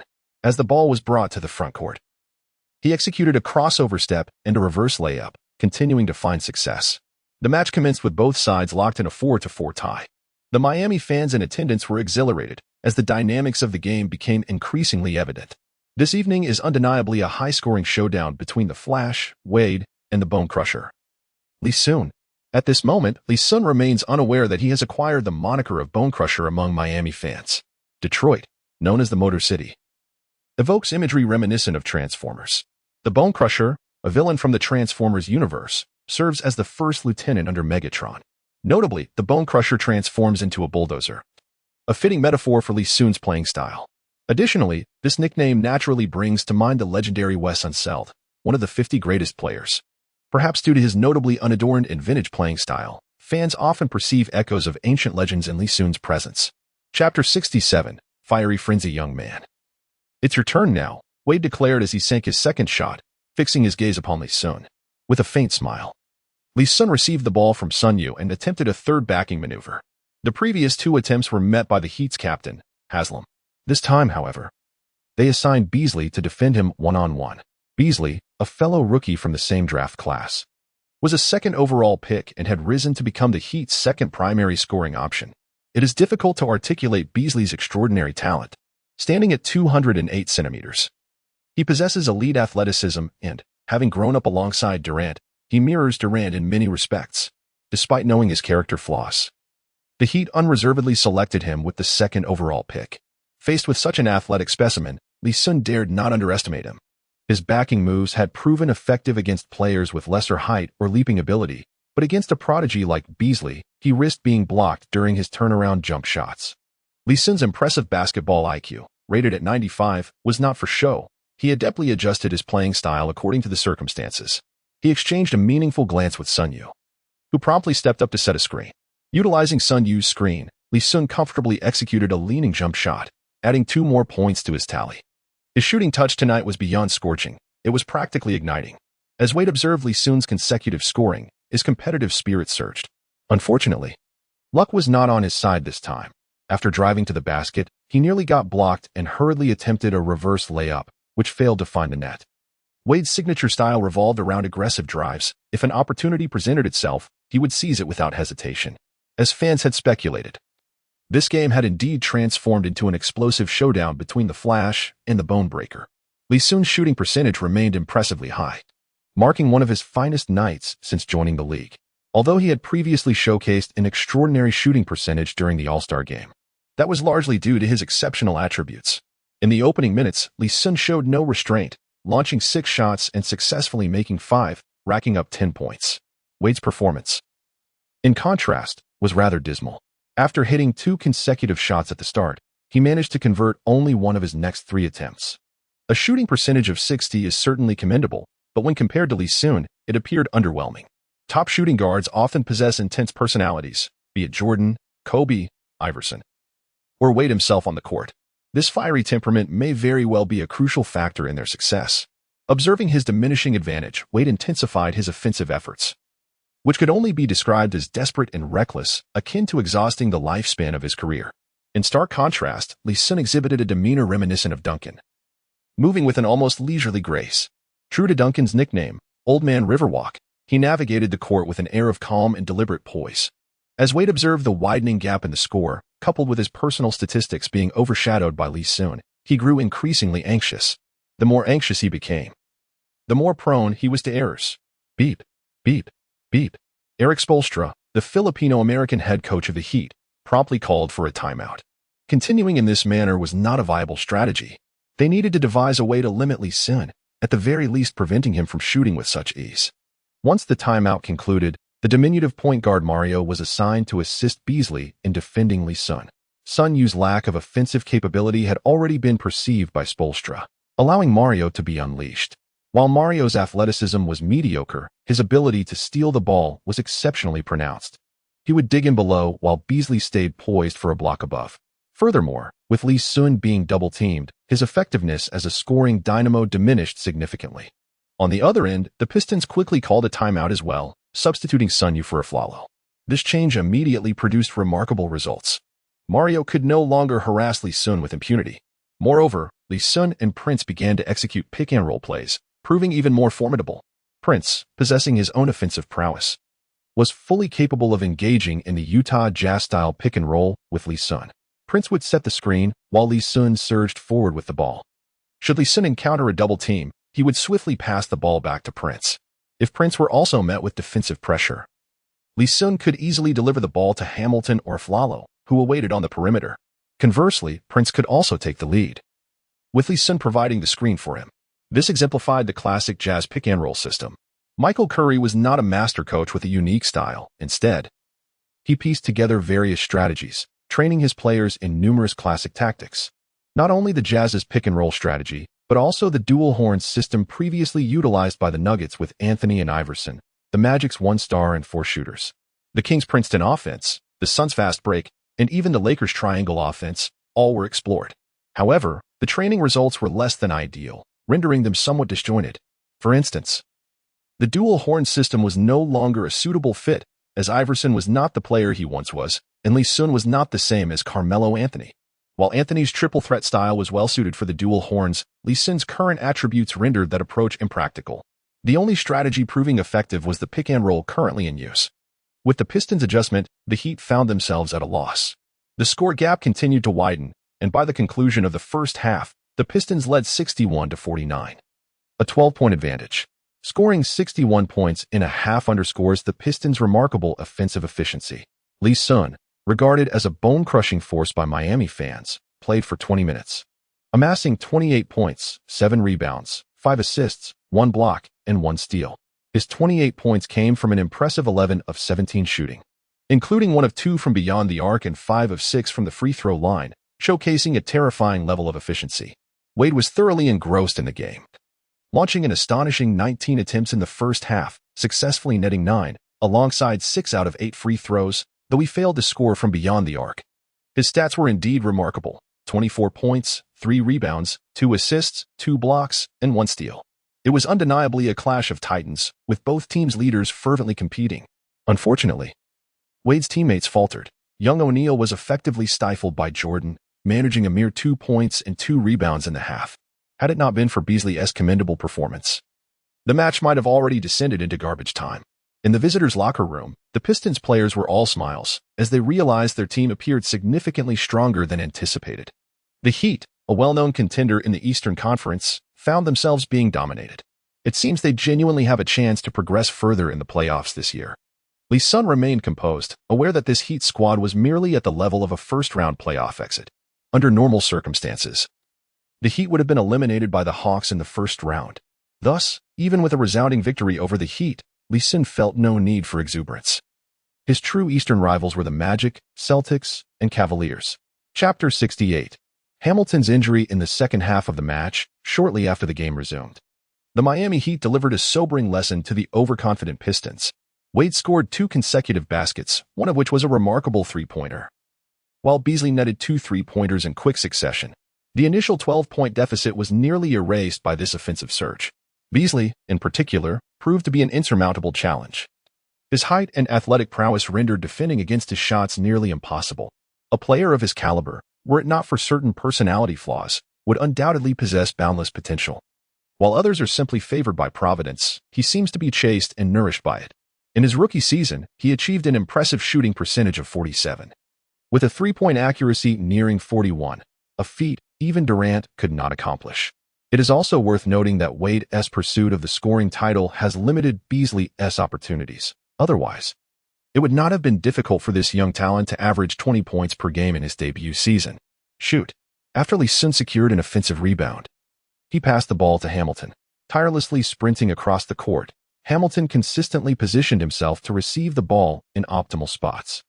This aspect of his game bears some resemblance to the later emergence of the legendary Klay Thompson, though Hamilton lacks the explosive scoring capability of his counterpart. Furthermore, he possesses a critical flaw. His shooting release point is relatively low, making him susceptible to being blocked. The statistical record for blocked shots began in 1996. From 1996 to 2017, the players with the highest number of blocked shots in their careers across 5 positions are astonishing: point guard Mo, shooting guard Iverson, small forward Carmelo Anthony, power forward Duncan, and center Howard. The high block counts for Iverson and Mo are understandable, and Howard's shorter stature also accounts for his considerable number of blocks. However, the frequency with which Anthony and Duncan were blocked is astounding, particularly Duncan, who was blocked a staggering 488 times, significantly more than any other player in the 4 other positions. In fact, the second-ranked power forward, Zach Randolph, had over 200 fewer blocks. As for Hamilton, he ranks 3rd among shooting guards in terms of blocked shots, trailing only Iverson and Kobe. These 3 players were blocked 187, 159, and 826 times, respectively. While Hamilton's blocked shot count may not seem excessive at first glance when considering his shooting attempts, his block rate is notably high. During this period, Kobe attempted a total of 26,000 shots, while Iverson attempted 19,000. In stark contrast, Hamilton managed a mere 13,000 attempts. In terms of ratios, his block rate is even higher than Iverson's, leading one to assert that he is among the most easily blocked shooting guards in the league. Coincidentally, on this very night, Wade, another adept shot blocker and the player with the most blocks in NBA history for someone standing at 193 centimeters, was on the court. Smack! The sharp sound echoed as Wade delivered a resounding block to Hamilton. Li Xun felt a chill run down his spine, instantly realizing that trouble was brewing. Wade's block was entirely reliant on his fervor, utilizing his extraordinary speed to enhance his chances of success. This mirrors his offensive style. Hamilton, with his aging limbs, could hardly withstand such a tumultuous encounter. The two collided directly, sending Hamilton sprawling. Michael Curry was nearly petrified, truly fearing the worst. His primary concern was not the Pistons' performance, but rather the health of the seasoned veterans, Rashid and Hamilton. With Iverson already injured, the situation would become exceedingly precarious if these two were also sidelined. Li Xun was equally anxious, rushing to assess Hamilton's condition. Although Wade had some unsavory incidents in his past, such as the low blow against Ramon Sessions that led to his suspension, Li Xun did not perceive Wade's actions in this instance as intentional, unless he had abandoned his intention to block Hamilton, which was an impossibility. Any defensive action on the court could inadvertently result in injury to an opponent, and one could hardly refrain from defending. Wade rose, initially glancing at Li Xun rather than Hamilton. Only when he saw the concern etched on Li Xun's face, devoid of anger, did he exhale in relief. He had committed a foul, albeit unintentionally, but it nonetheless resulted in Hamilton's injury. Upon reaching Hamilton's side, Li Xun noticed him clutching his knee, his expression contorted in pain, beads of sweat forming on his forehead. The prognosis was far from promising. Cautiously refraining from lifting Hamilton, as it could exacerbate any potential injury, the Pistons medical team hurriedly brought a stretcher onto the court, carefully transporting Hamilton back to the locker room. A profound silence enveloped the arena, all eyes fixated on Li Xun. The Heat fans dared not exhale, genuinely fearful of Li Xun's wrath, worried he might unleash his fury on Wade. Given that they had dubbed him Bone Crusher, it was evident how fearsome his reputation was in their eyes. Heat captain Haslam regarded Li Xun with trepidation, instinctively inching closer to Wade. The Pistons players observed Li Xun, their posture suggesting they awaited his command. Li Xun furrowed his brow, internally seething with frustration. Should Wade have acted with malice, Li Xun would not have hesitated to hold him accountable. Not only Wade, but even Kobe or LeBron would face consequences under such circumstances. Yet, Wade's actions were not deliberate. Hamilton's injury was serious. Had he been younger, he might have recovered in 3 to 5 games. Given Hamilton's age, his participation in the playoffs was uncertain. This was an additional blow to a Pistons team already reeling from Iverson's injury. Gesturing to the Pistons players, Li Xun signaled for the game to continue. The Heat fans finally breathed a sigh of relief. Their worst fears had not materialized. Wade's foul was a defensive infraction beyond the three-point line, granting the Pistons 3 free throw opportunities. Li Xun stepped to the line and converted all 3 attempts. With a heart full of fire, Li Xun channeled his frustration directly into the game. With full force unleashed, the latter half of the game transformed into a personal exhibition for Li Xun. Initially, he harbored concerns about being thwarted by Beasley, fearing a loss of face. Yet, he soon cast aside such worries, relentlessly exploiting Beasley with an array of post moves. Beasley found himself in a dire predicament. Although he managed to block Li Xun once, he was quickly overwhelmed by the relentless barrage of Li Xun's attacks. It wasn't merely Beasley who was troubled. Little AO wore a frown as well. He was already grappling with the formidable presence of DeAndre Jordan, and now, Li Xun frequently invaded the paint. DeAndre was tasked with clearing space for Little AO, while Li Xun executed thunderous dunks with ease. Had it been last season, with the likes of Shaquille O'Neal or Alonzo Mourning patrolling the Heat's paint, they might have posed a challenge to Li Xun's offensive onslaught. However, the current Heat's interior defense was manned only by the somewhat lackluster Little AO, turning the paint into Li Xun's personal playground. Chapter 69, Standard 501515. The Heat were certainly not willing to concede this match. Like the Pistons, they were intent on vying for a better playoff position.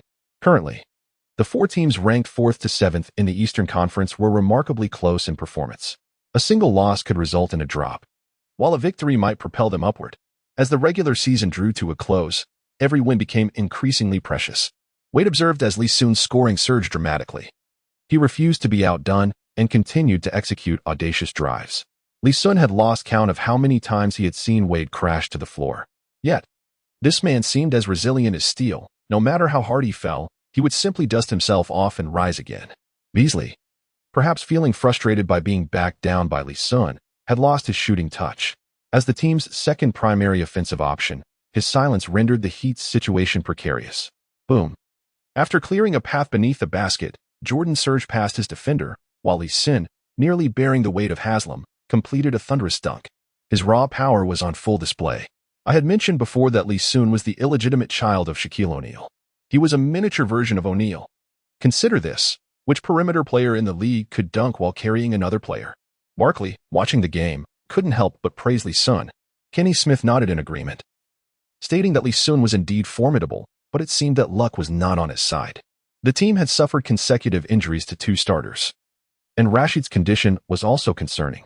I fear that the Pistons may not journey far in the playoffs this year. Barkley quickly shook his head. Kenny, never underestimate Li Xun. He is a man capable of creating miracles. As for your assertion of not going far, that depends on what you define as far. I admit that winning the championship is a daunting task, but they have no trouble reaching the second round of the playoffs, and they stand a substantial chance of making it to the Eastern Conference Finals. You must realize that this young man on the floor is on the verge of becoming the youngest player to score 50 points. Upon hearing Barkley's remark, the fans in attendance were taken aback. With 3 or 4 minutes remaining in the game, Li Xun had already tallied 48 points. It was merely a matter of time before he reached 50. The fans began calculating Li Xun's date of birth. At this moment, he was 20 years and 48 days old. If he could score just 2 more points, he would shatter the record held by LeBron James, who had achieved this feat at 20 years and 80 days. Li Xun, oblivious to the impending record he was about to break, would likely feel a sense of luck if he were aware. After all, James's record did not stand for long. It would soon be eclipsed by the 2009 draft pick Jennings, who scored 50 points in his 7th game of the season at the age of 20 years and 49 days. If Li Xun were to delay breaking this record by even a day, it would lose its significance. For even if he were to break James's record tonight, it was likely that Jennings would surpass it within 6 months. During the Pistons' offensive possession, Li Xun backed down Beasley to the basket and successfully banked in a shot, adding 2 points to his tally. On the sidelines, the Pistons bench erupted with fervor. Sun led a throng of marginal players, leaping with exuberance, as if the rapid flailing of their towels could lift them off the ground. Michael Curry promptly called for a timeout. The arena's DJ announced that Li Xun had shattered LeBron James' record as the youngest player to score 50 points, leaving Heat fans in stunned silence. LeBron entered the league as a high school prodigy, and by the time he scored 50 points, he was already in his 2nd professional season. In contrast, Li Xun was merely embarking on his rookie season, having played just over a handful of games. Upon hearing that he had eclipsed LeBron's record, A strange smile crept across Li Xun's face. This night was hardly one for celebration. If given the choice, he would gladly forego the record to see Hamilton unscathed. Taking the statistics sheet from Curry, Li Xun scrutinized it closely. The figures startled him. 50 points, 13 rebounds, and 11 assists. He had unwittingly amassed a magnificent triple-double of epic proportions. In this era, achieving a 50-point triple-double was exceedingly rare, with only a select few legends having accomplished it in the past 3 decades. The likes of Baylor and Chamberlain had each recorded it twice, while Richie and Abdul-Jabbar had done so once, the latter achieving his feat in 1975, a staggering 34 years ago. Li Xun recalled that Harden and Westbrook had also reached such lofty heights. Yet at this moment, Harden had yet to enter the league as a 2009 draft pick, and Westbrook was merely a rookie still assisting Durant. Thus, Li Xun stood as the sole active player in the NBA to achieve a 50-point triple-double. To contemporary fans, such statistics might not seem as extraordinary, given that Harden had accomplished it 5 times and Westbrook 3, with Harden even achieving a 60-point triple-double. However, at this juncture, Li Xun's performance was nothing short of sensational. He had forged 2 historical milestones. Not only had he surpassed LeBron's record as the youngest player to score 50 points, but he had also become the only active player to record a 50-point triple-double, joining the ranks of legends like Baylor, Chamberlain, Abdul-Jabbar, and Richie. What then remained beyond Li Xun's capabilities on the court? Yu Jia exclaimed loudly, and as a commentator for Chinese basketball, he felt a profound sense of pride in Li Xun's explosive performance. Li, do you need a moment to rest? Michael Curry, still troubled by Hamilton's injury, inquired. Li Xun shook his head. With time still on the clock, he sought to enhance his rebounding and assisting stats. He had not received a commendable reward in some time, and with such an opportunity at hand, he was unwilling to let it slip away. The distinction between October 10th, 50 and 50-15-15 was stark, representing 2 entirely different realms of achievement. Li Xun yearned to enhance his performance, seeking to accumulate additional assists and rebounds, perhaps elevating his chances in the lottery rewards. Upon returning to the court, he took the initiative to facilitate his teammates.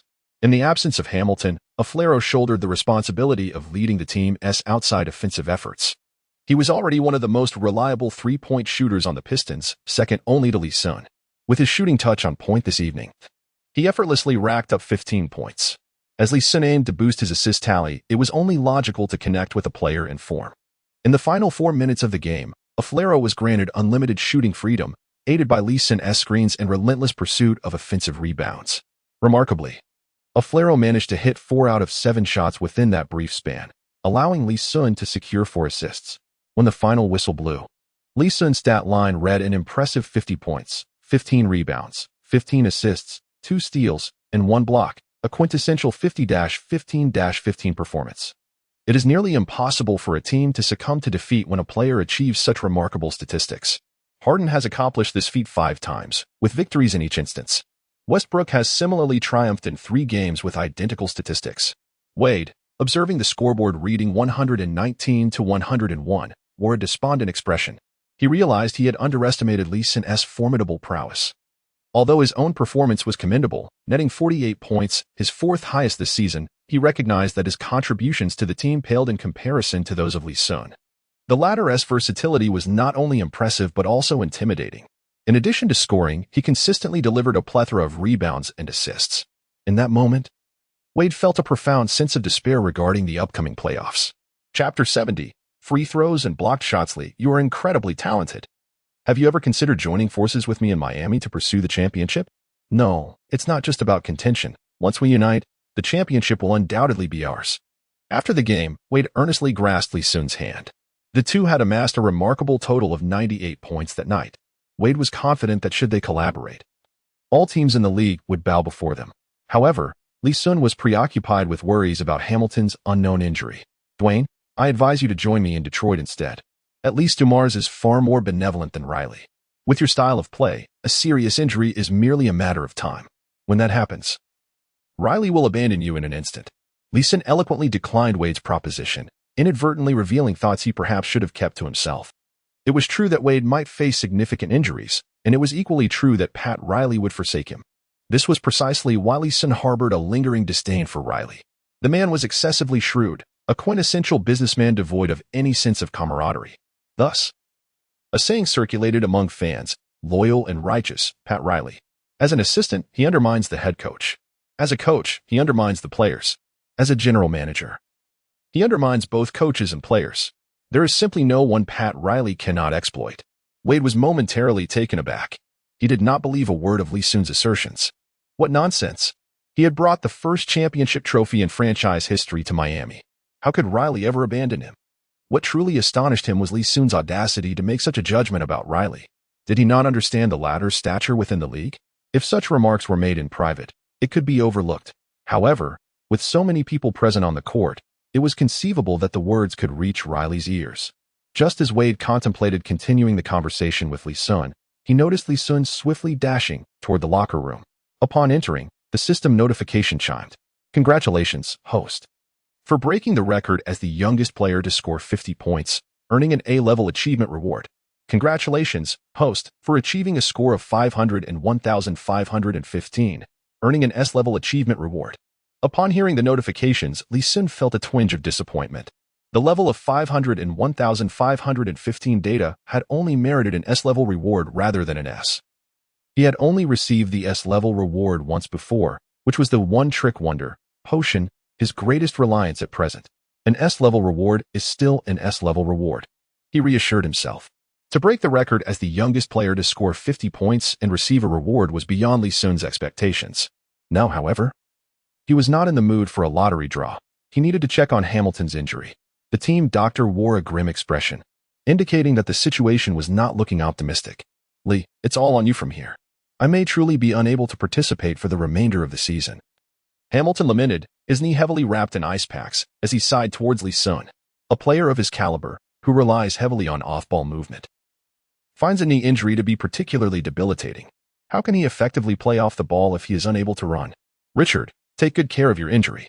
There's no need to worry about the game. Aflalo performed admirably tonight. Li Xun offered words of comfort to Hamilton. Hearing Li Xun praise him filled Aflalo's heart with sweetness, akin to tasting honey. Hamilton's injury may, in fact, present an opportunity for him. If he can consistently deliver performances like tonight's, he could surely win Li Xun's favor. Should Hamilton return and struggle to regain his form, there is a strong possibility that he might assume the role of starting shooting guard. Though such thoughts are somewhat ungracious, they are entirely human. Upon returning to the hotel, Li Xun activated the 2 rewards he had acquired today. Congratulations, host. You have drawn the A-level skill, German Hierarch Free Throw Technique. When he heard German Hierarch, Li Xun's heart momentarily ceased its rhythm, as he wondered if he had drawn Dirk Nowitzki's signature shooting style. However, the subsequent revelation regarding the free throw technique doused his excitement. German Hierarch Free Throw Technique attained the free throw proficiency of peak Nowitzki, enhancing free throw attributes to 95 points. Li Xun couldn't help but feel a twinge of disappointment. Upon reviewing the skill's attributes, it was indeed quite formidable, given the elevation to 95 points. Based on his experience, skills that raise attributes to 95 are typically classified as S-level. Yet, this was of little relevance to Li Xun at present. His free throw percentage was already around 80, while peak Nowitzki S was merely 90. Furthermore, due to Li Xun's playing style, drawing free throws was not an easy feat. He typically averaged only 4 or 5 free throws per game. Upon careful consideration, the skill S contribution to Li Xun's game was negligible, explaining its classification as merely A-level. Li Xun lamented the squandered opportunity for a more advantageous draw. Next, he drew an S-level reward. Congratulations, host, you have acquired the S-level skill, Mean Try Blocking Technique. Li Xun was left speechless, questioning whether his luck had been entirely expended during the game, having failed to draw the desired skills twice. He now urgently sought speed or jumping-related potions to enhance his fundamental attributes. His sluggish pace rendered him incapable of executing breakthrough plays.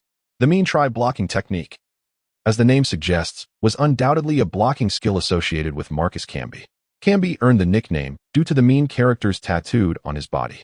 Li Xun possessed the Darnell McGee blocking technique, and now he could finally upgrade to something more effective. The Darnell McGee technique had too many drawbacks, as it often led to fouls against him. If the Pistons were without Li Xun on the court, their effectiveness would diminish by at least half. In order to remain on the court longer, Li Xun had largely refrained from employing the Darnell McGee technique. The more he used it, the more fouls he incurred, increasing the likelihood of fouling out. This did not even account for the potential embarrassment of interference calls. Capstone of the Mean Clan, Acquire the exceptional blocking ability of the legendary Marcus Camby, elevating blocking proficiency to an impressive 95 points, speed to 90 points, and vertical leap to 90 points. Upon reviewing these attributes, Li Xun's expression shifted from gloom to elation. This skill undeniably merits its S-rank classification, boasting attributes that are astonishingly advantageous. Not only does it lack any adverse effects, but the enhancements it provides far surpass those of the Damaki blocking technique. Most importantly, this skill not only amplifies blocking and jumping attributes but also augments the vital element of speed. Just moments ago, Li Xun had been lamenting his desire for a speed-enhancing potion. Although he did not obtain the potion, acquiring a skill that enhances speed seems entirely acceptable. Camby's signature move, ranking at S level, was somewhat beyond Li Xun's expectations. It appears that, in the eyes of the system, Camby's blocking prowess is indeed of historical significance. Setting aside defensive capabilities, Camby's ability to time his blocks is remarkably formidable. Especially during help defense, blocking is indeed Camby's forte. Four-time blocking champion, such accolades are not merely handed out. Conveniently, as Li Xun primarily plays the small forward position, he is not often required to engage in one-on-one confrontations with opposing centers. Rather, he frequently assists Little Jordan in defensive maneuvers. Thus, this skill in Li Xun's hands will undoubtedly yield excellent results, significantly increasing his average blocks per game. While Nowitzki's free throw technique proved to be of little use, acquiring Camby's blocking skill has finally rendered Li Xun's recent lottery endeavor fruitful. Chapter 71. Words can bring misfortune, brotherly. When do you think I will score with the Pistons?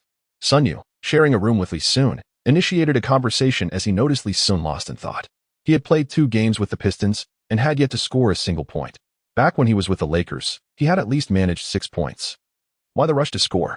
For now, focus on your defense and passing. One cannot become a glutton overnight. Do not aim too high. Only when your open three-point shooting in practice reaches over 80% should you contemplate scoring. Li Xun seized this opportunity to give Sun Yu a good talking to. This fellow's temperament was unpredictable. If he were overly indulged, who knows how inflated his ego might become. Li Xun had never harbored hopes that Sun Yu would evolve into an all-star caliber player. He merely wished to assist this guy in acquiring the necessary skills to establish himself in the NBA. All right, Sun Yu replied, somewhat dejected. By the way, brotherly, are you participating in this year's East Asian Games? This afternoon, Yi Jianlian called me. He mentioned that the Basketball Management Center has made participation voluntary. It's up to us whether to join. Yi Jianlian and Yao Ming are eager to hear your thoughts, and if you decide to go, they will as well. Li Xun felt an urge to reprimand Sun Yu for relaying such crucial information at this late hour. Perhaps Sun Yu simply did not perceive the significance of the matter.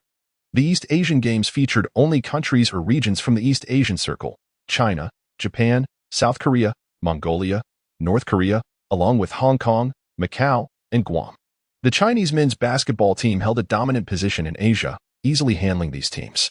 In truth, there was no need for superstars like Yao Ming or Yi Jianlian to compete. If they did, it might even appear as if they were taking unfair advantage. Currently, apart from Chinese players, only Ha Sungjin had ever played in the NBA within the East Asian region. The fans were well aware of Ha Sungjin's capabilities. He had not fared significantly better than Sun Yu in the NBA. If Yao Ming, Li Xun, Yi Jianlian, and Sun Yu were to compete together in the East Asian Games, would it not be akin to bullying? Even the weakest among them, Sun Yu, possessed NBA-level perimeter defense, making him a formidable presence in such a competition. This was precisely why the Basketball Management Center allowed those Chinese players making waves in the NBA to participate voluntarily. If it were a four-nation league or some other trivial competition, Li Xun would undoubtedly lack interest. However, the East Asian Games were different. What could be more delightful than overpowering the likes of Japan and South Korea? More importantly, Li Xun was curious to see if these international events might offer him opportunities for achievement and recognition. Given his current prowess, scoring 50 points against those weaker teams in the East Asian Games would be a walk in the park, if he so wished and provided his teammates granted him opportunities. Even a 100-point game was not entirely out of reach, if achievements and rewards were to be offered similar to those in NBA games. What caliber of rewards would be assigned for scoring 100 points in a single match, alongside dozens of rebounds and 8 or 10 steals and blocks? Surely, it would not be less than an S-level accolade. I am determined to compete in this East Asian Games, Li Xun resolutely declared. Sun Yu was taken aback. He had initially anticipated that Li Xun would outright refuse. If he himself was reluctant to squander time on this competition, why would Li Xun choose to participate? Then I shall join as well, he chuckled. If Yao Ming and Yi Jianlian also participate, wouldn't that be rather unfair to our opponents? Sun, you could already envision the despair etched on the faces of their rivals, prompting a mischievous grin to spread across his face. The next morning, in the office of the Miami Heat's general manager, Mario Chalmers emerged from Pat Riley's office. Inside, Riley's expression fluctuated between sunshine and storm. Mario, a rookie of 2008 and a second-round pick, had managed to secure a starting position as the primary point guard for the Heat, playing in all 82 games without missing a single one. His average playing time was a remarkable 32 minutes, a privilege rarely afforded to most first-round selections. This peculiar situation arose mainly because he had won Riley's favor. In return, Mario often discreetly relayed bits of information he gathered to Riley, such as which teammates were out late at night or who was at odds with whom. In essence, Mario served as Riley's informant.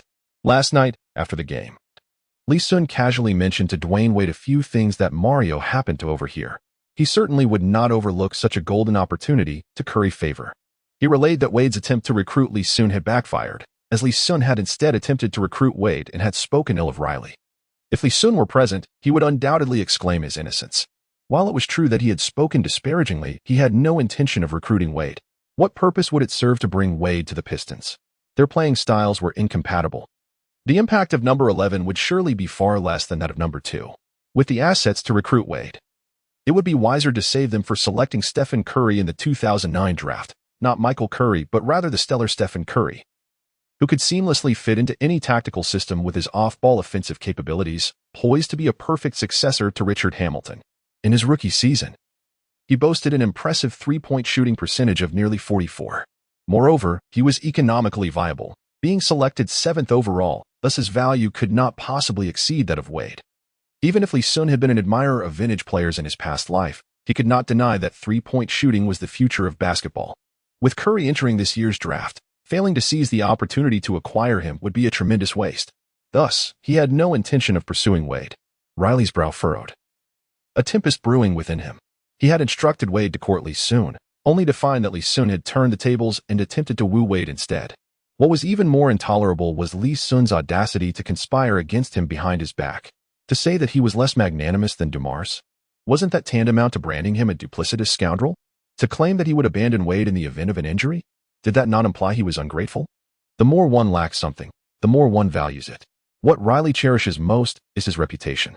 One can discern his preoccupation with image simply by observing the impeccably groomed sheen of his hair. Some have characterized Riley as a magnificent scoundrel. Whether he is truly magnificent is debatable. However, his scoundrel status is indisputable. If Li Xun were to privately utter such words, it might ignite a flicker of anger within him, yet he would likely refrain from confronting Li Xun over it. However, the current circumstances are markedly different. Li Xun has brazenly expressed such sentiments in a public setting, showing blatant disregard for Riley's standing. Should Riley choose to overlook this affront, how could he possibly navigate his future in this league? Where would he hide his face? Should this incident become widely known, the veterans within the league would undoubtedly revel in his embarrassment. Thus, he has begun to strategize on how to make Li Xun pay for his words from the previous night. Meanwhile, Li Xun has boarded a flight to Boston with his team early that morning, oblivious to the fact that he has caught the attention of the astute Riley. This is a quintessential case of trouble arising from careless words. However, even if he were aware, it would likely not concern him. After all, he could never play for Riley in his lifetime. What could Riley possibly do to him? Chapter 72 Exclusive Sneakers. The Pistons' next away game is against the Boston Celtics. In the recent match against the Heat, Li Xun achieved an extraordinary triple-double, breaking a record previously held by LeBron James, thereby igniting a fervor throughout the league. Over the past few days, players from various teams have faced the same question during post-game interviews: how to evaluate Li Xun's performance in that game. The word insane frequently emerged in their responses. In the eyes of these players, Li Xun's recent performances have been nothing short of astonishing. Prior to his suspension, he dazzled on the court, earning a spot in the All-Star lineup and shining brightly during the All-Star game. Remarkably, his form not only remained intact post-suspension, but it became even more radiant, as he recorded a monumental 50-point triple-double, a feat that had lain dormant for over 30 years. Even the incident involving Bogut exuded an aura of madness. Li's insanity sweeps the league. Who can halt his advance? Undefeated, Li Xun grows stronger with each battle. Achieving a super triple-double, China's basketball luminary has Li Xun eclipsed Yao Ming. With loyalty and commitment, Li Xun assists Sun Yu in securing a starting position. Domestic media have elevated Li Xun to unprecedented heights. With the Chinese player producing such remarkable statistics in the NBA, they have every reason to celebrate. Many even contend that Li Xun has surpassed Yao Ming. If one were to consider individual game statistics alone, it would not be unfounded to claim Li Xun has outshone Yao. Yao Ming's personal single-game records are not particularly dazzling, with his 5 major statistical achievements standing at 41 points, 22 rebounds, 7 assists, 8 blocks, and 4 steals. Yet, Li Xun has already shattered all 5 of Yao Ming's records in just over 10 games. Upon arriving in Boston, there were no games scheduled for that day. In the evening, Michael Curry convened the players to strategize for the upcoming match. Garnett had recently suffered a torn ligament in his right knee during a game against the Jazz, effectively ending his season. This severely diminished the Celtics' strength. The presence of seasoned veterans in a team often leads to such predicaments, and both the Celtics and the Pistons find themselves in similar straits. The Pistons, however, have faced even greater adversity, having lost 2 veteran starters. Were it not for Li Xun shouldering the burden, the Pistons might have already forfeited their playoff aspirations. Rashid, do your utmost to minimize your appearances on the court. If you sustain another injury, we might as well call it a season, Michael Curry lamented. The risk of injury for Rashid was far greater than that for Hamilton. If feasible, Curry even contemplated keeping Rashid off the court for the remainder of the season. That night, Li Xun received a call from Li Ning. The custom sneakers designed for him had been completed, and they had already dispatched someone to deliver the shoes to Boston. Their intention was clear. They hoped Li Xun would don them for the match the following night. Li Xun was taken aback. Had it only been a few days since he signed the contract? How could the sneakers have been designed and produced so swiftly? The speed of events led Li Xun to suspect that Li Ning might have sourced shoe samples from a domestic factory affiliated with Nike or Adidas, making only minor modifications. Of course, it is also plausible that Li Ning had designed the basketball shoes well in advance, and upon signing Li Xun, they found the perfect opportunity to utilize them. During the contract signing, the representatives had inquired about Li Xun's preferences for footwear. Generally speaking, professional basketball shoes are categorized into 2 types, those for interior players and those for perimeter players. Interior shoes are predominantly high tops, as the physical confrontations necessitate superior support and enhanced ankle protection. Furthermore, when contesting rebounds or executing dunks, effective shock absorption upon landing is essential.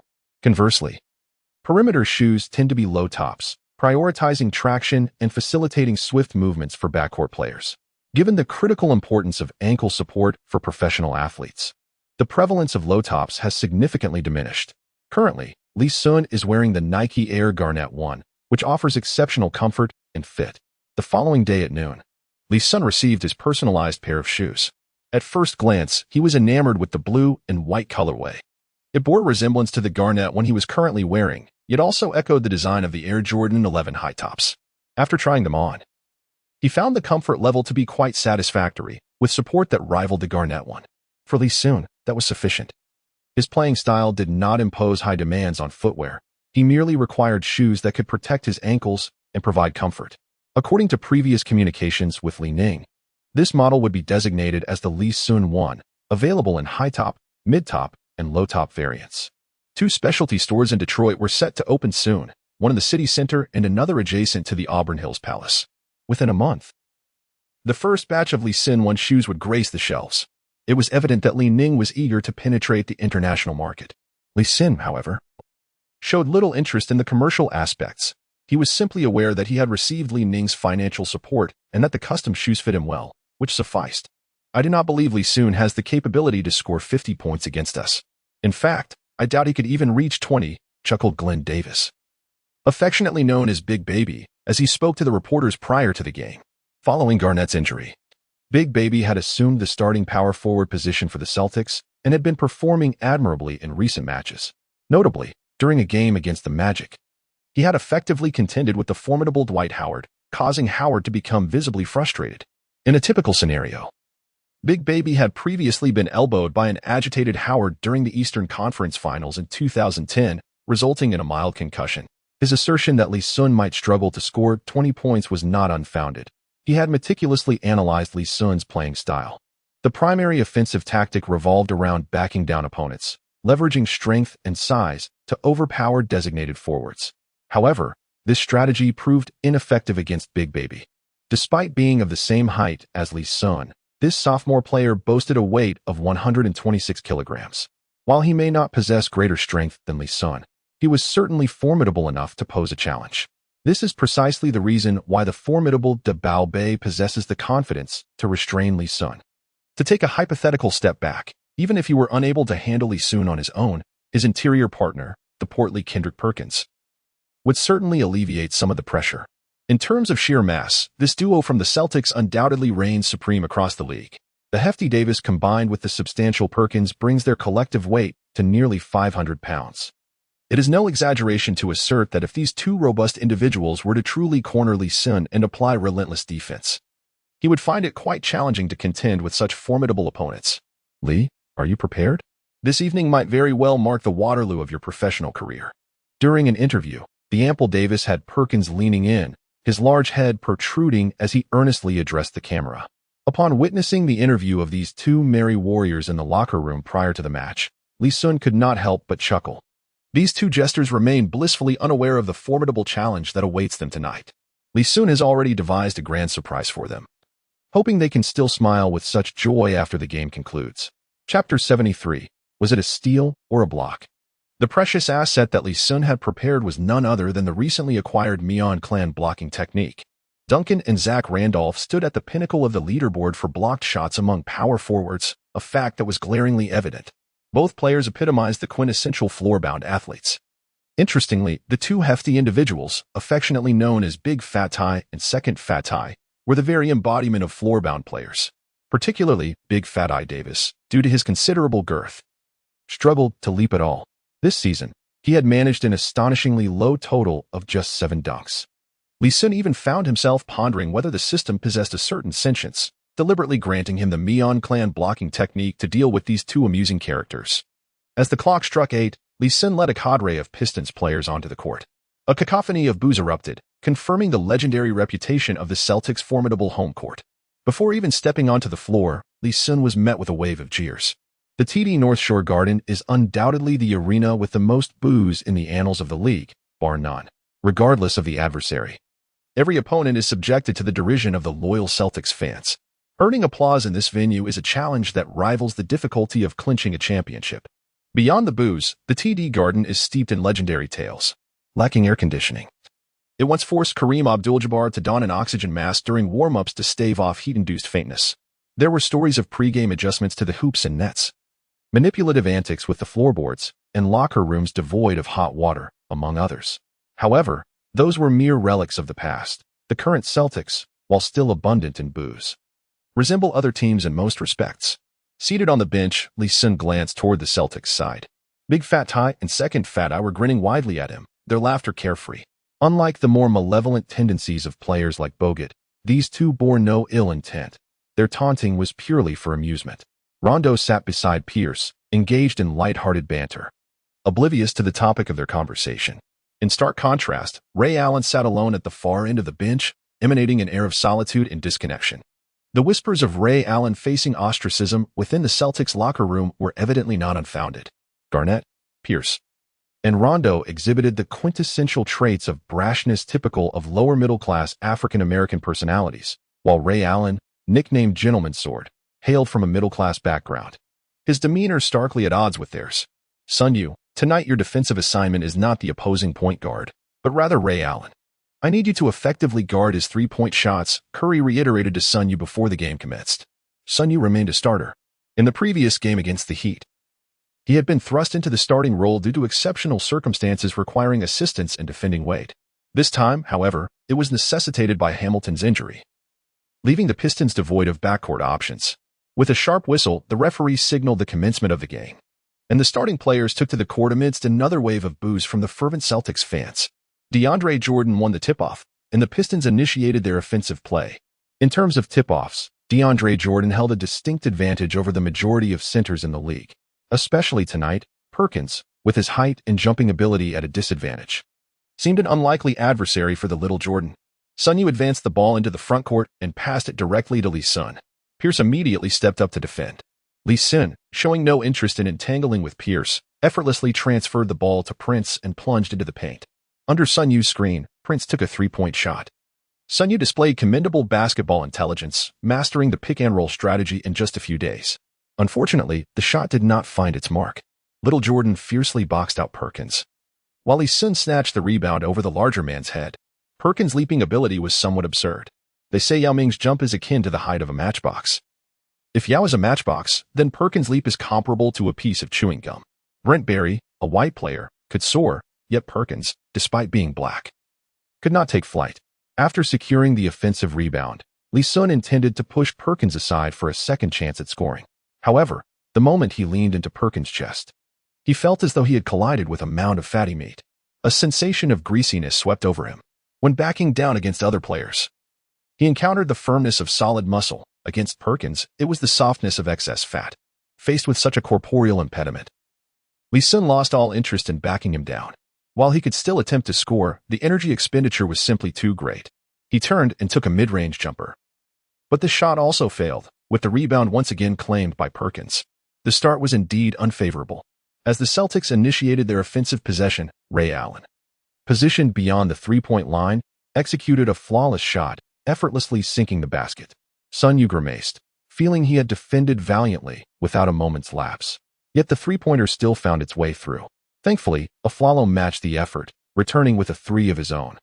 He understood that this period might very well mark a turning point in his career. Seizing the opportunity could potentially elevate his stature immensely.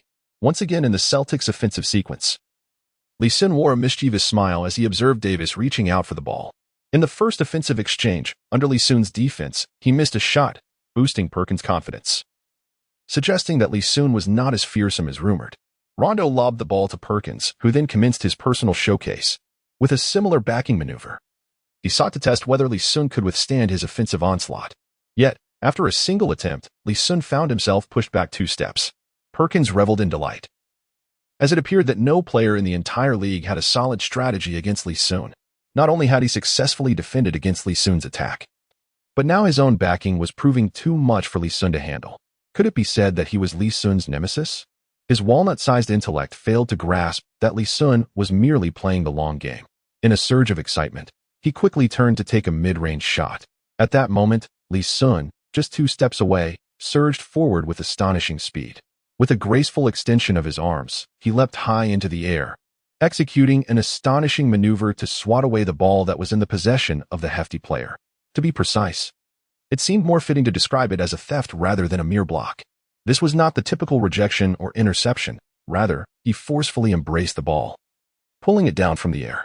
Spectators, including professional commentators, were momentarily rendered speechless. How should this play be classified? Is it a block or a steal? It appears that the annals of NBA history have never witnessed such an extraordinary form of rejection, where a shot was snatched from midair. This must be considered a steal, for such a block seems unprecedented. However, one might argue that it is indeed a legitimate block. If the hefty player had been passing the ball, then it would certainly qualify as a steal. But how can one ascertain that the hefty player was not attempting a pass? Perhaps he intended to deliver the ball to the other player beneath the basket. In a flash, fans found themselves divided into 2 factions, embroiled in a heated debate, each convinced of the validity of their perspective. Ultimately, the head referee made the final call, categorizing the play as a block. Li Xun's personal statistics recorded a block to his name. Not only outsiders, but even Li Xun himself was taken aback. He realized that he had underestimated the formidable prowess of the Mianzu blocking technique against these floor-bound players, particularly against players like the hefty one, whose leaping ability was negligible. The impact was simply insurmountable. Chapter 74. 8 blocks in a single quarter, my dear. I assure you that I shall not treat you so roughly next time. Li Xun remarked with an exceedingly ambiguous smile, fixating his gaze on the hefty player. The Celtics had already transitioned into their defensive phase, and the hefty player still appeared somewhat bewildered. What exactly had transpired moments ago? Had he indulged too liberally in spirits with Perkins the previous night, leading to some hallucinatory episode? Goodness, I now find myself questioning the extent of Li Xun's prowess during games. At times, his leaping ability is astonishing, his speed unparalleled. Yet at others, he moves with the sluggishness of an old workhorse. This evening, however, both his leaping and speed were extraordinary. Could it be that he had been concealing his true capabilities all along? Barkley watched with trepidation. If Li Xun were indeed holding back, the implications would be terrifying. Presently, Li Xun was exerting tenfold effort. There was no way he could be hiding his strength. Such peculiar phenomena were merely a consequence of skill limitations. Take, for instance, the Cincinnati Royal rebounding technique, which only provides attribute bonuses during rebounding contests. Given the breadth and abundance of attributes this skill enhances, it appears as though Li Xun possesses astounding physical qualities when grabbing rebounds. Conversely, when not engaged in rebounding, his physical attributes seem rather mediocre. For instance, the isolation mastery does not augment attributes related to jumping or speed, rendering it impossible for Li Xun to adopt the playing style of Wade during offensive plays. This peculiar disparity sometimes gives the impression that Li Xun is not exerting himself fully. Li Xun found himself deeply wronged. During the Pistons' offensive possession, Prince's mid-range attempt missed, and Perkins snatched the rebound. Turning around, Davis sought the ball once more, eager for another chance. The allure of overpowering Li Xun was simply too enticing for these young players, promising to elevate their reputations. Rondo, initially reluctant to pass, ultimately relented upon seeing the eager glint in the big baby's eyes, lofting the ball over. Once again, he sought to back down Li Xun, pushing him back 2 steps. With a turnaround jumper, he executed a series of movements that mirrored the previous offensive possession. Crack! Another sharp sound echoed. This time, Li Xun did not dramatically secure the ball but delivered a formidable volleyball-style block. Rondo, quick as an eel, seized the opportunity and retrieved the block before Xun could react, then attempted a layup. Bang! The ball ricocheted off the rim, failing to find its mark. Li Xun had a significant chance to grab the ensuing rebound, yet he refrained from acting impulsively. Perkins, with a gleeful expression, secured the rebound. At this moment, only he and young Jordan remained in the reasonable collision zone. Presently, young Jordan appeared somewhat inexperienced and was no match for Perkins. Leveraging his robust physique, Perkins shoved young Jordan aside, preparing for a thunderous dunk. Just then, a shadow darted in at an alarming speed. In midair, it seemed as if the figure had forcibly snatched the basket from Perkins's grasp. The home crowd of Celtics fans was left in stunned silence. What a jest! In a single offensive sequence, Li Xun managed to block 2 interior attempts from the Celtics, achieving 2 remarkable rejections. How long has the game been underway? In less than 2 minutes, Li Xun has already amassed 3 blocks. This inevitably brings to mind that peculiar triple-double performance from earlier, where, aside from scoring, he recorded double digits in rebounds, assists, and blocks. Fans lamented that he was but a step away from a quadruple-double. Could it be that tonight Li Xun has the opportunity to attain that elusive quadruple-double? After effortlessly securing 3 consecutive blocks, a relaxed smile graced Li Xun's face. Indeed, his objective for the evening is the quadruple-double. Facing a Celtics team devoid of Garnett, this presents a rare opportunity for Li Xun to achieve such a feat. Scanning the entire league, one cannot find a starting frontcourt duo as mismatched as that of the Celtics. Such a splendid opportunity is not one to be missed by anyone. In a bid to allow his teammate more attempts, Li Xun even feigned weakness in their matchup. After successfully blocking an attempt, Li Xun passed the ball to Sun Yu. This time, a flawless shot from the frontcourt failed to find its mark. The Pistons' shooting from beyond the arc has not been particularly favorable this evening. During the Celtics' offensive possession, the jovial demeanor of the hefty player dissipated, replaced by a look of gravity. He hesitated to request the ball from Rondo. Knowing that having already been blocked twice by Li Xun, it was unlikely Rondo would pass to him if he were to ask. He felt a twinge of indignation, aware that he could easily push Li Xun aside, which meant that with a bit more caution, he could still score against him. As Li Xun had yet to register any points, he still held the chance to dominate the game. In the ensuing offensive and defensive exchanges, Ray Allen and Paul Pierce continued to score, granting the Celtics a considerable lead. In under half a quarter, the Celtics had surged ahead by 10 points. It seemed as though the Pistons were already facing insurmountable odds. Rondo wore a smile, his passing becoming increasingly nonchalant. The hefty Davis persistently sought the ball, and Rondo, knowing it would be inappropriate to deny him, opted to toss a few lobs toward the basket. Wham! Wham! 2 astonishing blocks sent Davis reeling in confusion. Even with his limited intellect, he sensed that something was amiss. In the span of half a quarter, aside from that initial shot, Li Xun had not attempted another. Moreover, every time Davis backed down Li Xun, he found himself easily pushed away. Realizing he had fallen into Li Xun's trap, Davis understood too late that he had unwittingly contributed to Li Xun's impressive 5-block tally. Just as he intended to warn Perkins, the sound of the substitution whistle interrupted him. After being blocked 4 times in half a quarter, Celtics head coach Doc Rivers could no longer tolerate Davis's performance and pulled him from the game. With Davis off the floor, Li Xun turned his attention toward Perkins, eyeing him as his next target. Several rebounds that were clearly within reach were left untouched by Li Xun, who chose not to seize the opportunity. It was a moment of brilliance as Perkins seized the opportunity, executing a second-chance offensive play beneath the basket. With a resounding clap, clap, clap. As the first quarter dwindled to 2 minutes, Li Xun once again showcased his prowess by securing 3 more blocks against Perkins. Astonishingly, before the end of the quarter, Li Xun's block tally had soared to an astounding 8. Could it be that Li Xun was poised to achieve a quadruple-double tonight? With 8 blocks in a single quarter, he seemed to have equaled the record set by the legendary Mutombo and Bull for most blocks in a quarter. The dynamic duo from the Celtics had certainly made their mark.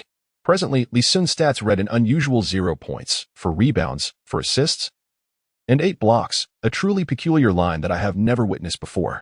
Scoring, rebounding, and assisting seemed trivial, as long as Li Xun could accumulate double-digit blocks. A quadruple-double was within reach. As spectators observed Li Xun's remarkable feat of 8 blocks in a single quarter, they erupted in astonishment. Tonight, they might just be on the verge of witnessing a genuine miracle. In the previous game, Li Xun shattered the record for the youngest player to score 50 points, generating quite a stir, though that achievement lacked immediate impact. Each season, numerous players managed to score 50 points in a game, rendering age somewhat inconsequential to the audience. Furthermore, a triple-double with 50 points fails to leave a significant impression, as such statistics are not particularly rare.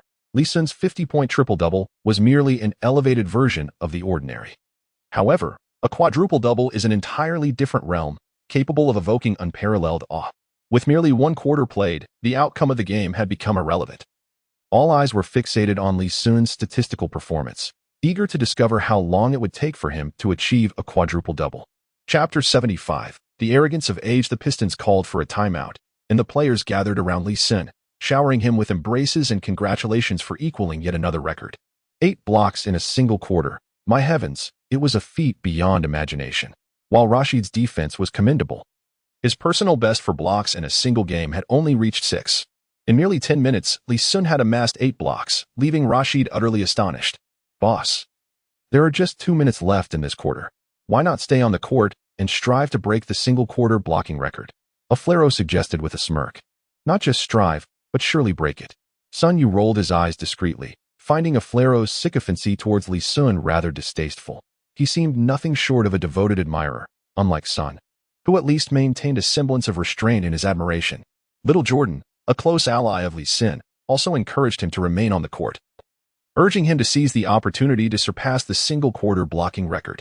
To their surprise, Li Xun shook his head in refusal. Have you seen how Perkins and Davis have been ridiculed? It's unlikely that I'll find any blocks against them tonight. 8 is sufficient. As long as I can achieve double digits in blocks this evening, I'm content. Li Xun maintained a pragmatic outlook. The records would remain, and given his youth, he would undoubtedly have future opportunities to break them. After all, his current blocking skill was merely rated S. Should he attain an S-level blocking skill in the future, double-digit blocks would hardly be a concern. The duo of Hua and Doug Lees had been thoroughly chastised for their performance, contributing 4 blocks each to Li Xun, proving to be steadfast allies. However, the chances of continuing to block shots from them were slim. They would likely prefer to refrain from shooting rather than grant Li Xun the opportunity to block again. Equaling the single-quarter blocking record held by Mutombo and Mutombo was an unexpected delight for Li Xun. He had not anticipated this before the game, having only considered the prospect of achieving a quadruple-double. Now, with 8 blocks already secured, the remaining 2 would not come easily, necessitating a more gradual approach to find opportunities. With a stat line of 0 points, 4 rebounds, 4 assists, and 8 blocks, Li Xun's first quarter performance was undeniably peculiar. Yet, when it came to unusual blocking statistics, his achievements paled in comparison to those of Mutombo, the king of blocking anomalies. Bull's career averages stood at 2.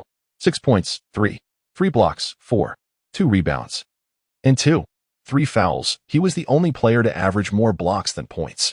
He had recorded double-digit blocks in 19 games, a record unmatched with the likes of Mutombo, Mark Eaton, Hakeem Olajuwon, and others trailing behind him.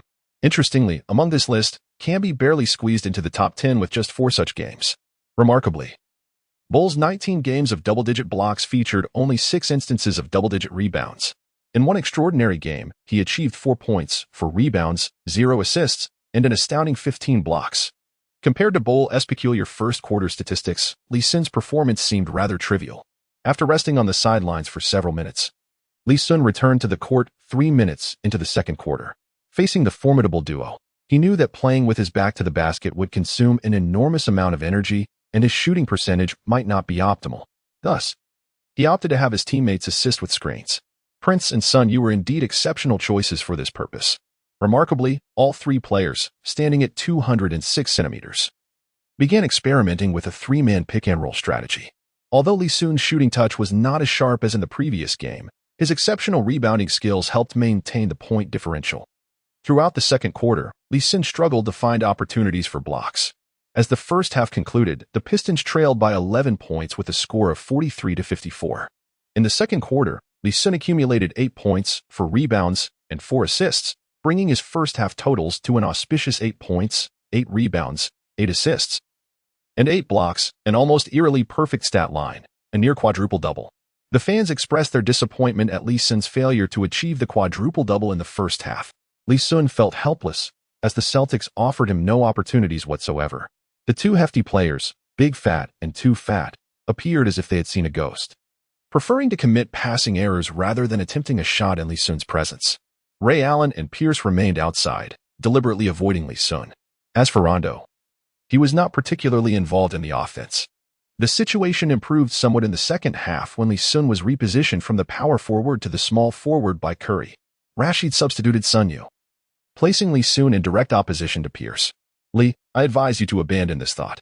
We, the Celtics, will not serve as your backdrop for a quadruple-double, Pierce proclaimed with unabashed arrogance.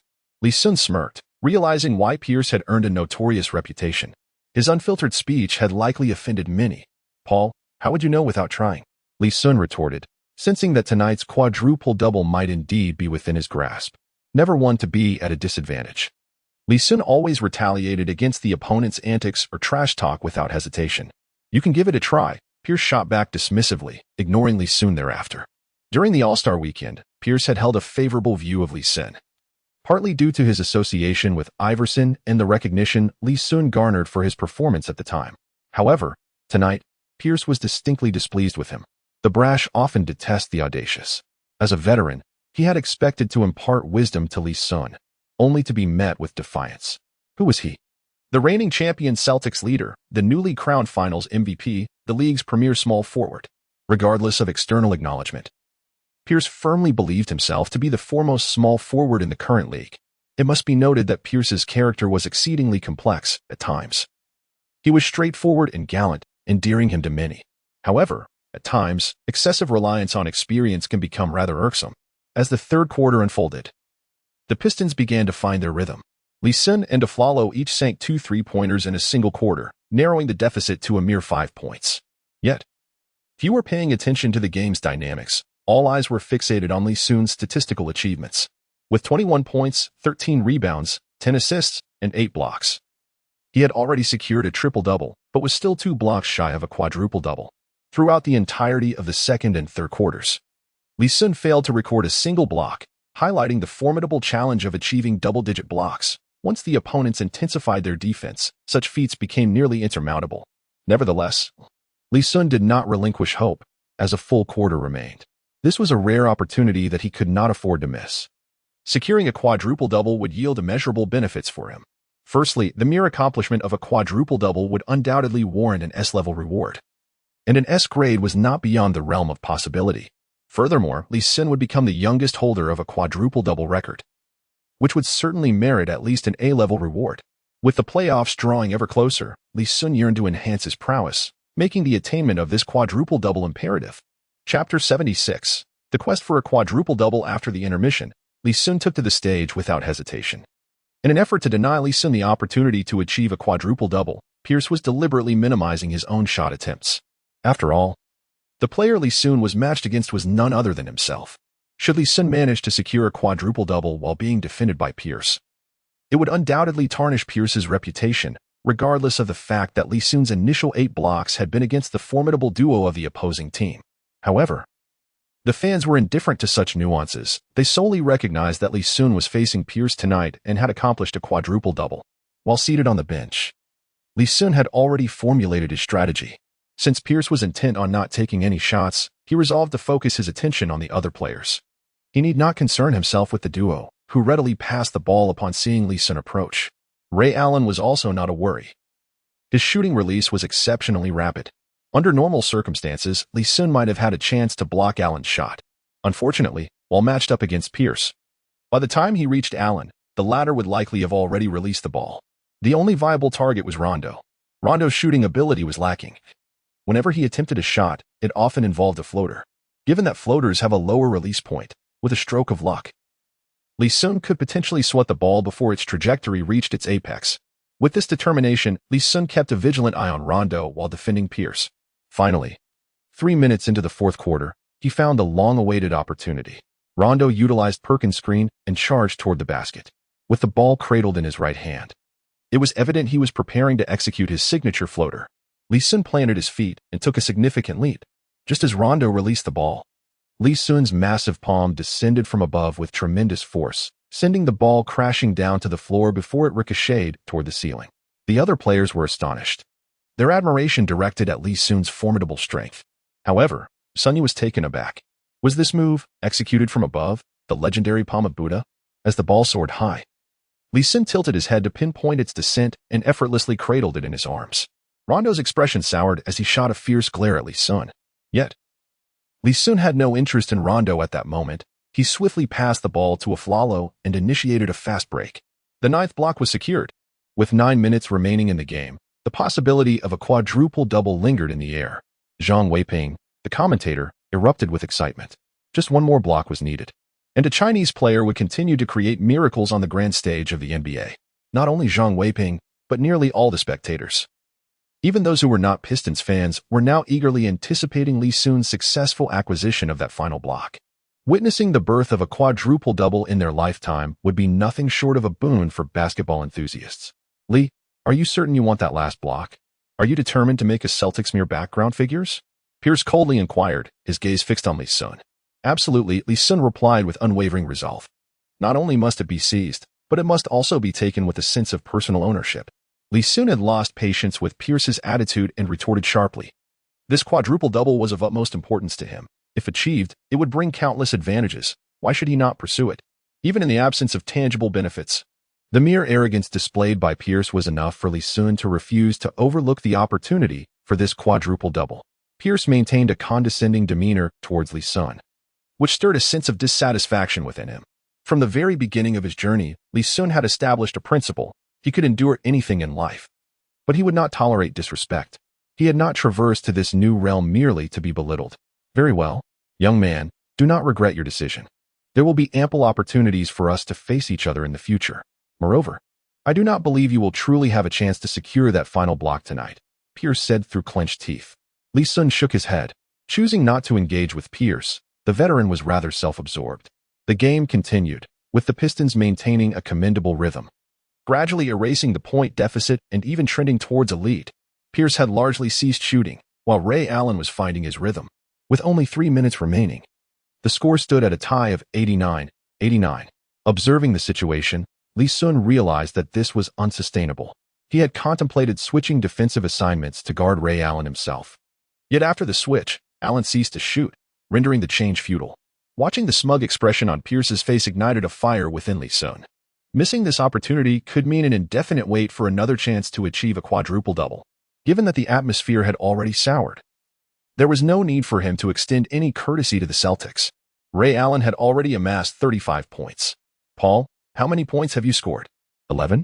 It seems the assessment that the Celtics' interior core is Garnett, while the exterior core is Allen, holds true, Li Xun declared, unleashing his full offensive prowess in an attempt to provoke Pierce into a confrontation. Pierce, seasoned and astute, was well aware of Li Xun's intentions. However, Li Xun's words visibly unsettled him, striking a nerve. Paul, have you ever pondered why last season's Finals MVP was awarded to you rather than Ray Allen, who, despite scoring similarly, boasts a shooting percentage far superior to yours? Perhaps the judges felt pity for you, considering that during your solo leadership, your team couldn't even reach the playoffs. Seeing that Pierce remained unfazed, Li Xun escalated his attack. This was no longer a mere jab at Pierce. It was a full-on assault. Pierce had always been sensitive about discussions regarding his solo leadership abilities. Before the formation of the Big Three, he had failed to lead his team to the playoffs for 2 consecutive years. Even more touchy was the topic of last season's Finals MVP award. In the match against the Lakers, Pierce averaged 21.8 points with a shooting percentage of 43.2 and a three-point accuracy of 39.3. While these figures are commendable, they pale in comparison to those of Ray Allen. Allen averaged 23 points with an impressive shooting percentage of 57, attempting 7 three-pointers per game and achieving a remarkable 52. From beyond the arc, this level of three-point shooting can only be described as monstrous. Even the legendary Xun has never reached such heights in a finals series. Consequently, many of Ray Allen's fans expressed their discontent over Pierce being awarded the Finals MVP, which may have contributed to Allen's sense of isolation during his time with the Celtics. Pierce was visibly agitated, his eyes reddening with fury, exuding an intensity that made it seem as though he was ready to confront Li Xun in a duel. "Damn it, Li Xun. You will pay for the words you spoke tonight," he declared. Without hesitation, Pierce extended his arms to demand the ball, disregarding any thoughts of achieving a quadruple-double. He was determined to take it to Li Xun, a means to vent his pent-up anger. In a swift motion, 10 seconds later, Li Xun soared through the air, the tip of his finger producing a faint sound as Pierce's shot was met with a rejection from Li Xun's fingertips. The referee immediately signaled that the block was valid. They had been eagerly anticipating the birth of the 10th block. The Pistons bench erupted in a euphoric celebration. Li Xun had truly accomplished it. He had achieved the remarkable feat of a quadruple-double. Chapter 77A Profound Rift had been irrevocably established between Li Xun and Pierce. Even the notoriously discerning Boston Celtics fans offered their applause. Having witnessed the extraordinary feat of a quadruple-double in real time, their tickets were undoubtedly worth every penny. Pierce's complexion deepened to a shade reminiscent of liver, as Li Xun indeed achieved the elusive quadruple-double, and as he had claimed, it was at the expense of Pierce himself. The animosity between them was now firmly entrenched. Li Xun had never anticipated that attaining a quadruple-double would incur the ire of Pierce. To offend Pierce was to offend Garnett and Rondo. These three were inseparable. The uncertainty of what repercussions awaited him loomed large, yet even had he foreseen this, Li Xun would have resolutely pursued the quadruple-double. What was there to fear in inciting enmity, so long as he remained formidable enough to command respect? Everything else would be mere trifles. As the clock dwindled, the scores were tied. Li Xun's objective was to lead his team to victory. Utilizing Prince's screen, he executed a mid-range jump shot. In response, Ray Allen swiftly retaliated with a three-pointer. As the seconds ticked away, the score remained equal with just 30 seconds left in the match. The Pistons held possession, and the scales of victory appeared to tilt in their favor. In this critical offensive possession, Li Xun aimed to consume the clock, striving to utilize the full 24 seconds. If he could successfully score, the remaining 6 seconds would leave the Celtics with little chance to respond, sealing a win for the Pistons. With abundant time on the offense, Li Xun opted for a post-up move. Perkins rushed to confront him, but unfortunately, due to an injury to his toe, he faltered after several exchanges. The tale of Perkins' injury was indeed peculiar. He had sustained it while sleeping, his considerable weight collapsing the bed and injuring his toe, perhaps the most bizarre injury in NBA history. With determination, Li Xun surged to the basket, and with the assistance of DeAndre Jordan, he secured a bank shot just before the buzzer, giving the Pistons a temporary lead of 2 points. Only 6 seconds remained, leaving the Celtics with limited time. Doc Rivers called for their final timeout to devise a strategy for this last offensive play. Michael Curry mirrored this by outlining a defensive scheme, instructing his players to closely mark Ray Allen. This tactical maneuver at the climax of the game was essentially a gamble. Curry wagered that Rivers would entrust the final shot to Allen. Upon resuming play, Curry's gamble proved accurate, as Allen indeed took the last shot. Sun Yu leaped in an attempt to block, and Li Xun also rushed over, intent on disrupting this final attempt. Allen, however, was like a cold-blooded assassin, his expression devoid of emotion as he launched a rapid three-pointer. The basketball swished through the net with precision. The three-pointer was confirmed, igniting a fire of frustration within Li Xun. Those infernal sharpshooters were devastatingly effective. As long as they possess the touch, they can effortlessly overcome any challenge. While others toil throughout the night, they merely need a few three-pointers to secure victory. With just a second remaining in the game, Li Xun fondly reminisced about the three-point elixir he had previously acquired. A single second was hardly sufficient to receive the pass and launch a desperate three-pointer from the backcourt. Li Xun attempted a forceful shot, failing to even graze the rim. Beep. The referee's whistle signaled the end of the match. With the Pistons suffering a narrow defeat of 98-99, everyone was left dumbfounded. How could one achieve a quadruple-double and still lose? Wasn't that utterly absurd? Since the inception of block statistics in NBA history, there have been only 4 instances of quadruple doubles. Those of the greats Nate Thurmond, Hakeem Olajuwon, David Robinson, and Oscar Robertson's steal quadruple double. The commonality among these 4 instances is that all concluded in victory. On this night, Li Xun recorded an impressive 29 points, 18 rebounds, 13 assists, and 10 blocks, yet still faced defeat. In contrast, Ray Allen's stats shone brightly as he amassed 43 points, sinking 9 of 14 three-point attempts. Achieving a quadruple-double and still losing is undeniably a sorrowful affair. Li Xun wore a pained expression, burdened by unspoken grievances, with no avenue for recourse. Paul Pierce's visage was similarly grim. A team victory should be a cause for joy, yet he found himself unable to celebrate. Reflecting on Li Xun's earlier words, Ray Allen's game-winning shot felt more like a provocation. Humph. Pierce scoffed coldly, casting Li Xun a glare before departing the court. Li Xun, now devoid of any inclination to engage with Pierce, was consumed by a singular thought, the upcoming draft, where he was determined to secure Stephen Curry at any cost. A historically elite sharpshooter was simply too formidable. Alas, Li Xun's winning streak had come to an abrupt end, which was truly unfortunate. Nevertheless, there was little to be done. Ray Allen's three-pointers were indisputable. Fortunately, Li Xun had achieved a quadruple-double, once again aligning his name with those legendary figures of the past. In the commentary room, Zhang Weiping expressed slight regret. Indeed, the loss was exceedingly regrettable, yet Li Xun's quadruple-double was an accomplishment they could accept. The most disheartening scenario would have been if Li Xun had fallen short by a single block while the team still lost. Thankfully, that situation did not arise. It's all right, Li. One defeat is inconsequential. We initially anticipated losing 2 out of this 4-game road trip. Now we stand at 2 wins and 1 loss. If we can triumph over the Cavaliers, it will be a bonus. If not, it is no great matter. Observing Li Xun's despondent demeanor, the Pistons rallied around him in comfort. They could empathize with his feelings. Achieving a quadruple-double, yet losing was a frustration that anyone would feel. Michael, how long until this year's rookie tryouts? Li Xun suddenly posed a question that left everyone puzzled. Each year, prior to the draft, in addition to the official NBA Combine, teams invite rookies for individual workouts. Given the varying circumstances of each team, some are vying for playoff contention while others have opted for an early retreat to leisure pursuits such as fishing. Consequently, the duration of the team's training sessions differs. The responsibility for the rookie tryouts falls to Mr. Dumas, and I am not particularly well informed on the matter. However, following the customary practices of previous years, preparations should commence upon the conclusion of the regular season. Li, do you have any rookie in mind? Inquired Michael Curry with curiosity. Due to Li Xun's remarkable ability to acquire players like Little Jordan and Sun Yu at an exceptional value, the Pistons now place considerable importance on his insights regarding emerging talent. Indeed, there is a rookie we must secure. We must obtain him at all costs. Li Xun replied with a solemn countenance, devoid of any jest. The group was eager to inquire about the fortunate player that had captured Li Xun's interest. Yet he remained tight-lipped. The prospect of drafting Curry is complicated by the Pistons' lack of a high lottery pick, necessitating a thorough discussion between Li Xun and Dumas. Chapter 78. The Indomitable Pill. As is customary, following the conclusion of the match, players from both teams took to the court to shake hands in a gesture of goodwill.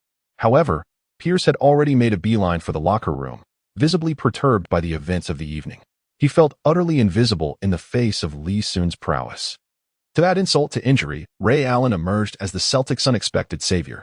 Congratulations are in order, Ray. You delivered a stellar performance tonight. Upon entering the court, Li Xun offered his congratulations to Ray Allen. The outcome of a single regular season game did not weigh heavily on Li Xun's mind. It was indeed a pity that his winning streak had come to an end. Yet it was merely a disappointment and did not warrant a lack of grace that would compel him to exit prematurely. Ray, I merely had a stroke of luck. The true congratulations should be directed towards you. You posted statistics that I could scarcely dream of, Ray Allen remarked, gently patting Li Xun's shoulder. His smile radiating a shy warmth, distinct from the carefree expressions typically seen among many of his peers. Observing the camaraderie between Li Xun and Ray Allen, Rondo let out an indignant huff. This individual was a true firebrand, one unafraid to challenge the status quo. The primary reason for Ray Allen's ostracism within the Celtics stemmed from Rondo himself. Early in the season, when Chris Paul of the Hornets expressed a desire to leave in pursuit of a championship, the Celtics contemplated trading Rondo along with additional assets for Paul. Ray Allen supported this notion, recognizing the immense benefit to the Celtics should the trade materialize. However, once Rondo learned of Allen's endorsement, their relationship deteriorated, leading to a complete cessation of communication on and off the court. This evening was no different. Rondo did not exchange a single word with Ray Allen. Garnett and Pierce sided with Rondo, and the other players naturally aligned with Pierce, further isolating Allen within the Celtics ranks. After Li Xun delivered an astonishing block on Rondo and engaged in lively conversation with his rival, Rondo, true to his nature, could not overlook the situation. With great curiosity, Li Xun turned to Rondo and remarked, "Ray, as a traditional powerhouse like the Celtics, is it not said that you place the utmost value on tradition? How can the young members of your team exhibit such a lack of respect towards their leader?" A single remark left Ray Allen blushing profusely. Rajon Rondo, merely a newcomer, was overshadowing Allen, a veteran star who had dominated the league for many years. It was quite humiliating for Allen to be marginalized by a rookie within the team. He and Allen Iverson belonged to the same era, yet currently, Allen's skill and form surpassed that of Iverson significantly. However, while Iverson received immense respect from Li Xun within the Detroit Pistons, Allen found himself belittled by Rondo and the Boston Celtics. The embarrassment was indeed overwhelming. Had Allen possessed a more assertive temperament, he might have compelled the management to choose between him and Rondo. And there is no doubt that the Celtics management would have favored Allen. Alas, his disposition is far too gentle. Had Li Xun encountered such a situation in his later years, he would not have reacted like Ray Allen, adopting a turtle-like demeanor. A rookie daring to overstep his bounds? Li Xun would have transformed that audacious face into a swollen visage. As he uttered these words, he did not shy away from Rondo, his voice resonating clearly for all to hear. "Li Xun, if your basketball skills were as sharp as your tongue, you wouldn't have faced defeat tonight." Rondo, with his infamous temper, shot up in indignation. "Hey, how dare you speak to me like that? You think you can challenge me?" Since Sun Yu had started 2 games as a starter for the Pistons, his confidence had surged. Previously, he would never have dared to address a player of Rondo's caliber in such a manner. Moreover, he felt compelled to display his worth in front of Li Xun, as he could not allow the outsider of Flalo to monopolize loyalty. "You're leaving? Ray, feel free to come visit Detroit anytime. You are always welcome." Li Xun chose to disregard Rondo, patting Ray Allen on the shoulder with a smile as he made his way back to the locker room.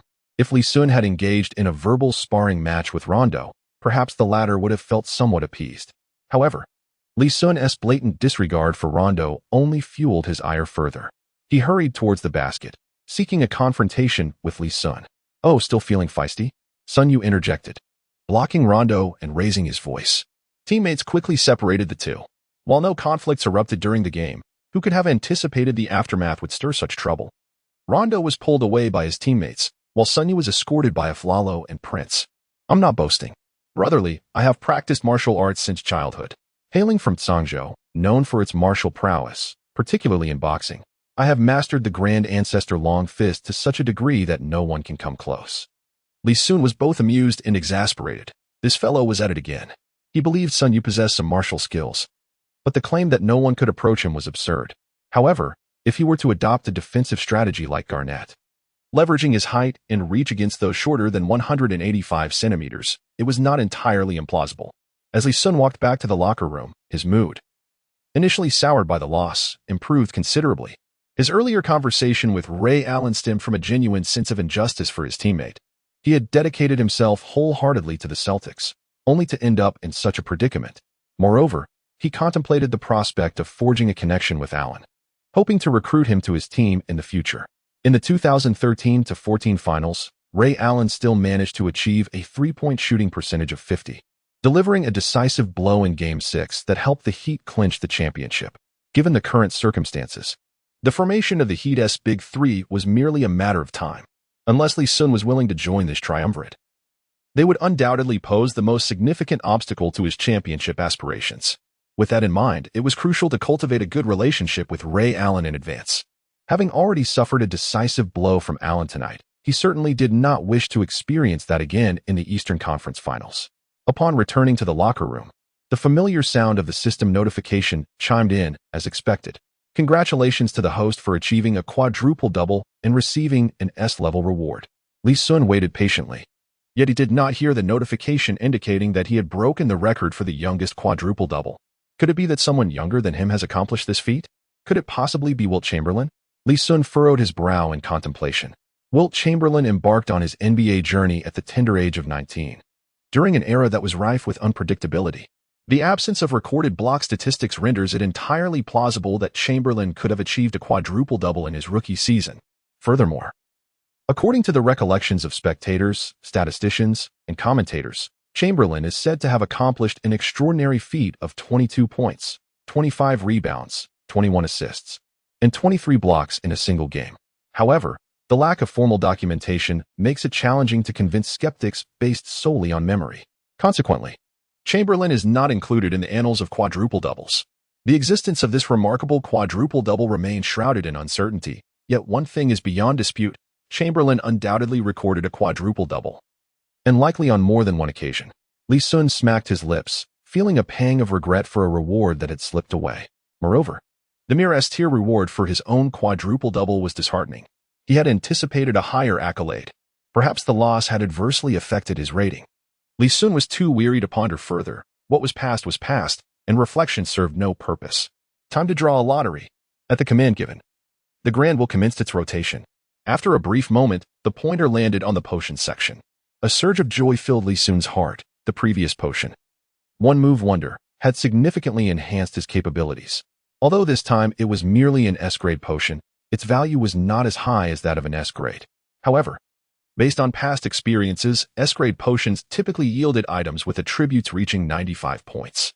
Should he draw a potion that elevates either his jumping or speed attributes to 95 points, Li Xun would find himself in a position of immense fortune. Congratulations, host, you have drawn the S-grade potion, Unyielding Elixir.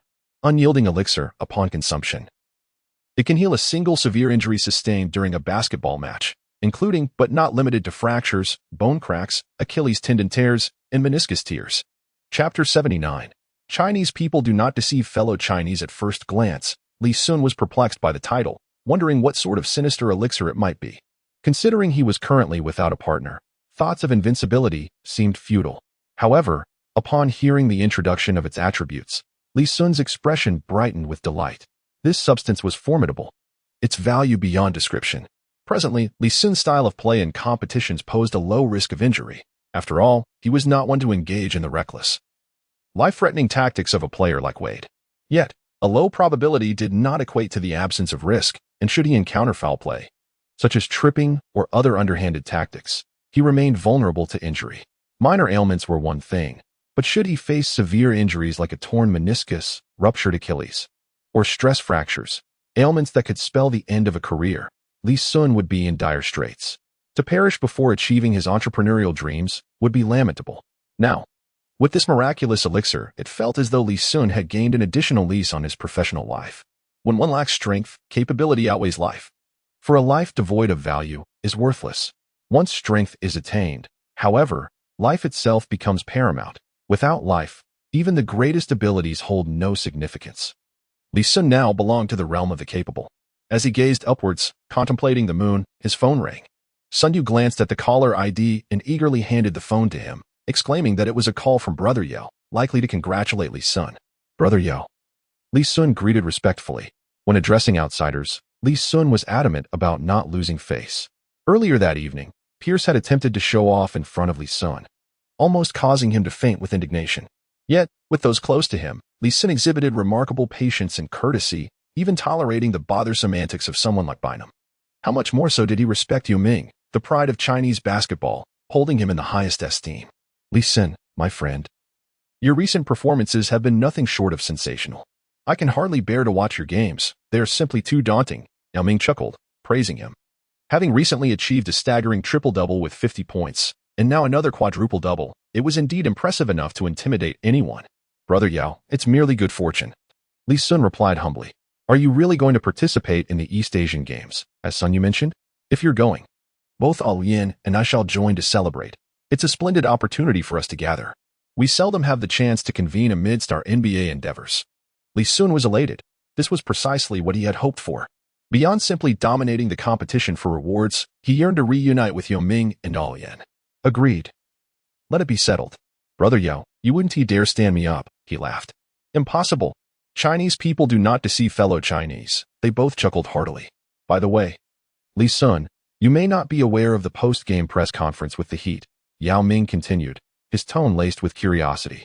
This evening, the Heat also had a home game, but their match had commenced half an hour earlier than Li Xun's, meaning their press conference had already concluded.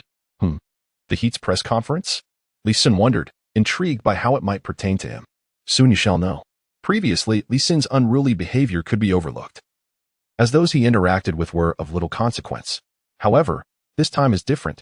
You must not act foolishly. Pat Riley's influence is far beyond your imagination, and his network is astonishing. Yao Ming began to earnestly advise once more. It was evident that this was the principal reason he had contacted Li Xun. He feared that Li Xun might once again act recklessly and commit some foolish acts. Li Xun, growing increasingly confused by Yao Ming's words, wondered how the conversation had shifted from not deceiving one another to discussing a soothsayer. After a lengthy discussion, they were interrupted by Michael Curry, who called Li Xun to attend the post-game press conference. This evening, Aflalo scored 21 points and accompanied them to the conference. This young man has provided great excitement for the Pistons fans. Following Hamilton's injury, Aflalo has admirably taken on the scoring responsibilities in the past 2 games. While his defense may not match Hamilton's, his offensive capabilities have shown little disparity. Observing Li Xun alongside young talents such as Jordan, Aflalo, and Sun Yu Rising, Pistons fans felt optimistic about the future. Upon arriving at the press conference, Li Xun took a seat and immediately sensed an unusual atmosphere. Many reporters gazed at him with expressions of confusion, and a few seemed to harbor a hint of sympathy. Li Xun felt as if he had encountered a ghost. Yao Ming had not elaborated on what had transpired. Li Xun, it is unfortunate that your team lost tonight. However, congratulations on achieving a quadruple-double. A reporter stood up to inquire, first extending his congratulations to Li Xun. He nodded in gratitude. The significance of the quadruple-double diminished somewhat due to the loss. Yet Li Xun remained confident that he would have ample opportunities to achieve such feats in the future, thus he did not feel too regretful. After the recent post-game press conference with the Heat, Mr. Riley commented on the rookies following the Pistons' defeat. After the reporter's congratulations, he continued, and Li Xun became intrigued. No wonder Yao Ming had hurriedly called him. Oh, how did Mr. Riley evaluate them? He remarked that some players in this rookie class are overly fixated on personal statistics, resorting to unscrupulous means at the expense of team interests. He asserted that the game is determined by skill, not brute force, and that players are not boxers. His words were nearly an implicit admonishment directed at Li Xun. Realizing this, Li Xun understood why Yao Ming had urged him not to act foolishly. It appeared that Riley had set his sights on him. Upon learning of Li Xun's quadruple-double and the team's loss, Riley's comments could hardly be aimed at anyone else. Michael Curry furrowed his brow, feeling quite displeased. In his mind, Li Xun was a supernova he had unearthed, regardless of external opinions or even Li Xun's own views. He held steadfastly to this belief. Without his guidance, Li Xun might still be tending to the water cooler. One could assert that I am indeed Li Xun's patron. Presently, my remarkable talent has been openly disparaged, and he finds himself in a rather embarrassing predicament. However, Riley's stature within the league far surpasses mine, and I lack the audacity to retaliate directly against him. At that moment, Li Xun suddenly erupted into laughter. How amusing. Mr. Riley is truly a fascinating individual. The crowd exchanged bewildered glances, astonished that Li Xun did not respond with fury. Given their understanding of him, it was most likely that he would engage in a verbal spar with Riley under such circumstances. I am uncertain what offense De Lapidus committed against Mr. Riley. Yet I wholeheartedly concur with his sentiments. De Lapidus indeed deserves a moment of introspection. His individual statistics are in stark contrast to the team's performance. And it seems the Nets have already relinquished their playoff aspirations this year, have they not? Li Xun remarked with a smile. Numerous reporters nearly choked on their disbelief. De Lapidus must have exhausted a lifetime of misfortune. At that time, he had pushed Li Xun, not anticipating that Li would bear a grudge until now. In a mere few words, he not only distanced himself from the situation but also managed to take a jab at De Lapidus. Chapter 80. Do not assume that sporting an oily hairstyle makes one a gentleman. De Luo's rookie statistics are commendable, averaging 13 points and 8 rebounds, making him a noteworthy presence among this year's newcomers. Unfortunately, the Nets have performed poorly, having lost their playoff eligibility early on. To be fair, Li Xun's decision to have Luo serve as a shield for himself is not without merit. Riley's proactive approach has led Li Xun to suspect that his previous conversation with Wade has reached Riley's ears.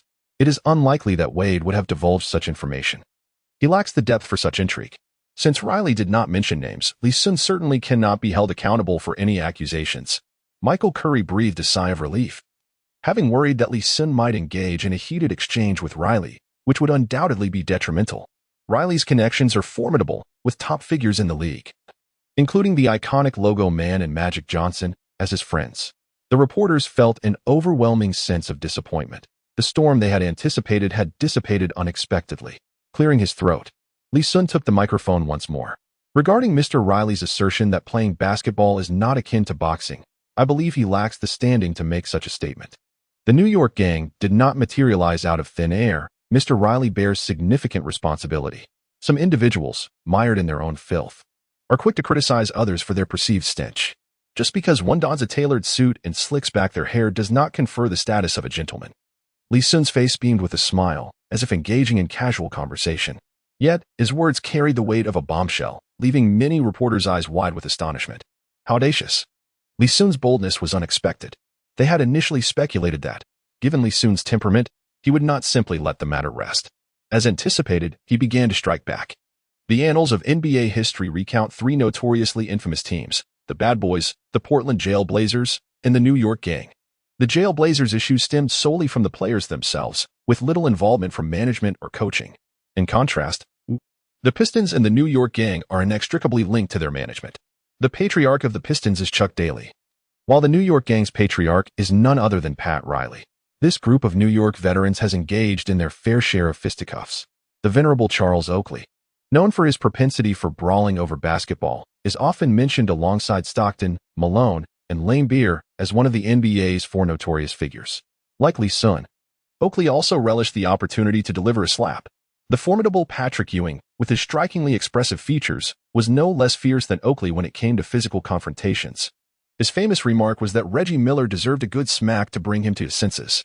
Furthermore, Ewing's off-court conduct was questionable, as he nearly faced incarceration after an altercation involving his teenage cousins, Charles Smith, Mark McDaniel, and the younger Anthony Mason, all the way to the later Larry Johnson, were all adept fighters. The current Celtics head coach, Doc Rivers, known for his exuberant sideline antics, was also a player for this notorious gang. He is merely an insignificant younger brother who hardly dares to utter a word within the team. Some suggest that if it weren't for the oversight of the league's investigative bureau, these old-timers from New York would have likely eliminated numerous NBA players. Hence, Riley's insinuation that Li Xun possesses the qualifications to box is utterly unfounded. It is as absurd as Chuck Daly criticizing other teams for playing too aggressively. The journalists, satisfied with the sensational news that rivaled Li Xun's quadruple-double performance that evening, noted that no one in the league had dared to confront Pat Riley directly before. Since Li Xun's rise, the lives of these reporters have evidently improved, with major stories breaking at regular intervals. Well, let's conclude today's press conference. Michael Curry abruptly decided to end the session, fearing that if Li Xun continued speaking, it might lead to unforeseen complications. As a seasoned veteran, he understood Riley's character all too well. He was one to hold grudges. The inevitable clash between the vengeful Riley and the ever-unyielding Li Xun was sure to unfold. Li, do not fret. Do not take Riley's words to heart. Michael Curry reassured Li Xun upon returning to the locker room. Worry, Michael, you underestimate my resilience. Li Xun replied with a grin, genuinely dismissing Riley's remarks. This was not a scene from a gangster film. What could Riley possibly do to him? Surely, he could not rally legends like the logo guy, Magic Johnson, and Doc Rivers to confront him physically, could he? At most, it would be a battle of words. And when it came to that, Li Xun was unperturbed. The following morning, Li Xun dominated the headlines across major media outlets. Despite his quadruple-double, his team had lost the game, and the ensuing verbal sparring with Pat Riley had captivated fans. Given Riley's notoriously poor reputation, fans largely rallied behind Li Xun.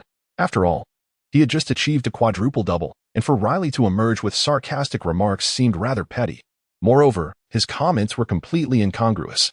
Since Li Xun's emergence, the Pistons had soared in performance, so to claim that he padded his stats at the expense of the team was sheer nonsense. As for boxing, That was even more ludicrous. Who among the league could dare to criticize Li Xun for such perceived faults, except for Pat Riley? Had Riley become senile? Had he forgotten the antics he had engaged in during his time in New York? Dear God, grant us a data-padding player for the Clippers. We too wish to experience the struggles of Li Xun's statistical feats, fans lamented. For a moment, they felt for DeAndre Jordan, as the slap he delivered to Li Xun might very well be his greatest regret. Li Xun was indeed formidable. It seemed there was no one in the league he dared not challenge. I now find myself questioning divine justice.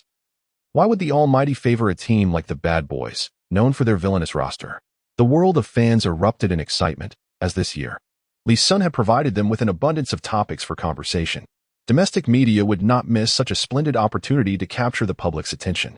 Li Xun's furious quadruple-double enrages Rivers Minter. His future remains uncertain. With influential figures suppressing him, can Li Xun withstand the pressure? Zhang Weiping publicly rebukes Pat Riley, enumerating 7 charges against him. Pat Riley covertly criticizes, while Li Xun retaliates head-on. The series of eye-catching headlines truly showcases their creativity. The following day, Pat Riley was left utterly dumbfounded. He never anticipated that Li Xun would confront him so boldly. It was his first encounter with such a brash rookie.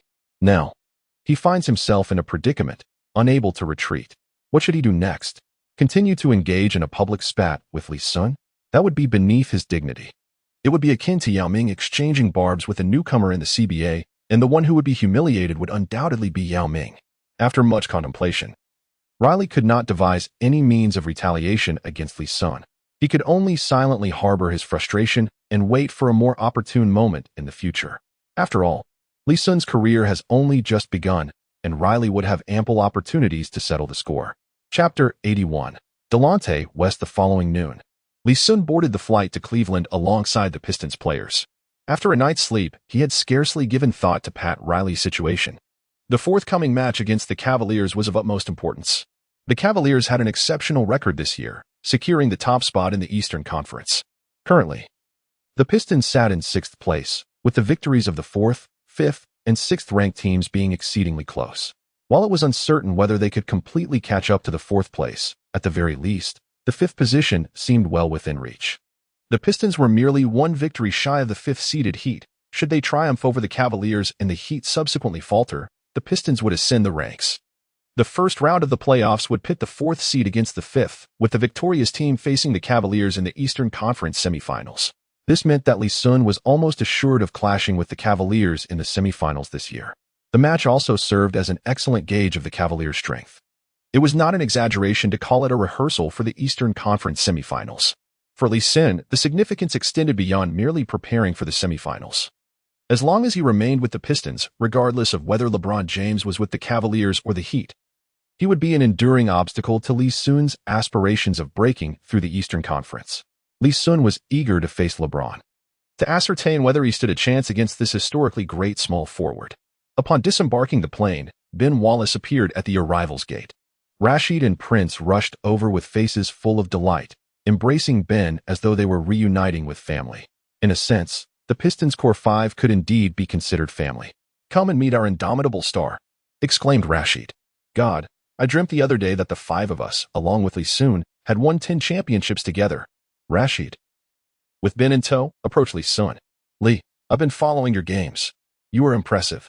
Ben was not particularly articulate, struggling to find the appropriate words to convey Li Xun's strength.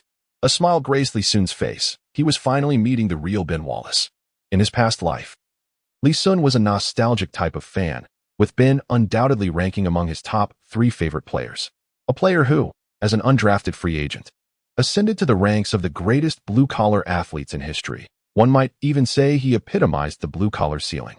He played with unwavering dedication, never resorting to unnecessary aggression despite his explosive strength. Whenever a teammate faced adversity, Ben was always the first to stand up, embodying a steadfast wall that protected his comrades. Off the court, he was a devoted husband, steering clear of any frivolous distractions. It was hard for Li Xun to find a reason not to admire such a player. "Ben, I am your fan. You are the greatest interior player in my eyes," Li Xun said shyly, akin to a child meeting his idol. Upon hearing this, Ben's expression momentarily turned blank. Did that remark imply a slight against himself? How remarkable was Li Xun's current prowess? Every sports media outlet was singing his praises. extolling his talents in lengthy articles. The topic has garnered attention that even overshadows the league's most celebrated stars like LeBron James and Kobe Bryant. Now he claims to be a fan of his own? Ben could hardly believe it. It is akin to Kobe professing admiration for Rodman, utterly absurd. Were it not for Li Xun's sincere expression, Ben might have thought Li Xun was jesting. See, I told you before, this kid is quite remarkable. Regardless of how he treats outsiders, he shows absolute consideration for us old-timers. Once his contract with the Cavaliers concludes, he should simply return. We, the old brothers, can reunite and secure a few more championships, Rashid said, his face brimming with hope. In 2006, Ben departed from the Pistons to join the Bulls. A move akin to Pippen's back in the day, primarily aimed at securing a hefty contract. The Pistons could only offer a $5 million annual salary, while the Bulls presented a lucrative 4-year, $60 million deal. After all, one must not shy away from earning. In early 2008, James personally selected Ben, successfully acquiring him from the Bulls to join the Cavaliers. Later, during a trade involving Shaquille O'Neal between the Cavaliers and the Suns, Ben was packaged and sent to the Suns, who, in a bid to conserve salary cap space, promptly waived him. Subsequently, Ben returned to his roots by rejoining the Pistons. No one anticipated that he would flourish anew in Detroit with a modest annual salary of $110,000. All right, once the contract ends, I will return, Ben said with a deep chuckle. He longed to reclaim his former glory. Li Xun was elated. This indicated that Ben was indeed likely to join the Pistons next season and become his teammate. If the Cavaliers suffered another playoff setback this season and contemplated acquiring O'Neal to support James, Ben would undoubtedly be a key asset in that trade. And the Suns would certainly waive him. This was not merely to save salary cap space, but also because the Suns' shooting-centric system had no use for Ben. This was undoubtedly the best news Li Xun had received recently, even surpassing the joy of achieving a quadruple-double. As of now, Ben remained unaware that he could return to the Pistons next season, and Li Xun chose not to disclose too much. After all, life should retain a hint of surprise. After dining with Ben that evening, the anticipated game arrived the following night. As both team starters took the court, the leaders exchanged a handshake. However, when Li Xun grasped James's hand, he was momentarily taken aback, for he spotted a familiar face in the Cavaliers' starting lineup, Delonte West. Casting another glance at James, Li Xun pondered whether to alert him. It was likely that James remained oblivious to the situation. West's actions were utterly outrageous. Sometimes, those from humble beginnings truly perplexed Li Xun with their reasoning. Was James's mother attractive? Certainly not, for she had aged. West, on the other hand, was an NBA starter with a multi-million-dollar salary, possessing a fair appearance, reminiscent of a brooding prince. With wealth and looks, what kind of woman could he not attract? Why engage in such morally reprehensible actions? In comparison to him, Parker, the small car who has betrayed his teammates, seems like a paragon of virtue. Li Xun could only smile wryly, knowing that this matter could never be disclosed to James, for it was simply too difficult to articulate. He could only await the impending storm.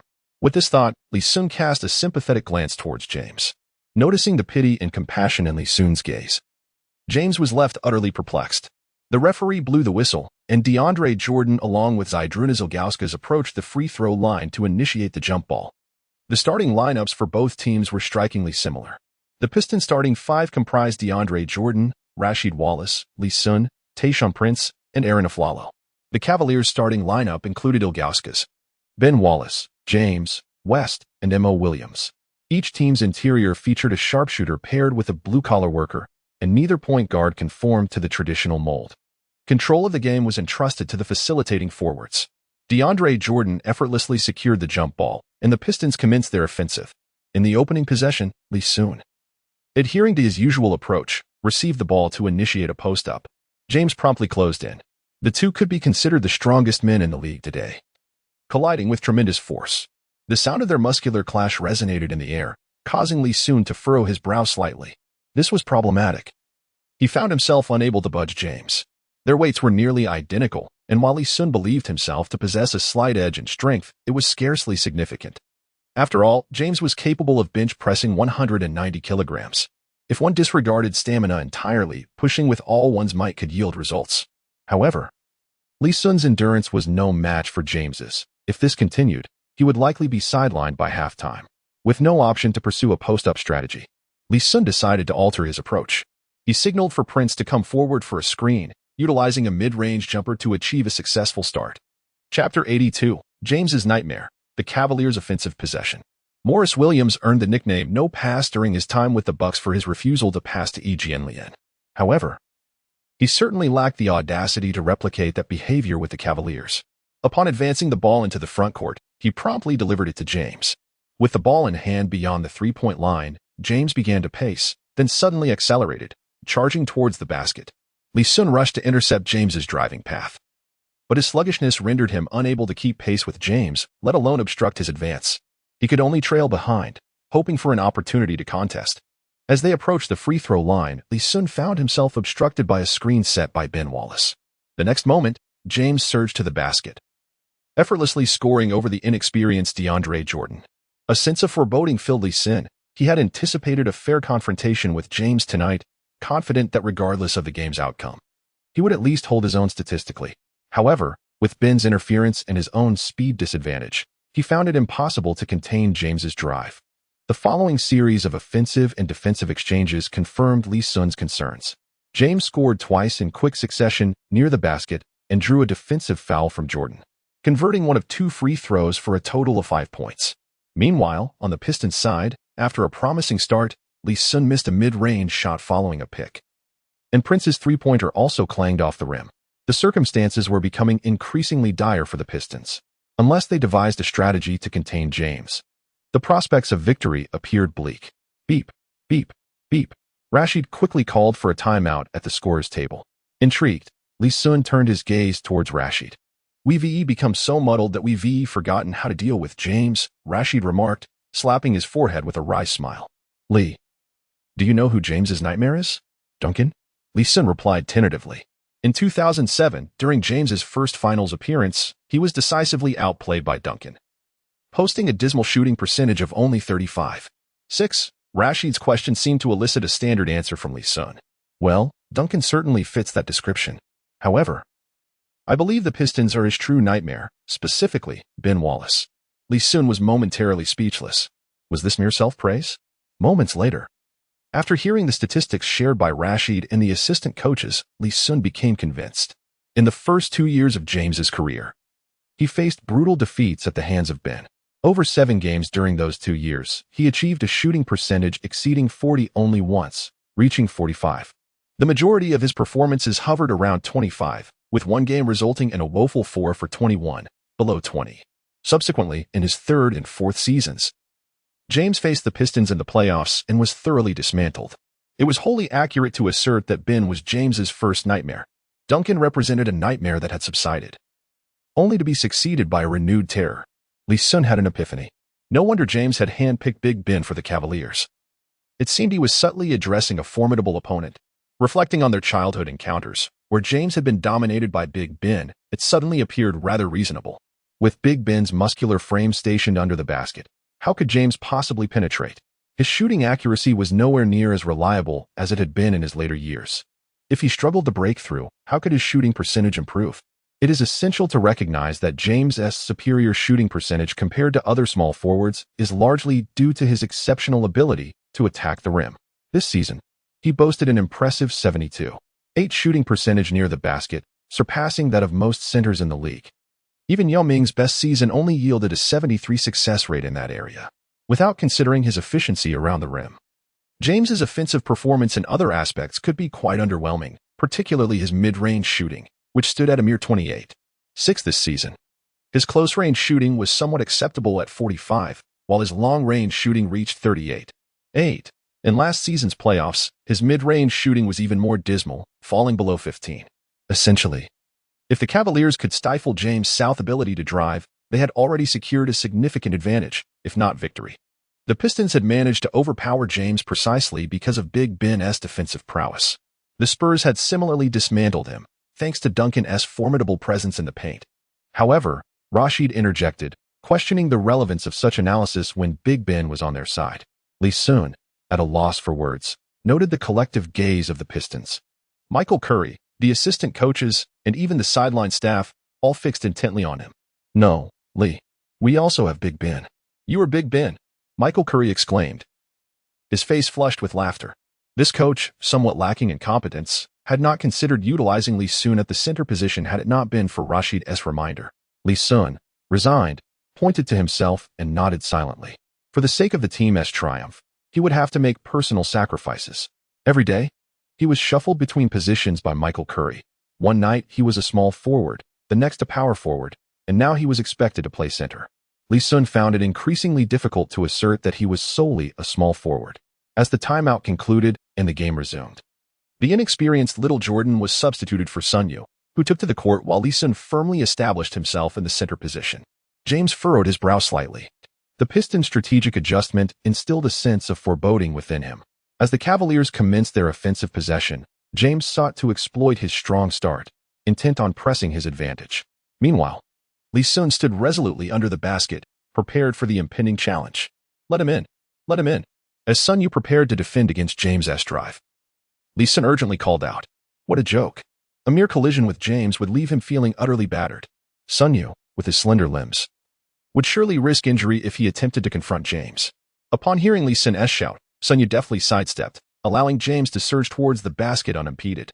Li Xun bent slightly, resembling a tiger poised to pounce on its prey, his gaze intensely focused on James. As James approached the 3-second zone, only Li Xun stood before him. A smile graced his lips as he leapt into the air, his right arm extending to grasp the ball in a fierce, axe-like dunking motion. Unfazed, Li Xun sprang up in response, his large hand reaching out to contest the shot with a blocking gesture, empowered by his formidable defensive attributes. With Malone retired and Big Ben aging, these two were the most physically imposing figures in the league today.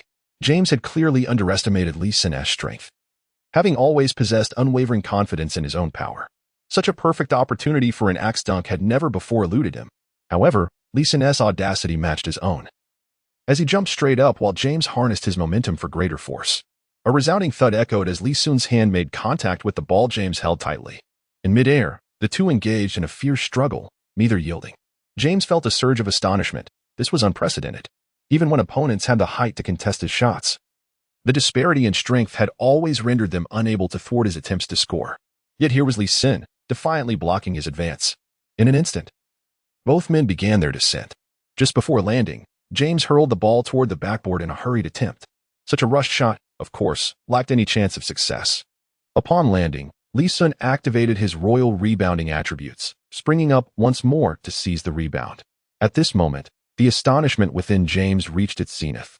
He gazed at Li Xun with a stare reserved for monsters, vivid images of peak performances from Big Ben and Duncan flashing through his mind. Meanwhile, Li Xun feigned calmness. Despite appearing to have gained an advantage, his hand and arm throbbed with pain. If he were to endure several more such blocks, injury would be inevitable. Chapter 83. Even the gods cannot save the night. The Knights fans in attendance collectively gasped in disbelief. A dunk executed with such ferocity, reminiscent of an axe's swing, by none other than LeBron James. How could anyone withstand such a force head-on? What manner of creature is this? Michael Curry watched in trepidation, regretting his decision to have Li Xun play center. This was taking things too far.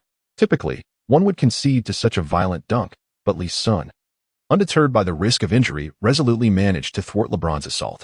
On the court, Li Xun suppressed any semblance of pain from his expression. If he were to betray his discomfort, LeBron's astute mind would surely lead him to attempt countless more dunks that evening. Enduring the lingering soreness, Li Xun passed the ball to his teammate, initiating a counterattack. As the ball made its way to the front court, Li Xun charged into the paint. The ache in his arms still persisted.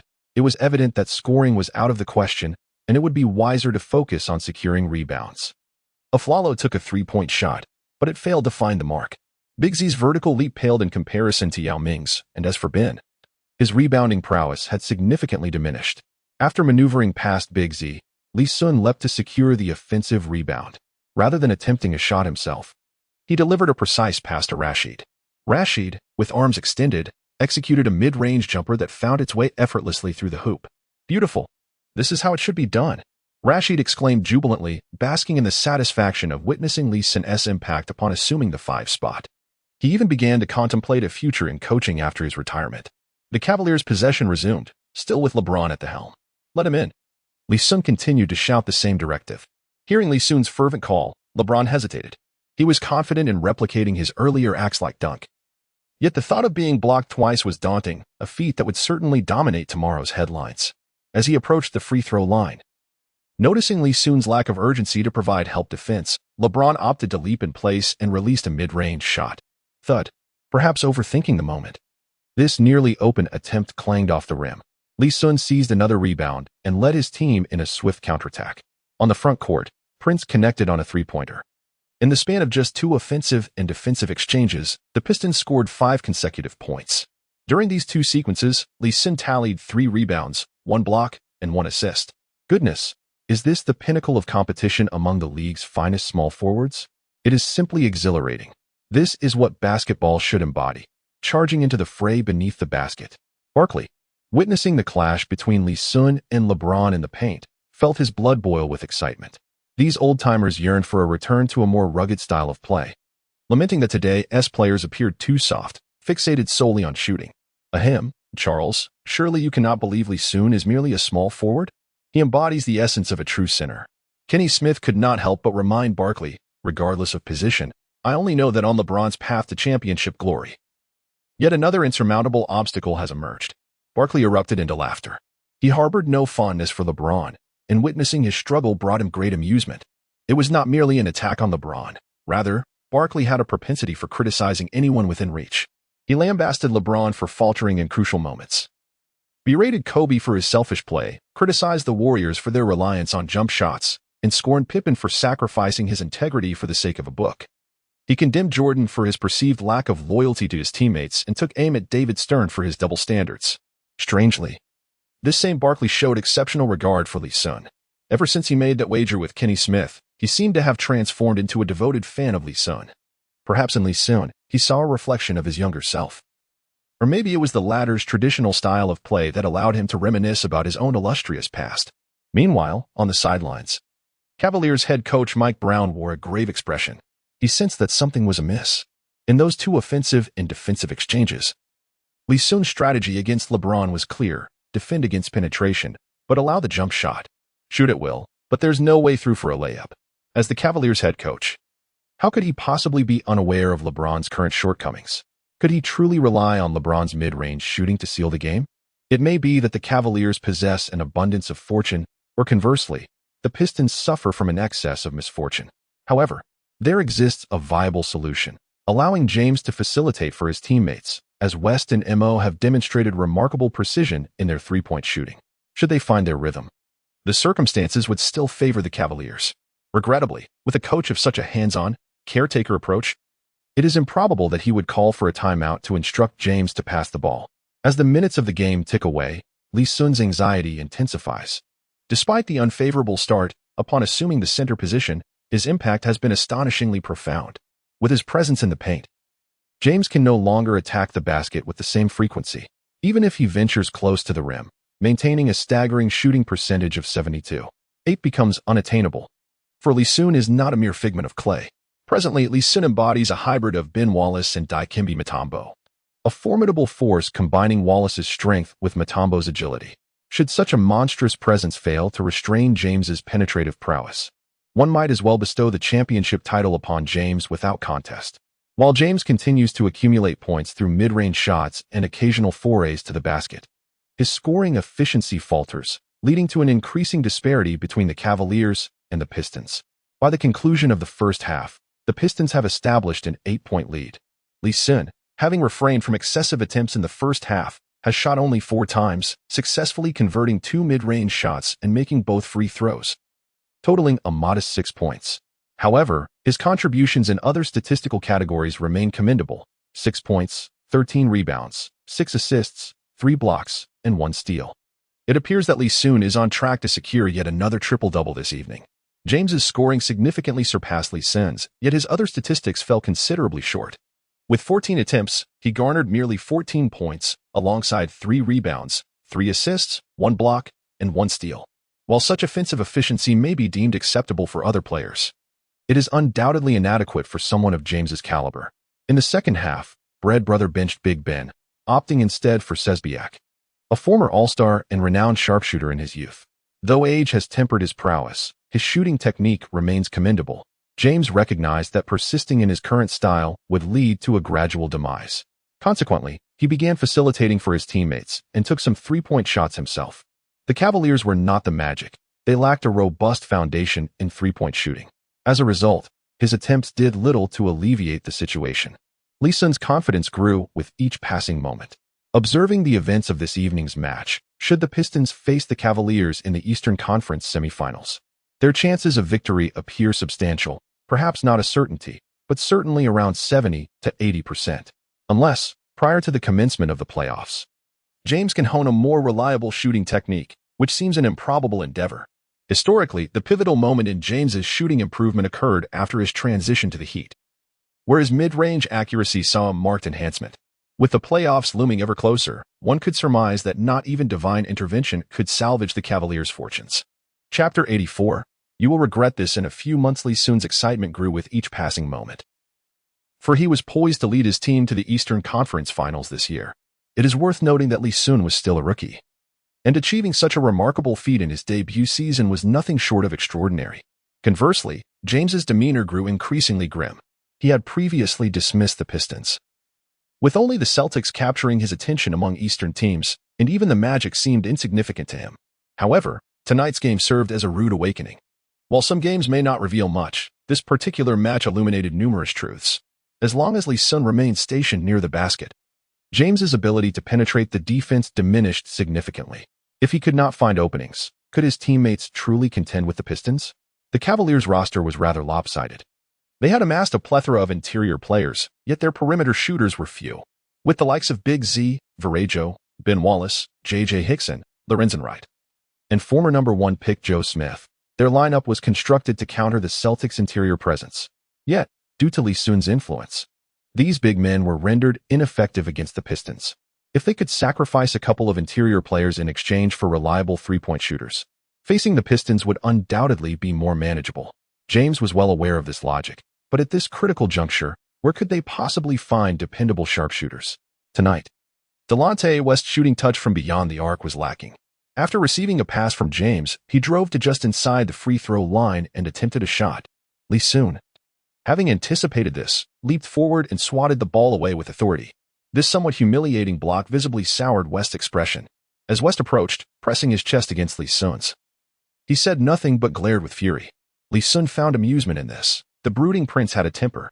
With a dismissive flick of his right arm, he shoved West aside, unwilling to engage in a confrontation with such an insignificant player. To Li Xun, the anger of this nameless rookie was merely a seasoning on the court. Li Xun's actions were so demeaning they resembled shooing away a beggar on the street. James's frustration surged. He felt utterly constrained during the game. Although his statistics were decent, his efficiency was lacking, and the team was unable to secure victory. Li, show some respect for my teammates, James said coldly. Li Xun looked at James, momentarily taken aback. Respect for West? Are you certain? LeBron, in a few months, you will undoubtedly regret not allowing me to teach him a lesson tonight. With that, Li Xun cast a sympathetic glance at James before rejoining the Pistons' offensive play. James was left bewildered, sensing that Li Xun's behavior tonight was peculiar and abnormal. Why did he regard him with such pity? The referee's whistle signaled the conclusion of the match, with the Pistons triumphing over the Eastern Conference leading Cavaliers by a score of 103 to 89, marking a notable 14-point victory. Prior to the game, no one anticipated such a decisive defeat for the Cavaliers. However, following the match, it was evident to all that the Cavaliers' loss was well-deserved. It could almost be said that the Pistons are the Cavaliers' nemesis. Li Xun's performance tonight was not particularly outstanding. He played 33 minutes, recording 14 points, 22 rebounds, 11 assists, 4 blocks, and 1 steal. Compared to his exceptional triple-double and quadruple-double performances from the previous 2 games, this data appears rather modest. Yet, the significance of Li Xun's presence on the court this evening transcended mere statistics. His ability to contain LeBron James was a pivotal factor in the Pistons' commanding victory over the Cavaliers. Rashid was beaming with joy, feeling that Li Xun was the primary contributor to tonight's success, with himself as the secondary contributor. Without his strategic input, the victory would not have been so effortless. Sunny was equally elated, finally scoring for the Pistons. He managed to sink 1 out of 3 attempts from beyond the arc, tallying 3 points. Aaron Aflalo continued to shine, contributing 22 points to the team's victory over the Eastern Conference leaders. The entire Pistons squad was in high spirits. After completing a 4-game road trip, the Pistons had only succumbed to the Celtics in a match that concluded with a buzzer beater from Ray Allen. It can be said that Li Xun has brought a transformative quality to the Pistons, elevating this team, previously considered a playoff underdog, into one of the formidable forces in the Eastern Conference. Upon returning to Detroit, Li Xun received notification from Li Ning Company regarding the opening of a dedicated store next to the Palace of Auburn Hills the following day. They expressed their desire for him to make an appearance. Li Xun accepted the invitation, feeling a sense of obligation to contribute in return for the support he received. Though he had only recently signed with Li Ning, the company had efficiently designed and produced team merchandise, leading to the swift opening of retail outlets. This level of efficiency was indeed remarkable. The next day, around noon, the team, having just concluded a grueling road trip, did not schedule any practice.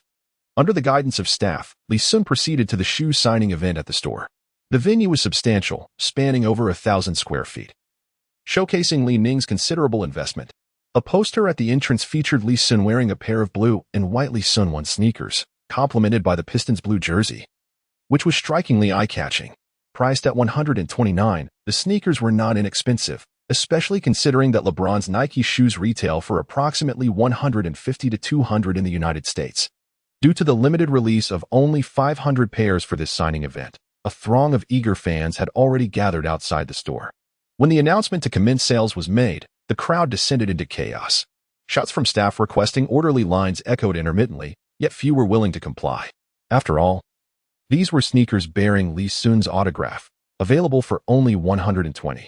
Even if one chose not to keep them for personal collection, reselling them could yield a profit of 5 to 10 times the purchase price. Should Li Xun ascend to the heights of greatness akin to Michael Jordan, the value of this particular pair of shoes would be exorbitant. There once existed a pair of sneakers, personally autographed by Jordan, that fetched an astonishing price exceeding $400,000 at auction.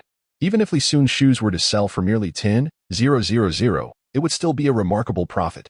Outside the store, the modest square was thronged with thousands of eager fans, yet only 500 would be fortunate enough to secure a pair. None wished to miss this opportunity. Li Xun toiled for over 3 hours, diligently signing 500 pairs of shoes. Many fans who were unable to purchase the sneakers opted instead to buy items adorned with the Li Xun logo, such as headbands, knee pads, or athletic apparel, determined not to leave empty-handed. By evening, Li Xun received a message from Li Ning Company. From the commencement of business at noon until closing, the 10-hour span yielded an impressive revenue of $1.8 million. Li Xun was taken aback. Had his influence in Detroit grown to such an extent? The headquarters of Li Ning, upon hearing the news, was equally astonished, as this revenue far exceeded their expectations. Their luck seemed almost miraculous. The timing and location of the opening were impeccably chosen, perfectly coinciding with Li Xun's stellar performance during his away games. With a staggering 50-point triple-double and a remarkable quadruple-double, these historic achievements have expanded Li Xun's fanbase well beyond Detroit. Numerous fans from afar learned of the exclusive release of Li Xun's sneakers and made the journey specifically to purchase them. Chapter 85. He is the next Ray Allen. The day following the signing event, Li Xun commenced training with the team. Xun Rule remained dedicated to his rigorous practice of ball handling, yet due to the limited training time, the results were not immediately apparent. Li Gu, do you think if I could achieve an average three-point shooting percentage of 40%, I might secure an annual salary of $3 to $4 million? Xun Rule inquired curiously, edging closer to Li Xun during a break in his drills. Li Xun gazed at Xun Rule with a look of incredulity. What kind of torment have you endured with the Lakers? Even your dreams seem so restrained. $3 to $4 million? With a stroke of luck, you could even earn $13 to $14 million. Li Xun was not jesting. Xun Rule was still young, as long as he could maintain his position in the league. When salaries surged in the future, with his defensive prowess coupled with a 40% three-point shooting accuracy, securing a $10 million annual salary would be entirely feasible. Consider the likes of J.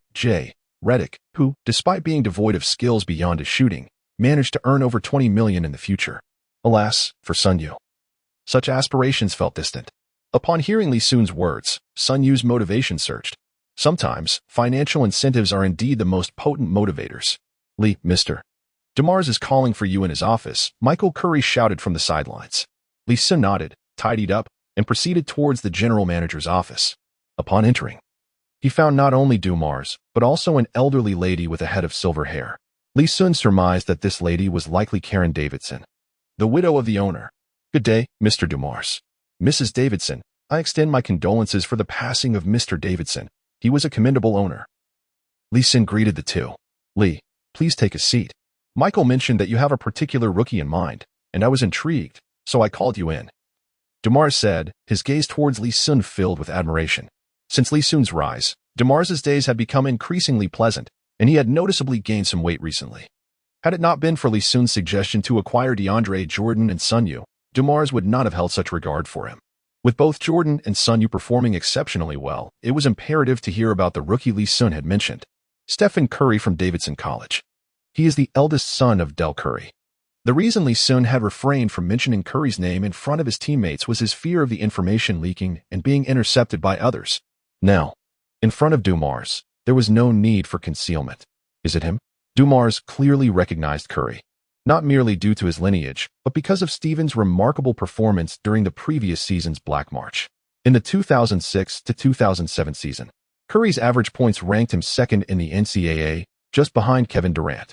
Following Durant's entry into the draft, Curry chose to remain in the NCAA to further hone his skills. During the 2007 to 2008 season, commonly referred to as the previous season, Stephen Curry's height reached 191 centimeters, leading Davidson College to advance to the second round of the national championship. He successfully shattered Davidson's 39-year streak of failing to progress beyond the first round. Following this, with a performance akin to magic, he guided his team from behind to reach the Sweet 16. It is noteworthy that while Davidson College excels academically, its basketball program has historically underperformed, never achieving such a commendable ranking. Curry's choice to attend Davidson was not due to any particular allure of the institution, but rather because other prestigious schools had dismissed him. No one anticipated that this youthful-faced sharpshooter would deliver such extraordinary performances. DeMars may be unfamiliar with many fringe players in the league, yet he was well aware of Curry, who had gained national fame last season.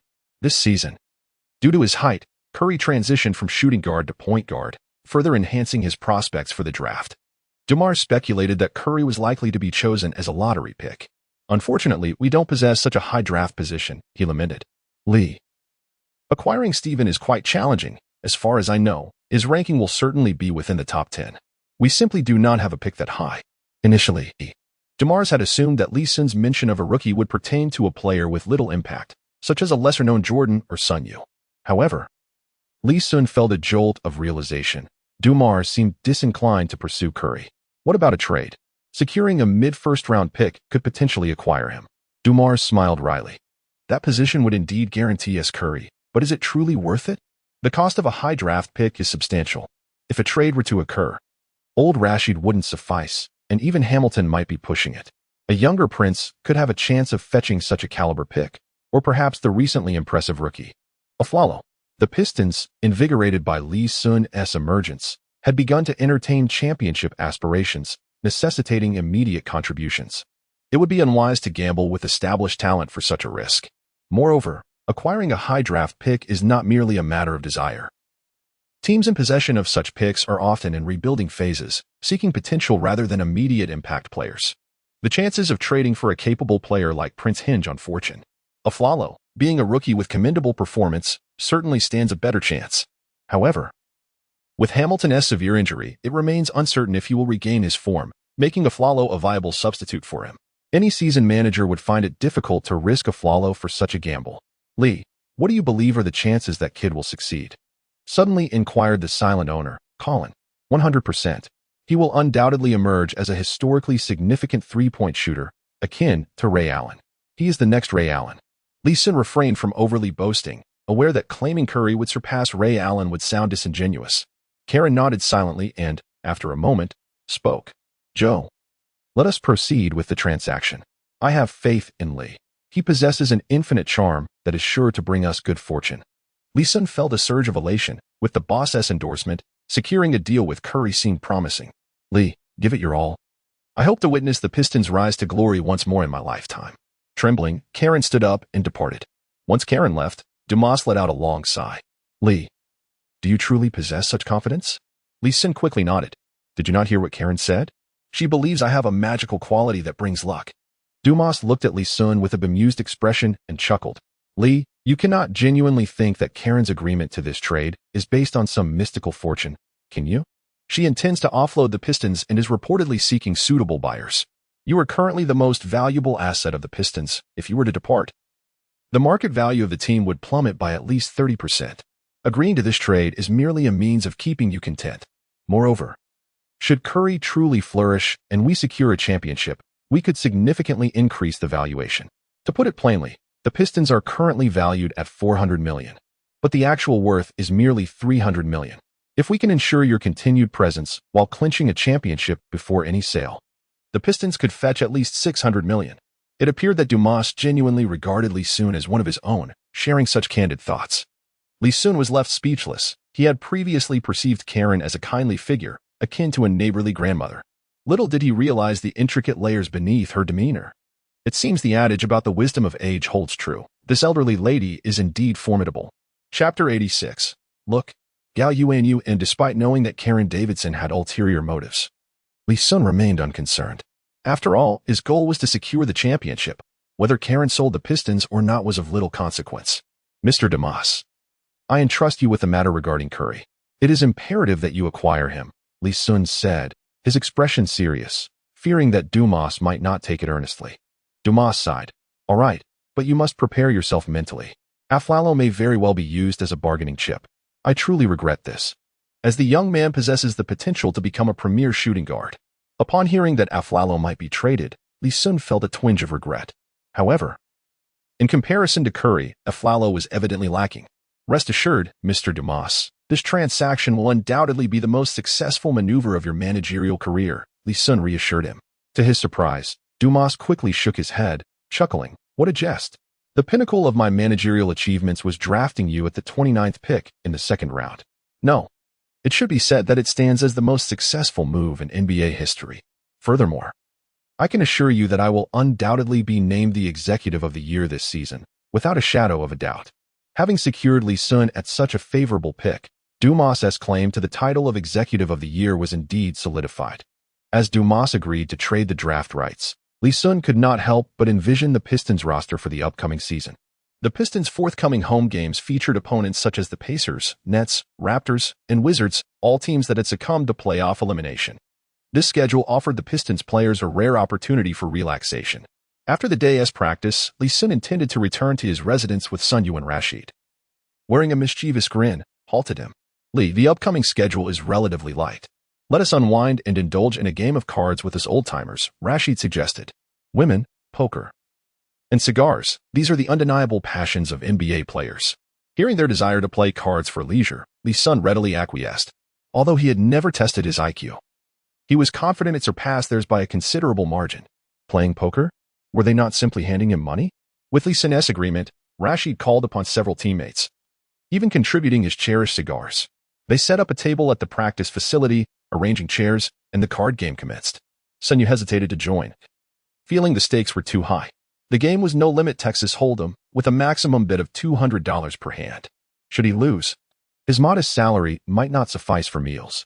Aflalo also refrained from playing, opting instead to act as the dealer. Approximately half an hour later, Rashid nearly flipped the table in frustration, his three-of-a-kind bested by Li Xun's high hand. You're nothing short of a sly fox. Goodness.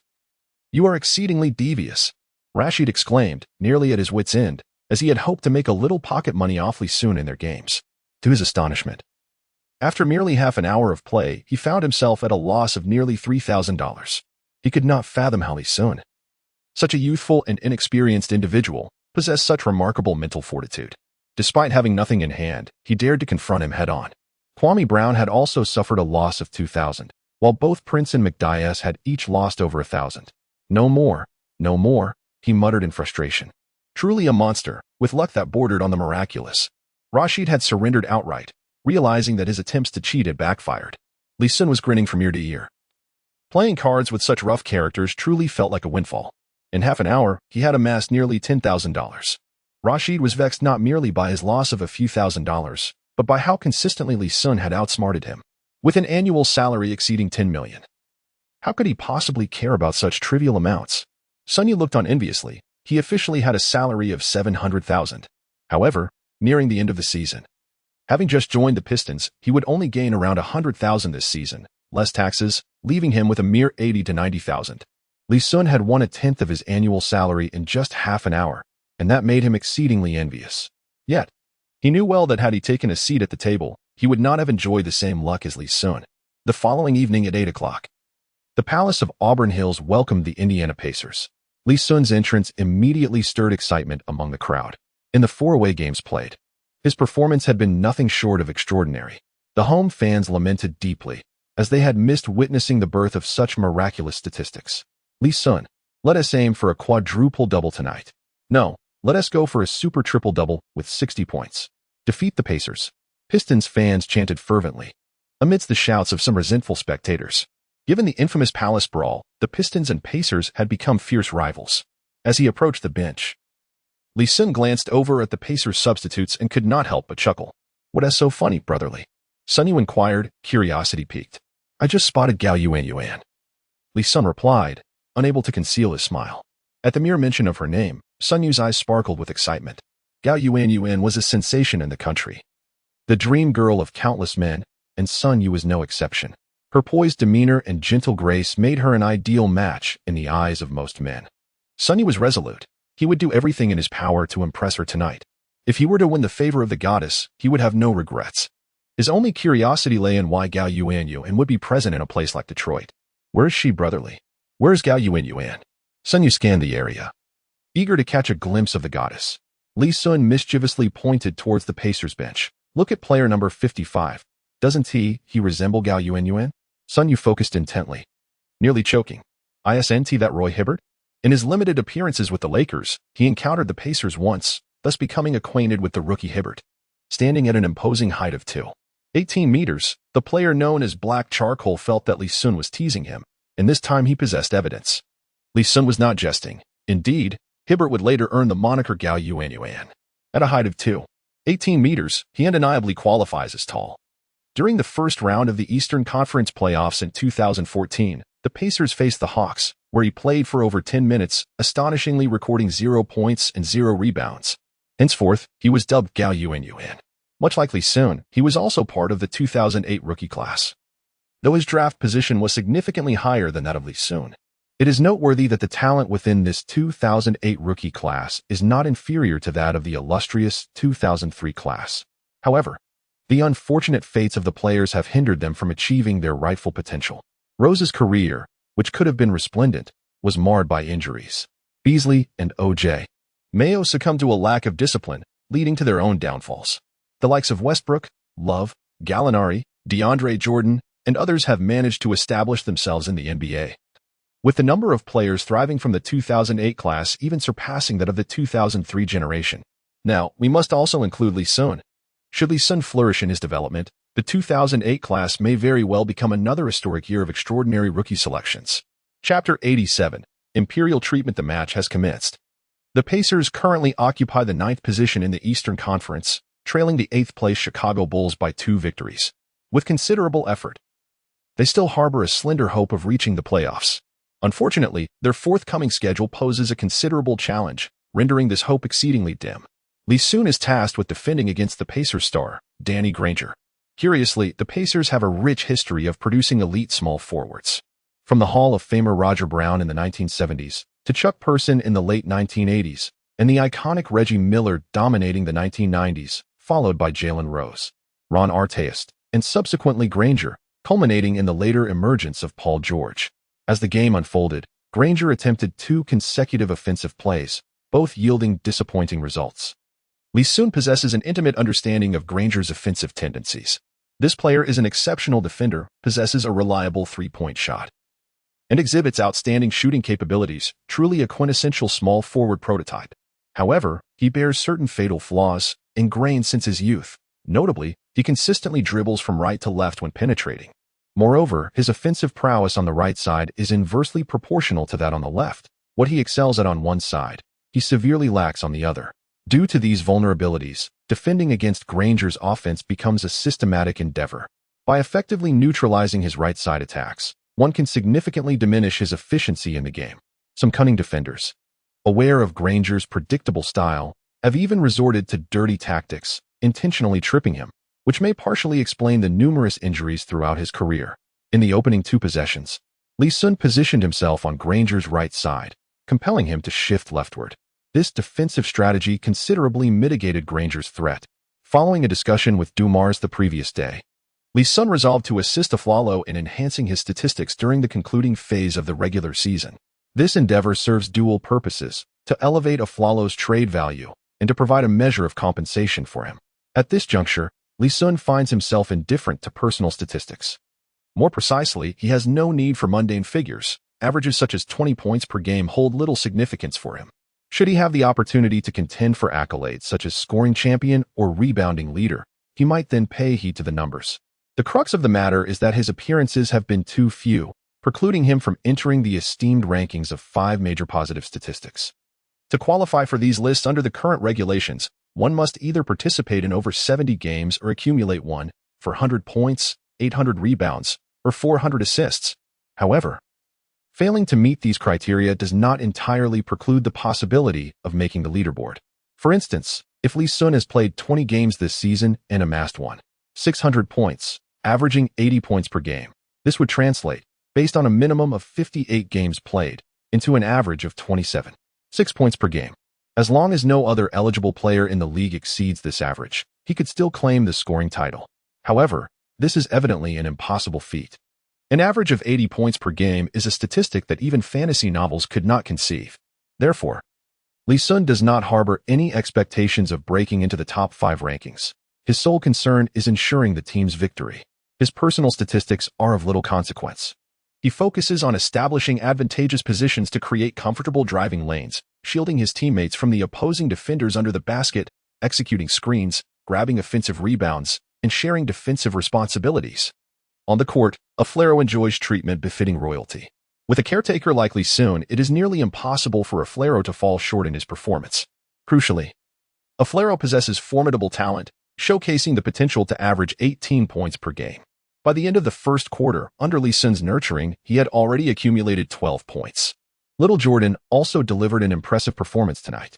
Perhaps due to the humiliation he faced during the draft, Little Jordan harbors significant animosity towards all centers from the 2008 class. Gao Yuan, selected 17th overall in the first round, stands considerably above Little Jordan. In a bid to prove the short-sightedness of those teams, Little Jordan fervently sought out Gao Yuan for confrontations. From the dynamics observed, it was evident that Little Jordan held the upper hand, excelling in both rebounding and defense over Gao Yuan. As the second quarter commenced, Sun Yu took to the court. Li Xun sat on the sidelines, astonished by Sun Yu's performance. It seemed that something had ignited a spark within Sun Yu, as he launched 2 3-point attempts, both of which found the net. Such an occurrence was indeed rare. Could it be that his newfound technique was truly miraculous? Li Xun pondered. Michael Curry, seated on the sidelines, nodded approvingly, clearly pleased with Sun Yu's display. Logically, given Sun Yu's physical attributes, his shooting should not have been so subpar. With his height, wingspan, and commendable jumping ability, defenders find it challenging to contest his shots. It is likely that his lack of confidence had been the primary constraint on his 3-point shooting percentage. Faced with the defensive prowess of NBA players, he may have succumbed to intimidation, making successful shots a rarity. Now, with ample opportunities to play for the Pistons, his confidence has surged, resulting in a higher shooting percentage. In the second half, taking advantage of Li Xun's absence from the court, Granger led a spirited resurgence, nearly leveling the score. However, their momentum came to an abrupt halt upon Li Xun's return. As the game concluded, the Pacers faced a disheartening defeat amidst the jeers of their home crowd. Li Xun played with remarkable ease tonight, as Michael Curry limited his time on the court to merely 28 minutes. With the playoffs approaching, reduced minutes correlate with diminished injury risk. Were it not for the Pistons' need for wins to secure a place in the top 5, Michael Curry might have considered resting Li Xun entirely. In those 28 minutes, Li Xun recorded 13 points, 11 rebounds, 8 assists, and 2 blocks. Though his statistics may not have dazzled, his impact on the game remained irreplaceable. He effectively contained Granger, allowing only 18 points on 20 attempts, while facilitating a Flero's remarkable 29-point performance. Congratulations to you all on securing victory. After the match concluded, Granger approached Li Xun to extend a handshake. Granger's character is modest and reserved, a quality that Li Xun genuinely admires. Danny, you played quite well tonight, Li Xun remarked courteously. Granger offered a faint smile, pondering whether his performance could truly be deemed commendable. During the All-Star game, he had been Li Xun's teammate, and they had never faced off against each other. After their first encounter tonight, Granger felt an overwhelming sense of struggle. In terms of speed, Li Xun appeared to be slightly inferior, Yet he consistently managed to position himself strategically on Granger's right side. Granger, possessing a tall and powerful physique, typically excels against other small forwards. He could easily maneuver past defenders and leverage his height and wingspan for shots. However, tonight he found himself up against Li Xun.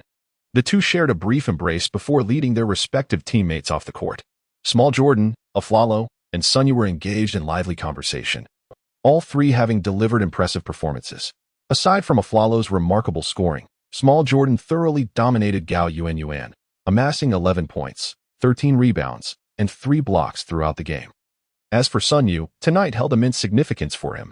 He attempted 7 three-pointers, successfully sinking 4, resulting in a total of 12 points, his first double-digit scoring performance in his NBA career. Chapter 88, Stern's Unease, a promising future awaits. Tonight, Sun Yu has achieved his first double-digit score, revealing remarkable prowess in three-point shooting. I firmly believe it will not be long before he reaches the caliber of a player like Prince. In the commentary room, Zhang Weiping, witnessing Sun Yu's performance, was effusive in his praise, much to the bemusement of the fans. After all, who doesn't indulge in dumplings during the new year? Perhaps tonight. Sun Yu merely enjoyed a stroke of good fortune. However, the path to becoming a player of Prince's stature is exceedingly long for him. Prince possesses not only three-point shooting and defense, but also formidable capabilities in driving to the basket and mid-range shooting, skills that Sun Yu currently cannot match. While the notion of a promising future is plausible, theoretically, every NBA player can be said to have one. Zhang Weiping made 3 remarks, 2 of which were quite unreasonable. What's going on? Sun Yu was on the phone, conversing in Chinese.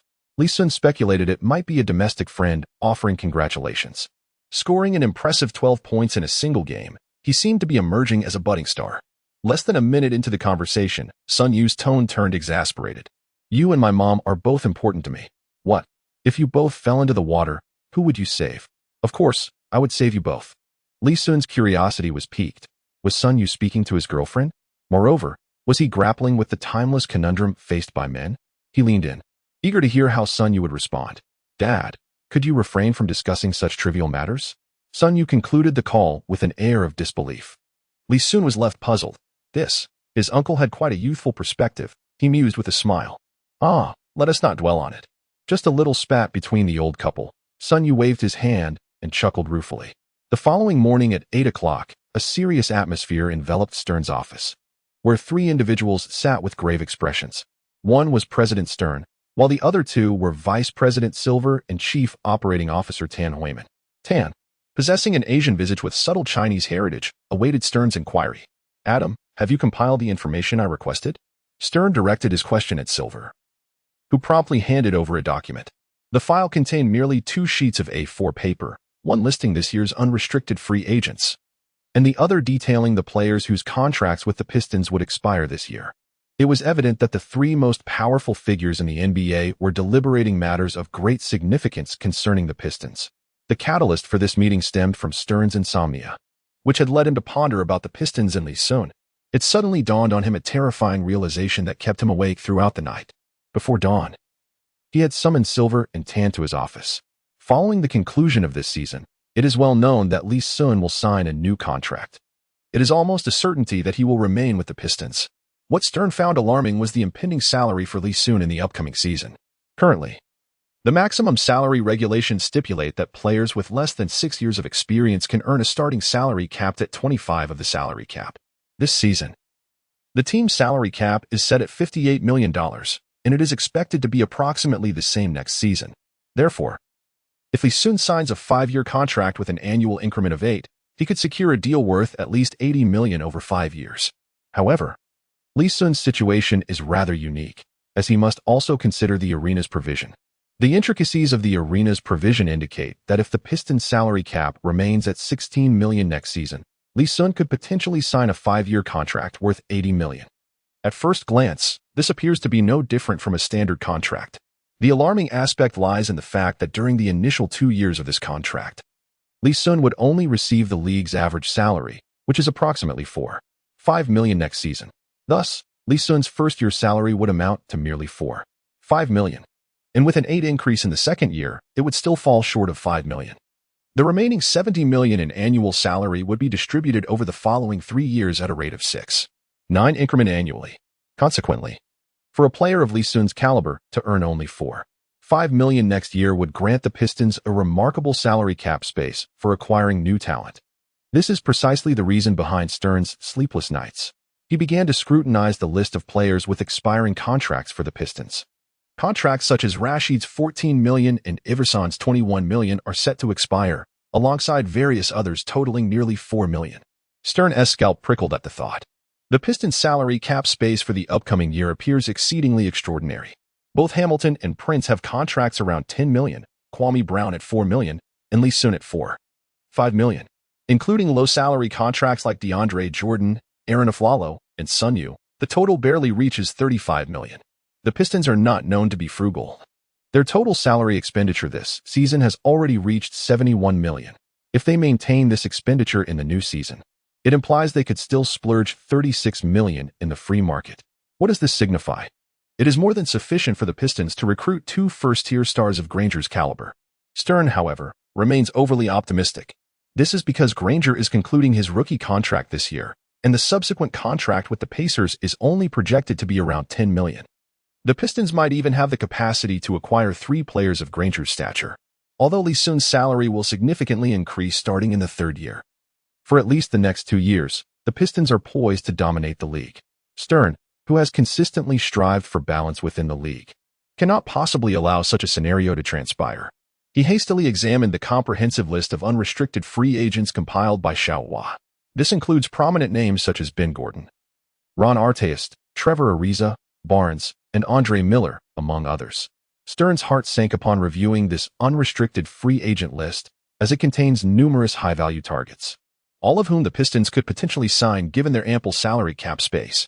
Especially Andre Miller, a seasoned point guard with impressive skills, fits perfectly with the Pistons, who are in dire need of a playmaker.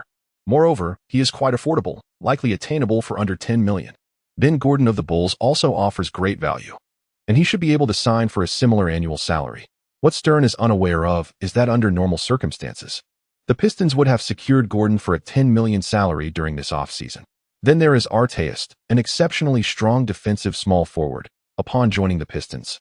The team's wing defense would become an impenetrable fortress. Stern cannot fathom who in the current league could breach the formidable perimeter defense of Li Xun combined with Artest. However, due to the previous incident at the Palace of Auburn Hills, Artest's likelihood of joining the Pistons seems slim. Stern cannot guarantee anything, as the thought process of a player like Artest is unpredictable. Typically, during the playoffs, he fiercely battled against Kobe, yet eventually ended up with the Lakers. Both Ariza and Matt Barnes are highly valuable 3 and D championship puzzle pieces. This does not even account for the restricted players that Dumars might maneuver or potential trades. Signing these unrestricted free agents, combined with the existing roster, would provide the Pistons with astonishing trading assets. The notion of a trio? Stern suspects that Dumars could even orchestrate a quartet of stars, and not the aging giants like the Celtics, but at least 2 of them would be in their prime. What hope would other teams have? Is there still uncertainty regarding the championship? Presently, with Iverson and Hamilton injured, Li Xun is leading a mix of seasoned veterans and young players to triumph over the Cavaliers. The Pistons are beginning to demonstrate their dominance. If they bolster their lineup with such fervor, the upcoming season will undoubtedly be the least suspenseful one yet.